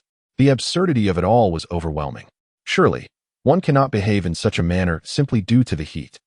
Just the thought of such a scene made her shudder. At that moment, she would prefer to remain confined within her cave, lifeless, rather than witness the entire tribe running about in their natural state. Jiang Nian-nian felt as though she was on the verge of becoming a mere echo of their words. They were merely draped in a small piece of animal hide around their waists. Such a scant covering could hardly provide warmth. Surely, the heat of the day would not compel them to shed their garments. Yet, here, the men exuded a boldness, and the women mirrored that same audacity. She could only admire them silently. However, she could never bring herself to emulate their behavior. Jiang Nian-nian held a staunch opposition to the idea of running about unclothed, and thus found herself at a loss for words. Wishing to avoid further discourse on the subject, she resolved to make her escape. "I believe the rabbit meat in the pot is nearing completion. I shall go take a look," she declared, rising from the ground and brushing off the dirt before slipping away. A few of the females, having heard her mention the meat, became equally intrigued and followed in her wake. As Jiang Nian-nian approached the stove, Nanshan lifted the wooden lid off the pot, releasing an enticing aroma of savory meat that wafted through the air. Jiang Nian-nian inhaled deeply, feeling a sense of satisfaction. She believed her culinary skills had truly shone today, sparing her from embarrassment in front of so many orcs. Jiang Nian-nian reached out to grasp the chopsticks that Nanshan had handed her, prodding the last potato chunk that had been added to the pot. Observing that the potato pieces had become tender, she expressed her satisfaction. "Well, the meat in the pot is now thoroughly stewed. There is no need to keep the fire on the stove. Simply extinguish it with ash." Subsequently, Jiang Nian-nian instructed Nanshan to fetch the wooden basin, lined with several layers of large leaves, to extract the scalding blackened potatoes from the fire pit. Meanwhile, she meticulously transferred the stewed potatoes, mushrooms, and wood ear fungus along with the rabbit into wooden plates. She enlisted the help of Luwen and the other two to spread 2 large animal skins on the grass. The wooden plates were arranged around the edges of the skins, spaced apart to ensure that everyone could reach them. Although she had prepared various animal entrails earlier, they had been covered with a wooden basin to keep them warm, and due to the warm weather and the sufficient thickness of the basin, they remained heated. Jiang Nian-nian stirred the contents with a shovel and then instructed Ping Sha and the others to portion it into plates, arranging them neatly along the edge adorned with animal skins.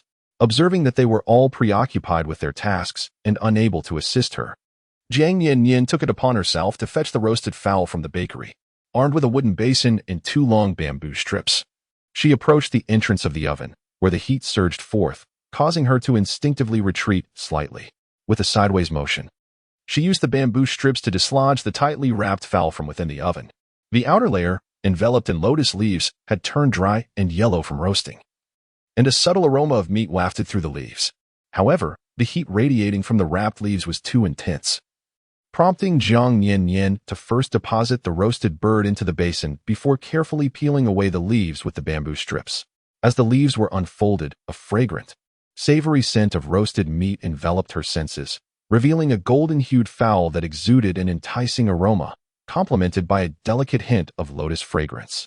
Yet, a frown creased Jiang Nian-nian's brow as she contemplated the singular bird amid the numerous beastmen present. How was she to divide it amongst them? Noticing her diligent efforts, Fu Cheng arose and, seeing her struggle with the basin, graciously took it from her hands. Chapter 69, A Day Like a Spring Outing. Fu Cheng gazed at the basin for a while, captivated by the enticing aroma and appealing color of the roasted fowl. He failed to comprehend why Jiang Nian-nian had worn such a conflicted expression while staring at it. "This fowl is quite well roasted," he remarked. "I thought you were disheartened because it was burnt, but it appears golden and glistening, truly delectable. Why do you seem unhappy?" Initially intending to console her, Fu Cheng soon realized that Jiang Nian-nian's culinary skills didn't warrant any comfort at all. Jiang Nian-nian, with a furrowed brow, expressed her turmoil. "I'm not unhappy. It is merely that there are too many of us, and I do not know how to divide just one bird." She now felt a tinge of regret, pondering why she hadn't insisted that Nanchen enlarge the bakery. If it had been bigger, they could have roasted several birds.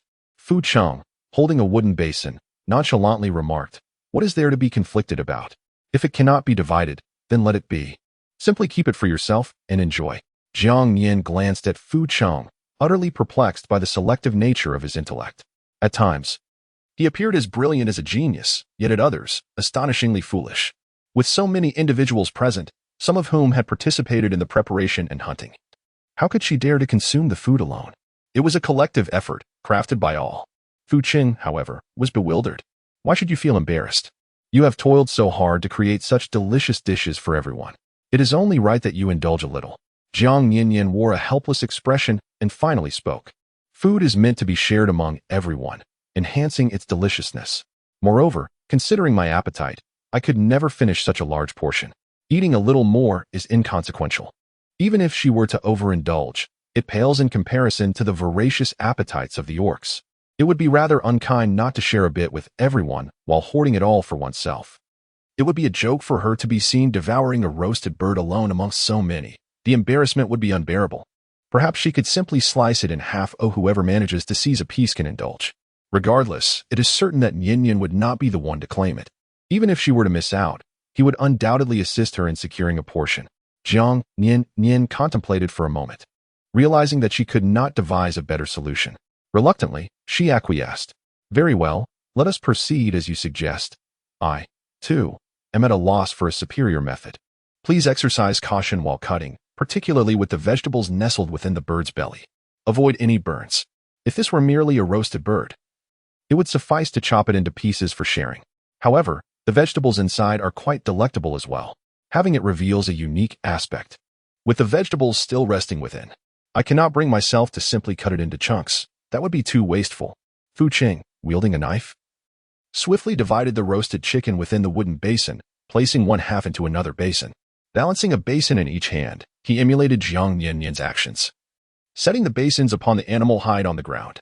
The vegetable offerings appeared woefully scant. Jiang Nian-nian glanced at the meat suspended over the fire. "Fu Cheng, instruct them to take wooden trays and slice off the outer layer of the roasted meat. That outer layer must be thoroughly cooked, imbued with the flavor of the fire and marinade, and should be quite appetizing." If the interior remains undercooked, let it continue to be basted and roasted. Fu Cheng promptly complied, summoning the orcs to lend a hand. For those trays that could not accommodate the meat, they resorted to using basins instead, one basin after another. They brought the meat to lay upon the animal hide, and Jiang Nian-nian then felt reassured that the offerings were not quite so meager. Once the meat was properly trimmed and arranged, Fu Cheng called out, "Let us gather and partake together. Once we have finished this, the roasted meat over the fire should be nearly ready. Just remember to occasionally turn the roasting meat. Do not become so engrossed in eating that it burns. If it is overcooked, it will turn black, resulting in a bitter and unpleasant flavor." Jiang Nian-nian settled beside the animal skin mat. Ping Sha had initially intended to sit beside her, but upon noticing Nanshin and Fu Cheng approaching her directly, he hesitated and ultimately chose to take a seat opposite her. As Nanshin advanced, he paused momentarily, his gaze fixed on the half-roasted bird resting in a nearby bowl. The beastmen cheered and rushed over, mimicking Jiang Nian-nian's posture as they settled beside the mat. Some, quick of hand, seized a handful from the wooden platter and stuffed it into their mouths, only to be reprimanded by the beastmen nearby, who scolded them for using their hands instead of chopsticks. Since they were not accustomed to using chopsticks, they ended up grabbing more with their hands than they could manage with the utensils, resulting in fewer morsels for those who attempted to take their share by hand. Jiang Nian-nian could not help but chuckle at the current situation. It truly resembled a group of good friends enjoying a spring outing. If one were to overlook the fact that they were revealing an excessive amount of skin, life here was devoid of economic pressures, allowing for a carefree existence that was quite pleasant. As Fu Cheng and Nanshin settled beside Jiang Nian-nian, Nanshin handed her a wooden bowl containing a perfectly peeled roasted potato. The tender yellow potato emitted steam, releasing an enticing aroma characteristic of its kind. Freshly retrieved from the fire, it was still somewhat hot to the touch. "I thought your delicate skin might be sensitive to the heat, so I peeled it for you and placed it in the bowl," he explained. Jiang Nian-nian could not help but exclaim, "Nanshin, how considerate of you. I had not even thought of using a wooden bowl to hold the peeled potatoes." Moments ago, she had pondered that eating the potatoes at this moment might scald her hands, hence she intended to wait a while longer. To her surprise, Nanshin had devised such an ingenious solution, something she herself had failed to consider. Just as she settled down, before she could even grasp her chopsticks, Fu Cheng remarked, "Isn't this a bit sudden? Has Nanshin already commenced?" Gritting his teeth, Fu Cheng picked up his chopsticks and placed a piece of offal atop the potatoes in the wooden bowl, perfectly resting it on top. "Nian-nian, do try this offal. It smells delightful even to me. It seems those leaves I picked were quite effective. However, what matters more is your impressive culinary skills." Jiang Nian-nian smiled and nodded. "Oh, this is pig liver. You should have some too. I particularly enjoy spicy stir-fried pig liver. Its texture is delightful and it tastes exquisite." Fu Cheng's eyes twinkled with amusement. "Well, as long as it is made by Nian-nian, it must be delicious." Nanshin fell into silence for a moment, acknowledging that Fu Cheng was indeed more eloquent and adept at charming the fairer sex than he was. You see, just a few words from him, and he has Nian-nian beaming with joy. However, he was not entirely unprepared when faced with a rival like Fu Cheng. Glancing at the bowl in Jiang Nian-nian's hands, Nanshin miraculously produced a roasted bird wing from seemingly nowhere. "Nian-nian, this is what I just tore from the bowl beside us. I remember you love bird wings the most. Soon, I will share the wings from this bowl in front of us with you as well." Chapter 70. The contest for affection. As the bird wing was placed into Jiang Nian-nian's bowl, its size made it difficult for Nanshin, who had only recently learned to use chopsticks, to grasp it steadily. It wobbled precariously, whether intentionally or not, and inadvertently knocked a piece of pig liver off the potato beside it, causing it to fall into the crevice between the wooden bowl and the potato. Fu Cheng's expression darkened slightly. Despite Nanshin's feigned nonchalance, he could discern the intentionality behind the act. A satisfied smile briefly flickered on Nanshin's lips. Yet, when he turned to Jiang Nian-nian, his expression remained one of calm innocence. Jiang Nian-nian cast a suspicious glance at Nanshin. The bird wings before them remained untouched in the basin, and she had not observed him lingering by the adjacent basin of roasted birds earlier. It was indeed puzzling. How had he procured those wings? Had he trained his hands for such speed? She hadn't even noticed when he had retrieved the bird wings from the neighboring basin. Nanshin, seated beside her, had not moved at all. His position was quite distant from the wooden basin, making it impossible to reach without rising. Nanshin met Jiang Nian-nian's gaze with an expression of calm. He explained that while passing by earlier, he had spotted the bird wings and thought of her fondness for them, Thus he casually pulled the wings from the wooden basin. Jiang Nian-nian lowered her head and took a bite of the wing tip, her eyes narrowing in satisfaction. Indeed, she had a penchant for wings, savoring their flavor and delightful chewiness. She had always relished various types of wings, whether braised or roasted. Even boiled ones would suffice when there were no other options. Fu Cheng secretly clenched his teeth, realizing that Nan Shun's words were subtly implying his lack of attentiveness, as he had forgotten Nian-nian's fondness for roasted bird wings. This insufferable lion had more cunning in his heart than the mane atop his head. It was truly vexing. Fu Cheng intended to shove aside the pig liver that Nanshan had placed for Nian-nian. He then selected a piece of roasted pork rib, as large as the mouth of a bowl, from the wooden basin. Nian-nian, he said, lifting the rib to place it in her bowl. "Do try this roasted pork rib. It is both fragrant and tender. You mentioned your fondness for the meat from this place, so I saved it all for you." Jiang Nian-nian observed as Fu Cheng's chopsticks threatened to displace her chicken wings from her bowl, prompting her to hastily press down on the wings with her own chopsticks. Once Fu Cheng had stabilized the pork chop he had taken, she withdrew her chopsticks to firmly secure the vegetables in her bowl and lamented, "All right, my bowl can no longer accommodate anything more. Neither of you is permitted to serve me any dishes. Tend to your own plates. I shall procure what I desire myself." These two typically shared a harmonious rapport. Even when Nanshan openly expressed his intent to partner with her in Fu Cheng's presence, Fu Cheng had readily acquiesced. Yet today, an unspoken competition seemed to have emerged between them. She was no fool, as a modern individual accustomed to watching palace intrigue dramas. She easily discerned the undercurrent swirling between the two. Her modest wooden bowl was nearly overwhelmed by the towering array of dishes they had piled upon it. How unfortunate for such a small vessel to bear such immense pressure. She felt even more pitiful, as she could only play the fool despite recognizing the situation.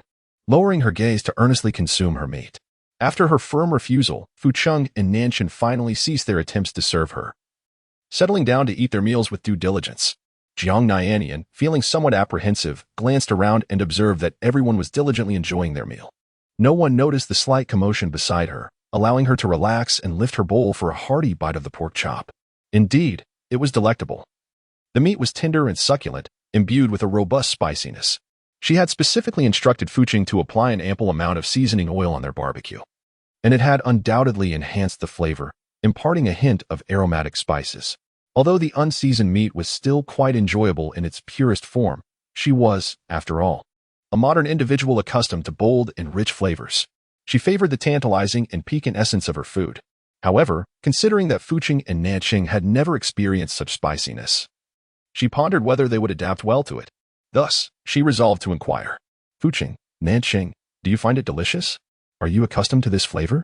Fu Cheng nodded. "The taste is quite delightful, though my tongue feels warm and tingling after eating. I find myself constantly reaching for water." He had already consumed a significant amount, and the bowl of clear water beside him was noticeably diminished. Nanqing swallowed the morsel in his mouth. "I feel the same, although my tongue is warm. I can't resist wanting another bite. It becomes increasingly flavorful with each taste." Jiang Nian-nian felt immense joy in discovering a harmonious palate with those she would share her life with. Such a delightful alignment is indeed a source of happiness. The prospect of indulging in extraordinarily spicy dishes together is exhilarating. The sensation of a warm, tingling tongue is synonymous with spiciness, which tantalizes the appetite. On days when one lacks an inclination to eat, a touch of spice can stimulate a greater desire for food. Furthermore, during the chilly season, consuming spicy fare can invigorate the body with warmth, providing a comforting embrace. With so many advantages, I shall gather some for you to savor with Nanshan when time permits. Since it is a beloved indulgence of Nian-nian, they shall procure a generous supply. Jiang Nian-nian tilted her head as she gazed at Fu Cheng. "Perhaps after we finish our meal, we could observe whether everyone enjoys spicy food. If they do, we might gather more leaves to preserve for the cold season." She had noted that the spicy leaves were resilient, holding little moisture. Drying and storing them should not pose a challenge, and they would likely resemble bay leaves in flavor. "All right, I shall follow your lead." Yet, observing her thoughtful consideration for the tribe, Fu Cheng felt a warmth in his heart. Surely she harbored feelings for him. Otherwise, why would she care so much for his people? In truth, Jiang Nian-nian's thoughts were quite simple. Since she intended to reside here, she must strive to improve the tribe's quality of life, making it more habitable for herself as well. After all, no one should endure hardship while she could avoid it.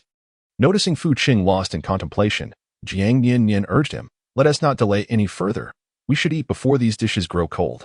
Nanshan, seated nearby, was diligently focused on his meal, undeterred even as Jiang Nian-nian and Fu Qing conversed. In his heart, he earnestly considered that if Nian-nian adored spicy food, then perhaps he too would embrace it, thinking that it might endear him more to her. Jiang Nian glanced at the orcs, who were panting with their tongues lolling out while continuing to stuff their mouths with food, and couldn't help but chuckle. It seemed that these orcs had quite the fondness for spicy flavors, showing little aversion to such tastes. This was indeed a rarity.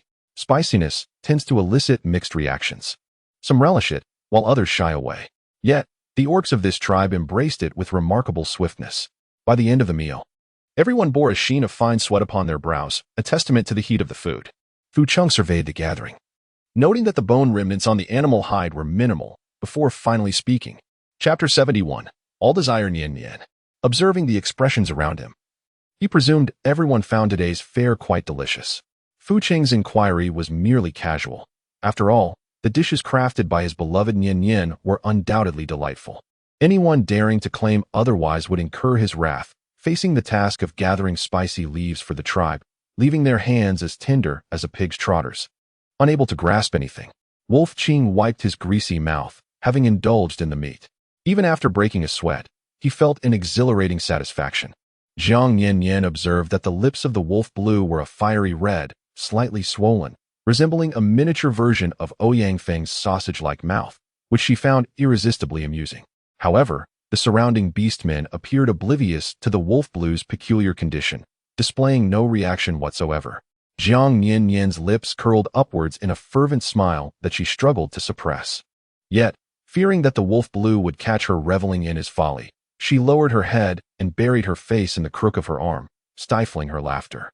Her sense of humor had always been rather delicate, and in conjunction with the scene before her, it became all the more amusing. Strangely, all the beast folk regarded the wolf blue with utmost seriousness, displaying no hint of amusement, which only heightened Jiang Nian-nian's mirth.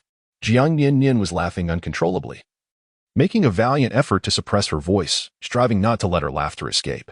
Xiang Tian swallowed the remnants of shattered bones, defiantly exclaiming, "Indeed, I have consumed more food today than usual." The little female was truly remarkable. He could not allow the wolf dog to steal all the limelight. Moreover, he genuinely found the food to be extraordinarily delicious, a taste he had never experienced before. However, when Xiang Tian instinctively glanced toward the little female after speaking, he noticed she was hunched over, her gaze directed downward, completely oblivious to him. A flicker of disappointment brushed against his heart, yet upon reflection, he realized that although she was not looking at him, neither was she attending to anyone else. That fleeting sense of disappointment vanished without a trace.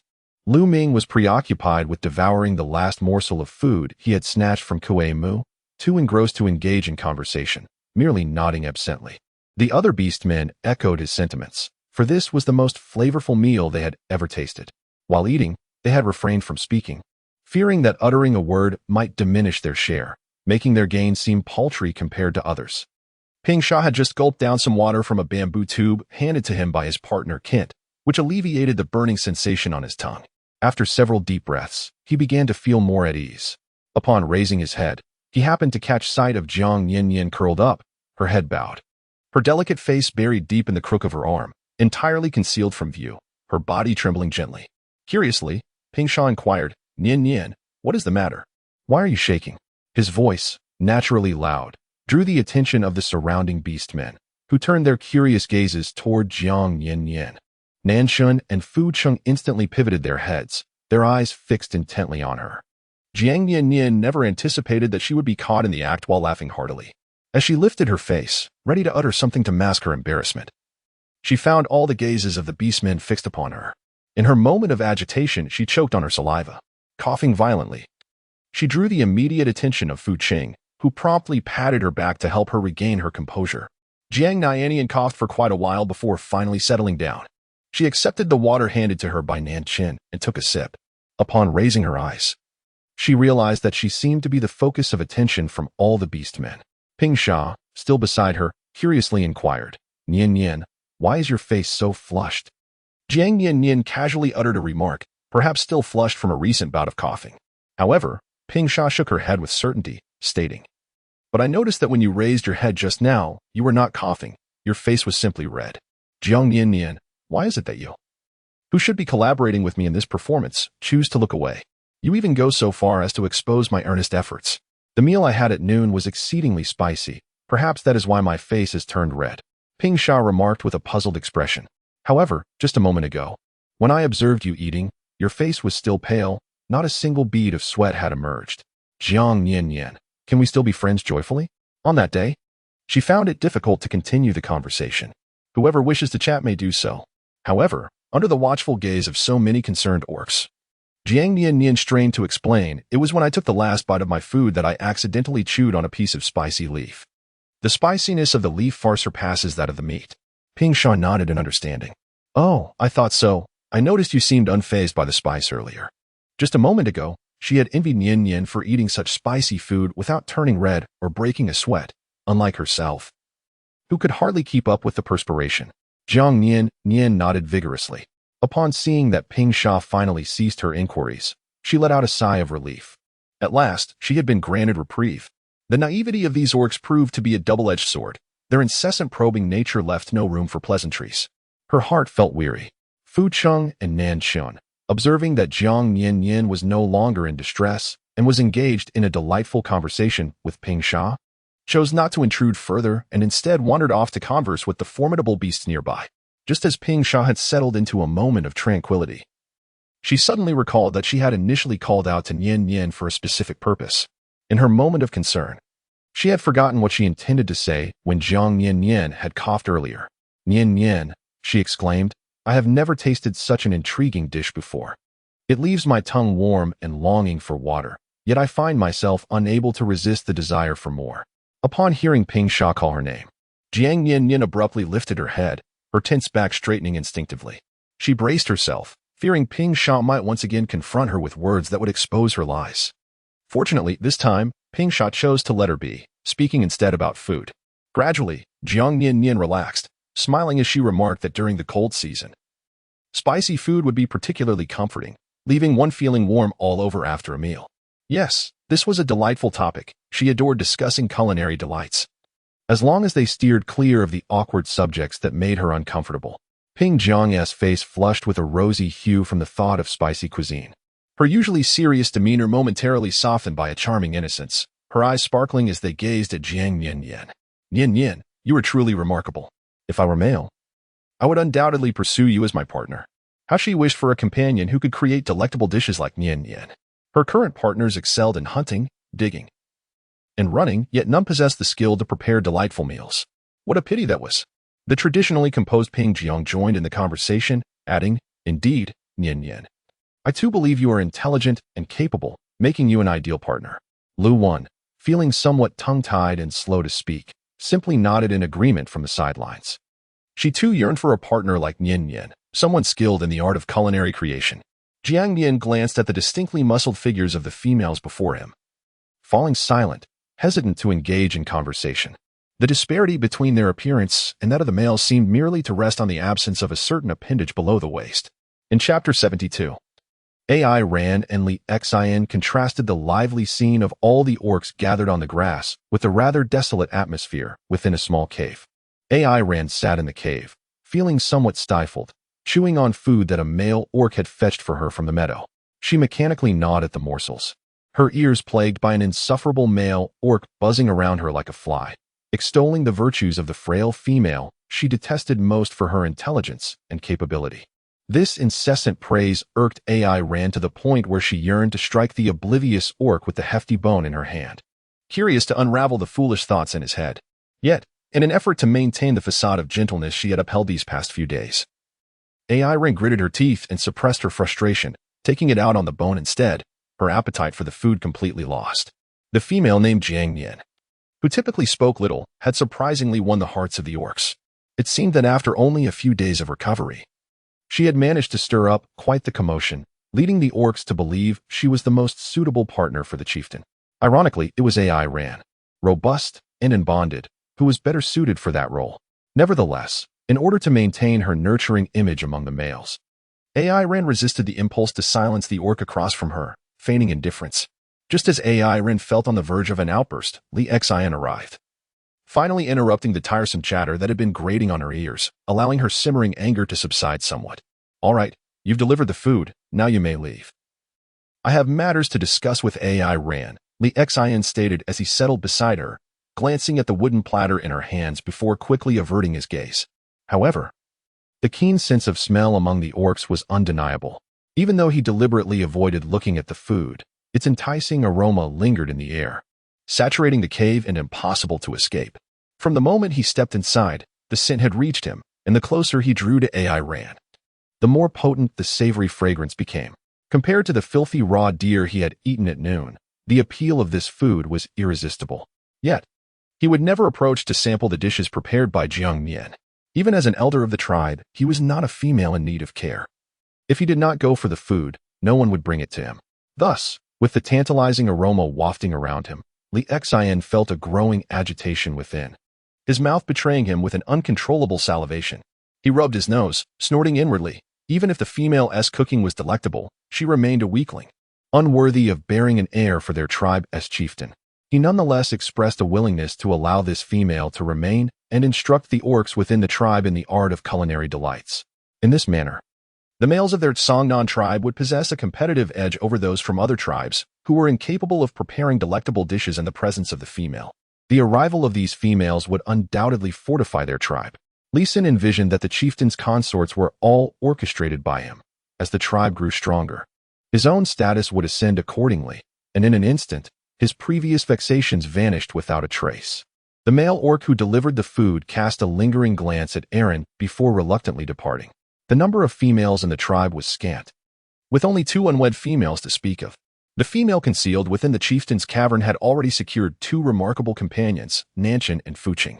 It was evident that he was devoid of hope, which explained his daily visits to bring sustenance to Aaron. Regrettably, this moment of solitude with the female was interrupted by Li Xin. He would have to await the next opportunity to deliver her meal. Once the male orc had distanced himself from the cave, and the sound of his footsteps faded away, Li Xin turned his gaze upon Aaron, whose face was smeared with grease from her meal. With a stern expression, he discreetly swallowed the saliva pooling in his mouth and spoke. Aaron, I sincerely believe you possess great potential to bond with Fuqing. Are you truly prepared to abandon that hope?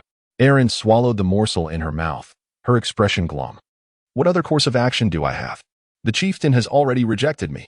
You were there to witness it. She was unwilling to accept that her arduous efforts had culminated in such a disheartening outcome.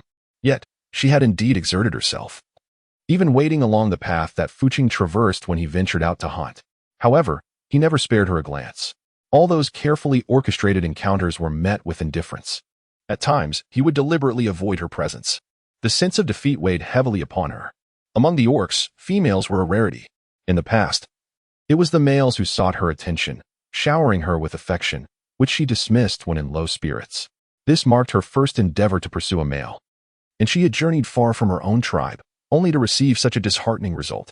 How could she easily resign herself to this fate? Yet, due to her pride as a female, she would never confide such sentiments to Li Xin. Li Xin smiled knowingly. After all, he had lived many more years than Aaron, and his wealth of experience allowed him to discern her facade effortlessly. That Jiang Nian has yet to mate with Fuqing. You could seize the opportunity to bond with him before she does. Aaron furrowed her brow, fully aware of this tactic. If they were to engage in intimacy, Fuqing would inevitably develop feelings for her.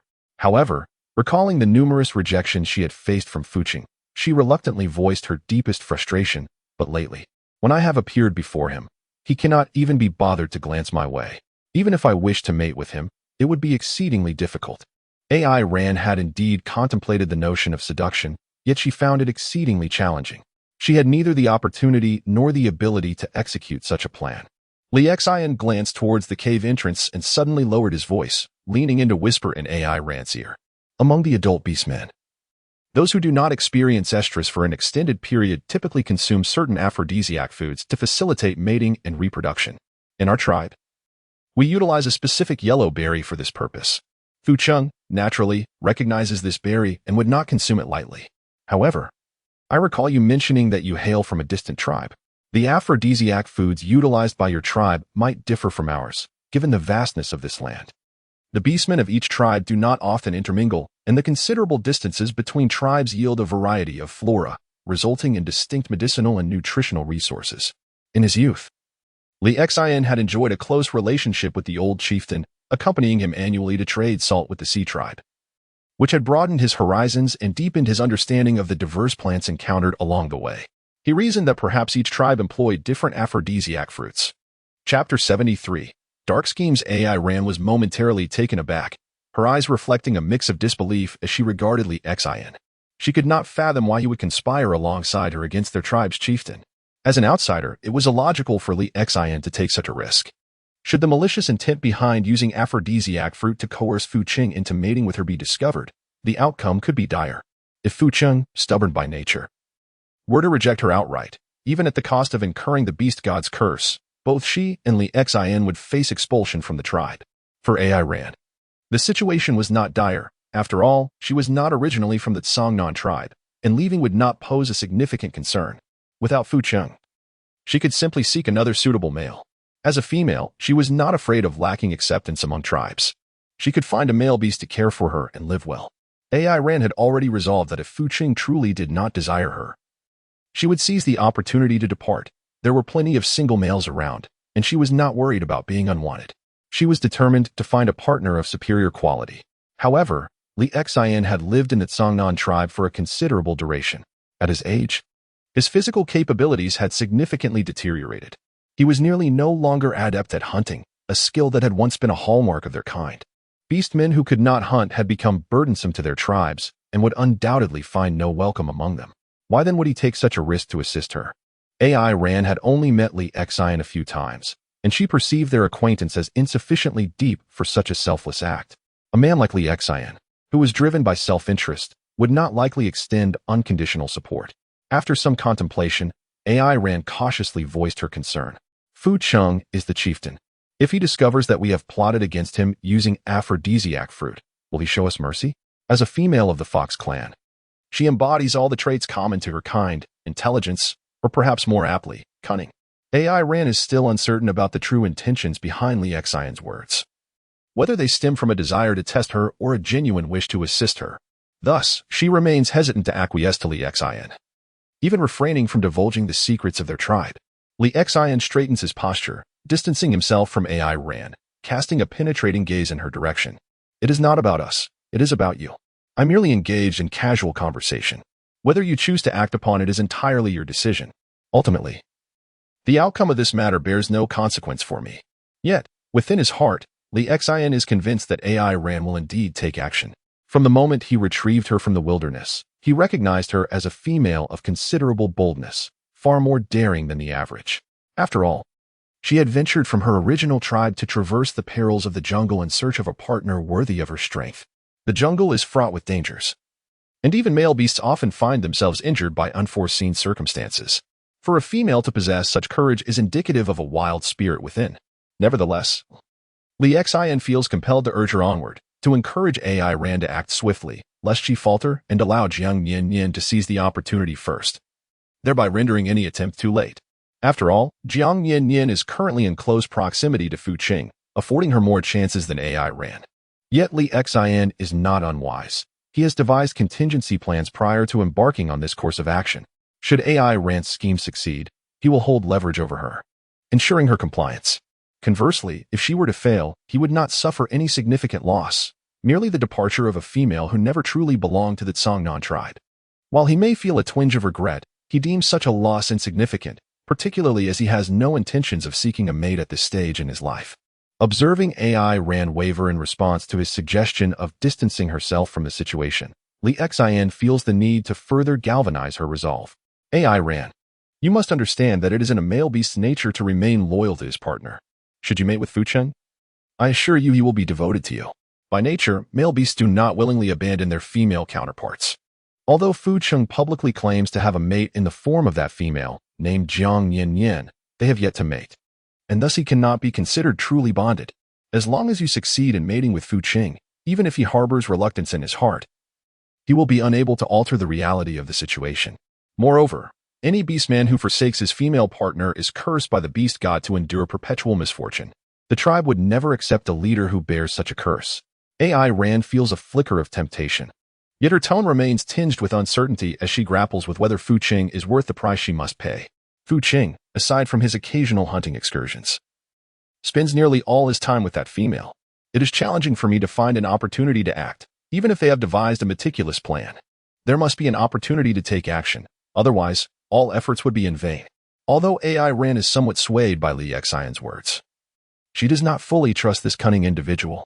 Moreover, from her observations over the past few days, she realizes that Fu Qing and Nanchen alternate their hunting excursions daily, which means that Fu Qing may sometimes remain in the cave all day, merely keeping company with the female.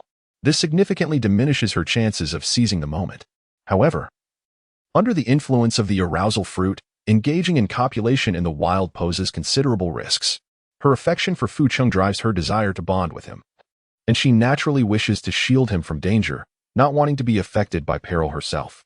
To Li Xian, AI Ran's statement nearly equates to an agreement, eliciting a satisfied smile from him. Once you procure the arousal fruit, let me know. I shall assist you in creating an opportunity for Fu Qing to be alone in the cave. As for the rest, that will depend on you. AI Ran raised her gaze to Li Xian, still harboring some hesitations. But why are you taking such risks to assist me? She and Li Xian were hardly old acquaintances. His willingness to aid her struck her as peculiar. The beast mother who raised her in the tribe had once said that no one would willingly help her without expecting something in return. Even the males that cared for females did so for mating and reproduction. Thus, AI Ran was even more reluctant to accept Li Xian's help. It was evident that Li Xian's persistent efforts to pair her with Fu Qing were not merely for the sake of mating. The price he might demand could be far greater. This made the usually cautious AI Ran even more wary of Li Xian. She had traversed the jungle and various dangers to reach the territory of the Songnan tribe safely, not only due to luck but also because she had always acted with utmost prudence. Chapter 74. A mutual choice. Li Xian endeavored to maintain an air of sincerity as he addressed AI Ran. You should understand that, as a close friend of Fu Qing's beast father and an elder of the Songnan tribe, it is my duty to assist Fu Qing in making the most suitable and rational decisions, especially now that his father has passed. After all, Fu Qing is still young, newly appointed as chief, and sometimes makes decisions based solely on personal preference, neglecting the future of the tribe. I simply wish to ensure that Fu Qing does not become infatuated with that frail female. In contrast, you possess a stronger and healthier physique than that female named Jiang Nian, making you more suitable to bear the offspring of our chief. The chief's progeny will ultimately inherit the tribe. I cannot accept placing the Songnan tribe in the hands of a weak cub, as it could undoubtedly bring misfortune, even the potential extinction of our tribe.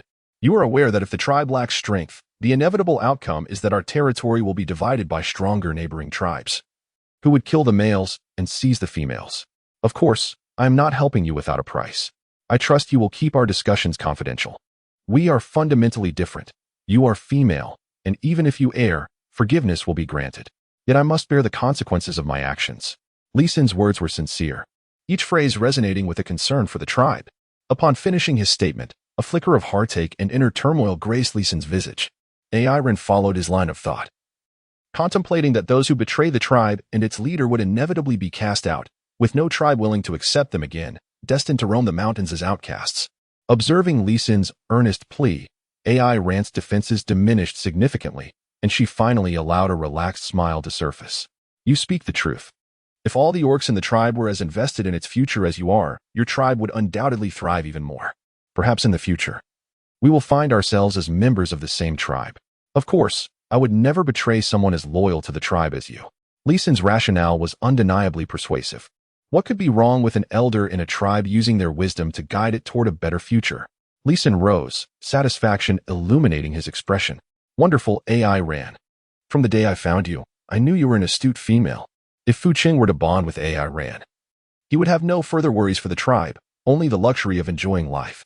Meanwhile, the orcs tidied up the remnants of food and hides from the grass, and Fu Qing instructed them to gather some spicy leaves while hunting. After finally extricating himself from the throng of orcs, Fu Qing rushed from their fervent circle without pausing to drink, approaching Jiang Nian-nian and taking her hand. Nian-nian, are you tired? Shall we return and rest? Although Jiang Nian-nian was aware that Fu Qing's mention of sleep was merely a reference to resting, she could not help but feel a blush creeping upon her cheeks in front of so many people. Indeed, it was her own mind that was cluttered with inappropriate thoughts, often distorting Fu Cheng's intentions. Yet, whenever she beheld Fu Cheng's handsome visage, which rendered her weak at the knees, she found herself unable to restrain her thoughts from wandering. It was as if untamed stallions galloped freely through her mind. Striving to cultivate a more innocent mindset, Jiang Nian-nian composed herself and declined, stating, "I shall not sleep today. I have other matters I wish to attend to." Fu Cheng raised an eyebrow, bemused by her unusual refusal of an afternoon nap. Typically, her routine consisted of a meal followed by slumber. "Surely, whatever you have to do can wait until tomorrow. Today, you must rest," he insisted. At this hour, it was customary for Nian-nian to indulge in her midday repose. As for the matters she mentioned, they had an abundance of time each day, and there was no need for haste. They could be addressed after she awoke. Jiang Nian-nian shook her head and insisted, "I am not tired yet. I do not wish to sleep." The habit of taking afternoon naps, cultivated over many days, was now making her feel a bit drowsy as the designated rest time approached. However, she could still endure it for a while longer. Observing the increasingly warm weather, she recalled how, upon her arrival, she felt a slight chill even in her fleece pajamas during the early mornings and late evenings. Now, wearing the same fleece attire, a mere stroll outdoors would leave her drenched in sweat. Jiang Nian-nian could hardly envision what this place would be like in the summer. If the heat were to become unbearable, it would not be suitable for the orcs to engage in excessive outdoor activities. There remained numerous tasks she wished to accomplish before the arrival of summer. Time could no longer be squandered. Without air conditioning in sight, she was uncertain whether the summer here would be intolerably hot. Being sensitive to both cold and heat, she recognized the necessity of early preparations. Fu Cheng sighed. "So, what do you wish to do? Let us commence early, and once completed, you may rest." Despite Jiang Nian-nian's petite stature, her resolute ideas were formidable, and she had always managed to sway him. Earlier that day, she had observed an orc consuming food from a stone bowl, which piqued her curiosity regarding the complexity of its creation. Previously, she had seldom witnessed anyone in the tribe utilizing stone tools. Moreover, she rarely ventured beyond their cave, which was situated a considerable distance from the dwellings of other orcs. The occasional sight of others wielding stone shards led her to believe they were merely selecting and polishing suitable rocks for practical use. However, the sight of someone using a stone bowl today left her astonished. While consuming food, she could not help but glance at it multiple times. Although the bowl was somewhat rudimentary, its overall form was commendable.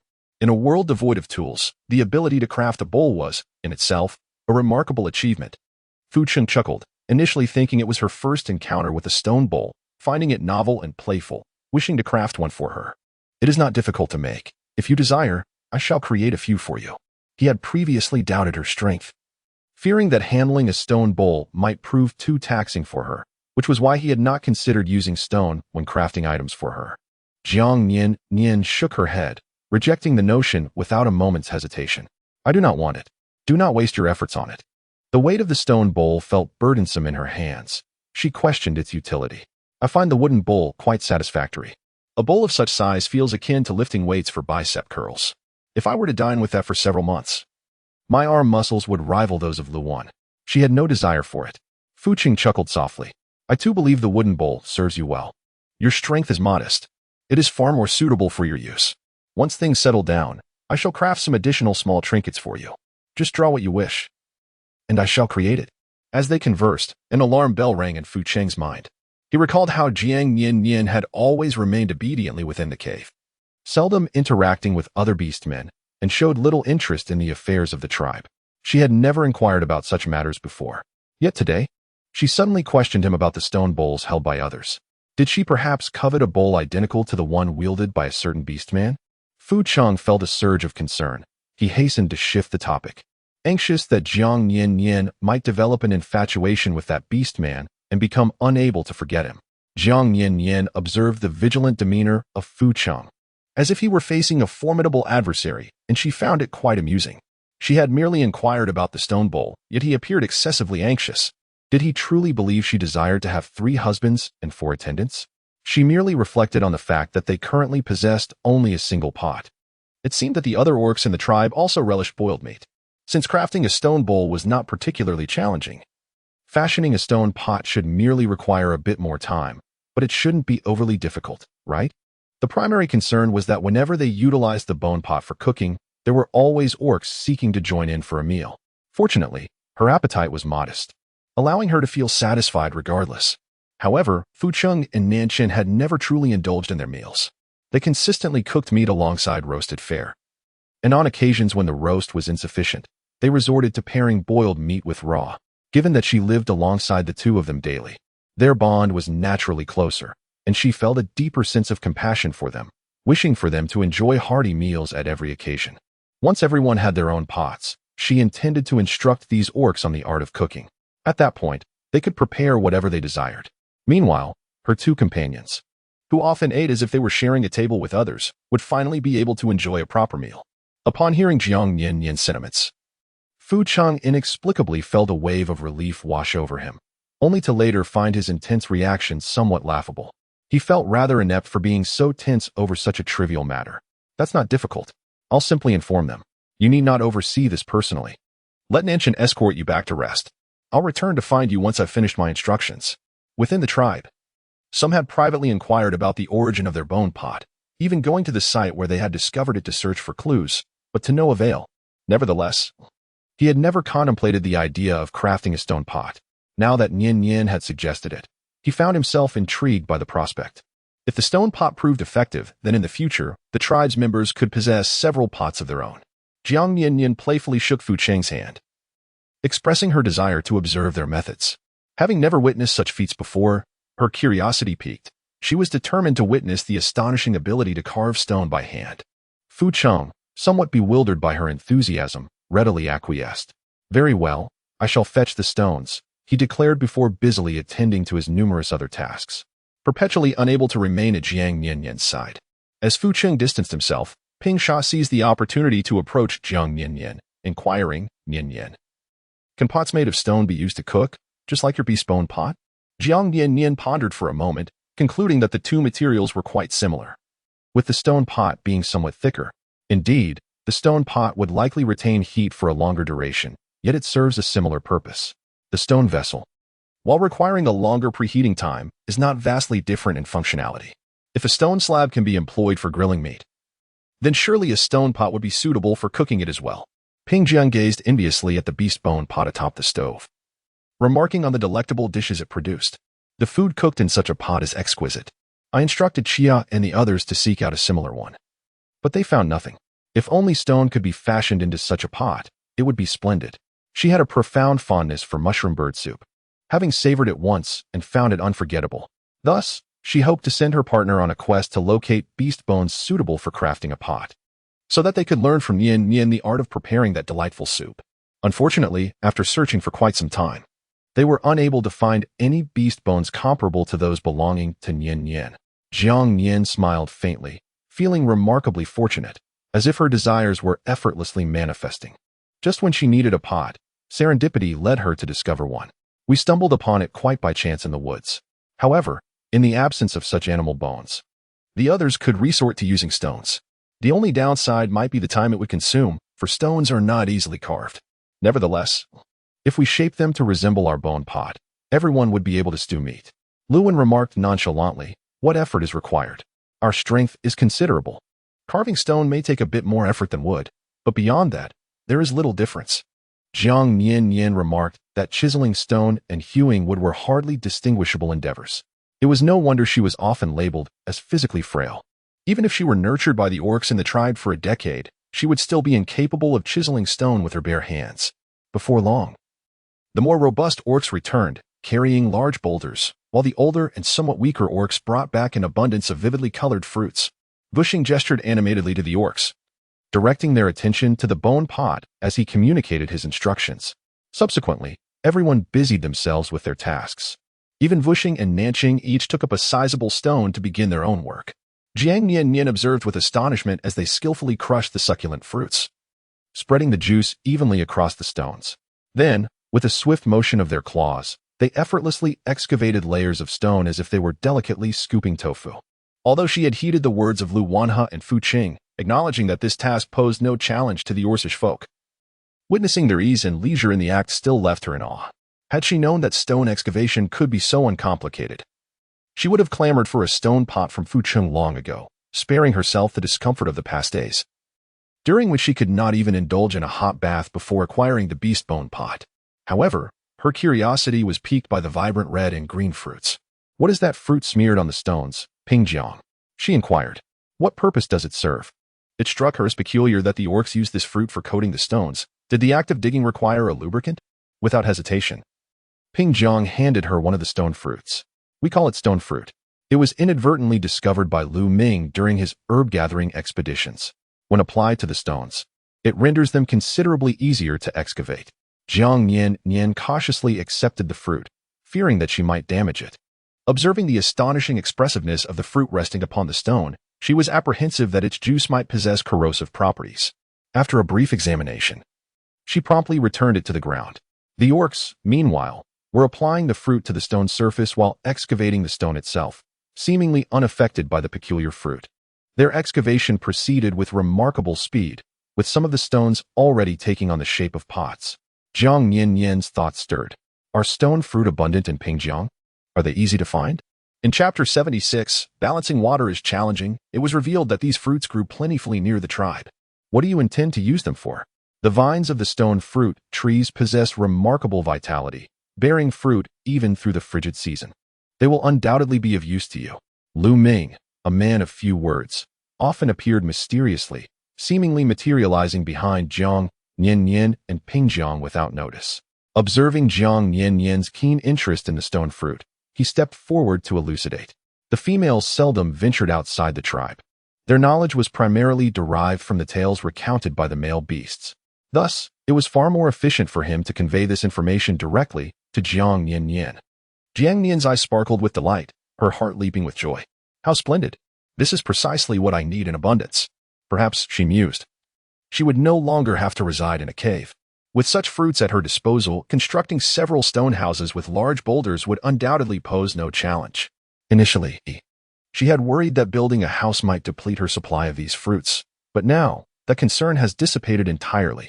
Jiang Nian-nian had always felt uncomfortable residing in a cave. She yearned for a dwelling that was well ventilated and suffused with light. She had previously contemplated having Fu Chang construct a wooden house for her on the grassy expanse. However, the thought of a wooden abode nestled within the forest made her uneasy, as it seemed too fragile and devoid of a sense of security. Thus, she dismissed the idea. A stone house, on the other hand, was far more appealing, sturdy, warm in winter, and cool in summer. It also provided her with a sense of safety amidst the trees. Lu Ming, intrigued, inquired, "Have you conceived another brilliant idea?" The whimsical thoughts that often emerged from this young female's mind were always peculiar and delightful. Each time she crafted something new, it consistently took him by surprise. Consequently, witnessing her excitement, Lu Ming found himself unable to suppress his own enthusiasm. Jiang Nian-nian pondered momentarily before responding with caution. "I cannot disclose it just yet. I must keep it confidential for the time being. Once Fu Cheng and Nanshan have finished their tasks, I will first discuss it with them before informing you." Having encountered Nanshan and Fu Cheng upon her arrival, who had treated her with kindness, she felt an inexplicable bond akin to that of a fledgling bird, placing her utmost trust in the two of them. In her heart, Jiang Nian-nian consistently contemplated consulting them regarding the feasibility of her thoughts before sharing them with others. She hesitated to speak of matters she had not previously discussed with them, fearing that her vulnerability might render her an outcast, bound and sacrificed to the heavens.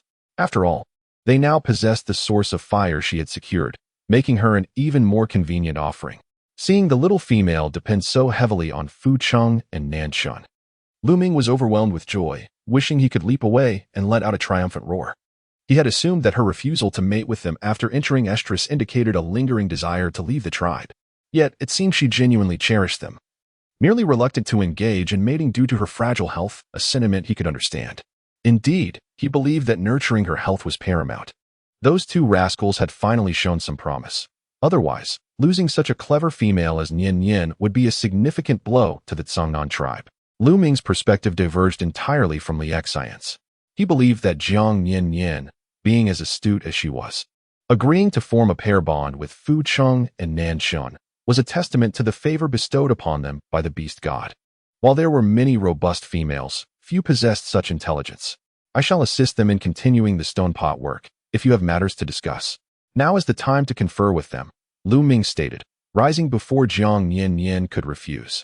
He was eager to discover the promising idea that had brought her such joy, driven by an instinct that whatever had delighted her must be positive. Hastily, he approached Fu Qing and Nian-nian, plopping down beside them and taking hold of the stone in front of Fu Qing. You two should cease this. I will handle the remainder. Nian-nian has something to discuss with you. Assuming there was an urgent matter at hand, Fu Qing and Nian-nian quickly rose. Moving to Jiang Nian-nian's side, while Ping Jiang, Ping Sha, and Lu Wen tactfully distanced themselves. Nian-nian, being closer to Jiang Nian-nian, reached her first. Nian-nian, what is the matter? Jiang Nian-nian surveyed the bustling orcs around her and cautiously suggested, let us return to the cave to discuss further. Fu Qing, struck by a sudden thought, brightened with delight, swiftly lifting Jiang Nian-nian into his arms before she could protest, and strode purposefully towards the cave. Nian-nian hesitated momentarily. Unsure of Fu Qing's unexpected enthusiasm, he promptly followed suit. Once inside, Fu Qing gently placed her upon the fur mat, his face alight with excitement. Nian-nian, are you considering mating with us? Have you decided whom you wish to be with first? Although Fu Qing inquired about Nian-nian's preferences, his hands remained firmly gripping her arms, unwilling to release her. His eyes sparkled with eager anticipation, silently urging, choose me, choose me. Nian-nian cast a disdainful glance at Fu Qing, unimpressed by his underhanded tactics. Yet, when he turned back to gaze at Jiang Nian-nian, his own eyes shimmered with a captivating allure, as if they could ensnare one's very soul. He looked at her with tender affection, his gaze brimming with expectation. Jiang Nian-nian gazed at the two individuals with expressions brimming with desire, casting them a disapproving glance. After all, it was still broad daylight. What were they thinking? Such lewd thoughts in the light of day were simply unacceptable. Were these two individuals' minds cluttered with nothing but such base notions, akin to her own? When confronted with the question posed by Fu Qing, she shamefully evaded. It was precisely because she was uncertain of whom to choose that she shied away. Regardless of her choice, she feared causing heartache to the other. Ultimately, she could only prolong the inevitable. From the moment she decided to be with them, Jiang Nian-nian resolved to maintain a sense of equilibrium. She must avoid creating a scenario reminiscent of treacherous palace intrigues, where jealousy might lead to her demise. However, achieving such balance proved far from simple. While some matters could be treated equally, others were destined to be unequal, necessitating a hierarchy. Fu Qing's eyes sparkled with intensity. Regarding Jiang Nian-nian as one might view prey, his gaze imbued with unadulterated possessiveness. Would the night bring resolution? Jiang Nian-nian, momentarily at a loss for words, pondered how such an attractive individual could appear so unrefined. She feigned annoyance and shot a glare at Fu Qing. I have no intention of that at present. You would do well to dismiss the thought entirely. Otherwise, I shall have no choice but to sleep beside Nian-nian, keeping a considerable distance from you. Only then did Fu Qing release his grip, a silly grin spreading across his face, exuding an air of foolishness. Lu Ming mentioned that you sought us for something important. I noticed your urgency in calling us, and your insistence on secretly leading us back to the cave. It seems there was a misunderstanding. Chapter 77. Let us tackle the kitchen first. Jiang Nian-nian, nursing a slight headache, pressed her forehead and let out a sigh. Why was she in such a hurry, insisting on secretly summoning them back to the cave? Clearly, her intention was to discuss a matter of great seriousness. Yet somehow it had been twisted into something so peculiar when it passed through his lips. It felt as though she was being depicted by Fu Qing as a desperate and lascivious character, akin to someone who had consumed an excessive amount of aphrodisiac. Fu Qing's capacity for comprehension was utterly outrageous, and his linguistic organization was equally absurd. Even if he was not a person of seriousness, she certainly was. How could he so gravely misinterpret her innocent nature? Jiang Nian-nian gazed at Fu Qing with an air of composure, as if he were entirely justified in his beliefs. She posed a profound inquiry. Why do you not consider that my visit has a serious purpose? Did she truly appear to Fu Qing and Nian-nian as someone whose mind was consumed by trivialities? Jiang Nian-nian couldn't help but harbor doubts about herself. Had she not looked in the mirror for so long that her appearance had become unrefined without her noticing? Observing her expression of despair, Nian-nian quickly reassured her in gentle tones. Do not be upset. It was merely a misunderstanding on our part. Next time, we shall think as you suggest. In Nian-nian's mind, procreation was indeed the utmost priority. However, fearing that such words might exacerbate Jiang Nian-nian's anger, he refrained from voicing them. Jiang Nian-nian sighed, resting her chin on her hand. Nian-nian, please take a seat. I have something to discuss with both of you. The three formed a small circle and settled down. After a moment of contemplation, Jiang Nian-nian spoke. Fu Qing, Has the Songnan tribe always resided here, or do they migrate according to the seasons? She was reluctant to unpack her belongings only to have to relocate again. That would render her efforts futile. Fu Qing shook his head. This place is quite safe. We have dwelled here for generations without ever migrating. The hunting grounds of the Songnan tribe are extensive, and we have ample food and water. Except during the cold season when prey becomes scarce and survival proves challenging, life is generally satisfactory for us. Thus, we have never considered migrating. During the cold season, food is limited everywhere, so even if we were to migrate, it would be of little use. Moreover, venturing into unfamiliar territories poses greater dangers. However, I have heard that the farthest south experiences no cold season, yet it is too distant, and the journey is fraught with peril. The toll it would take on the tribe, resulting in loss of life and injury, is not worth the risk. It is far preferable to remain within the tribe, enduring the cold as long as we are not starved, for we can weather the harshness of the season in relative safety. Jiang Nian-nian nodded. Today, I observed how effortlessly you crafted the stone pot. Have you ever contemplated residing in a house made of stone instead of dwelling in a cave? Nanshan gazed at Jiang Nian-nian, as she often expressed thoughts that eluded his comprehension. Nian-nian, what exactly is a house? Jiang Nian-nian pointed to the cave they were in. A house is quite similar to a cave, serving as a shelter that can shield one from the wind and rain. Nanshan contemplated this notion, but found it difficult to fully comprehend. If a house serves a purpose akin to that of a cave, then why not reside within the cave itself? For as long as Nanshan could remember, the members of their tribe had always dwelled in caves, and they had lived quite comfortably there. Jiang Nian-nian found herself momentarily at a loss for words. Had she foreseen the outcome, she would have chosen her words more carefully. She merely aimed to draw a comparison, yet inadvertently misled Nanshan.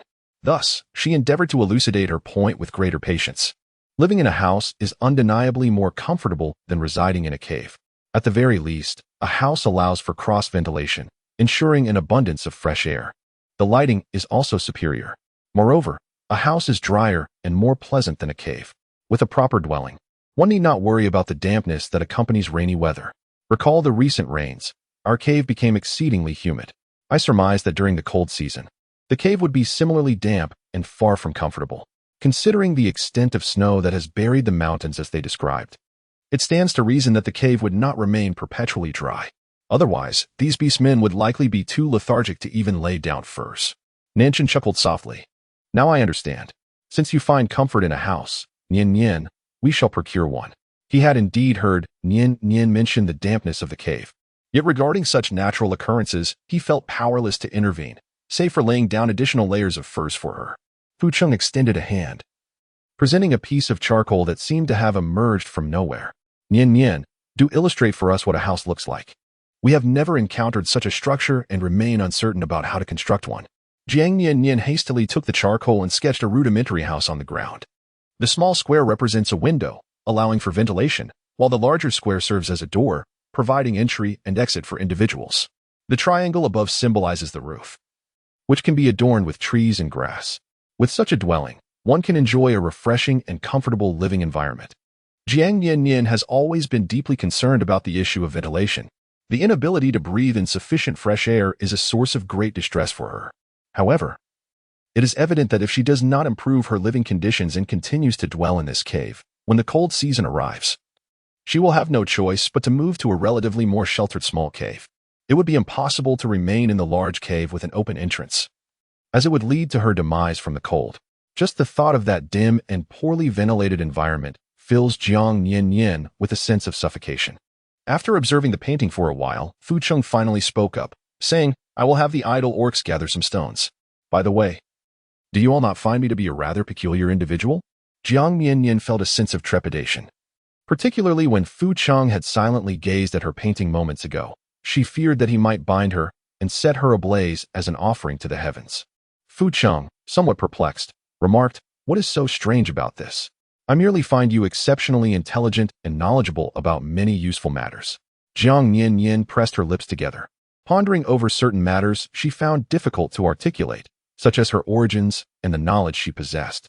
Since they exhibited no curiosity, she chose to remain silent. As long as they did not perceive her as a wretched outlier, she would be content.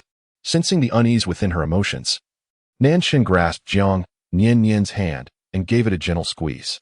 Do not worry, We shall always safeguard you.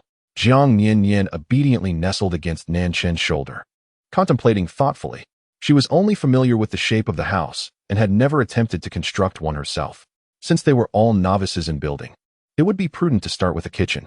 After all, it would serve as a practical trial for their skills.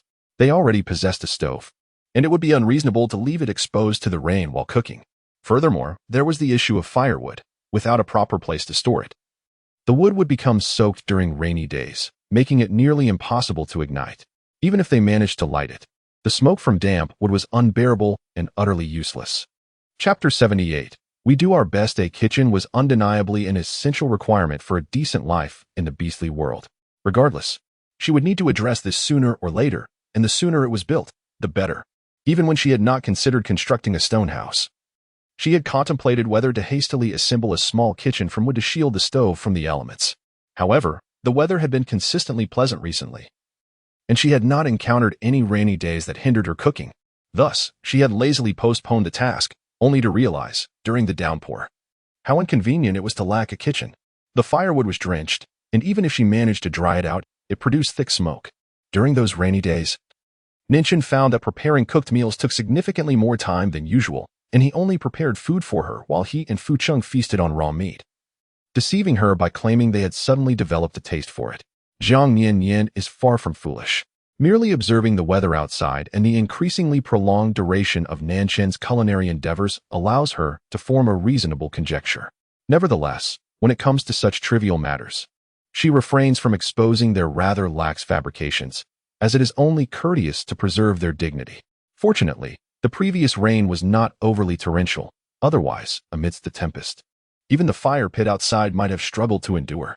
Fu Qing gazes at her with a smile, believing that Nian-nian is excessively bashful. She possesses a myriad of skills yet often claims ignorance, attributing her abilities to the observation of others. Very well, we shall heed your wishes. Should you desire anything, do not hesitate to inform us.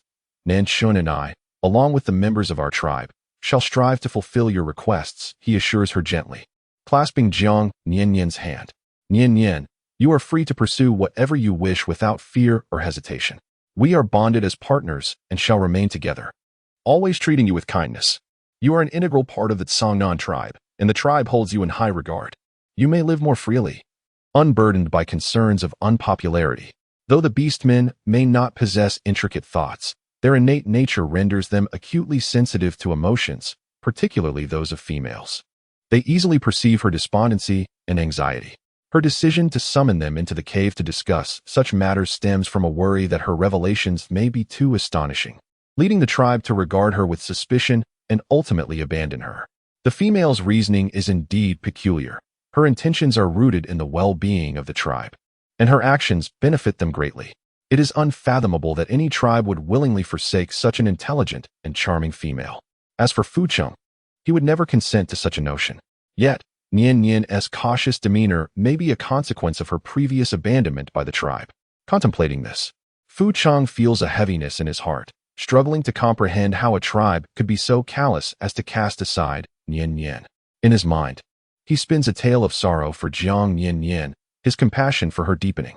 His gaze is filled with empathy as he regards her.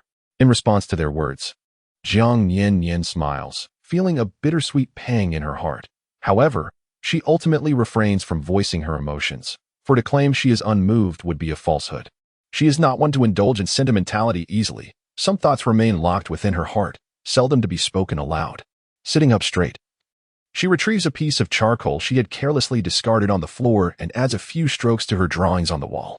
Initially, we only planned for a short chimney at the stove. However, if we are to construct a kitchen now, we must extend the chimney, allowing it to protrude from the house to effectively vent smoke outside. This way, when cooking in the kitchen, we will not be overwhelmed by the scent of burning wood. She continues, moreover, it would be prudent to make the kitchen slightly larger. I envision partitioning a small storage area within, which would facilitate the storage of dried ingredients and kitchenware, ensuring that food remains uncontaminated by the smoke of the stove. Additionally, we should reserve a small space beside the stove for firewood, so that even on rainy days, we need not resort to using damp timber. Without an exhaust hood, she must certainly consider segregating the ingredients from the stove. After all, the ground here is free of charge. Thus, the larger, the more convenient. In her mind, Fu Cheng noted the diagram she had sketched. Turning to the drowsy Jiang Nian-nian beside her, she said, "All right, I will have someone prepare stones and wood. You stay in the cave and rest. Let Nanshin keep you company, shall we?" Jiang Nian-nian continuously stifled yawns, her eyes glistening with fatigue. Yet she insisted she was not tired. Jiang Nian-nian shook her head in refusal. She was reluctant to sleep just yet. However, her curiosity compelled her to witness how they constructed their homes. If they managed to build the kitchen with ease and efficiency, she envisioned sketching a new layout for the house. Initially, Jiang Nian-nian had considered that, given the changing times, they lacked both tools and experience, and she did not wish to impose undue pressure on them. Yet, if their task of building the kitchen proved to be less challenging than she had imagined, she could certainly modify the house's design to better suit her daily needs. For instance, she envisioned incorporating a bathroom, toilet, and storage room into the originally simple layout. This way, during the frigid winter months, she could remain comfortably indoors without needing to venture outside. After all, she did not possess the thick fur of an orc. Braving the cold would be tantamount to courting death. Moreover, she found it difficult to adapt to living in a cave, feeling that the ventilation was inadequate. The large opening provided little sense of security, leaving her desiring company even during sleep. She believed that once they had a proper house, her situation would improve significantly, and she would no longer be perceived as entirely incapable of self-sufficiency. Nanshin gently patted her back, soothing her. Constructing such a large kitchen would require a substantial amount of materials, and it would take time for Fu Cheng and his team to gather the necessary stones and timber. You should rest now. When you awaken, there will still be time to observe the progress. Jiang Nian-nian pondered for a moment, realizing that this matter could not be rushed. The last time they constructed the shelves, everything was accomplished rather hastily. When she awoke, everything was already in place. Therefore, her expectations regarding the construction of the kitchen were somewhat overly idealistic this time. After all, the workload was entirely different this time. The stones and timber required the orcs to painstakingly transport them from outside, a process that would demand considerable time. These materials would not magically appear within the tribe. They had to be sourced. Very well, I shall rest for a while. There is no urgency. Take your time with it. Do not overexert yourself, she murmured, feeling a profound weariness that made even the simple act of keeping her eyes open feel burdensome. Ever since she had satisfied her hunger, a languid desire for slumber had washed over her. She had merely persevered until now, driven by her determination to hasten the construction of the house. Fu Cheng leaned down and placed a gentle kiss on her cheek, then straightened up, his mood exceptionally buoyant as he reassured her, "Rest assured. I am well aware of what needs to be done. You should take a good rest. There is no need to worry about me." Chapter 79. The construction begins. Jiang Nian-nian's cheeks burned with embarrassment as she yearned to retreat into Nanshin's embrace. However, Nanshin gently lifted her chin and planted a kiss on the other side of her face. Neither side of her cheeks escaped his affection, prompting her to cocoon herself in the animal hide, donning a fur eye mask to seek solace in slumber. Throughout the days, she had shared numerous intimate moments with Fu Cheng and Nanshin, yet each encounter still left her blushing uncontrollably. It was simply unavoidable. With such strikingly handsome faces swaying before her, who could possibly maintain their composure? Jiang Nian-nian was indeed quite fatigued. She had scarcely reclined before she succumbed to slumber, her consciousness fading away. Nanshin gently lifted the animal skin covering her face to prevent her from suffocating. However, as soon as he moved, she instinctively wrapped her arms around his waist, her face nuzzling against him unconsciously, reminiscent of a young cub seeking affection. Nanshin tenderly patted her back in a soothing manner, quietly observing her habitual actions from his side, a faint smile gracing his lips. He found great pleasure in her unintentional display of dependence on him. When Fu Cheng stepped outside, the orcs had already prepared their stone pots, eagerly comparing whose creation was more exquisite. Yet, none were willing to concede, thus no clear victor emerged. Upon sighting Fu Cheng, the orcs immediately raised their completed stone pots for him to see, hoping that as the chief, he would impartially determine whose pot was the most perfect. Fu Cheng had no desire to engage in such comparisons. Otherwise, he would be compelled to endure a plethora of pots for an extended period. Making a silencing gesture towards the crowd, he awaited the noisy assembly to settle before speaking. "I have some important matters to discuss with you all." Nian-nian expressed a desire to construct a house atop the stove, ensuring that no matter the weather, cooking would remain unaffected. Those interested in learning how to build a house may venture out in groups to gather stones and wood. If you prefer not to learn, you may return to rest. Even as the chief, he would not coerce anyone into labor. After all, it was a task for their households, entirely reliant on voluntary participation. The gathering fell silent, and Kent promptly seized the conversation. I wish to learn. Ping Sha undoubtedly desires to follow in Nian-nian's footsteps. Once I master it, I shall create a kitchen for Ping Sha as well. I just learned how to construct a stove and a bread oven this morning. I will make one identical to Nian-nian's for Ping Sha. The other partners of Ping Sha nodded in agreement. Their beloved Ping Sha adored the meals from the chief's household, and if they could replicate the stove and kitchen, surely they too could produce similarly delectable dishes. Xia also chimed in. Indeed, I wish to create one for my family as Ping Jiang. Compared to raw meat, the females had a strong preference for cooked food, and having a kitchen would certainly facilitate frequent meals of their liking. Dongqing, observing the enthusiasm of the others, felt compelled to join in. Whatever the other females have, my Luwen must not be lacking. For the sake of the females, I shall not be idle.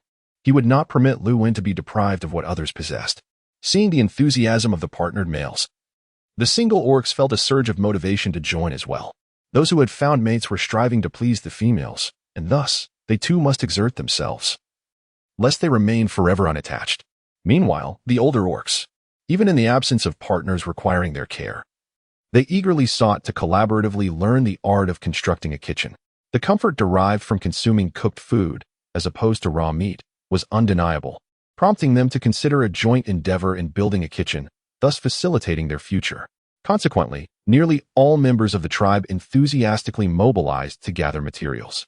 Bushing divided everyone into two groups, one tasked with transporting stones into the tribe, while the other set out to procure wood and bamboo.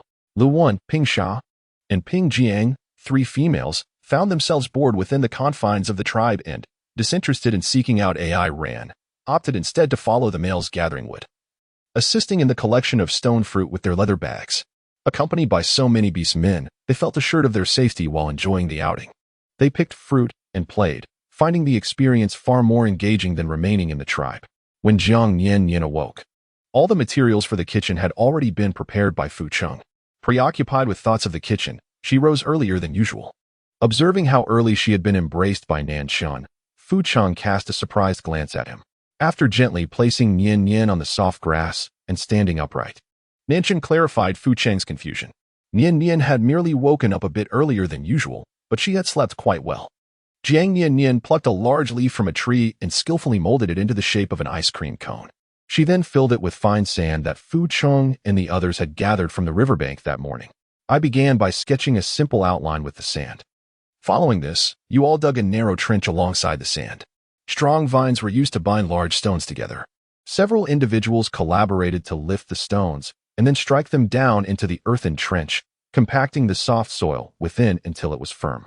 Stones were then laid atop this, forming the foundation.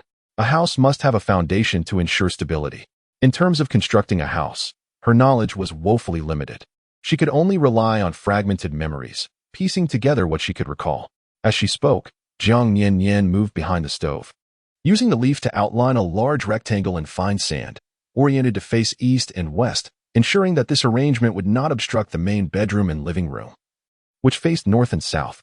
The kitchen was situated adjacent to the living quarters for convenience.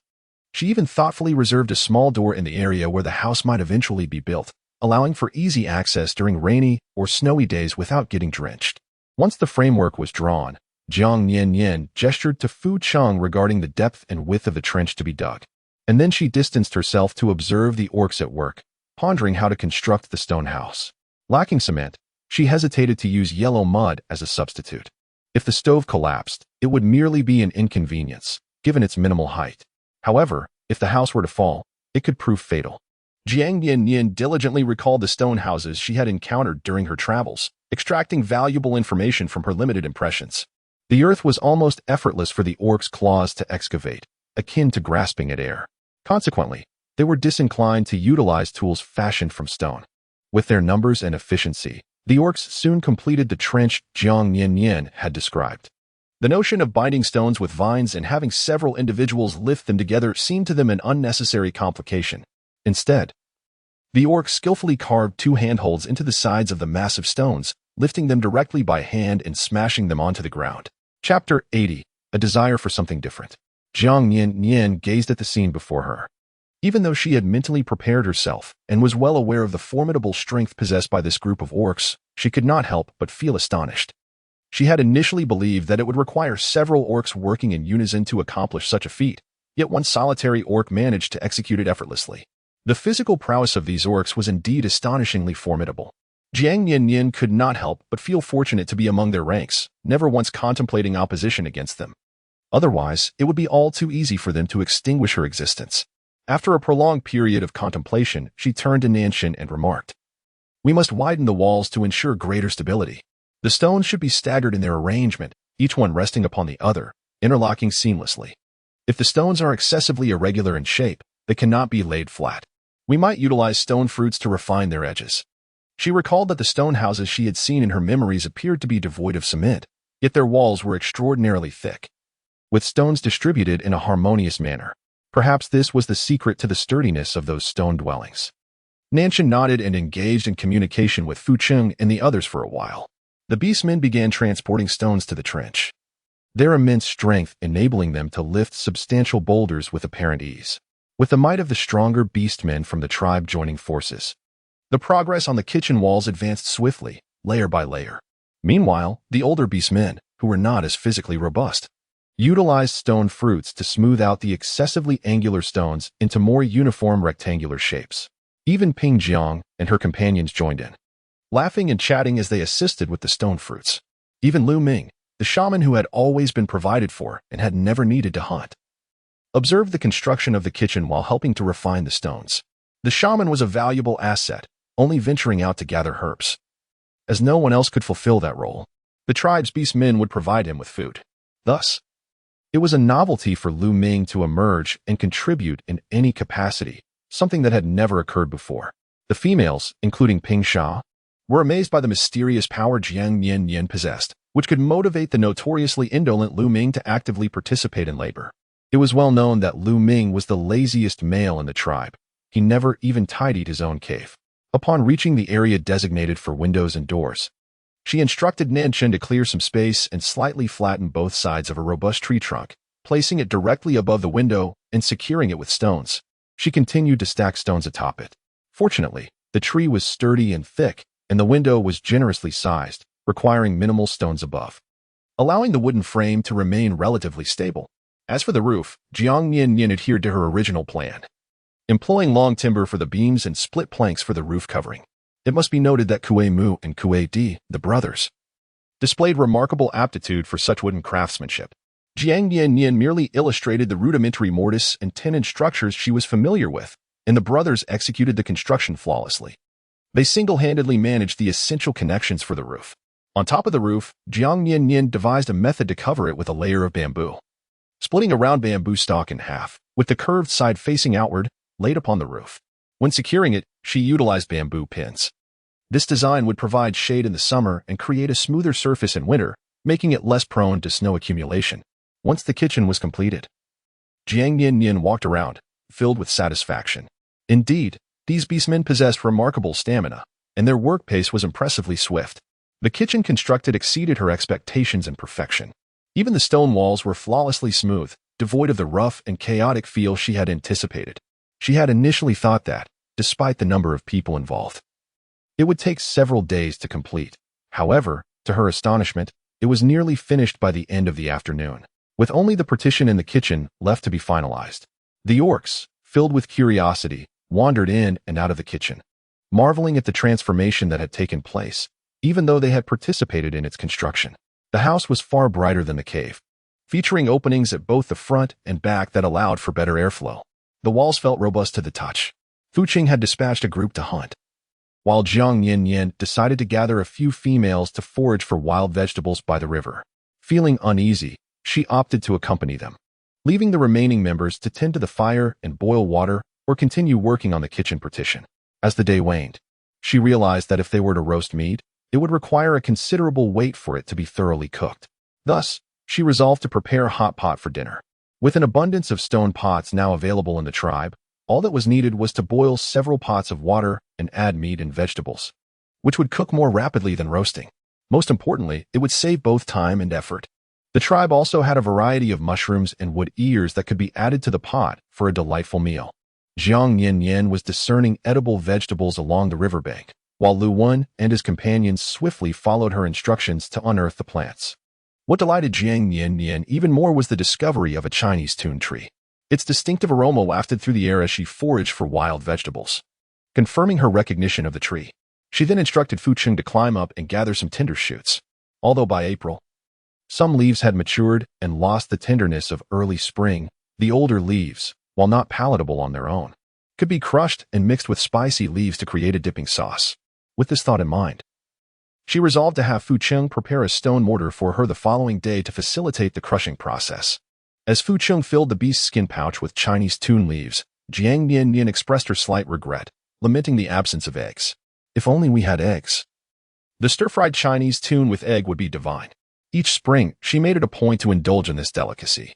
The combination of tender shoots and scrambled eggs was simply exquisite.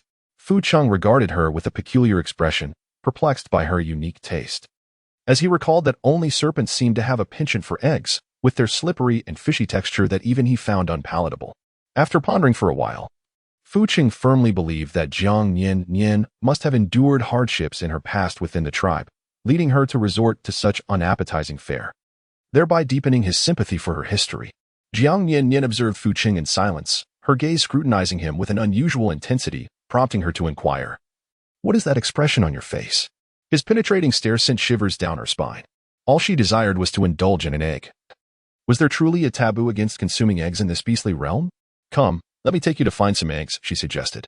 Fu Cheng shook his head, setting aside the beast hide pouch filled with fragrant Chinese tun leaves. He then cradled Jiang Nian-nian in his arms. The plump birds, unable to soar high, lay their eggs in grassy nests. Let us search among the reeds by the riverbank. Never mind, she thought. It's just a matter of finding some eggs. It shouldn't prove too difficult, even if my cravings are a bit peculiar.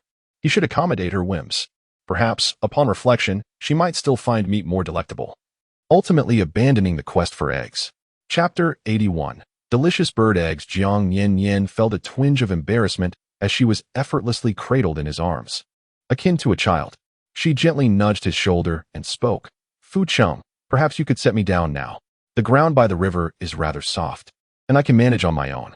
Before venturing out, she had taken the care to don the thick-soled animal skin socks that Nan Shun had crafted for her. In areas devoid of jagged stones and branches, walking independently was certainly feasible. There was no need for her to be treated like a delicate flower, perpetually carried. Moreover, Lu Wen and the others were nearby. The sight would undoubtedly invite their teasing. After all, she was an adult, and such a manner of being held by Fu Cheng seemed rather inappropriate. Perched upon his arm, Jiang Nian-nian felt an inexplicable surge of youthfulness, as if she had been rejuvenated by a decade. The absurdity of their position made her wonder if she ought to don a diaper to match the peculiar scenario.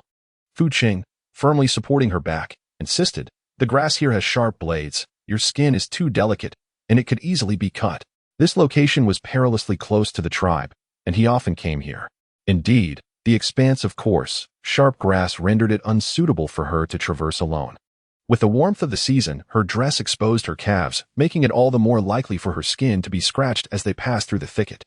Jiang Nian-nian resigned herself to the embrace of Fu Cheng, obediently resting her face against his neck, fearful of the wounds that marred her skin.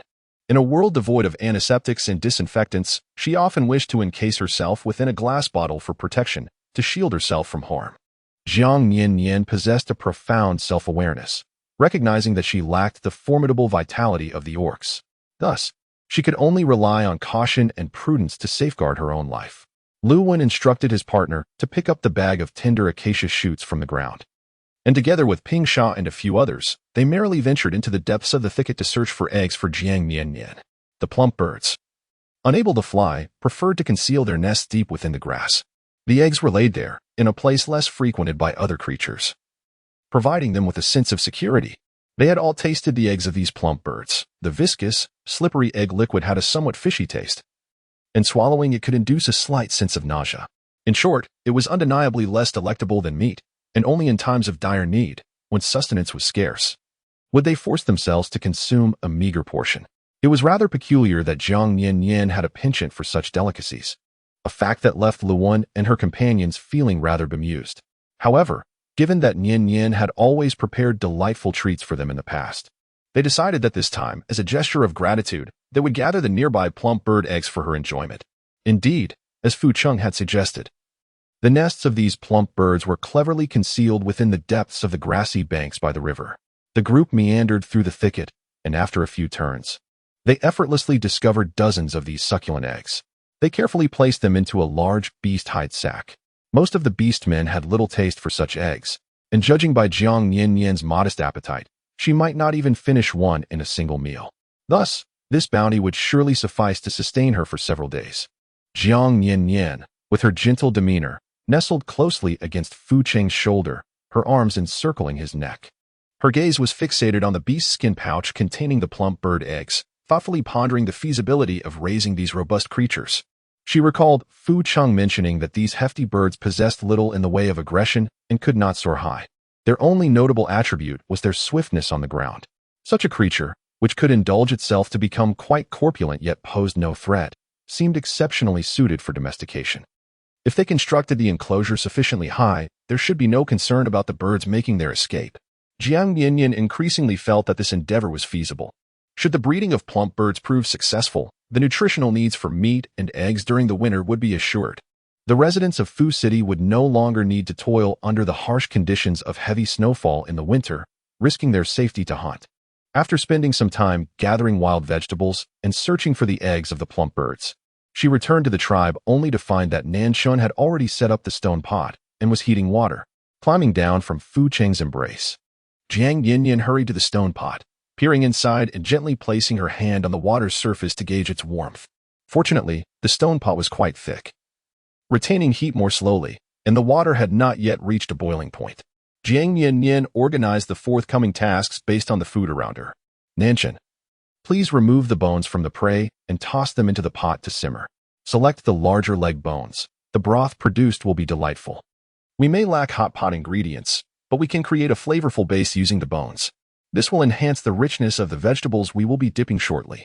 Jiang Nian-nian now eagerly anticipates the plump bird eggs nestled within the leather pouch. Previously, when savoring the succulent flesh of the plump birds, she found their flavor far superior to that of the local free-range chickens. However, she remains curious about the taste of the bird eggs. Fu Cheng, I desire a piece of animal fat, nothing excessive, she muses. Had she known earlier that she would have the opportunity to feast on eggs by nightfall, she would have reserved more fat from the wild boar earlier that day. Alas, she must make do with whatever is at hand.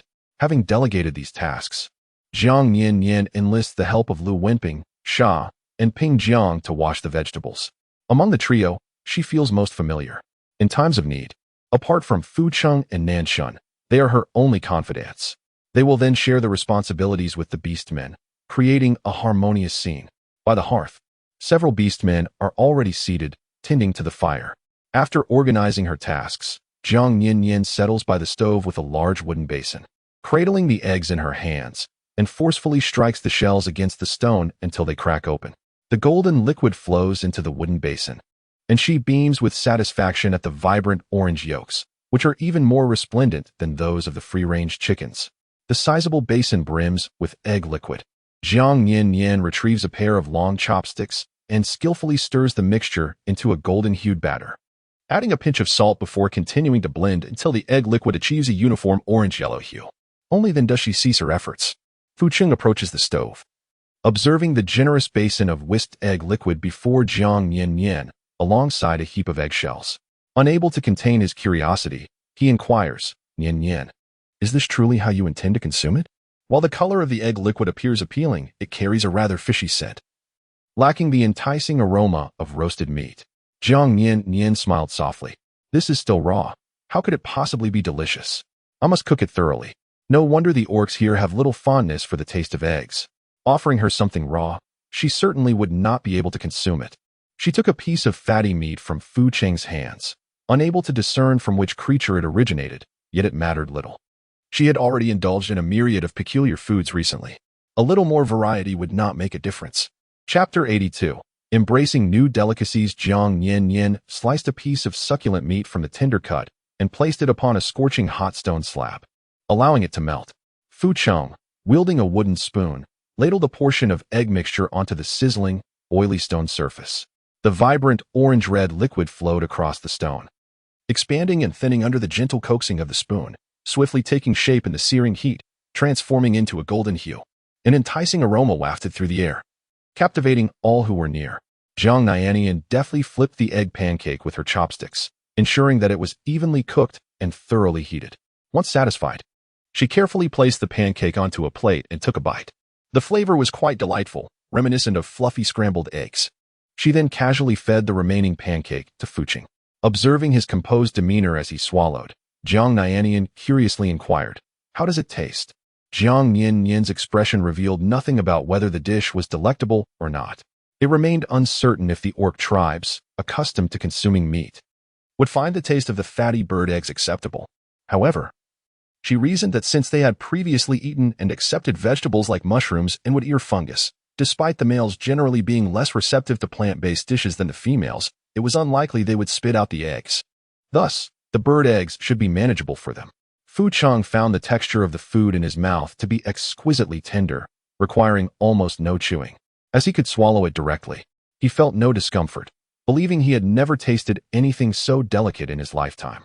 Seeing Jiang Nian-nian's expectant gaze, Fucheng smiled. "It's delicious, fragrant, and incredibly smooth. The texture is entirely distinct from meat. Even the most tender meat cannot achieve such a soft and velvety consistency. The combination of animal fat and egg liquid releases a unique aroma." Suddenly, Fucheng felt as though this egg, transformed by Jiang Nian-nian's hands, had become as delectable as meat. It was no wonder she relished such a dish. Jiang Nian-nian beamed with satisfaction upon receiving Fucheng's approval. "Next time, I shall prepare steamed egg custard for you. It will be even softer. I believe you will enjoy it." Since childhood, she had always loved cooking, and the appreciation for her culinary skills filled her with a profound sense of fulfillment and joy. Fucheng nodded and unexpectedly leaned in to kiss her. "Though the fatty bird egg is tender, I believe your skin is even softer." His warm breath brushed against her cheek, causing Jiang Nian-nian to blush. Internally, she chastised the once simple orc for becoming so smooth-tongued lately. Was it due to indulging in too many scrambled eggs? Recently, Fucheng and Nanshun had been speaking in a manner that left her pleasantly surprised, often flustering her and making her heart race. Clearing her throat, Jiang Nian-nian feigned composure, saying, "Please, stop teasing me. I must hurry to prepare the food. Otherwise, by the time it gets dark, we shall still be dining." As a modern individual, she could not allow the casual remarks of an orc to disturb her composure. It would be shameful for someone from her time. After all, she had followed numerous couples and witnessed grand spectacles. She might not have eaten pork, but she had certainly seen pigs run. Fucheng found her flustered demeanor utterly adorable and obediently stepped aside to watch her hustle. The stone slab had been heated for quite some time, and steam was already rising from it. The egg liquid spread thinly on top, cooked rapidly. Managing 2 egg pancakes simultaneously proved somewhat chaotic for Jiang Nian-nian. She had no choice but to seek Fucheng's assistance. "Fucheng, my hands are quite overwhelmed. How about you help me flip the pancakes with chopsticks while I pour the egg batter?" After flipping one, another must be spread. Her arms were almost busy to the point of exhaustion. Occasionally, the egg pancakes were overcooked due to excessive heat. Fucheng nodded in agreement. One of them was greasing the stone slab to pour the egg mixture, while the other was flipping the pancakes and plating them. Their cooperation was remarkably harmonious. In no time, a considerable amount of egg mixture had been used. "Nian-nian, what shall we do with these tender Chinese tune shoots next?" Ping Sha approached with the freshly washed shoots, which Nian-nian had specifically instructed to be prepared early, as she was eagerly waiting to use them. Thus, she and her partner hurriedly washed them by the riverside before bringing them to Nian-nian. Jiang Nian-nian turned around, gazing at the freshly washed and tender Chinese tune sprouts. "Ping Sha, please place these sprouts on the cutting board and call Nanshan over. He should be relatively unoccupied now." Having already washed the vegetables, Ping Sha felt reluctant to ask her to chop them further, concerned that Ping Sha might injure herself with the unfamiliar knife. Before Jiang arrived at the tribe, the women were exceptionally well cared for, doing nothing at all. It was only after her arrival that they began to lend a hand for the sake of delicious food. Although they seemed to enjoy these tasks now, finding them amusing, Jiang Nian-nian still felt somewhat hesitant to burden them with too much work. She preferred to rely on Fucheng and Nanshan, as their assistance felt more natural and justified. Pouring a spoonful of egg mixture onto a stone slab, Jiang Nian-nian turned to the person entering the kitchen and smiled. "Nanshan, please help me chop the vegetables that Ping Sha just washed. I will need them shortly, and remember to cut them into smaller pieces. All right, I understand, Nian-nian replied, picking up the knife beside the cutting board and beginning to chop. Earlier, while Fu Cheng and the others went out to gather ingredients, Nian-nian had already moved useful items from their cave kitchen to the new one. This arrangement spared them the hassle of running back and forth between the kitchen and the cave, making things more convenient. Although the distance was not considerable, the back and forth could be quite tedious. However, Nian-nian had only brought a commonly used knife, leaving the rest of the utensils in the cave. He noticed how much Nian-nian valued those 2 boxes and decided it best to leave them there for the time being. After all, Nian-nian had expressed a desire to build a house, and once it was completed, they could transport those items. Once he finished preparing the Chinese tune sprouts, Nian-nian looked up at Jiang Nian-nian and asked, Nian-nian, the vegetables are all chopped. What should we do next? Please help me make the egg pancakes. I will handle the Chinese tune sprouts myself. Although Nian-nian often cooks, it is primarily meat dishes, and he has never prepared such vegetarian meals. It is best if I take care of this myself. Jiang Nian-nian beckoned for Nian-nian to come closer, demonstrating the art of making egg pancakes while instructing him. Here, take this wooden spoon. Apply a bit of oil onto the stone slab like this, then pour a ladle of egg mixture. The rest shall be entrusted to Fu Cheng. In Chapter 83, titled Dare Not Eat Again, Jiang Nian-nian delegated the task of spreading the egg pancakes to Fu Cheng and Nian-nian. She then retrieved a clean wooden basin to whisk the egg mixture. Once the basin was filled to about 7/10, she added the chopped Chinese tune sprouts, seasoning it with salt and blending everything harmoniously. The unique flavor of the Chinese tune sprouts required little more than a sprinkle of salt to be delightful. After tossing a small piece of fatty meat into the bone pot to render some oil, she poured the egg mixture, infused with the sprouts, into the pot, stirring it with a wooden spatula. As the egg mixture enveloping the sprouts began to solidify, Jiang Nian-nian ladled the fragrant stir-fried egg into wooden plates for serving. Noticing that the egg mixture in the basin beside Nian-nian had diminished, she patiently awaited their completion before heading outside together. The water in the stone pot had long since reached a boil, bubbling with a rich, light bone broth. Jiang Nian-nian settled by an empty fire pit and began addressing the nearby females. Slice the raw meat thinly. A brief dip in the pot will suffice for consumption. The thinner, the better. Once the meat is cooked, we can also prepare mushrooms and black fungus, which require a longer cooking time to ensure they are thoroughly done. As for the green vegetables, a quick blanch in the pot will render them ready to eat. The egg pancakes can be enjoyed directly or briefly boiled in the soup. Though her voice was soft, her words reached Ping Sha, Ping Jiang, and Lu Wan, who were close by. The single males among the group often cast glances at the females, knowing that once the females mastered it, the males would surely follow suit. Nian-nian meticulously sliced the meat for Jiang Nian-nian with a knife. He could have worked faster with his claws, but Jiang Nian-nian insisted that using claws rendered the meat unsanitary. Thus, he adhered to the knife. Fortunately, through extensive practice, he had become the most adept in the tribe at wielding a knife, second only to Jiang Nian-nian herself. Jiang Nian-nian, having overlooked the prospect of indulging in hot pot, instead prepared a small bowl of scrambled eggs with Chinese tune. After a prolonged period of consuming meat, she relished the opportunity to savor a different flavor. Fu Cheng and Nian-nian, perhaps not fond of the taste of Chinese tune, preferred the more familiar egg pancakes, and nearly devoured the entire plate before them. After enjoying the scrambled eggs, Jiang Nian-nian dipped slices of meat into the pot, and then placed them into Fu Cheng's bowl, eager to see if he found it delectable. Observing her serve herself, Fu Cheng, unable to contain his delight, hastily stuffed a slice of meat into his mouth, mumbling indistinctly, "Delicious." Meanwhile, Nian-nian remained silent, his eyes gazing longingly at Jiang Nian-nian, as if he felt profoundly slighted if she did not offer him a slice of meat as well. Jiang Nian-nian helplessly dipped another slice of meat and placed it into Nian-nian's bowl. "You have all worked hard today, so do indulge in more meat to replenish yourselves." A smile finally graced Nian-nian's face as he contentedly consumed the meat from his bowl. "It's not exhausting. Nian-nian can manage on her own. Do not mind us." Jiang Nian-nian silently rolled her eyes, noting that his words were far more melodious than his actions. He suggested she eat her fill and disregard them, yet judging by his previous demeanor, if she were to feign ignorance, he would likely feel so aggrieved that he couldn't even stomach a meal. "I no longer desire meat. I shall suffice with some vegetables and mushrooms later," she resolved. Her waistline had noticeably thickened of late, and she could no longer indulge in gluttony without consequence. Fu Cheng, bearing an anxious expression, inquired, "Why have you lost your appetite for meat? Are you unwell?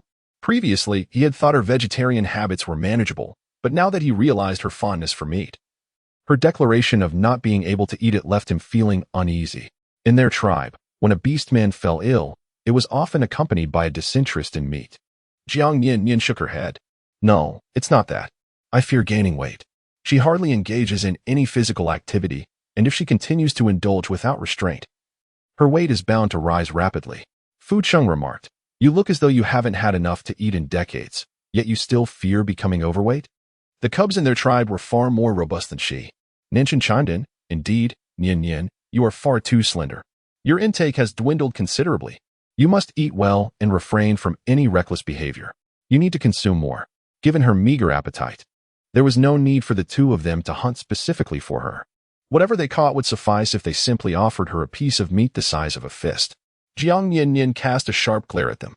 What do you know about not having enough to eat for decades? This is what I call having a defined figure. Her curvaceous form is a result of consuming less and exercising more.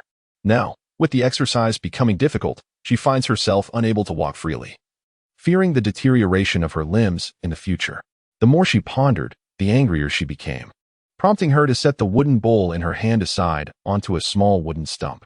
I won't eat anymore. I'm full. Nianchen placed his bowl down as well. Did you not just say you wanted more mushrooms and vegetables? Shall I prepare them for you? How is it that their conversation only seemed to diminish her appetite further? Had they known it would turn out this way, the two of them would have been better off in silence. Jiang Nian-nian shook her head. No, I don't wish to eat anymore. I can have a piece of fruit later. After consuming a small bowl of scrambled eggs with Chinese tune, she felt nearly satiated. As evening approached, she preferred not to indulge excessively, especially since she would soon be bathing and retiring for the night. Observing her steadfastness, Nianchen acquiesced to her wishes. The beastmen adapted to hot pot remarkably well. The meat cooked swiftly, and with thin slices, there was no need to wait long. The females exhibited a fondness for vegetables, while the males gravitated towards meat. Nevertheless, both the egg pancakes and scrambled eggs were met with great enthusiasm, consumed entirely without a trace left behind. Once the beastmen had satisfied their hunger and dispersed, Nianchen prepared warm water for Jiang Nian-nian's bath, while he and Fu Cheng ventured to the river outside for their own cleansing. Jiang Nian-nian had previously declared that unless they washed thoroughly each day, they would not be permitted to sleep beside her. Consequently, both had developed the habit of bathing before bedtime. After her bath, Jiang Nian-nian donned a sleeping gown fashioned from the pelt of a short-haired rabbit. It was a loose, straight-cut garment secured by a single strap around her neck.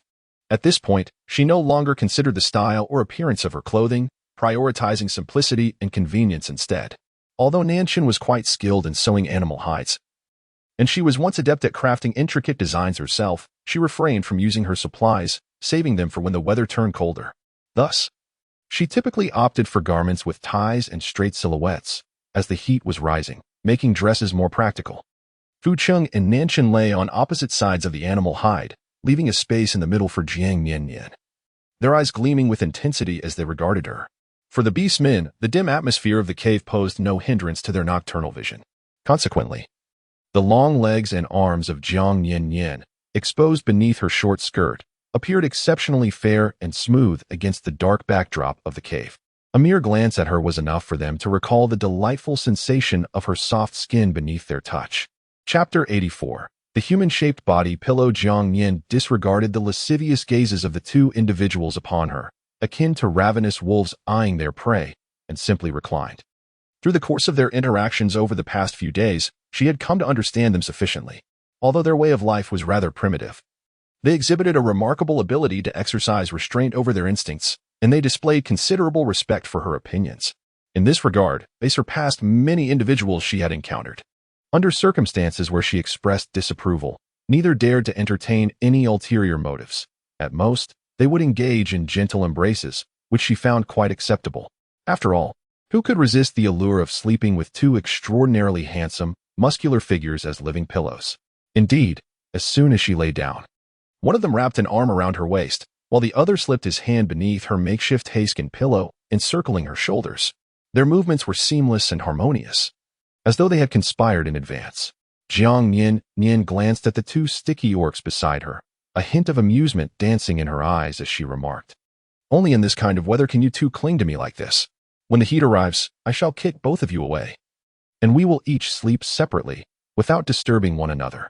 Nian-nian tightened his grip around her waist. A look of apprehension etched on his face as he inquired, "Why? Nian-nian, do you no longer like us? How could that be?" Jiang Nian-nian gently patted Nian-nian's shoulder, urging him to relax a little. Perhaps it was due to her initial familiarity with Fu Cheng and her inclination to bond with him that Nian-nian always felt particularly insecure in her presence. In truth, after the three of them had openly discussed their relationships, Jiang Nian-nian had endeavored to treat both of them equally. There were even times when, fearing that Nian-nian might overthink things, she would pay special attention to his feelings. Yet, her efforts seemed in vain, as he remained perpetually anxious. In situations like this, it was always Nian-nian who voiced his concerns first, while Fu Cheng appeared more assured, reflecting on her past mistakes that might have contributed to Nian-nian's insecurities. Jiang Nian-nian patiently explained to him, "It has nothing to do with affection. I simply have an aversion to heat. Just think about it, when the weather gets warmer, and you both have such high body temperatures, how uncomfortable it would be for us to sleep close together." Their body heat felt significantly warmer than hers. And during cooler weather, snuggling up was quite pleasant, akin to two constant temperature hand warmers. However, in the heat of summer, their warmth felt like embracing a furnace. When they moved and broke into a sweat, who would relish being wrapped in the heat of a furnace? Would she still be able to sleep well then? Fu Cheng chuckled softly. "Actually, it's not as bad as you imagine. The heat of the season is not unbearable. The orcs of our Songnan tribe are quite accustomed to the current climate and tend to dislike the cold season. Additionally, our water sources have always been plentiful. While the scorching sun can be uncomfortable against the skin, there are ways to cope. Typically, during the hot season, we prefer to hunt in the cooler, pleasant mornings. When the sun reaches its peak, we simply stay in the cave, venturing out only when necessary. The cave remains relatively cool, though spending an entire day indoors can become rather dull. But now that Nian-nian is here, Fu Cheng felt that her presence alleviated the boredom. Fu Cheng had long concluded that Jiang Nian-nian was oblivious to the ways of life in the tribe, attributing it to her origins from a distant tribe. He assumed that her concerns about the hot season stemmed from fears of drought and water scarcity, in the days when his beast father was still alive. He did not have to look after the tribe and could freely explore with Nian-nian. They had ventured to many nearby places and even farther tribes, some of which were hotter and faced droughts, leading to animals dying of thirst when water sources dried up. However, their Songnan tribe had never encountered such dire circumstances. It was fortunate that they did not have to contend with droughts in the heat or endure severe cold and hunger in winter, as such conditions would surely make survival much more arduous. Nevertheless, he noted that the orcs and the drought-prone tribes he had seen tended to have much darker skin. While Nian-nian's complexion remained fair and delicate, he bore no resemblance to them whatsoever. By the time Fu Cheng emerged from his reverie, the person in his arms had already succumbed to slumber, though he could not recall precisely when. Reflecting on how little she had rested in the afternoon, coupled with her incessant busyness throughout the day, it was evident that fatigue had taken its toll on her. With a pang of tenderness, Fu Cheng gently pulled the fur blanket up to cover her. He and Nian-nian, whose body temperatures ran high, were not particularly fond of sleeping under covers. It was only during moments when he lay beside her, engaging in conversation, that he would drape the blanket over them to draw closer. Once she fell into a deep sleep, he would discreetly pull it away. For a creature of his kind, who radiated warmth, bundling up in such weather would lead to a restless night, parched from the heat. On the second day, Jiang Nian-nian awoke at the break of dawn, pleasantly surprised to find both Fu Cheng and Nian-nian still slumbering peacefully. She contemplated rising early to prepare breakfast for them. However, as she merely shifted to sit up, she had yet to fully stand when both individuals beside her simultaneously opened their eyes. The sensitivity of the beastmen to sound was truly remarkable. Her simple motion of lifting the animal's skin had roused them from their slumber. "Why are you awake, Nian-nian? It's still early. You should rest a little longer." Fu Cheng murmured, his voice thick with sleep, a dreamy gaze fixed upon Jiang Nian-nian, imbued with a certain husky allure. Meanwhile, Nian-nian gently grasped her hand and nestled it beneath his cheek, nuzzling against it softly. Jiang Nian-nian inexplicably felt her throat go dry, swallowing hard against the parched sensation. This early morning, her bed harbored two bewitching creatures gazing at her through drowsy, half-lidded eyes, their hazy glances carrying an almost deliberate allure that sorely tested her self-restraint. Silently, she recited the ancient adage thrice in her mind. Lust begets the blade above one's head, a reminder that wavering resolve would inevitably meet the sword's edge. Steadying her breath, she forcibly restrained the treacherous hand that yearned to caress Nian-nian's sculpted features, taming the rebellious impulse before speaking. I've slept sufficiently and wish to prepare your morning meal. Having witnessed their tireless efforts throughout yesterday to fulfill her whims, she'd resolved to craft them a breakfast woven with gratitude's tender threads. Nian-nian rubbed his sleep-softened eyes as he sat upright. Did last night's supper leave your stomach wanting? Perhaps I shall take on the task of preparing the meal today, for you toiled in the kitchen all day yesterday, and it must have been quite exhausting. Today, allow yourself the luxury of rest. Jiang Nian-nian couldn't help but chuckle. After a day of toil, the two of them showed no signs of fatigue. What reason did she have to complain of weariness in their presence? I merely prepared 2 meals, yet you perceive me as far too delicate. Indeed. I do feel a hint of hunger, but not the slightest trace of exhaustion. She had not undertaken much herself. Those around her were ever ready to assist. If one is to feel concern, then hardship is hardly to be deemed as such. Moreover, the two of them had certainly endured far more fatigue than she had the day prior, managing the kitchen and assisting her with the cooking. Though she prepared the meals, the men took care of washing, chopping, and tending to the fire. Her role was merely to stir the dishes, and she truly did not feel particularly fatigued. Nian-nian wrapped his arms around her waist, resting his head on her shoulder in a playful manner. I worry for you. After all, a woman ought to enjoy herself without having to shoulder such burdens. Jiang Nian-nian felt a warm glow in her heart. As a modern-day worker who toiled endlessly, she was suddenly thrust into a world where life followed the natural rhythms of sunrise and sunset. Her needs were met effortlessly, and she was cherished in a way that was both surprising and delightful. The rare opportunity to prepare a meal was met with such tenderness that it left her overwhelmed with emotion. To claim she was not exhilarated would be a falsehood. This was truly her ideal way of living. While the living conditions here were somewhat harsh, the absence of financial burdens brought her immense satisfaction. She found herself particularly pleased with the striking appearances of the inhabitants. Each orc possessed a distinctive charm and unique style, all of which were a feast for the eyes. It was, indeed, a paradise for someone like her, who was profoundly captivated by beauty. Jiang Nian gently tousled Nian-nian's somewhat disheveled short hair and spoke softly. All right. I understand that you care for me, and I empathize with the effort you put in. Thus, I thought to prepare some delightful dishes to nourish you, as the days ahead will be quite demanding. She was pleased with the stone pot meal from yesterday and equally satisfied with the kitchen that had been established. Inspired by this success, she contemplated building a house today. Constructing a dwelling is, comparatively, a considerable undertaking, unlike the kitchen, which could be completed swiftly. The two of them would indeed have much to occupy themselves with in the coming days. With a playful smile, Nian-nian responded, if you give us a kiss, we shall find every task effortless. Upon hearing Nian-nian's words, Fu Cheng cast an appreciative glance at him, promptly sitting up and slightly raising his chin, eagerly awaiting a kiss. Jiang Nian-nian found their childish antics amusing, unable to resist the urge to tease them. So, my dear, you are truly invaluable? With so many single orcs in the tribe assisting us in building our home, it appears I must have them line up, each to receive a kiss from me. In order to expedite the construction process, Nian-nian immediately sulked, pulling at Jiang Nian-nian's fur skirt in protest. That won't do. You can only kiss us. Jiang Nian raised an eyebrow. Why not? Did you not just tell me that a kiss from me would alleviate your fatigue? I merely wish for everyone to contribute with the fullest vigor. After all, I am quite eager for our new home to be completed swiftly. Nian-nian's jealous demeanor was utterly charming, reminiscent of a small kitten vying for attention, playfully tugging at the hem of her skirt. He appeared so delicate, seeming particularly easy to tease, despite his true form being that of a grand lion. When he sought her affection, all ferocity faded, leaving only his endearing nature. Nian-nian quickly shook his head. It's merely a matter of moving a few stones. How can that be exhausting? The game we carry while hunting is far heavier than stones. Regardless of whether we kiss or not, our new home will be completed in no time. Jiang Nian-nian raised an eyebrow, gazing at the conflicted, handsome face of Nian-nian, suppressing a chuckle as she inquired, are you truly not tired? If you're not tired, then there shall be no kisses. Nian-nian nodded, responding with unwavering certainty, I am not tired. Truly not tired. For the sake of others, he could forego kisses. At least for the moment. Jiang Nian-nian could not help but burst into laughter, finding Nian-nian to be both foolish and endearing. She leaned in and planted a kiss on Nian-nian's cheek. Before Fu Cheng could protest, she turned and bestowed a kiss upon Fu Cheng's face as well. Initially taken aback by Jiang Nian-nian's actions, Nian-nian soon reached out to touch the spot where she had kissed him, his handsome face tinged with a faint blush.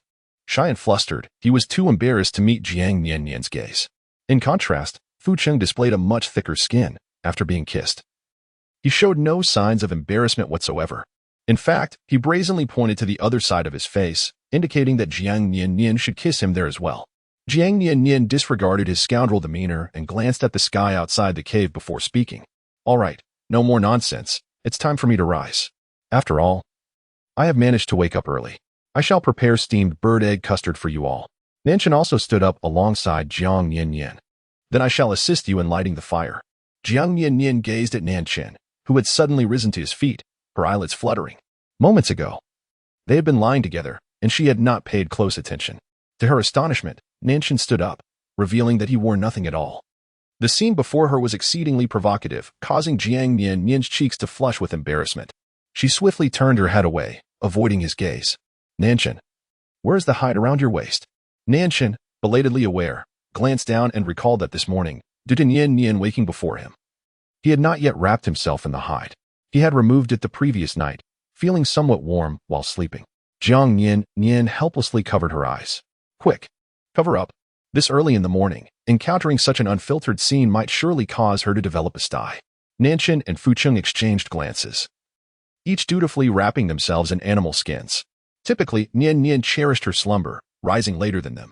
Thus, they had always managed to shed their skins at night and don them again in the morning without her ever noticing. Today, however, Nian-nian fortuitously awoke early, leading to their unmasking. Fortunately, she bore no ill will towards them. Nian-nian had previously expressed her distaste for conversing with those lacking attire. The trio swiftly tidied up, with Jiang Nian-nian instructing Nanshan to boil water while Fucheng prepared minced meat. Meanwhile, she set about whisking eggs, taking into account the appetites of her companions. Jiang Nian-nian retrieved several bird eggs, mixing them in a wooden basin with a pinch of salt, and then blending in some warm water from the pot. Once the remaining water in the pot reached a boil, she placed several long bamboo strips at the bottom of the animal bone pot and set the wooden basin directly inside, lacking cling film. Jiang Nian-nian was uncertain of what would emerge from steaming the basin directly in the pot. Fortunately, both Fucheng and Nanshan were not discerning diners. Regardless of her culinary concoctions, they graciously accepted and praised her efforts as delicious. Jiang Nian-nian was uncertain whether their words were meant to cheer her up, but she found solace in their sentiments. On the heated stone slab, she finally chopped some animal fat that remained from yesterday's cooking, rendering it into oil upon the surface. Subsequently, she sought the minced meat, which Fucheng had prepared, together with the aromatic leaves she had gathered. Once the meat changed color and released a delightful fragrance, she instructed Nanshan to extinguish the fire beneath the stone slab. The slab she utilized was a new acquisition from Fucheng, distinct from the thin, flat stone they had previously employed for grilling. This new slab was a thick piece, hollowed out at the center, resembling a modern electric griddle, with low stone walls surrounding it. Such a design proved advantageous for cooking dishes with a bit of broth, preventing spills and maintaining cleanliness. After perfectly sought the minced meat, Jiang Nian-nian washed 3 sets of bowls and spoons, as the steamed eggs in the pot were nearly ready. Fucheng brought forth a wooden basin and placed it on the stove, while Jiang Nian-nian used a wooden spatula to layer the minced meat atop the steamed eggs, completing their breakfast. The dish of minced meat and steamed eggs, though lacking plastic wrap, appeared somewhat less tender than desired. Nanshan gazed at the basin containing the golden-hued steamed eggs enhanced by the savory aroma of the meat, which was particularly tantalizing. He eagerly picked up his chopsticks to sample the egg custard, but found it too soft to lift. Consequently, he shifted his focus to the minced meat. However, the already finely chopped meat had shrunk further upon cooking, making it a considerable challenge for Nanshan, who had only recently learned to wield chopsticks. After several attempts to grasp the minced meat, he felt a sense of defeat and expressed his frustration, remarking that the pieces were exceedingly small. Despite the fact that they had ample meat available, the food in the basin appeared and smelled delectable, yet it remained elusive, out of reach for him. Jiang Nian-nian smiled. It was rare to see Nanshan exhibit such a childlike demeanor in her presence. He had always been considerate and gentle, yet he was not as lively and animated as he was now. Minced meat would certainly absorb the flavors better, especially when paired with steamed egg custard, creating a delightful aroma. Naturally, the already ravenous Nanshan felt even more tempted upon hearing Jiang Nian-nian's words. Jiang Nian-nian never anticipated that in the brief moment she turned to fetch the bowls and chopsticks, Nanshan, with his insatiable appetite, could hardly contain himself and was already reaching for the chopsticks to partake in the meal. Observing him struggling to grasp the delicate steamed egg custard with chopsticks, Jiang Nian-nian couldn't help but chuckle softly as she gently tapped the back of his hand. Silly, this is meant to be eaten with a spoon. Who uses chopsticks for egg custard? It's a wonder you can even pick it up, she remarked playfully. With that, Jiang Nian-nian took a wooden spoon and served a bowl of egg custard, first offering it to Nanshan, for he appeared far too eager. Cradling the wooden bowl, Nanshan gazed at the golden-hued custard, lavishly topped with a thick layer of minced meat. The fragrance of the eggs mingling with the savory aroma of the meat wafting tantalizingly before his nose. Unable to resist, he lifted the small wooden spoon to his lips and took a mouthful. Ouch, that's hot. The heat nearly numbed his tongue, yet even so, he could not bring himself to spit out the dish prepared by Nian-nian. Instead, he swallowed it whole, savoring the experience, and then instinctively opened his mouth to draw in a breath. Jiang Nian-nian cast a glare at Nanshan. How could he not spit it out after being scalded? Swallowing it down would only make it hotter. Why the urgency? Is such a large bowl not sufficient for us? Others may be too hasty to eat hot tofu. Yet Nanshan, in his impatience, struggles with hot egg custard. Jiang Nian-nian, her cheeks puffed in indignation, admonished him while swiftly filling a bamboo tube with a cup of cold water to offer him. Here, drink this cold water to soothe your tongue. Fu Cheng observed the scene before him, taking an empty bowl and preparing 2 bowls of steamed egg custard to cool in advance. Nanshan, with his robust physique, was not overly concerned about the heat, but he certainly did not want Nian-nian to suffer. Accepting the bamboo tube, Nanshan drained its contents in one gulp. The icy water coursed over his unusually heated tongue, providing considerable relief. Noticing the deep concern in her eyes, he felt a twinge of embarrassment. Nian-nian, I'm fine now. I feel much better. It seemed he had acted rather recklessly today, worrying her over something as trivial as a meal. Jiang Nian-nian remained uneasy, so she prepared a bamboo tube of water and handed it to him. Extend your tongue. Let me see if you have blisters. If it's just a slight burn, drinking some cold water should suffice. However, if blisters have formed, that would be troublesome. Nanshan obediently bent down and extended his tongue. After Jiang Nian-nian carefully inspected it and confirmed there were no blisters, she felt relieved and picked up the steamed egg custard that had cooled. Gently blowing on it to ensure it was at a suitable temperature, she then spooned a portion and brought it to Nanshan's lips. Here, it's no longer hot. Give it a try. Nanshan lowered his head and swallowed the custard from the spoon, his eyes sparkling with delight as he cast a triumphant glance at the darkened face of Fu Cheng, who looked as black as coal. It's delicious. So soft and smooth. The meat can be swallowed without chewing. One could say that the burn he suffered was quite worth it, for Nian-nian was now feeding him with tenderness. Noticing his eagerness for more, Jiang Nian-nian scooped another spoonful of custard and offered it to Nanshan once again. Freshly made dishes are usually quite hot. You must be more careful next time. Just like me, blow on it before eating. Before Jiang Nian-nian could finish her words, Fu Cheng beside her let out a cold snort. Humph, had I known, I would have preferred to be scalded as well. Jiang Nian-nian, in a moment of haste, inadvertently overlooked the nearby vinegar jar. She cautiously glanced at Fu Cheng while holding her bowl. What are you saying? If you get burned, I would be distressed, she remarked. However, Fu Cheng was not so easily appeased. Turning away, he retorted in a sardonic tone. If I am not burned, then you won't be concerned, right? After all, I am of no significance. Jiang Nian quietly rolled her eyes in her heart. Why should she feel pain for him when he was not scalded? Was her heart somehow ill, so prone to such affection? However, upon witnessing his handsome face twisted with jealousy, she found herself too intimidated to retort and could only acquiesce. How could it be otherwise? Both of you hold equal importance in my heart. You are both very significant. At this, Fu Cheng's expression softened slightly. Jiang Nian exhaled deeply, returning to her small wooden stool. The current situation resembled a battlefield. She dared not overstep her boundaries by feeding Nanshan again. Fortunately, he had only scalded his tongue, not his hands. Her refusal to feed him would not leave him starving. Her earlier act of feeding him stemmed from a sense of pity for the unfortunate boy who burned himself even while consuming a simple egg custard. Observing her guilt-ridden demeanor as she settled back down, Fu Cheng had no intention of letting her off easily. After all, she had openly favored Nanshan in his presence. Neglecting him, I want to be fed too. If you feed him, you must feed me as well. It cannot be one-sided.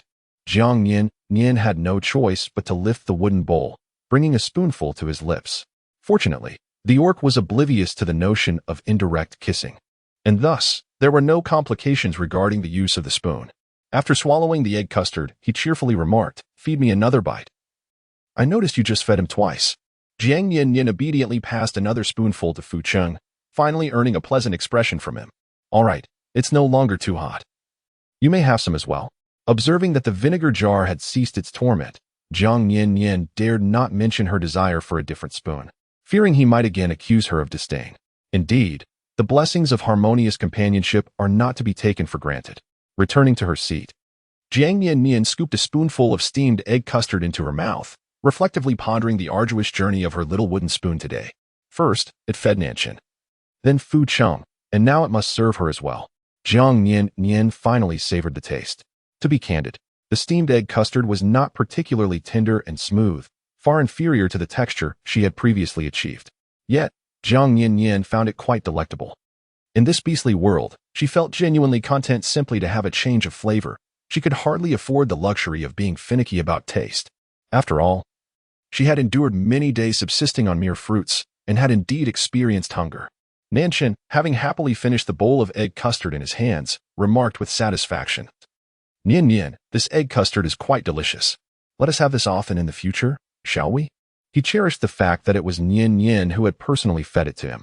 Jiang Nian-nian contemplated for a moment, realizing that preparing steamed egg custard for breakfast was rather delightful, far more comfortable than indulging in barbecued meat so early in the day. Very well, from now on, when you venture out for hunting, do carry a leather pouch. Should you come across bird eggs, kindly gather them on your return. I shall prepare delectable dishes for you. There is a plethora of culinary delights one can create with eggs, whether steamed, boiled, pan-fried, or deep-fried. She had always been fond of such dishes. Yesterday, while they were foraging for bird eggs by the riverbank, she noticed that the local fowl were quite prolific, with almost every nest containing around 20 eggs, and some nests boasting over 30. Given the impressive reproductive capacity of these birds, it seemed unlikely they would face extinction from their egg consumption. Nanshan nodded eagerly, expressing the hope that if Nian-nian could feed him each time she made the egg custard, it would be even better. All right, I understand. After the trio finished their breakfast, Jiang Nian-nian expressed her desire to construct a house. Thus, Fu Cheng instructed the orcs to continue their search for stones, wood, and bamboo for building. Ping Sha, Ping Jiang, and Lu Wen, 3 females, volunteered to accompany the orcs, armed with the leather pouches that Jiang Nian-nian had gifted them, eager to assist in gathering stone fruit. The kitchen they had seen yesterday had already astonished them, and today they were particularly eager to witness the house Nian-nian spoke of, hoping to expedite the process. If they found it appealing, they would gladly abandon their cave dwelling to join Jiang Nian-nian in building a house. Fu Cheng and Nanshan chose not to accompany the orcs in their quest for materials, as Jiang Nian-nian was keen on sketching the architectural blueprint for them. This house plan had been a vision in her mind since her arrival in this primal world. Each time she lay on the animal skin mat in the cave, lost in thought, she envisioned the structure of the house. Building upon her initial ideas and after days of contemplation, she had refined many details, gradually enhancing the house's practicality. Remaining with Fu Cheng and Nanshan were the 2 brothers, Kuei Mu and Kuei Di. Jiang Nian-nian discovered that the 2 of them excelled in craftsmanship. From the smallest utensils to the grandest shelves and rooftops, their skills were remarkably extraordinary. Their hands moved with such dexterity, akin to the precision of laser engraving. Although she possessed only a rudimentary understanding of carpentry, often struggling to convey the underlying principles, she could at least provide them with rough sketches of the desired shapes, which they would then transform into reality with astonishing accuracy. Perhaps they were truly gifted artisans. Thus, when it came to the significant task of constructing a house, Jiang Nian-nian contemplated enlisting the help of the brothers Kuei Mu and Kuei Di for their counsel. After all, even though building a house here incurred no costs, as the materials were salvaged, it would still be quite cumbersome to mobilize the entire tribe for such an endeavor. Jiang Nian-nian contemplated the matter with great care, hoping to achieve a complete resolution in one go, thereby avoiding any further complications. Jiang Nian-nian sketched a rudimentary design on the surface of a large stone using charcoal, pointing to the central rectangle and stating, "I intend to use this for the living room. The living room will serve as the primary area for daily activities, so it should be quite spacious. On either side of the living room, there will be 2 bedrooms designated for sleeping. However, I cannot shake the feeling that space is somewhat limited. It would be splendid if we could construct 2 levels." After becoming familiar with her, Fu Cheng and Nanshan, upon confirming her lack of fear, occasionally relish the opportunity to revert to their beast forms for relaxation.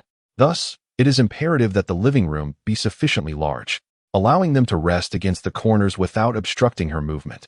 Furthermore, she envisioned a sizable storage room to accommodate items that are seldom needed, such as stored animal hides. Ever since her last menstrual cycle, Fucheng and Nanshan appeared to be somewhat alarmed, fearing a shortage of hides in the cave, and consequently brought home various animal skins daily. Their modest cave was nearing its capacity with these hides. Additionally, 2 bedrooms seemed inadequate. She mused that 3 would be ideal, permitting them to sleep separately in the future. They could not perpetually share the same bed as they did in the cave.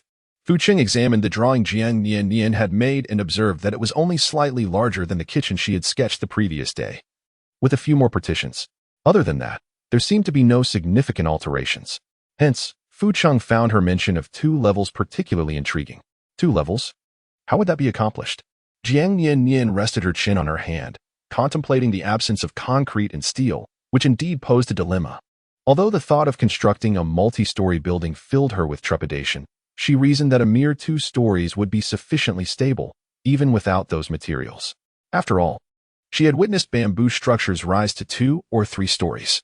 A combination of stone and wood could certainly rival a bamboo dwelling. We could elevate the stone walls, creating ample space for both of your beast forms to roam freely, and then place sturdy wooden planks within the walls, forming a robust layer in the air. This design would effectively double the available space, allowing us to designate the lower level for activities while reserving the upper level for sleeping at night. Do you find this proposition viable?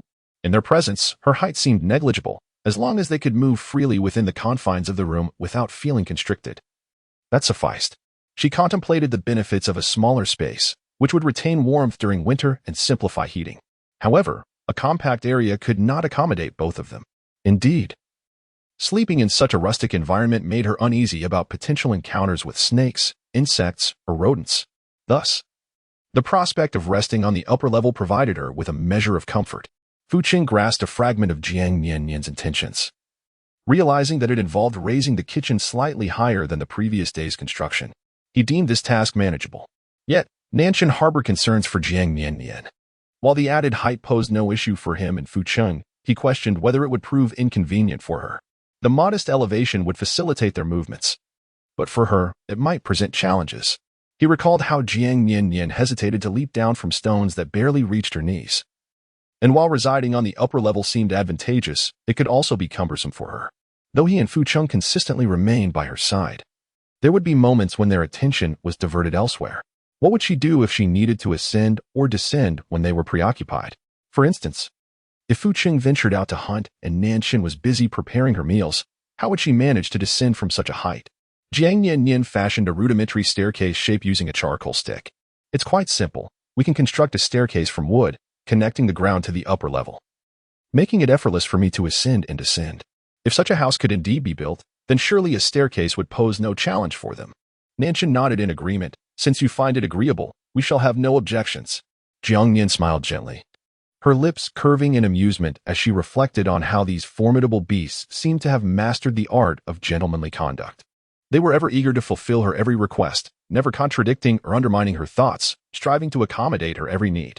They could easily be considered exemplary gentlemen. Upon hearing her intention to construct partitions and stairs from wood, the brothers Kuei-mu and Kidi expressed their excitement. Nian-nian, please provide a clearer drawing of the staircase for us, they urged. Your previous sketch was rather simplistic. We could only discern 2 sticks joined together. But that does not seem very practical, does it? They had long noticed that Nian-nian was unlike the other females in the tribe. Her physique was somewhat frail, and she walked with utmost caution, lacking any significant jumping ability. If the staircase consisted solely of 2 vertical sticks, what would happen if she were to fall? The sketch Jiang Nian had drawn on the stone depicted 2 interconnected rods, but they could only glean a rudimentary outline, unable to create a detailed representation. A staircase, by nature, rises layer upon layer, allowing a person to ascend from ground level to greater heights. I envision a staircase resembling a shelf, similar to the one you previously crafted for me, laid out horizontally. The shelf should be arranged from high to low, with openings on the sides for easy access to items. The upper section should accommodate foot traffic while the lower section provides storage, thus serving a dual purpose and preventing any waste of space beneath the staircase. Moreover, I propose that the upper part of the staircase be equipped with a railing made of wood or bamboo, reaching approximately to my waist height for enhanced safety. As Jiang Nian-nian sketched the shape of the shelf staircase, she pondered that with the craftsmanship possessed by her and her brother, merely constructing an ordinary staircase would be an affront to their skills. Instead, creating an entire wall of shelves to store small items would be quite advantageous. Although their cave remained rather empty at present, she believed that, akin to a hamster with a penchant for hoarding, her home would inevitably become brimming with treasures. Thus, it would be wise to plan ahead and establish several storage areas. Indeed, after listening to her explanation, Kue Mu and Kue Di's eyes sparkled with excitement, and they promptly declared that the task of building the staircase would be their responsibility. Hold on, she interjected. I will also need your assistance with the wooden partitions. It seems you two have a fondness for working with wood. Have you come across any types of timber in the forest that are particularly sturdy and resistant to warping? After a moment of contemplation, Kue Mu replied, I know of a tree whose leaves turn red upon touch. Its trunk is tall and straight, and the wood is quite solid. It should be just the kind you are seeking. Unintentionally, he rubbed his hands against the leaves of that tree, only to find them reddened, initially believing he had cut himself. Jiang Nian-nian's eyes sparkled as she touched the tree with leaves that turned her hand red. Could it be teak? She was familiar with teak, as it was used in Lin Shi's home during the renovation. The flooring and furniture were crafted from this exquisite wood. At that time, Jiang Nian-nian could not comprehend why mere wood could command such exorbitant prices. She believed that Lin Shi had been duped and even took the initiative to research the matter online. Among the various types of wood, the most striking characteristic of teak that lingered in her memory was its leaves, which turned a reddish hue when rubbed between one's fingers, suitable for dyeing purposes. I find that tree you mentioned quite admirable. However, could you possibly bring back a few of those leaves as well? I have other uses for them. How wonderful it would be to dye white animal pelts into different colors. Kue Mu, noticing her delight, quickly replied, If you desire our strength, we shall bring back more. Yes. Once you procure the teak, I need you to fashion it into substantial wooden planks, or rather, a thick block of wood. All four sides should be as smooth as possible, particularly the upper surface, which must be polished to ensure it does not splinter underfoot and prevents anything from falling through from above. I understand this may be cumbersome, so there is no rush. Take your time. I have faith in your craftsmanship. This should not pose a challenge for you. After all, there is an old adage that states slow work yields fine results. Moreover, in ancient times, there were no lathes or electric saws. I am aware that my expectations of you, Kue Mu and Kidi, may be somewhat high. However, constructing a house is not child's play, and I may only experience this a few times in my life. Thus, I do not wish to settle for mediocrity. Besides, the wooden boards you crafted for the shelves last time were already quite exquisite, showcasing your skills. I simply desire larger boards this time, which should be manageable. Kue Mu and Kidi scratched their heads in unison. It's no trouble at all. We will do our utmost. They seldom received such attention and affirmation from a female, which left them feeling somewhat bashful. Fuqing and Nansheng observed the lively exchange between the brothers and their female companion, feeling a twinge of envy. Yet they could not deny that Kidi and Kue Mu excelled in such tasks, an area where they could not compete. The group continued to deliberate on the essential details for constructing the house. This time, Jiang Nian-nian did not need to lift a finger. Fuqing took the initiative to fill a beast's skin with sand to mark out the foundation, emulating Jiang Nian-nian's method from the previous day. As the area for the house was quite expansive, concerned that Fuqing might misalign the lines, Jiang Nian-nian retrieved a spool of sewing thread from her sewing kit. She and Nansheng positioned themselves at either end, stretching the thread to guide Fuqing's drawing. Once the sand marked the foundation, a thought struck Jiang Nian-nian. She had seen carpenters utilize a chalk line in a video. Kue Mu, take the spool of thread. Use the leaves of the teak to create a red dye. Soak the white thread, and then you can stretch it taut between you at both ends to achieve a perfectly straight line. Jiang Nian-nian demonstrated her method with animated gestures, pondering why she had not thought of this approach earlier. Such an effective leveling technique had eluded her during the construction of her kitchen. Although she cherished her precious sewing thread, using it for the significant task of building her home felt entirely justified. Nian-nian, you are truly clever, she mused. As Kue Mu and Kue Di spent more time with Jiang Nian-nian, they increasingly regretted not being the ones who ventured out to fetch salt.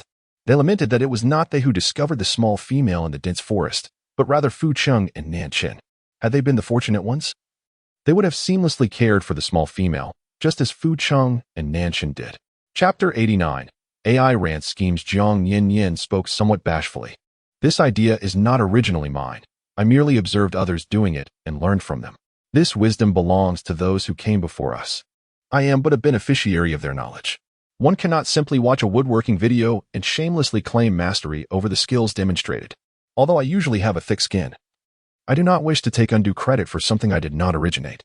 I am well aware of my own capabilities. Kue Mu and Kue Di.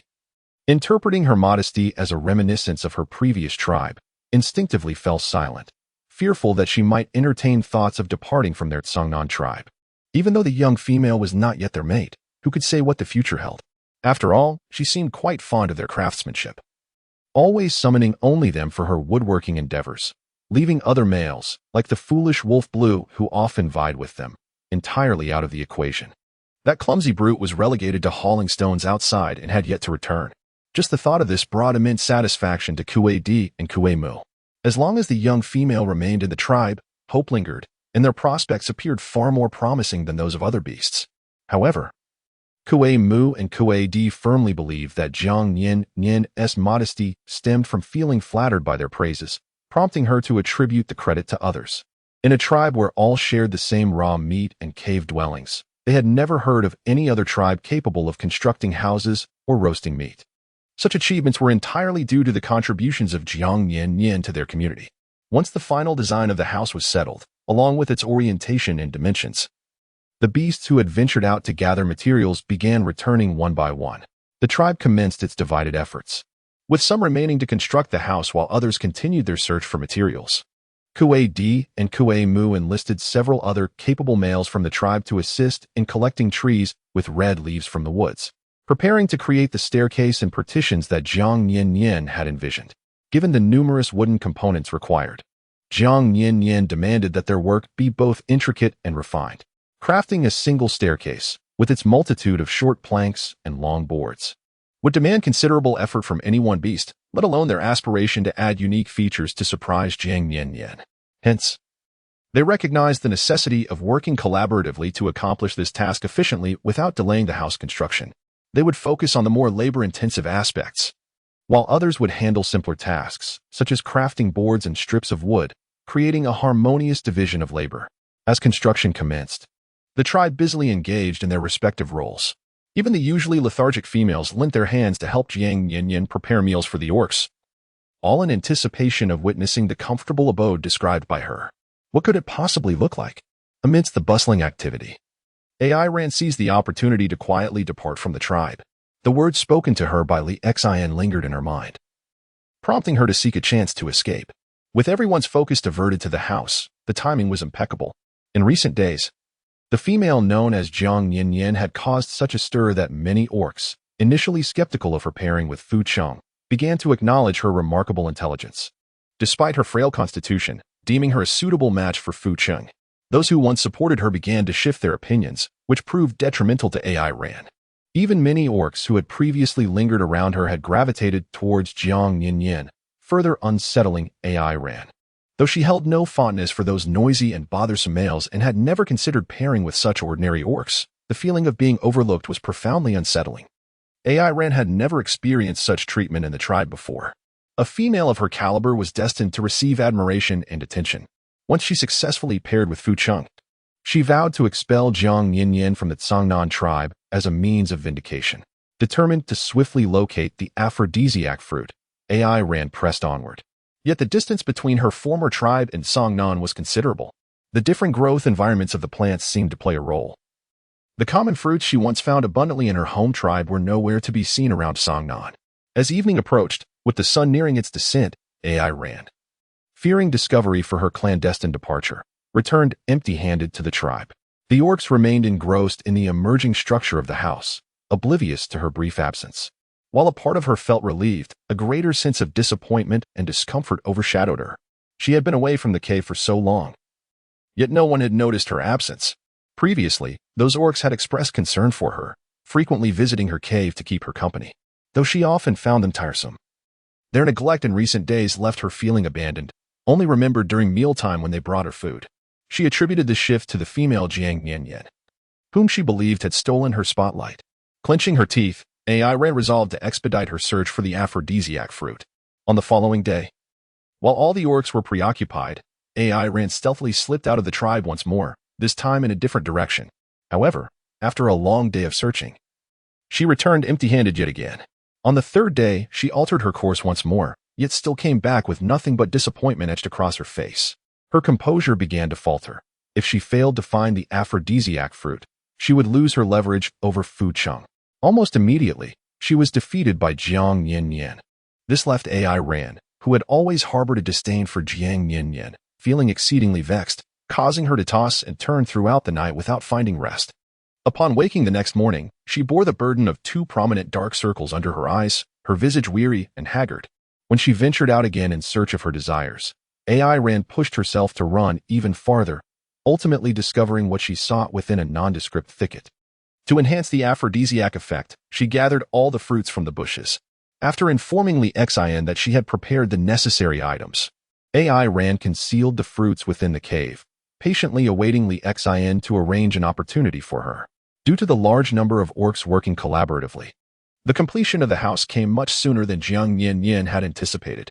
Chapter 90. Moving into the new house. The layout of the house was constructed according to Jiang Nian-nian's design, comprising 2 levels. The ground floor featured a spacious living room, a storage room, and a bathing area, which housed a bathtub hewn from large stones. Additionally, the wooden tub made for her by Fu Cheng was also placed inside. Both the tub and the bathtub had small holes carved at their bases, connected to bamboo piping for drainage, allowing wastewater to be expelled outside conveniently. Adjacent to the living room were 2 well-lit rooms, currently unoccupied, as Jiang Nian-nian had yet to decide their purpose. Initially, she had contemplated installing a bathroom within one of the rooms, but the complexities of waste disposal and odor management proved too daunting, leading her to forego that idea in favor of relocating the bathroom outdoors. Nonetheless, she had Fu Cheng construct a small wooden house beneath the eaves, which contained a stone-carved commode, polished to a smooth finish and operable with water. Behind the small house, a large pit was excavated, and a stone enclosure formed a sewage pool. Although this modest restroom was far from ideal, it at least provided some semblance of privacy. At long last, Jiang Nian-nian was liberated from the indignity of using an open-air toilet and no longer needed to awkwardly request the assistance of the 2 to clear the sandpit. The greatest advantage was the direct access from the ground floor's eaves to the small house, rendering her impervious to the elements of rain or snow. In the context of the orc world, such convenient living conditions were indeed remarkable. The second floor comprised 3 bedrooms, originally intended to be 4. Fu Cheng and Nan Chun insisted that the space was too cramped, ultimately transforming it into 1 large room and 2 standard-sized rooms. Although Jiang Nian-nian felt the expansive master bedroom was ample enough to accommodate a game of ball, she found its size excessive. However, Fu Cheng argued that larger rooms allowed for better ventilation, which was beneficial for health. She conceded, recalling that she had informed them both about the lack of air circulation while residing in the cave, deeming it unfavorable. Little did she expect Fu Cheng to repurpose that very term against her. Sometimes, it seemed that orcs might benefit from knowing less. Otherwise, with her capabilities, it would be quite challenging to deceive her. The doors and windows are crafted from wood, lacking hinges. Jiang Nian-nian contemplated a clever solution. She envisioned using wooden axles on either side of the doors and windows, leaving them slightly elongated.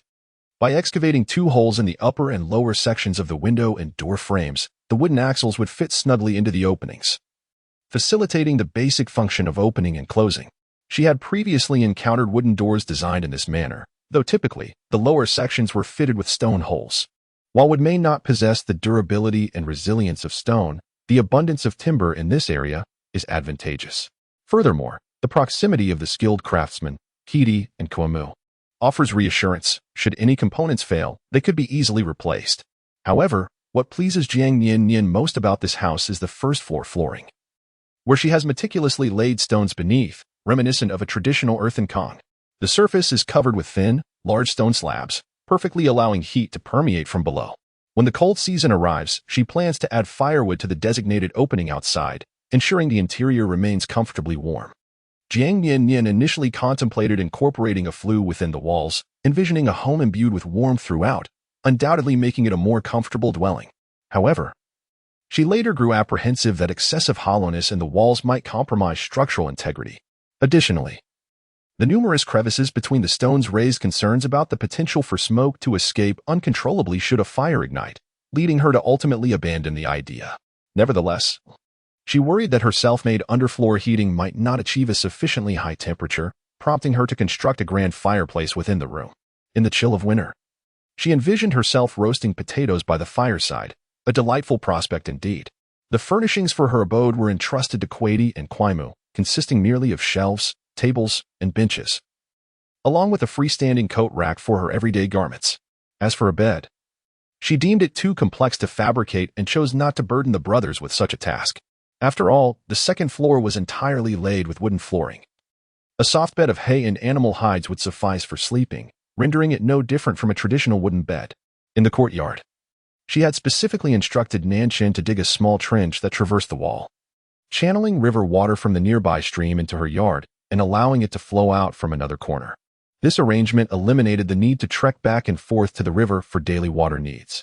Gazing upon the house that fulfilled all her expectations, Jiang Nian-nian was nearly moved to tears. How fortunate she felt to reside in a two-story villa, especially in a primitive tribe where everyone else dwelled in caves. Although the exterior of her little villa appeared somewhat unkempt, it possessed all the necessary amenities for a comfortable life, which brought her immense satisfaction. Even more exhilarated than Jiang Nian-nian were the three females, Luwen, Ping Sha, and Ping Jiang.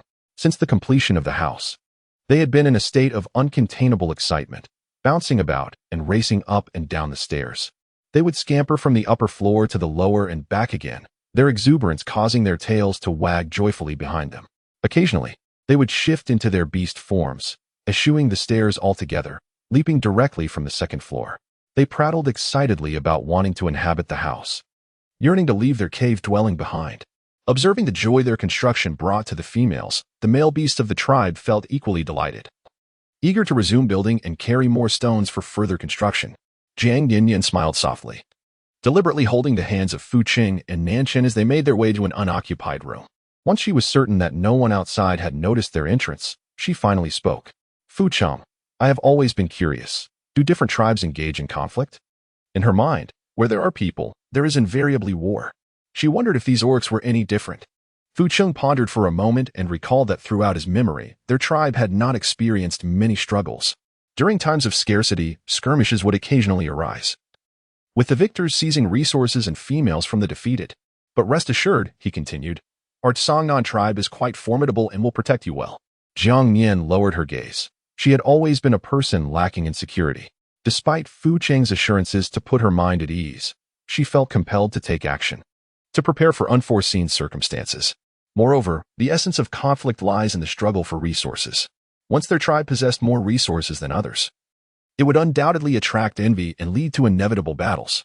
In the past, the tribes coexisted peacefully, primarily due to the scarcity of food during the harsh winter months, which left everyone too famished to engage in conflict. However, one day, when the famished orcs learned that a certain tribe was amply supplied with food, how could they content themselves with their own hunger? Chapter 91. The tribe's planning. Jiang Nian-nian smiled gently, deliberately taking the hands of Fu Qing and Nanshin, guiding them into an unoccupied room. Once she was assured that no one outside had noticed their entrance, she began to inquire, Fu Qing, I have always been curious. Do different tribes engage in conflict? In her mind, where there are people, there is inevitably war. She wondered if these orcs were any different. Fu Qing pondered for a moment, recalling that since his earliest memories, the struggles within their tribe had been minimal. During times of scarcity, occasional skirmishes would arise, with the victorious party seizing resources and females from the defeated.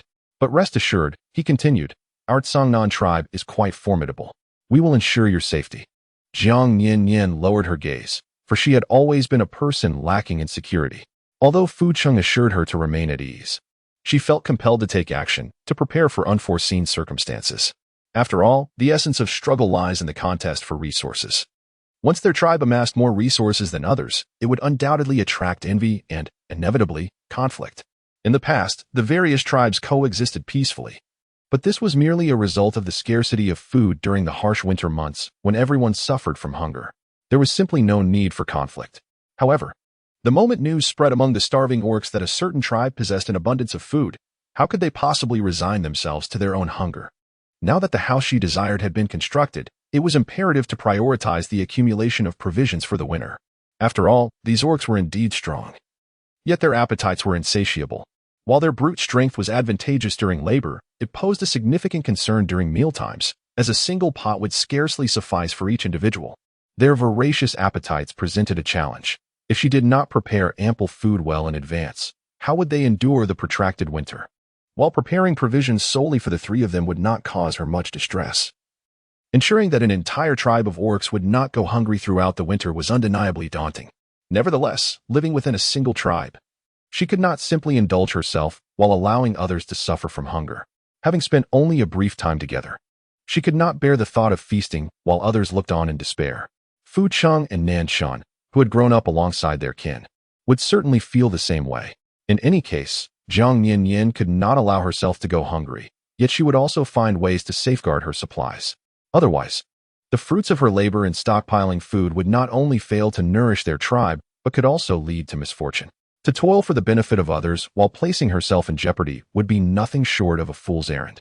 Jiang Nian-nian gazed at the entrance, listening to the jubilant sounds of the orcs outside the house, and tentatively inquired, "Fu Cheng, have you ever considered the prospect of encouraging the orcs in our tribe to relocate from their caves, much like we have?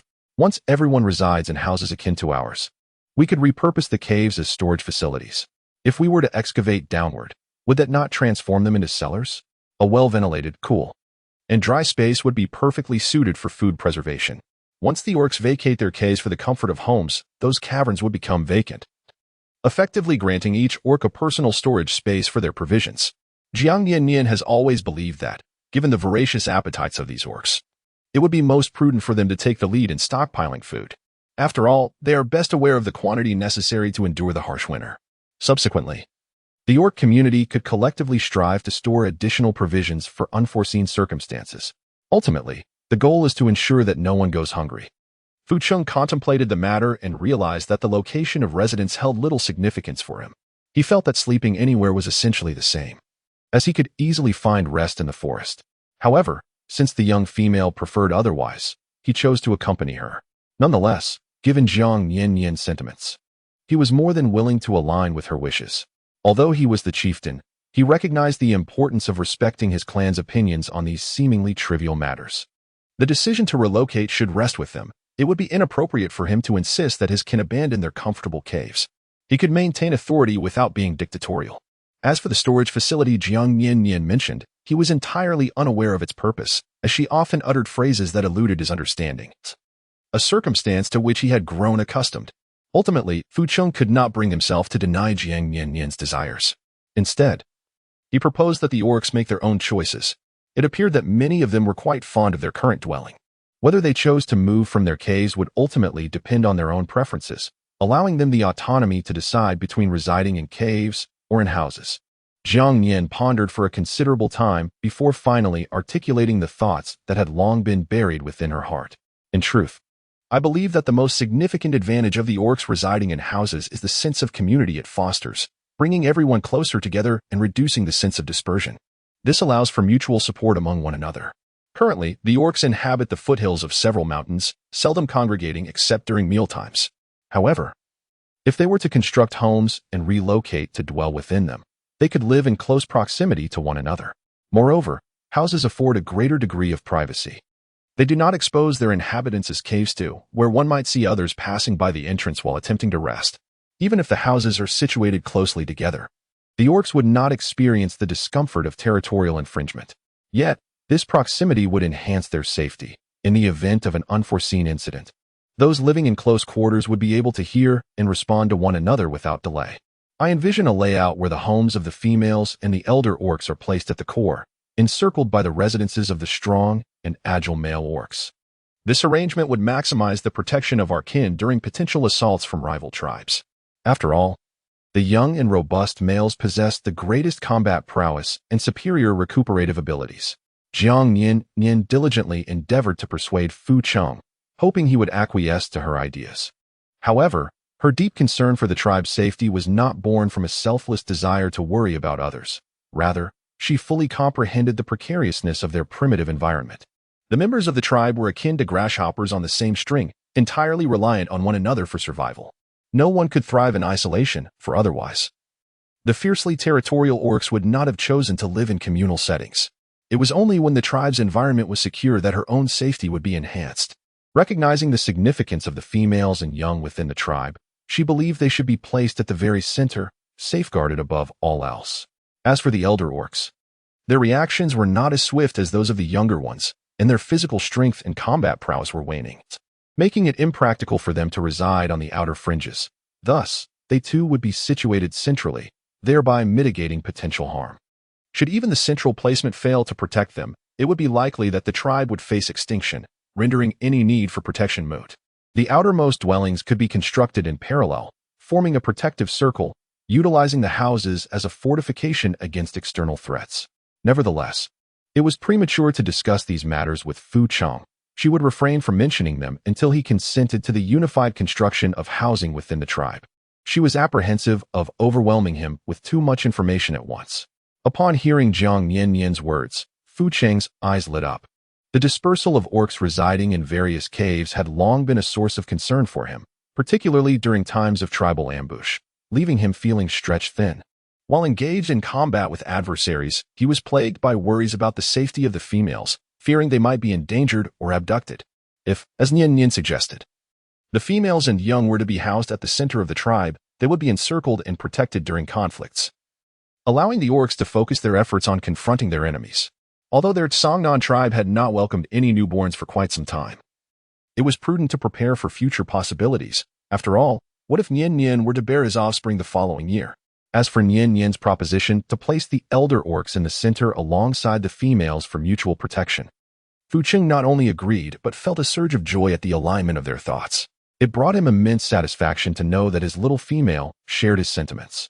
The Songnan tribe would not, unlike other tribes, dismiss the elderly orcs as obsolete due to their advanced age or expel them. His father had once imparted to him that those aging orcs had fought valiantly alongside their kin to safeguard the tribe. Therefore, both the tribe and he would ensure their well-being, allowing them to live out their days in peace.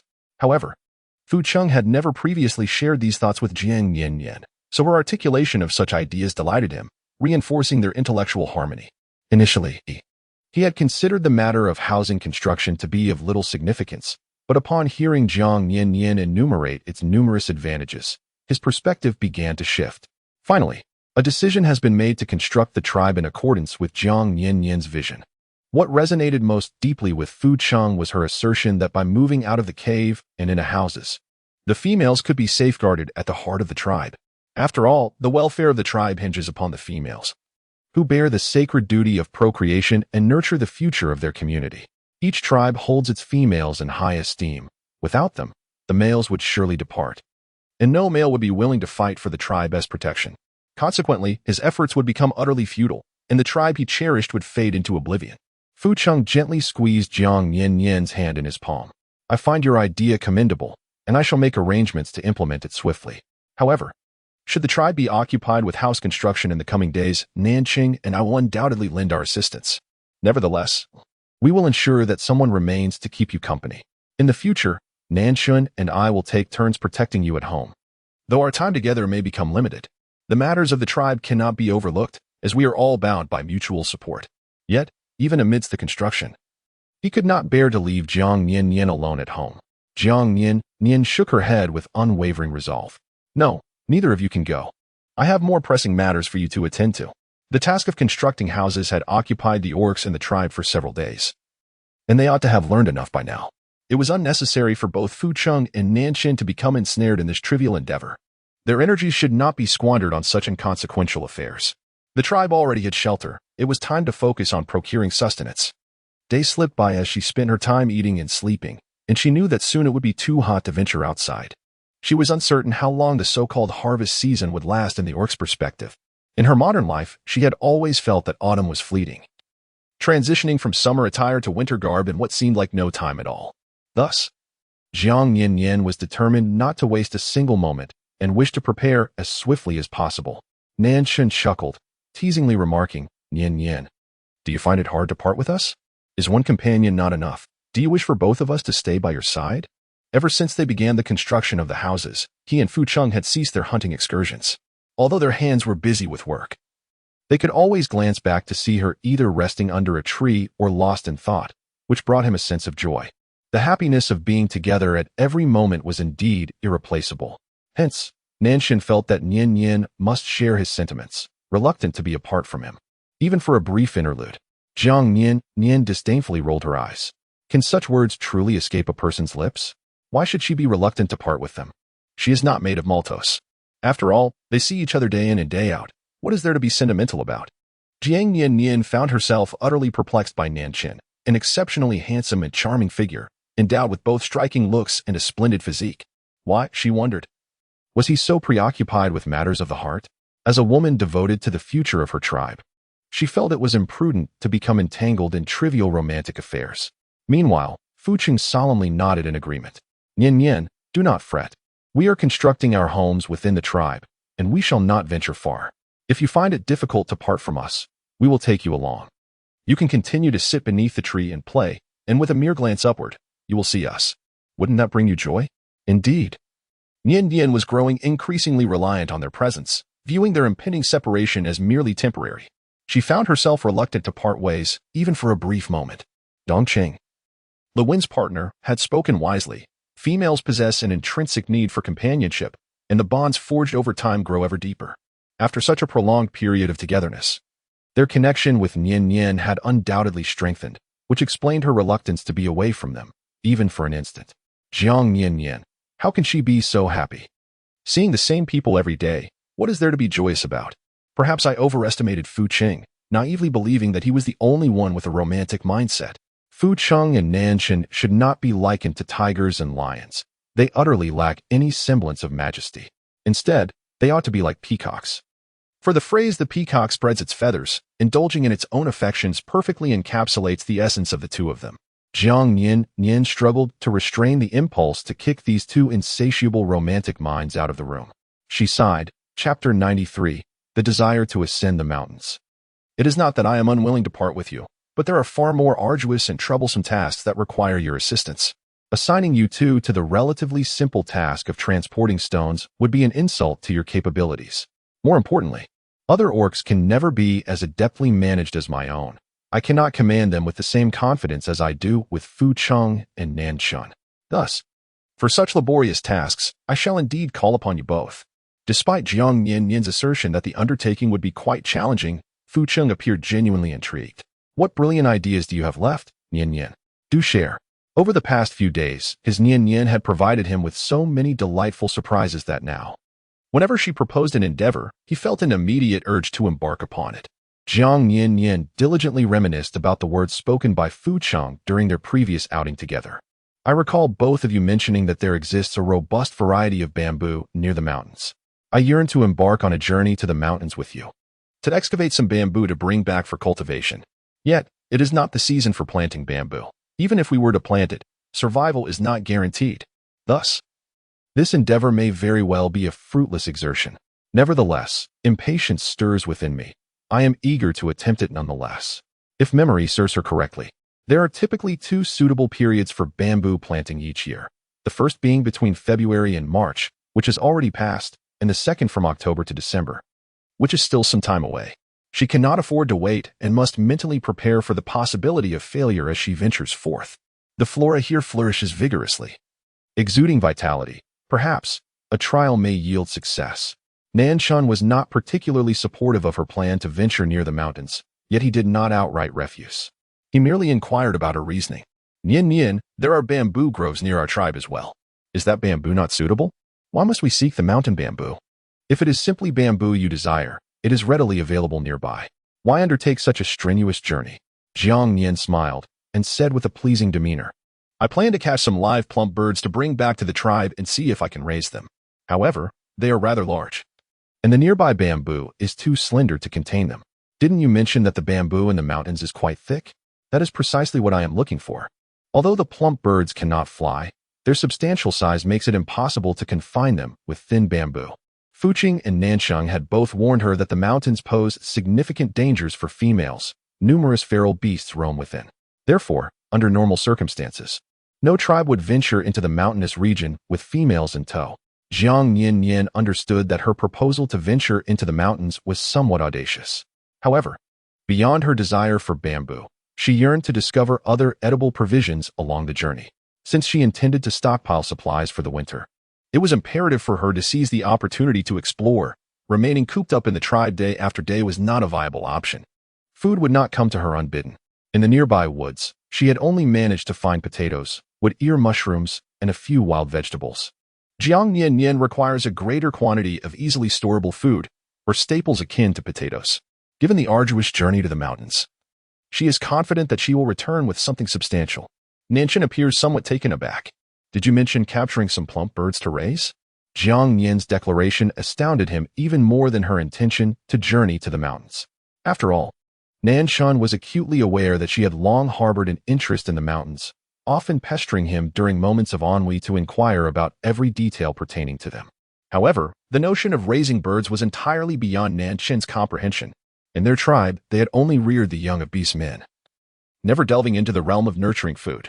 Jiang Nian nodded earnestly and said, "Indeed, if we can successfully cultivate the fat birds, we might consider experimenting with other animals as well. Any docile creatures would suffice. By nurturing them to a plump state, we would have sustenance during the scarcity of food in the cold season. In truth, I'm not adamant about consuming meat. A modest stock of potatoes and mushrooms would suffice to ensure I do not starve during winter. Occasionally, if Fu Cheng and Nanshan returned from hunting with a catch, an additional meal or two would be delightful. However, I am concerned that prolonged abstinence from meat may adversely affect the health of these two carnivorous companions. Thus, I have been contemplating the feasibility of animal husbandry for some time now." Nanshan remained silent, casting a hesitant glance at Fu Cheng. To be honest, although he found Nian-nian's words rather peculiar, he felt an inexplicable sense of anticipation for her success. If she indeed accomplished this, it would transform the tribe. Fu Cheng, on the other hand, had long since wiped the smile from his face, his brow furrowed in contemplation. "I still find it rather unwise. The mountains are too distant from our tribe. If you wish for bamboo, I can arrange for someone to accompany me to retrieve it. You may stay here with Nanshan and await my return, if you will." Fu Cheng remained uneasy about taking her to such a far-off place, usually only venturing with her to nearby woods for leisure. The farthest they had traveled together was the dense forest, yet the mountains loomed far beyond that distance. Jiang Nian-nian gazed at Fu Cheng with a pitiful expression, attempting to charm him into agreement. However, she expressed her desire to explore the mountains in search of edible plants to store for the winter season. As she boasted, "You know, I possess exceptional skills in plant identification. In our tribe, no one else can accomplish this." Yet, the truth was that her knowledge of flora was rather limited. Many plants she encountered lacked even a name, and she could only vaguely ascertain their edibility and non-toxicity.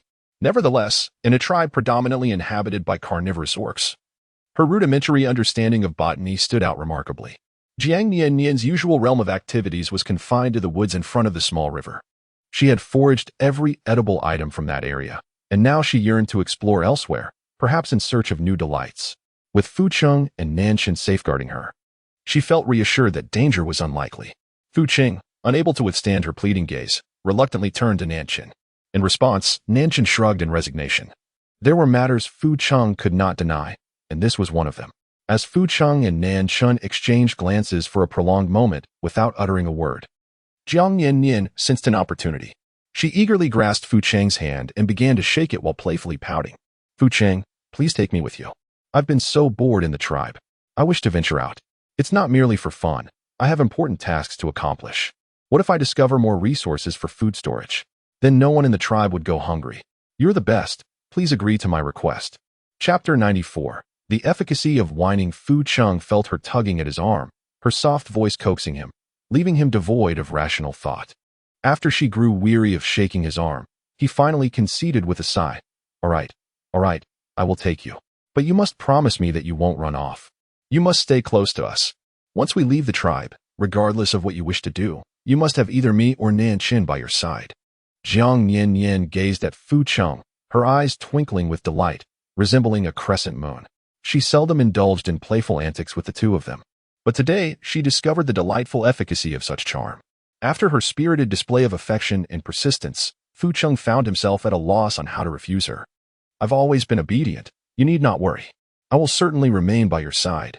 Even if you try to send me away, I shall not budge." No one valued their own life more than she did. Her determination to accompany Fu Cheng and the others was driven by the desire to procure additional provisions, ensuring a safe passage through the harsh winter. Moreover, the orcs were inherently carnivorous, while they could thrive on a meat-only diet. She knew that such a regimen would not suffice for her. A balanced diet was essential for her health. Observing her endearing antics in front of Fu Cheng, Nian-nian playfully pinched her cheek, a hint of jealousy in his demeanor. "Have you made up your mind about when we shall venture to the mountains?"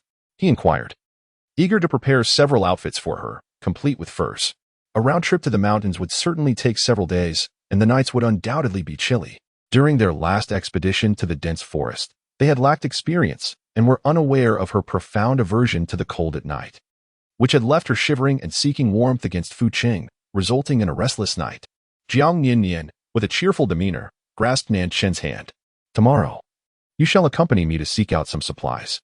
Once I procure what I desire, we shall set forth to gather bamboo." Now that their dwelling had been constructed, she yearned to experiment with raising plump birds, hoping to have them ready for consumption by the onset of winter. However, lacking knowledge in incubating eggs, and without a greenhouse at her disposal, she contemplated whether she could locate a bird currently nesting, watching intently until the hatchlings emerged, so she could capture them. Though it seemed rather unscrupulous to snatch another's offspring, she was willing to cast aside her scruples in the face of hunger. Thus, she intended to scout with Nian-nian tomorrow, meticulously planning which nest to target. Once they had fortified the bamboo fence, they would act decisively. Fu Cheng nodded, recognizing that when they ventured out the following day, he could also utilize the opportunity to manage the construction of houses within the tribe. Furthermore, he needed to determine which orc would accompany them to the mountains. It was imperative to ensure sufficient protection remained within the tribe while selecting robust warriors for the journey, for he feared for Nian's safety should they encounter the feral beasts of the mountains. Although dubbed feral, these creatures often banded together to enhance their chances of seizing food and females, sometimes gathering in numbers surpassing that of an entire tribe of orcs. Most of these orcs had been exiled due to irredeemable transgressions, and in their wandering, they unleashed their primal instincts, exhibiting a fierce brutality even towards females, with instances of torturing them to death. Their madness and cruelty led to their further ostracization by ordinary orcs. Fu Cheng was particularly wary of allowing Nian-nian near the mountains, concerned she might cross paths with these feral beasts. These orcs, akin to hyenas, would relentlessly pursue any prey or female they set their sights on, never yielding even after a failed attempt. On the night their house was completed, the three of them promptly relocated from the cave, as the cave contained little and was in close proximity to their new home, allowing for a swift transition. Jiang Nian-nian indulged in a delightful hot bath in her newly constructed bathroom, feeling as though her life was as sweet as honey. However, after her bath, contrary to her wishes, the presence of an additional room did not grant her the solitude she desired. Both Fu Cheng and Nian-nian, with their playful charm and stubbornness, insisted on remaining with her for the night. Jiang Nian-nian contemplated their unwillingness to depart. She would leave if necessary. Ultimately, the two of them clung to her like stubborn taffy. Wherever she went, they followed suit, meandering through several rooms in a repetitive dance. Eventually, she found herself at a loss for alternatives and, as in the past, the three of them retired to the largest bedroom. The wooden floor was generously covered with a thick layer of grass, and animal hides laid atop it provided a far more comfortable resting place than the cave. Most importantly, their new abode featured a door, unlike the cave with its gaping entrance that allowed her to glimpse passing birds and small creatures at any moment. This enclosed environment instilled a sense of tranquility in Jiang Nian-nian, although she was often accompanied by a lion and a tiger in the cave, which should have posed no threat. Her long-standing habit made her prefer a relatively confined space for slumber. Having expended considerable energy during the day and indulged in a hearty feast of roasted meat to commemorate the completion of their new home, she had scarcely any time to rest. Thus, she fell into a deep sleep the moment she lay down. A night devoid of dreams passed. But thoughts of pressing matters roused Jiang Nian-nian at dawn. After a light meal, she ventured out with Nian-nian. They had agreed to stroll nearby the tribe, not straying too far. With Nian-nian by her side, Fu Cheng felt reassured and busied himself with tribal affairs. Fu Cheng gathered all the clan members to share his vision of constructing homes for the orc residents, which was met with enthusiasm. The females, in particular, were thrilled at the prospect of living adjacent to Jiang Nian-nian's dwelling, eagerly anticipating the swift completion of the homes so they could move in and become neighbors. Once the orc members dispersed, Li Xian approached Fu Cheng, who was alone, casting a glance behind him as if casually inquiring, "Fu Cheng, why is Nanshan not with you today?" Fu Cheng, without much thought, replied. He accompanied Nian-nian to look for bird eggs. A flicker of displeasure crossed Li Xin's eyes. Everyone in the tribe was diligently working on the houses. Yet that female had the audacity to take Nanshan on an egg hunt. How capricious. Indeed, he had not been mistaken. That female was entirely unsuitable as a mate for their tribe's leader. However, upon reflection, he recognized this as a rare opportunity, and his disdain for Jiang Nian-nian diminished considerably. After all, if that female had not whimsically taken Nanshan out, he might not have easily found this fortuitous moment when only Fu Cheng was present. Chapter 95. AI Ran delivers goods. Li Xin lowered his gaze, concealing his dissatisfaction, and smiled faintly. So that is the case. I shall also venture out to gather wood. Once Li Xian had reached a secluded area beyond Fu Cheng's sight, he promptly altered his path and stealthily returned to Aaron's cave. Observing Aaron lazily nestled within the cave, Li Xian felt a twinge of irritation. To be frank, he held no admiration for Aaron and regarded her as unworthy of Fu Cheng. After all, aside from her robust physique, she possessed not a single commendable trait. She spent her days in lethargy, doing nothing but awaiting the offerings of food from the powerful beasts. Were it not for the lack of alternatives, he would never have considered pairing Aaron with Fu Cheng. Regrettably, the tribe boasted only one ailing female and one healthy female, leaving him no choice but to select Aaron. However, to ensure the plan unfolded seamlessly, Li Xian donned a facade of insincere cheerfulness for Aaron. "Aaron, awaken. Your opportunity has arrived. Today, Nanshan and that female departed early, and many of the beastmen are out gathering materials for housing. Fu Cheng is alone in the tribe, selecting a suitable location for construction. The current lull in tribe activity presents the perfect moment for you to act." Aaron, who had been languidly dozing on the animal skins, sprang upright at Li Xian's words, her heart racing. "The fruits I gathered are ripe. If I miss this chance, they'll spoil." After collecting the arousal fruits from outside, she had spent 2 days in the cave, anxiously awaiting the right moment to act. Yet, Fu Cheng remained in constant company with Nanshan and that female, never straying far due to the housing arrangements, even coordinating hunts among the tribe's beastmen. She gazed at the fruits, now softening from days of rest, fretting that her hard-won bounty might rot away. Fortunately, the beast god favored her. Her luck was splendid. Just as the fruits reached peak ripeness, the opportunity to act had finally arrived. Li Xian cautiously peeked outside the cave, whispering, "I merely slipped away unnoticed to inform you. We cannot linger here. The rest is up to you. I trust you know what to do." With that, he departed without a backward glance. At such a critical juncture, he needed to sever any ties to Aaron to absolve himself of suspicion. After all, in the eyes of the other beastmen, the mere fact that Aaron was a female he had brought from outside raised doubts about whether he might assist her in any way. Aaron, undeterred, dashed from the cave, plucking a vibrant green leaf and mimicking Fu Cheng's meticulous nature, washing it with care. She lovingly wrapped the gathered fruits in the leaf and hurried off to find Fu Cheng. However, upon reaching the location Li Xian had mentioned, Aaron discovered that Fu Cheng was not present.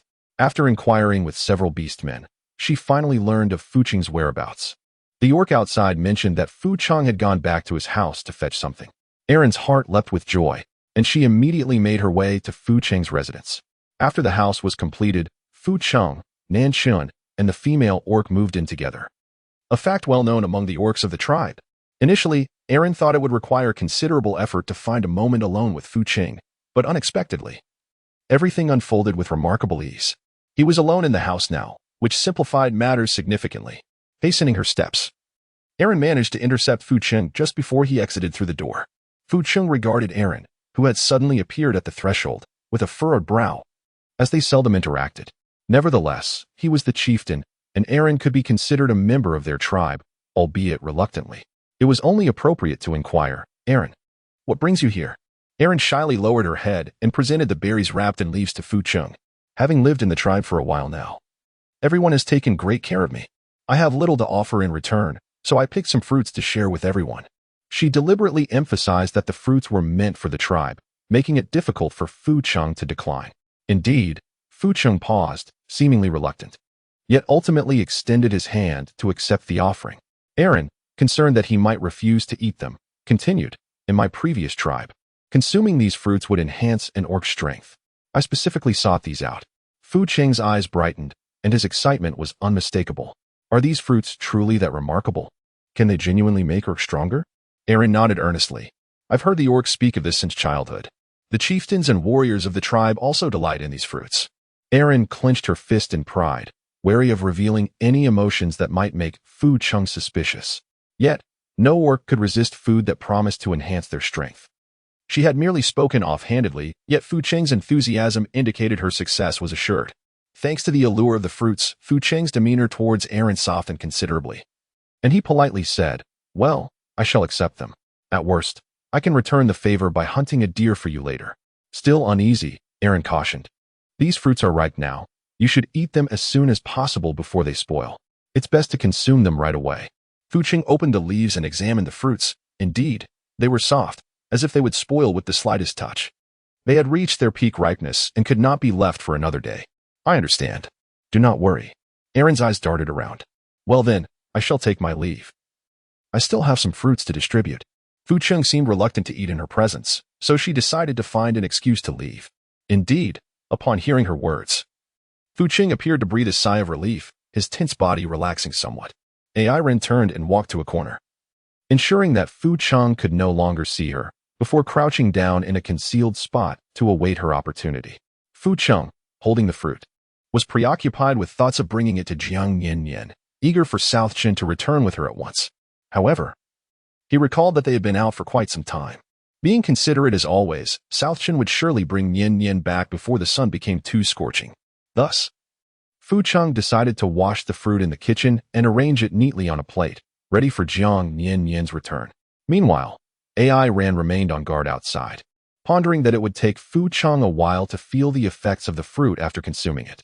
Therefore, she resolved to procure some food to satisfy her hunger first. Otherwise, she might become too busy later to eat.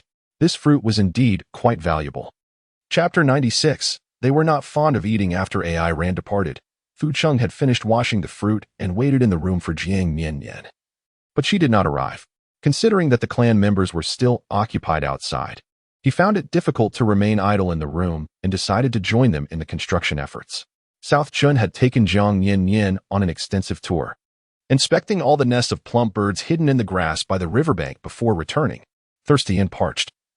Jiang Nian-nian stepped inside to find a plate of freshly washed fruit on the small wooden table, fragrant and soft, with glistening droplets of water adorning the purple-red surface. Looking particularly enticing, Jiang Nian-nian joyfully approached the table and picked up a fruit, savoring its taste as she popped it into her mouth. With a contented squint of her eyes, she relished the exquisite appearance and delightful texture of the fruit. It was sweet, succulent, and exceptionally refreshing. Fujing City is truly wonderful. They anticipated our thirst upon our return and thoughtfully prepared such delectable fruits for us. Jiang Nian had never tasted such a fruit before. Its juices were abundant, and the flavor was sweet, evoking the sensation of sipping freshly squeezed juice. She found it quite delightful. Next time, she would inform Fu Qing to bring some back for her to enjoy. Nanshan smiled gently and poured her a glass of water. You should savor some of the fruit first. I will prepare water for your bath. After you are refreshed, I shall cook something for you. They had wandered quite a distance, and naturally, they had worked up a bit of sweat. Nian-nian was particularly fastidious about cleanliness. She would not even rest on the fur mat without a bath. Therefore, Nanshan thought it best to let her enjoy some fruit to tide her over until they both had cleaned themselves up, after which he would prepare a meal for her. Jiang Nian nodded, not forgetting to pop another fruit into her mouth. She nudged the plate closer to Nanshan. Are you not going to try the fruit? You must taste it. It is truly delicious. Nanshan reached out to wipe the juice from the corner of her mouth. You enjoy it. I have never been fond of fruit. Jiang Nian nodded slightly and said nothing further. Perhaps as a carnivorous orc, she truly had little fondness for fruits. Usually, the fruits they gathered together would all end up in her stomach, with neither of them bothering to sample them. However, the fruits prepared for her by Fu Qing this time were of an unknown origin, yet they possessed an exceptionally delightful flavor. The purplish-red berries were fragrant and tender, with a sweet and sour taste. Upon entering her mouth, they released a unique and refreshing aroma, compelling her to pop one after another into her mouth. By the time Fu Qing returned, the platter of fruits was nearly emptied. Ran had indulged herself and retreated to her original hiding place just as Fu Qing walked in, his demeanor unchanged from usual. Airen found his behavior peculiar but soon reassured herself that he must have been preoccupied with something outside and had not yet had the chance to enjoy the fruits. She held considerable confidence in the efficacy of the fruits. Once Fu Cheng consumed a few, it would be impossible for him to remain unaffected. Although Airen was uncertain why Fu Cheng was still lingering outside, she possessed the patience to wait. After all, Nanshun and that female were currently absent. As long as Fu Cheng consumed the fruits, she would have her opportunity. Jiang Nian glanced at the recently arrived Fu Cheng, then turned her gaze back to the last few fruits remaining on the plate, swallowing hard. Though her appetite was still piqued, she resolved to offer the final morsels to Fu Cheng. Fu Cheng, you've returned. The fruits you brought back are absolutely delectable. I may have indulged a bit too much and nearly finished them all. Only these remain on the plate. Do have some. The taste was so exquisite that she almost succumbed to temptation and devoured them all. Fu Cheng observed her reluctance, noticing how her gaze lingered on the fruits. Yet she still made an effort to hand them to him with an endearing expression. He couldn't help but chuckle softly. Go ahead and eat. I'm not particularly fond of fruits. Jiang Nian-nian took another fruit, took a bite, and savored the sweet and sour flesh before wiping her mouth and speaking. What a coincidence. Your words are identical to what Nanshun just said. Fu Cheng raised an eyebrow in surprise.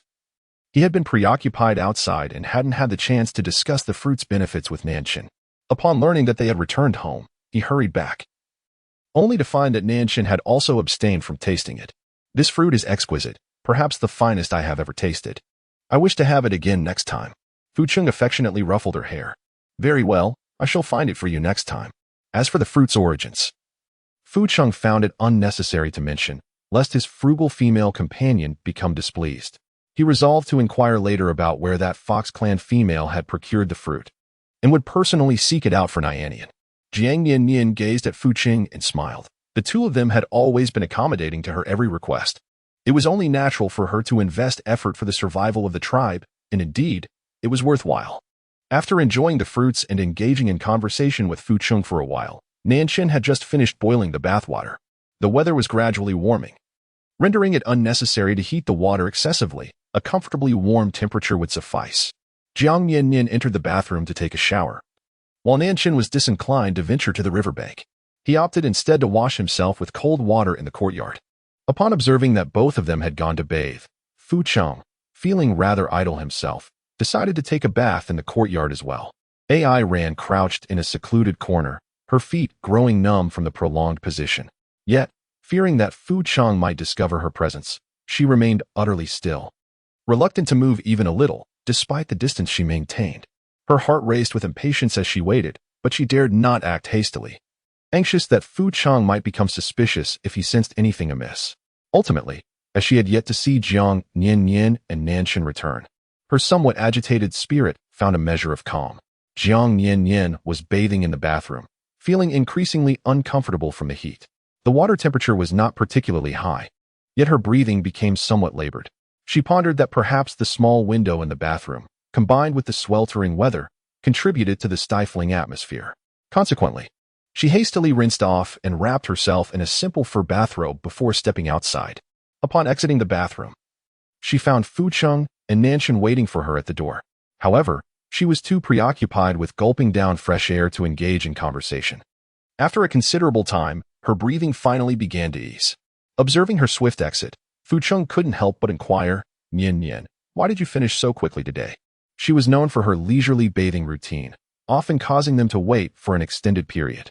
In fact, Fu Cheng had just been contemplating the possibility of not seeing Nian-nian emerge before he left. Jiang Nian-nian, feeling unwell today, found herself in a state of agitation. Uncertain of the cause, while bathing in the bathroom, she was overwhelmed by the stifling heat, nearly suffocating. After a brief wash, she hastily exited. Chapter 97. Appearing thirsty, Nanshun observed the faint blush adorning her cheeks, mistakenly attributing it to the warmth of her bath. He promptly turned and went to the kitchen to pour her a glass of cool boiled water. Ever since they acquired the beast bone pot, Nian-nian insisted they refrain from drinking river water, deeming it unsanitary. Thus, he diligently boiled water daily, allowing it to cool in a wooden basin before consumption. Fu Cheng presumed her flushed appearance was merely a consequence of her recent hot shower and gave it little thought. After all, each time he touched the water Jiang Nian-nian used for bathing, he found it alarmingly hot, akin to a broth prepared for cooking meat. He casually grabbed a wooden plate from the table to fan her, contemplating that a moment of fresh air would suffice to alleviate her discomfort. Jiang Nian-nian grasped the bamboo tube and drank the cool, refreshing water in one swift motion. The icy liquid slid down her throat, traversing her parched esophagus, alleviating somewhat the peculiar discomfort that had settled in her chest. Setting the cup upon the table, she turned to Nanshun and said, "I am not feeling well. I would like to lie down for a while upstairs. Please do not rush to prepare a meal for me before her bath." Nanshun had mentioned he would cook for her afterward, yet given her current physical state, it was evident that she could not consume anything at all. Jiang Nian-nian stood still, feeling as though she could scarcely catch her breath. The refreshing coolness of the water she had just consumed, which had temporarily alleviated her earlier discomfort, now surged back with a vengeance. Jiang Nian-nian felt as though she were a parched piece of land, long deprived of moisture. A mere sip of water consumed seemed akin to a single drop falling upon scorched earth, instantly evaporating without a trace, leaving no mark behind and serving no purpose whatsoever. Nanshun observed the unusual flush upon her face, a concern gnawing at him. Thus, he resolved to follow closely behind her, intending to care for her on the ascent. As Jiang Nian-nian ascended the staircase, she felt an immediate loss of strength after merely taking 2 steps. Her energy was insufficient for complete focus, rendering her surroundings hazy and making it impossible to clearly see the steps ahead. Consequently, she was forced to navigate the staircase by touch, gripping the handrail tightly.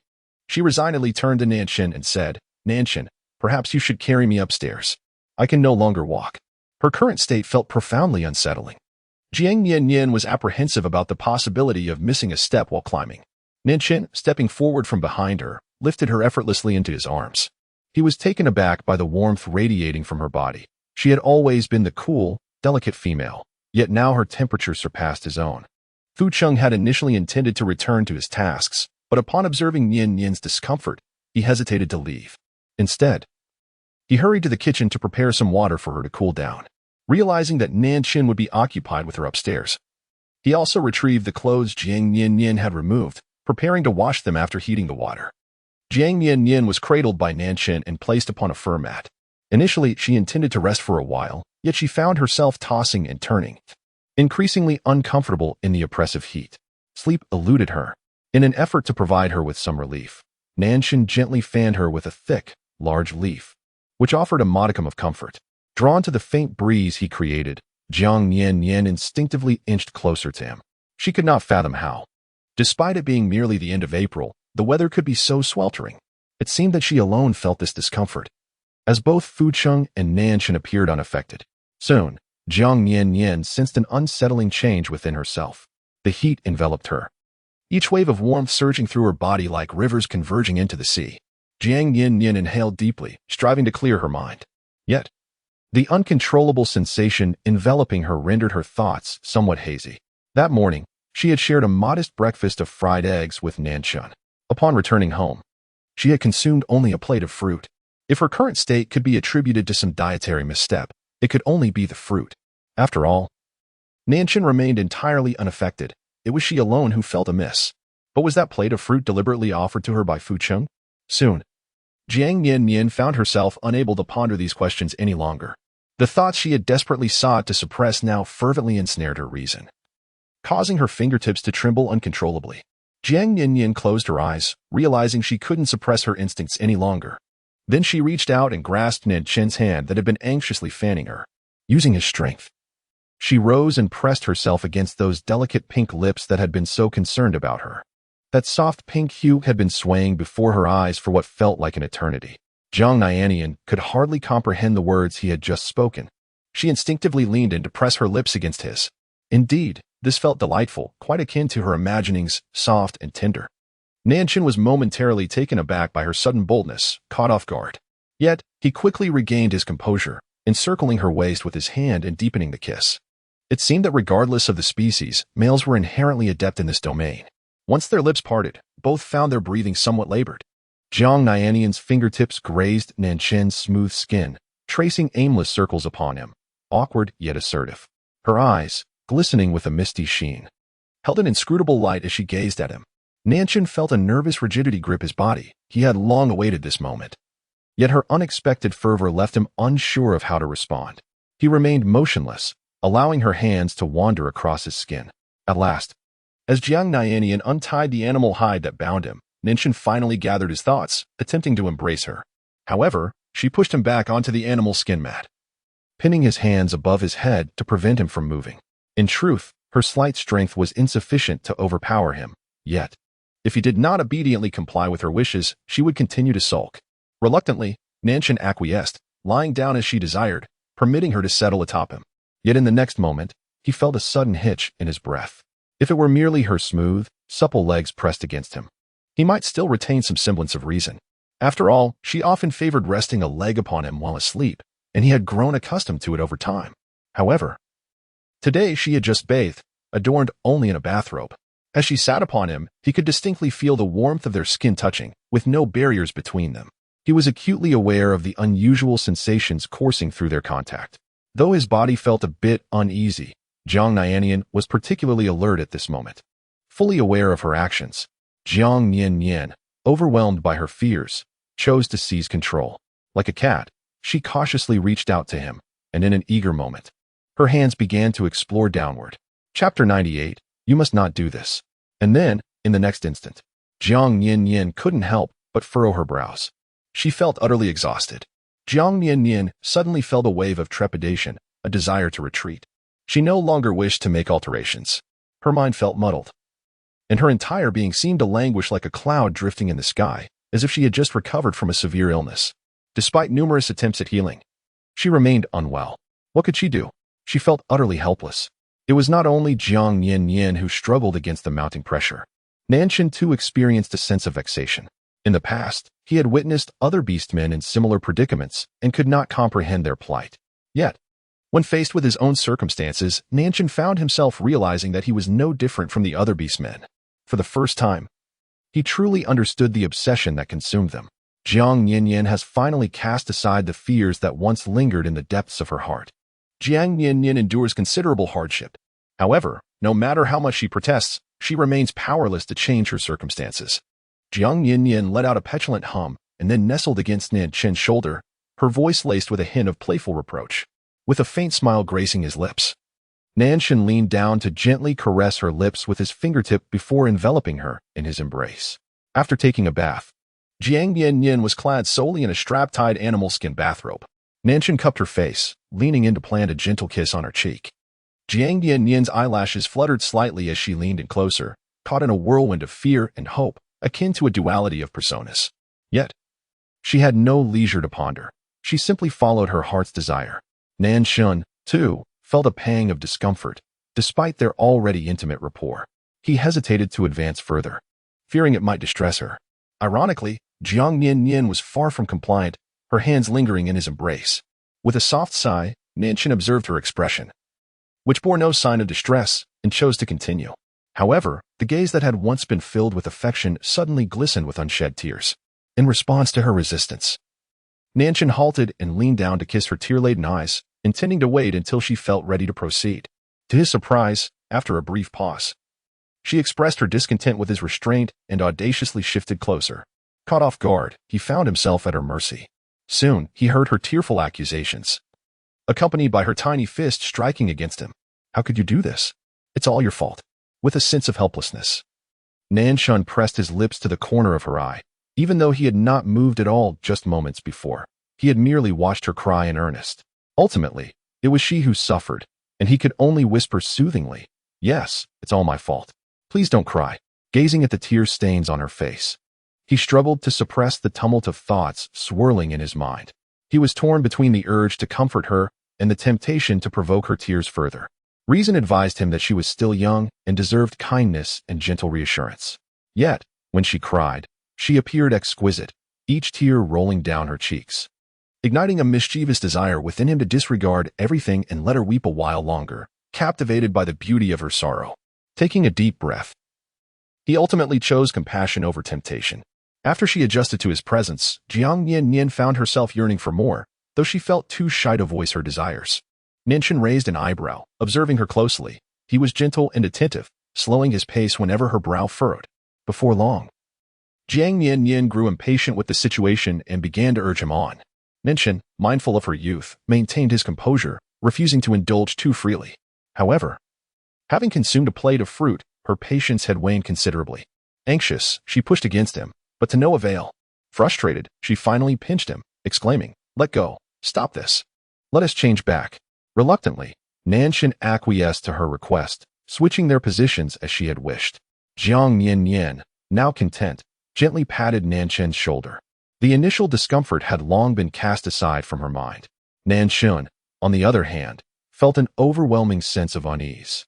In the past, he had been able to maintain control, but now, under Nian-nian's influence, he found himself entirely at her mercy. At this moment, her enthusiasm was particularly exuberant. Yet it seemed entirely capricious. Listening to her voice, Nian-nian, Jiang Nian-nian had only just begun to adapt and learn the most effortless way. And then it was gone. Nian-nian felt a twinge of awkwardness. Jiang Nian-nian was momentarily taken aback, struggling to comprehend the situation. For a brief moment, the two locked eyes, rendered speechless. The silence in the air was palpable and unsettling. What is happening here? Fu Qing, carrying a basin of water, approached and was met with a scene that left him astonished, unable to fully grasp the reality before him. After placing the basin down, he stepped closer, confirming that his eyes had not deceived him. Jiang Nian-nian gazed at the sudden emergence of Fu Qing, tearing off the animal hide with a swift motion. Fu Qing was petrified. It was the first time he had witnessed such a spectacle. Yet, his eyes were drawn to Nian-nian, and before he could utter a word, he seated himself upon the animal hide mat. Jiang Nian-nian squinted and sighed softly. Before long, she felt a wave of fatigue wash over her. Fu Qing, having just emerged from his astonishment, reached out to embrace her, only to be sharply pinched by her in warning. "Do not move recklessly, or I shall strike you," she admonished. Fu Qing lowered his gaze, silently shifting his hands from her shoulders to her back, yearning to hold her close. Jiang Nian-nian, who had not walked on her own for quite some time, was truly a feeble being. Rather than exerting herself, she chose to rest quietly on his shoulder. When Fu Qing attempted to support her, she pinched him, a gesture that spoke volumes. Yet, Jiang Nian-nian felt it insufficient and audaciously sank her teeth into his shoulder. Once she released her grip, she beheld the deep impressions left by her bite and cast a triumphant glance at Fu Qing. He endeavored to suppress his reaction, but ultimately succumbed, decisively shifting their positions. Jiang Nian struggled fiercely, her anger palpable, yet he restrained her hands, rendering her unable to move, leaving her to flail and scratch in desperation. Fu Qing, too, was beyond concern. In truth, he could have easily held her hands down. But he feared that such an action would only incite her fury further. Jiang Nian-nian let out a bitter laugh, gazing at Fu Qing, whose expression was decidedly displeased. It has already come to this, yet it is still not enough. Fu Qing reached out to smooth the disheveled strands of hair atop her head. Wearing an equally helpless expression, "I am at a loss as to how to proceed." Jiang Nian turned her head, her emotions evidently in a state of deep despondency. It had become such a chaotic mess, pieced together like a jigsaw puzzle, yet still not satisfactory. "What can I do?" Fu Qing sighed and could only offer her some words of comfort. "There is no standard to follow. Who could possibly fathom how to amend this?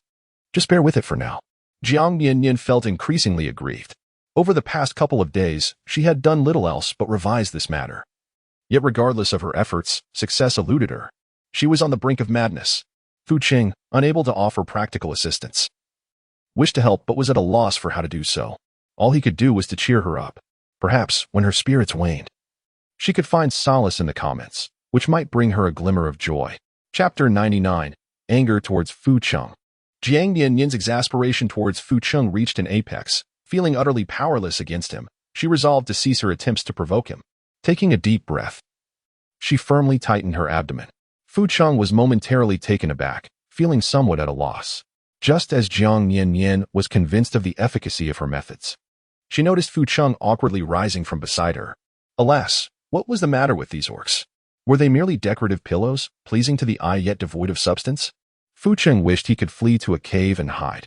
Although he lacked experience, he had at least observed other orcs. At this moment, he truly felt rather insignificant. Moreover, he caught a glimpse of Nian-nian's surprised expression, likely reflecting his own sentiments. Then there was Nian-nian, silently watching from the side with his eyelids lowered. Yet, within, he felt a wave of relief. It turned out that everyone shared similar experiences. This realization brought him a sense of comfort. Jiang Nian-nian was on the brink of madness. Each time, she found herself halted at the most critical juncture. She even felt as though a flame was burning in her lower abdomen, causing her discomfort to the point where she could not help but whimper. Nian-nian rose, took up a bamboo tube filled with water, approached Jiang Nian-nian, and cradled her in his arms. He held the bamboo tube to her lips, urging her to drink. Jiang Nian-nian sipped her water, her hand instinctively wandering to his waist. Feeling the firmness beneath her touch, she turned and climbed onto Nian-nian. She was in such distress that she felt an overwhelming desire to consume him completely. Jiang Nian-nian let out a soft grunt. Moments ago, the two had been on the ground. As she turned, her knee met the wooden planks with a jolt. Concerned that her delicate skin might be scraped against the rough surface, Nian-nian tightened his embrace around her waist, rising to place her upon the animal hide mat. They were closely intertwined, and with Nian-nian's movement, Jiang Nian-nian found herself involuntarily descending due to the pull of gravity. Jiang Nian-nian had no choice but to wrap her arms tightly around his neck. Nian-nian gently pressed his lips against hers. Only after settling onto the fur mat did he release the grip he had around her waist. Jiang Nian-nian could no longer wait for Nian-nian to settle comfortably. Nian-nian supported her, ensuring her ease. Once Jiang Nian-nian had played to her heart's content and rested her head upon Nian-nian's shoulder, he gently spoke, "Nian-nian, you are too weary. Otherwise, I..." Jiang Nian nodded slightly, her voice somewhat hoarse this time. Nian-nian offered her some water, having just dampened a piece of animal hide to clean her up. As he went downstairs to dispose of the water, he returned to find her once again biting Vuxing's arm. Having just endured a passionate encounter that had drained much of her energy, she was now nearly powerless. The veins on Vuxing's arm throbbed, yet any movement on his part elicited cries from her, compelling him to lie still and submit to her whims. Ultimately, it was Nian-nian, seeing Vuxing's pitiable state, who coaxed her for a considerable time before she finally relented and let Vuxing go. AI ran, anxiously waiting outside. Noticed that dusk was rapidly approaching. To her dismay, there was no sound emanating from Vuxing's quarters, given that she had supplied him with a substantial quantity of aphrodisiac fruit. It was hardly surprising if he lost control and transformed into his beast form. Yet, not a single roar had escaped from his courtyard. Fearing that Nian-nian and Jiang Nian might return soon, AI Ran could no longer contain her curiosity and stealthily emerged from her hiding place. As she prepared to sneak into Vuxing's yard to ascertain what was amiss, she heard a woman's voice admonishing her. AI Ran, what are you doing here? Startled, AI Ran halted, turning to see Ping Sha, Ping Jiang, and Lu Wan, with Ping Sha being the one to question her. They were indeed old adversaries. AI Ran frowned. She had always been reluctant to engage with the females of the tribe. Why were they suddenly concerned about her? If that previous remark could be construed as concern. It was perplexing. She brushed off the leaves that had clung to her hair from the bushes and languidly replied, "What else could I be doing? Just wandering around." Bored in the cave, Ping Jiang scoffed, "Wandering around? You've been lurking outside the chief's courtyard for nearly half the day, haven't you?" AI Rant's expression shifted. She had thought she was well concealed. How had they discovered her? Nevertheless, she retorted defiantly, "I can go wherever I please. You shouldn't concern yourselves with my whereabouts." Luwen chuckled softly. "Of course, we cannot dictate where you go. However, you cannot enter the chief's courtyard without his permission." Due to AI Rant's earlier behavior, they had remained wary of her, fearing she might pose a threat to Nian-nian. They had kept a vigilant eye on her, especially now that the tribe was busy and Nian-nian and Vuxing might not be able to attend to Nian-nian today. Upon inadvertently hearing a male beast who regularly brought food to AI Ran mention that she had not been in the cave all day, they sensed something was amiss. Thus, they had indeed found her near the chief's abode. As AI Ran observed the sky darkening, her anxiety grew. Yet she recognized that confronting 3 individuals alone would not be advantageous. "I had no intention of going anywhere. You are simply overthinking it," she declared, turning on her heel and departing without a backward glance. Ping Sha scoffed dismissively. Indifferent to her presence, he grasped Ping Jiang and Lu Wan, departing together. As long as she refrained from harboring any ulterior motives within the tribe, he had no desire to engage her further. Once they had all left, Lu Ming emerged from the shadows, inhaling deeply. His gaze fell upon AI Ran, contemplative. The air was thick with the potent scent of female arousal, a fragrance to which the females were largely oblivious. Thus, they were likely unaware of its implications. Yet, why was AI Ran so eager to venture into the courtyard of Vuxing? Though she could deceive 3 Na'vi females, she could not fool him. He could only hope she would exercise caution and refrain from any ill-conceived actions. With this thought in mind, Lu Ming turned and summoned several beast men to guard the perimeter of Vuxing's walls. They were to intercept. AI ran upon her return, prohibiting her from approaching the courtyard. After such a prolonged period, Fu Qing had finally mated with the females. He could not allow any unforeseen interruptions. He eagerly anticipated the arrival of the tribe's next chieftain. Jiang Nian-nian had lost track of time, observing the sky shift from darkness to light and back again. Whenever fatigue overwhelmed her, she would steal a moment of rest, even eating the steamed eggs that Nanchen offered with her eyes closed. Once satiated, she clung to Fu Qing and Nanchen, reluctant to let go. She fancied herself a mystical creature, drawing the vitality from the two of them. As the effects of the aphrodisiac gradually wore off, Jiang Nian-nian finally succumbed to exhaustion, collapsing onto the animal hide mat and drifting into a deep slumber. Fu Qing and Nanchen gently cleansed her skin of any remnants before lying beside her, joining her in sleep. The past few days had deprived them of proper rest. When she was awake, they entertained her, and when she slept, they seized the opportunity to prepare meals. Every day, Lu Ming arranged for food deliveries to their courtyard, and they managed to eat when time permitted. Previously, Nian had consistently rebuffed their advances, leading them to mistakenly believe she held no affection for them. Chapter 100. Misunderstanding. When Jiang Nian-nian finally awoke, she glanced at Nanshun and Fu Chang, who were both asleep beside her, their bodies marked with bruises and imprints. Nanshun bore only a few minor blemishes, while Fu Cheng's condition was a stark contrast, resembling someone who had endured a severe beating. Embarrassment washed over her as she recalled her earlier actions. She wished for a crevice to hide in for several days. It seemed she had practically forced herself upon them, tentatively moving her body. She was surprised to find no soreness or discomfort, an unexpected revelation. How astonishingly normal she felt, perhaps even too normal. After such frenzied days with the two, she was far from fatigued, feeling rather invigorated. This realization brought a tinge of awkwardness. From her extensive experience, she knew both men possessed considerable prowess. And after relentless days of revelry, even a dog would be exhausted. Yet here she was, completely unscathed. Indeed, she had proven herself quite formidable. Jiang Nian-nian increasingly felt a sense of dread regarding her own body. In an attempt to alleviate her embarrassment, she resorted to covering her face with a hide. It seemed that this gesture might diminish her discomfort.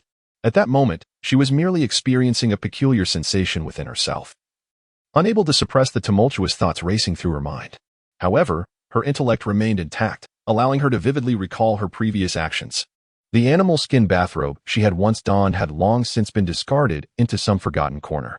At present, she was draped only in a thin layer of hide, likely placed upon her by either Nanchen or Fu Qing in a moment of carelessness, as the piece that enveloped her was askew, a manner in which she would never typically cover herself. Glancing at Fu Chang, who lay beside her, still marked by the lingering bruises that had yet to fade, Jiang Nian-nian furrowed her brow, recalling the source of her madness. Anger surged from within her, and she lifted her foot to kick Fu Chang's leg. Startled by the sudden action, Fu Qing opened his eyes, only to be met with the furious visage of Jiang Nian-nian. His voice, still laced with slumber and possessing a husky allure, inquired in confusion, "Nian-nian, what troubles you? Do you desire once more? Why do you appear so discontented upon just awakening? Is it that your needs remain unfulfilled? Well, if she still requires it, he is certainly able to oblige." Jiang Nian ignored the allure he exuded, casting an irate glance at Fu Cheng. "What do you mean? What is wrong with you? Can you believe the audacity of his words? Does he still desire more? How insatiable could she be?" Nanchen, roused by the commotion, quietly opened his eyes only to sense the discord in the atmosphere and promptly closed them again. After all, Nian-nian was not kicking him. He might as well indulge in a little more slumber. Fu Cheng scratched his head, troubled as he pondered the situation, yet found no clarity. "I fail to understand why you are unhappy. Clearly, when we were together earlier, your spirits were quite high. What has caused this sudden anger upon waking? It is precisely because of this that I am upset." Jiang Nian-nian was infuriated to hear him bring it up again. What nonsense was he spouting? Making her seem like a heartless person? Fu Cheng felt increasingly wronged. He had not dared to make a move. Why should she be angry? But why was he the target of her ire? Was it not he who was compelled to follow her lead? She wouldn't allow him to act freely. And the moment he tried to move, she would pinch him. "Look at all these bruises on my waist," he thought, each mark a testament to the grievances he had suffered at her hands. She never pinched Nanshan, only him, always pressing down on him to keep him still. It seemed her favoritism for that fellow Nanshin was growing. First, she chose to mate with Nanshin, and now she bullied only him. The more Fu Cheng pondered, The more aggrieved he felt, his gaze dropping as he adopted the pitiful demeanor of a forsaken little wife, appearing utterly wretched. Jiang Nian-nian. It seems that Fu Qing's words hold some truth. Indeed, it was she who compelled him to come against his will. No, she nearly succumbed to his persuasion. She restrained him from moving recklessly, not out of concern, but rather due to the ghastly substances he had offered her. Just moments ago. She was almost beguiled by his pitiable demeanor, forgetting that he is, after all, a heartless scoundrel. Jiang Nian-nian extended her finger to deliberately poke at the bruise on his waist, gritting her teeth as she spoke. How can you still claim that I pressed against you? Just think about it. If you hadn't fed me those peculiar things, would I have ever laid a finger on you? It is entirely your fault. Had it not been for those strange fruits, I would not have behaved so embarrassingly in front of you. Upon hearing Jiang Nian-nian's words, Fu Qing, far from feeling remorseful, inquired with a hint of confusion. What peculiar things did I make you eat? Jiang Nian-nian rolled her eyes in disdain, annoyed that Fu Qing still thought he could conceal things from her at such a time. He was treating her like a fool. With an irritated tone, she remarked, "What else could it be? When I returned that day, I didn't even drink water before devouring a plate of fruit. Soon after, while bathing, I felt an unusual heat coursing through my body. It only escalated from there, and I found myself unable to restrain my desires." In truth, her words were somewhat exaggerated. She was not entirely incapable of self-control. It was merely that when faced with the choice between a cold shower and the allure of a handsome man, she shamelessly opted for the latter. After all, what could compare to the sin of a charming man over a cold bath? Besides, the handsome man was already hers, and such encounters were bound to happen eventually. Why should she subject herself to the discomfort of a cold shower? Nevertheless, she still needed to acknowledge her own lasciviousness. Otherwise, she would transition from a woman who consistently rejected advances to one who shamelessly threw herself at both of them. Did she not care for her dignity? Fu Qing was momentarily taken aback, his expression suddenly shifting. Are you implying that the fruit you consumed was some form of aphrodisiac? Jiang Nian-nian shook her head, uncertain about what that thing was. The aphrodisiac fruit was something she had never even heard of. However, her state at that moment was indeed on the verge of losing control. Strangely, the more she tried to suppress it, the more frenzied she became. She could not fathom what it was. In any case, shortly after consuming it, she began to feel quite peculiar. The audacity to overpower both of them in one go was certainly not something she could achieve while in her right mind. Although she had never encountered an aphrodisiac fruit or anything of the sort, it seemed plausible in a world where animals could transform into humans. Hearing Jiang Nian-nian's words, Nanshan could no longer pretend to be asleep. After all, this was a significant matter. He had indeed always desired to mate with Nian-nian, but had never contemplated doing so under the guise of using an aphrodisiac without her knowledge. Naturally, he trusted that Fu Qing would never resort to such actions. Nian-nian, do you perhaps harbor some misunderstanding? I believe Fu Qing would never do such a thing. Chapter 101. Apologies to Fu Qing. He had grown up alongside Fu Qing and understood his character all too well. Individuals like him and Fu Qing, blessed with exceptional talents since childhood, had navigated life smoothly without enduring much hardship, fostering a sense of inexplicable pride within them. Thus, the notion of forcing a female to consume an aphrodisiac was utterly foreign to them. They would never stoop to such measures. Rather, they relished the process of conquering the female, ensuring her willing companionship, rather than resorting to an aphrodisiac to achieve their mating objectives. Jiang Nian-nian was taken aback when Nanshan, who had always been considerate towards her, unexpectedly sided with Fu Qing. Tears welled up in her eyes. Are you implying that I am speaking nonsense? You trust Fu Qing, but not me. Humph. This deceitful man, having achieved his desires, no longer cherishes her. Previously, his words held weight, yet now he perceives her as delusional. She could distinctly sense something amiss within her body. Could it be that her own body was deceiving her? Or was it possible that Fu Qing had been administering those bizarre concoctions to her? Nanshan was also in the know. Jiang Nian-nian increasingly felt a profound sadness as she grappled with the betrayal of those who had treated her with such kindness. Nanshan, witnessing the tears welling in her eyes, helplessly attempted to clarify. No, Nian-nian, please don't be anxious. I have never doubted you. I merely suspect there may have been some misunderstanding or error along the way. Observing the tears poised to spill from her eyes, Fu Qing finally broke the prolonged silence. Nian-nian, I genuinely had no idea that the fruit I offered you was an aphrodisiac. In our tribe, we possess aphrodisiac fruits, but they are yellow and entirely different in appearance from the one I gave you. Thus, I never suspected anything amiss. I swear to the beast god. Had I known that fruit was an aphrodisiac, I would never have allowed you to consume it. Seeing his earnestness, Jiang Nian-nian's heartache began to ease. Were those fruits gathered by accident? If this is all a misunderstanding, then I can find solace in that. After all, this forest is vast, and it is plausible to encounter peculiar plants here. As someone who delights in the wonders of the animal kingdom, I can scarcely identify all the creatures here. How could I expect Fu Cheng, a carnivorous beast, to perfectly distinguish the fruits? Ultimately, Jiang Nian-nian realized her anger stemmed not from their intimate encounter, which she had long accepted as inevitable, but rather from the fear of pain. What truly vexed her was the possibility that Fu Cheng had deliberately presented her with such a fruit, indicating a profound disrespect for her autonomy. Despite their prior agreement that he would never force her against her will, if Fu Cheng was indeed unaware, then her anger would be unfounded. For ignorance absolves one of guilt. Fu Cheng shook his head, his expression still troubled. No, it was AI Ran who sent it to me. He was careless. Too trusting of AI Ran. Jiang Nian-nian found the situation rather peculiar. Why would AI Ran present such an item to him? After all, AI Ran had once harbored feelings for Fu Cheng. How could she be so magnanimous, knowing that they had yet to consummate their union, and deliberately send them aphrodisiac fruits?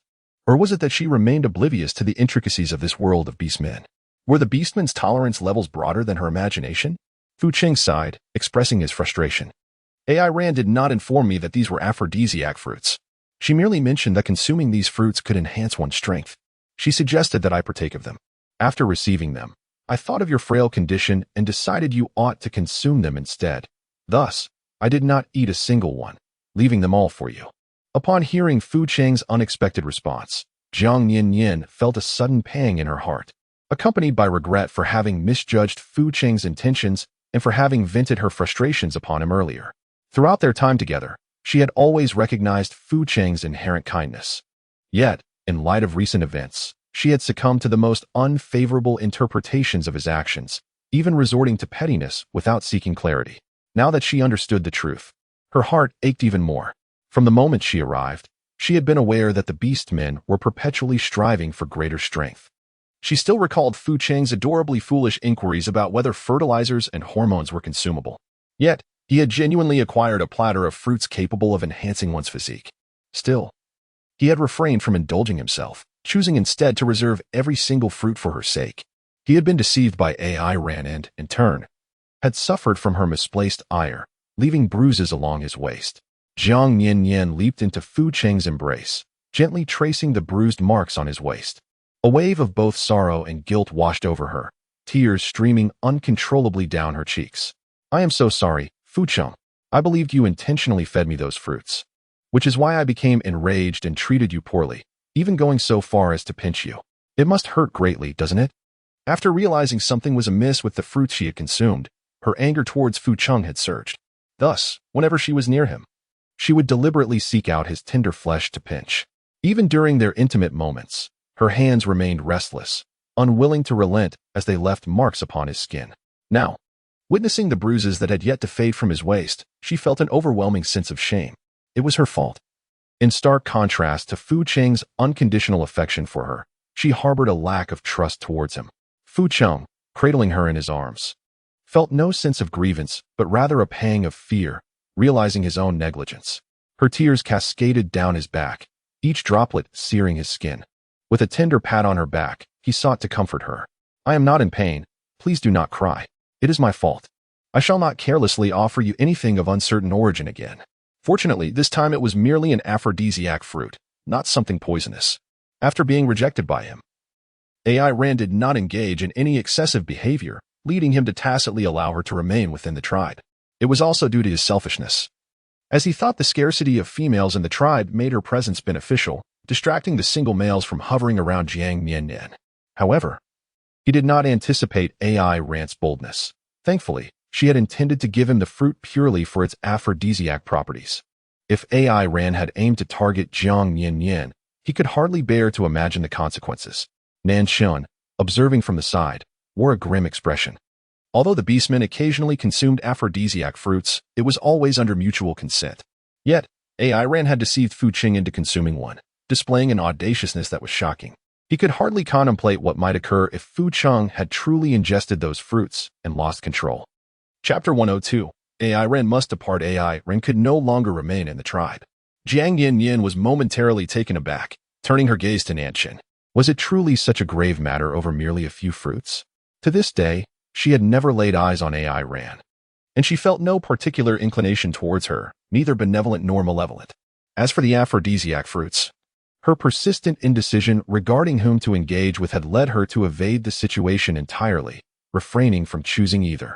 In a way, AI Rant's reckless interference had inadvertently resolved her dilemma. Were she to be in a lucid state, the thought of simultaneously engaging with both would have seemed utterly absurd.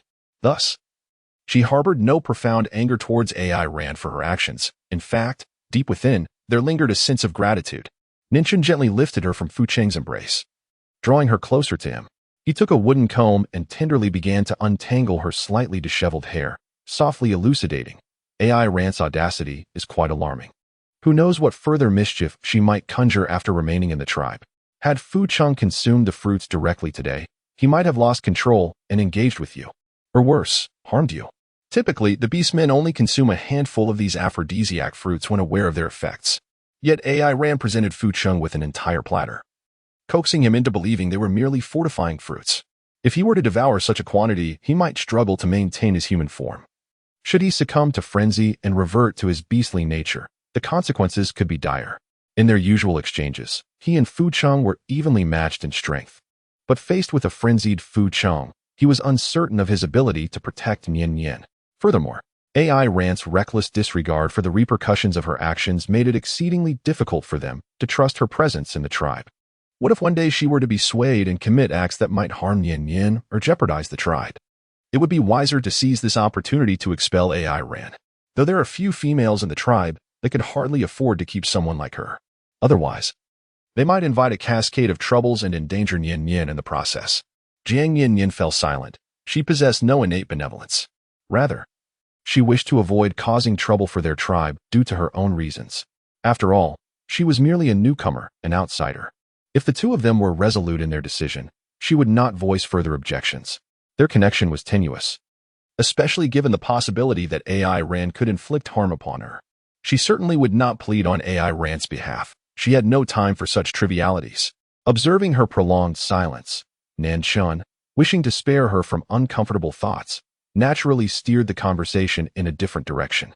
By the way, we have been quite concerned about your frail physique, he remarked earnestly. However, your performance this time has genuinely surprised us. Jiang Nian-nian's face flushed crimson at his words. She understood the underlying meaning of Nanshan's concern, yet she also felt that her physical state was rather absurd. After enduring the trials of recent days, she found that after a mere night's sleep, she felt entirely unscathed, devoid of any discomfort. Even the sensation of fatigue was minimal. Reflecting on her previous state, she felt a wave of embarrassment wash over her, as the color on her cheeks spread to her ears, turning them a delicate shade of red. Ninshin set down the comb in his hand, drawing her close and kissing her gently. I quite like you this way, he confessed. So do I, Fu Cheng added, his eyes sparkling as they gazed at Jiang Nian-nian, imbued with a deeper significance. His gaze seemed to carry warmth as it lingered on her. Jiang Nian-nian suddenly felt an alarm ringing in her heart, and she swiftly wrapped herself in a fur hide and rose to her feet. As she stood, a warmth radiated from a certain part of her skin, which gradually transformed into a coolness, leaving behind ambiguous traces. Upon realizing what had transpired, her body stiffened, and she dared not move recklessly again. She could only call out for help. Nanshan, I wish to take a bath. Although it appeared that Fu Cheng and Nanshan had already tended to her body while she slept, for otherwise, she would not feel so refreshed. Yet, she had only just risen. Perhaps it was best for her to indulge in a bath. Nanshan set down the comb and stood up. I will go prepare some water for you. Fu Cheng cast a heavy gaze at her thigh, and though it was obscured by the fur, the keen noses of the beastmen could detect even the slightest change in her. Thus, no matter how much she attempted to conceal it, it was of little consequence. Both he and Nanshan were aware of what she sought to hide. Retracting his gaze, Fu Cheng spoke with an air of nonchalance. I will fetch you something to eat. You haven't had a proper meal in days. Having previously upset her, causing her eyes to swell with tears, he deemed it wise to speak less, lest he provoke her ire once more. Jiang Nian-nian was swathed in animal skin, making movement cumbersome. Blushing, she could only nod slightly. It was perhaps for the best that the two of them had departed, she felt utterly embarrassed to raise her gaze towards them. After preparing the bathwater, Nanshan ascended the stairs and carried her, along with the animal skin, down. He placed her gently in the bathroom. Once Jiang Nian-nian finished her bath and emerged, Fu Cheng cradled her as he stepped outside. He was eager to attend to AI Ran's matter without delay. And it was somewhat of a special outing for Nian-nian as well. Nanshan had summoned all the beast men to the entrance of the cave they had previously inhabited. Initially, AI Ran was reluctant to come over, but Nanshan was insistent. The gathering of the beast men was indeed for her sake. Her absence rendered the situation trivial. As the days passed, Li Xian had naturally become aware that AI Ran and his plans had met with failure. He stood to the side, his expression stoic and silent. In truth, he felt a twinge of anxiety, uncertain whether AI Ran might betray him. As Fu Cheng emerged with Jiang Nian-nian in his arms, Lu Wan, He Ping, and Sha Ping Jiang exchanged knowing smiles with her. Even though their sense of smell was somewhat dulled compared to the males. It was apparent that Nanshan and Fu Cheng had not ventured outside for several days, relying on other beast men to deliver sustenance. Hence, the entire tribe was well aware of the events that had transpired. Jiang Nian-nian concealed her face in Fu Cheng's embrace, too bashful to raise her gaze to others. The orcs were rather uninhibited and audacious, unlike modern humans who respect the privacy of others. If she merely responded to AI Ran and the others, they would undoubtedly tease her publicly. Fu Cheng gently patted the person in his arms to offer comfort, then lifted his eyes to AI Ran, his tone notably frosty. AI Ran, you can no longer reside in the Tsongnan tribe. Our tribe does not welcome females like you. Upon hearing Fu Cheng mention AI Ran's name, Jiang Nian-nian felt a surge of curiosity about the appearance of that fox tribe female. Thus, she discreetly glanced at AI Ran, only to find herself utterly stunned. Chapter 103, A Warning to Listen. Wasn't AI Ran a female of the fox tribe? From the very first day she arrived in the tribe, Jiang Nian-nian had heard whispers about her. Moreover, she had always been intrigued by what a fox spirit, no, a female of the fox tribe, might look like. Yet today, upon seeing AI Ran, she realized that the reality was vastly different from her imaginings of the fox tribe. Jiang Nian-nian observed AI Ran with increasing curiosity, her gaze seemingly affixed to the latter. She had entirely lost interest in the discourse of the surrounding orcs. Upon hearing Fu Cheng's unrelenting remarks before the gathered orcs, AI Ran's complexion paled. As a precious female within the tribe, she had always been cherished and protected by the bear orcs, never before subjected to such treatment by a male. However, she was acutely aware that her actions had been far from honorable. And now that her misdeeds had come to light, further attempts at justification would be futile. Thus, she relinquished her struggle. Being dismissed from a mere Tsongnan tribe meant little to her. There were numerous tribes beyond its borders that would welcome her. She could easily find refuge elsewhere. For all tribes were eager to accept solitary females. Furthermore, that female named Jiang Nian-nian had already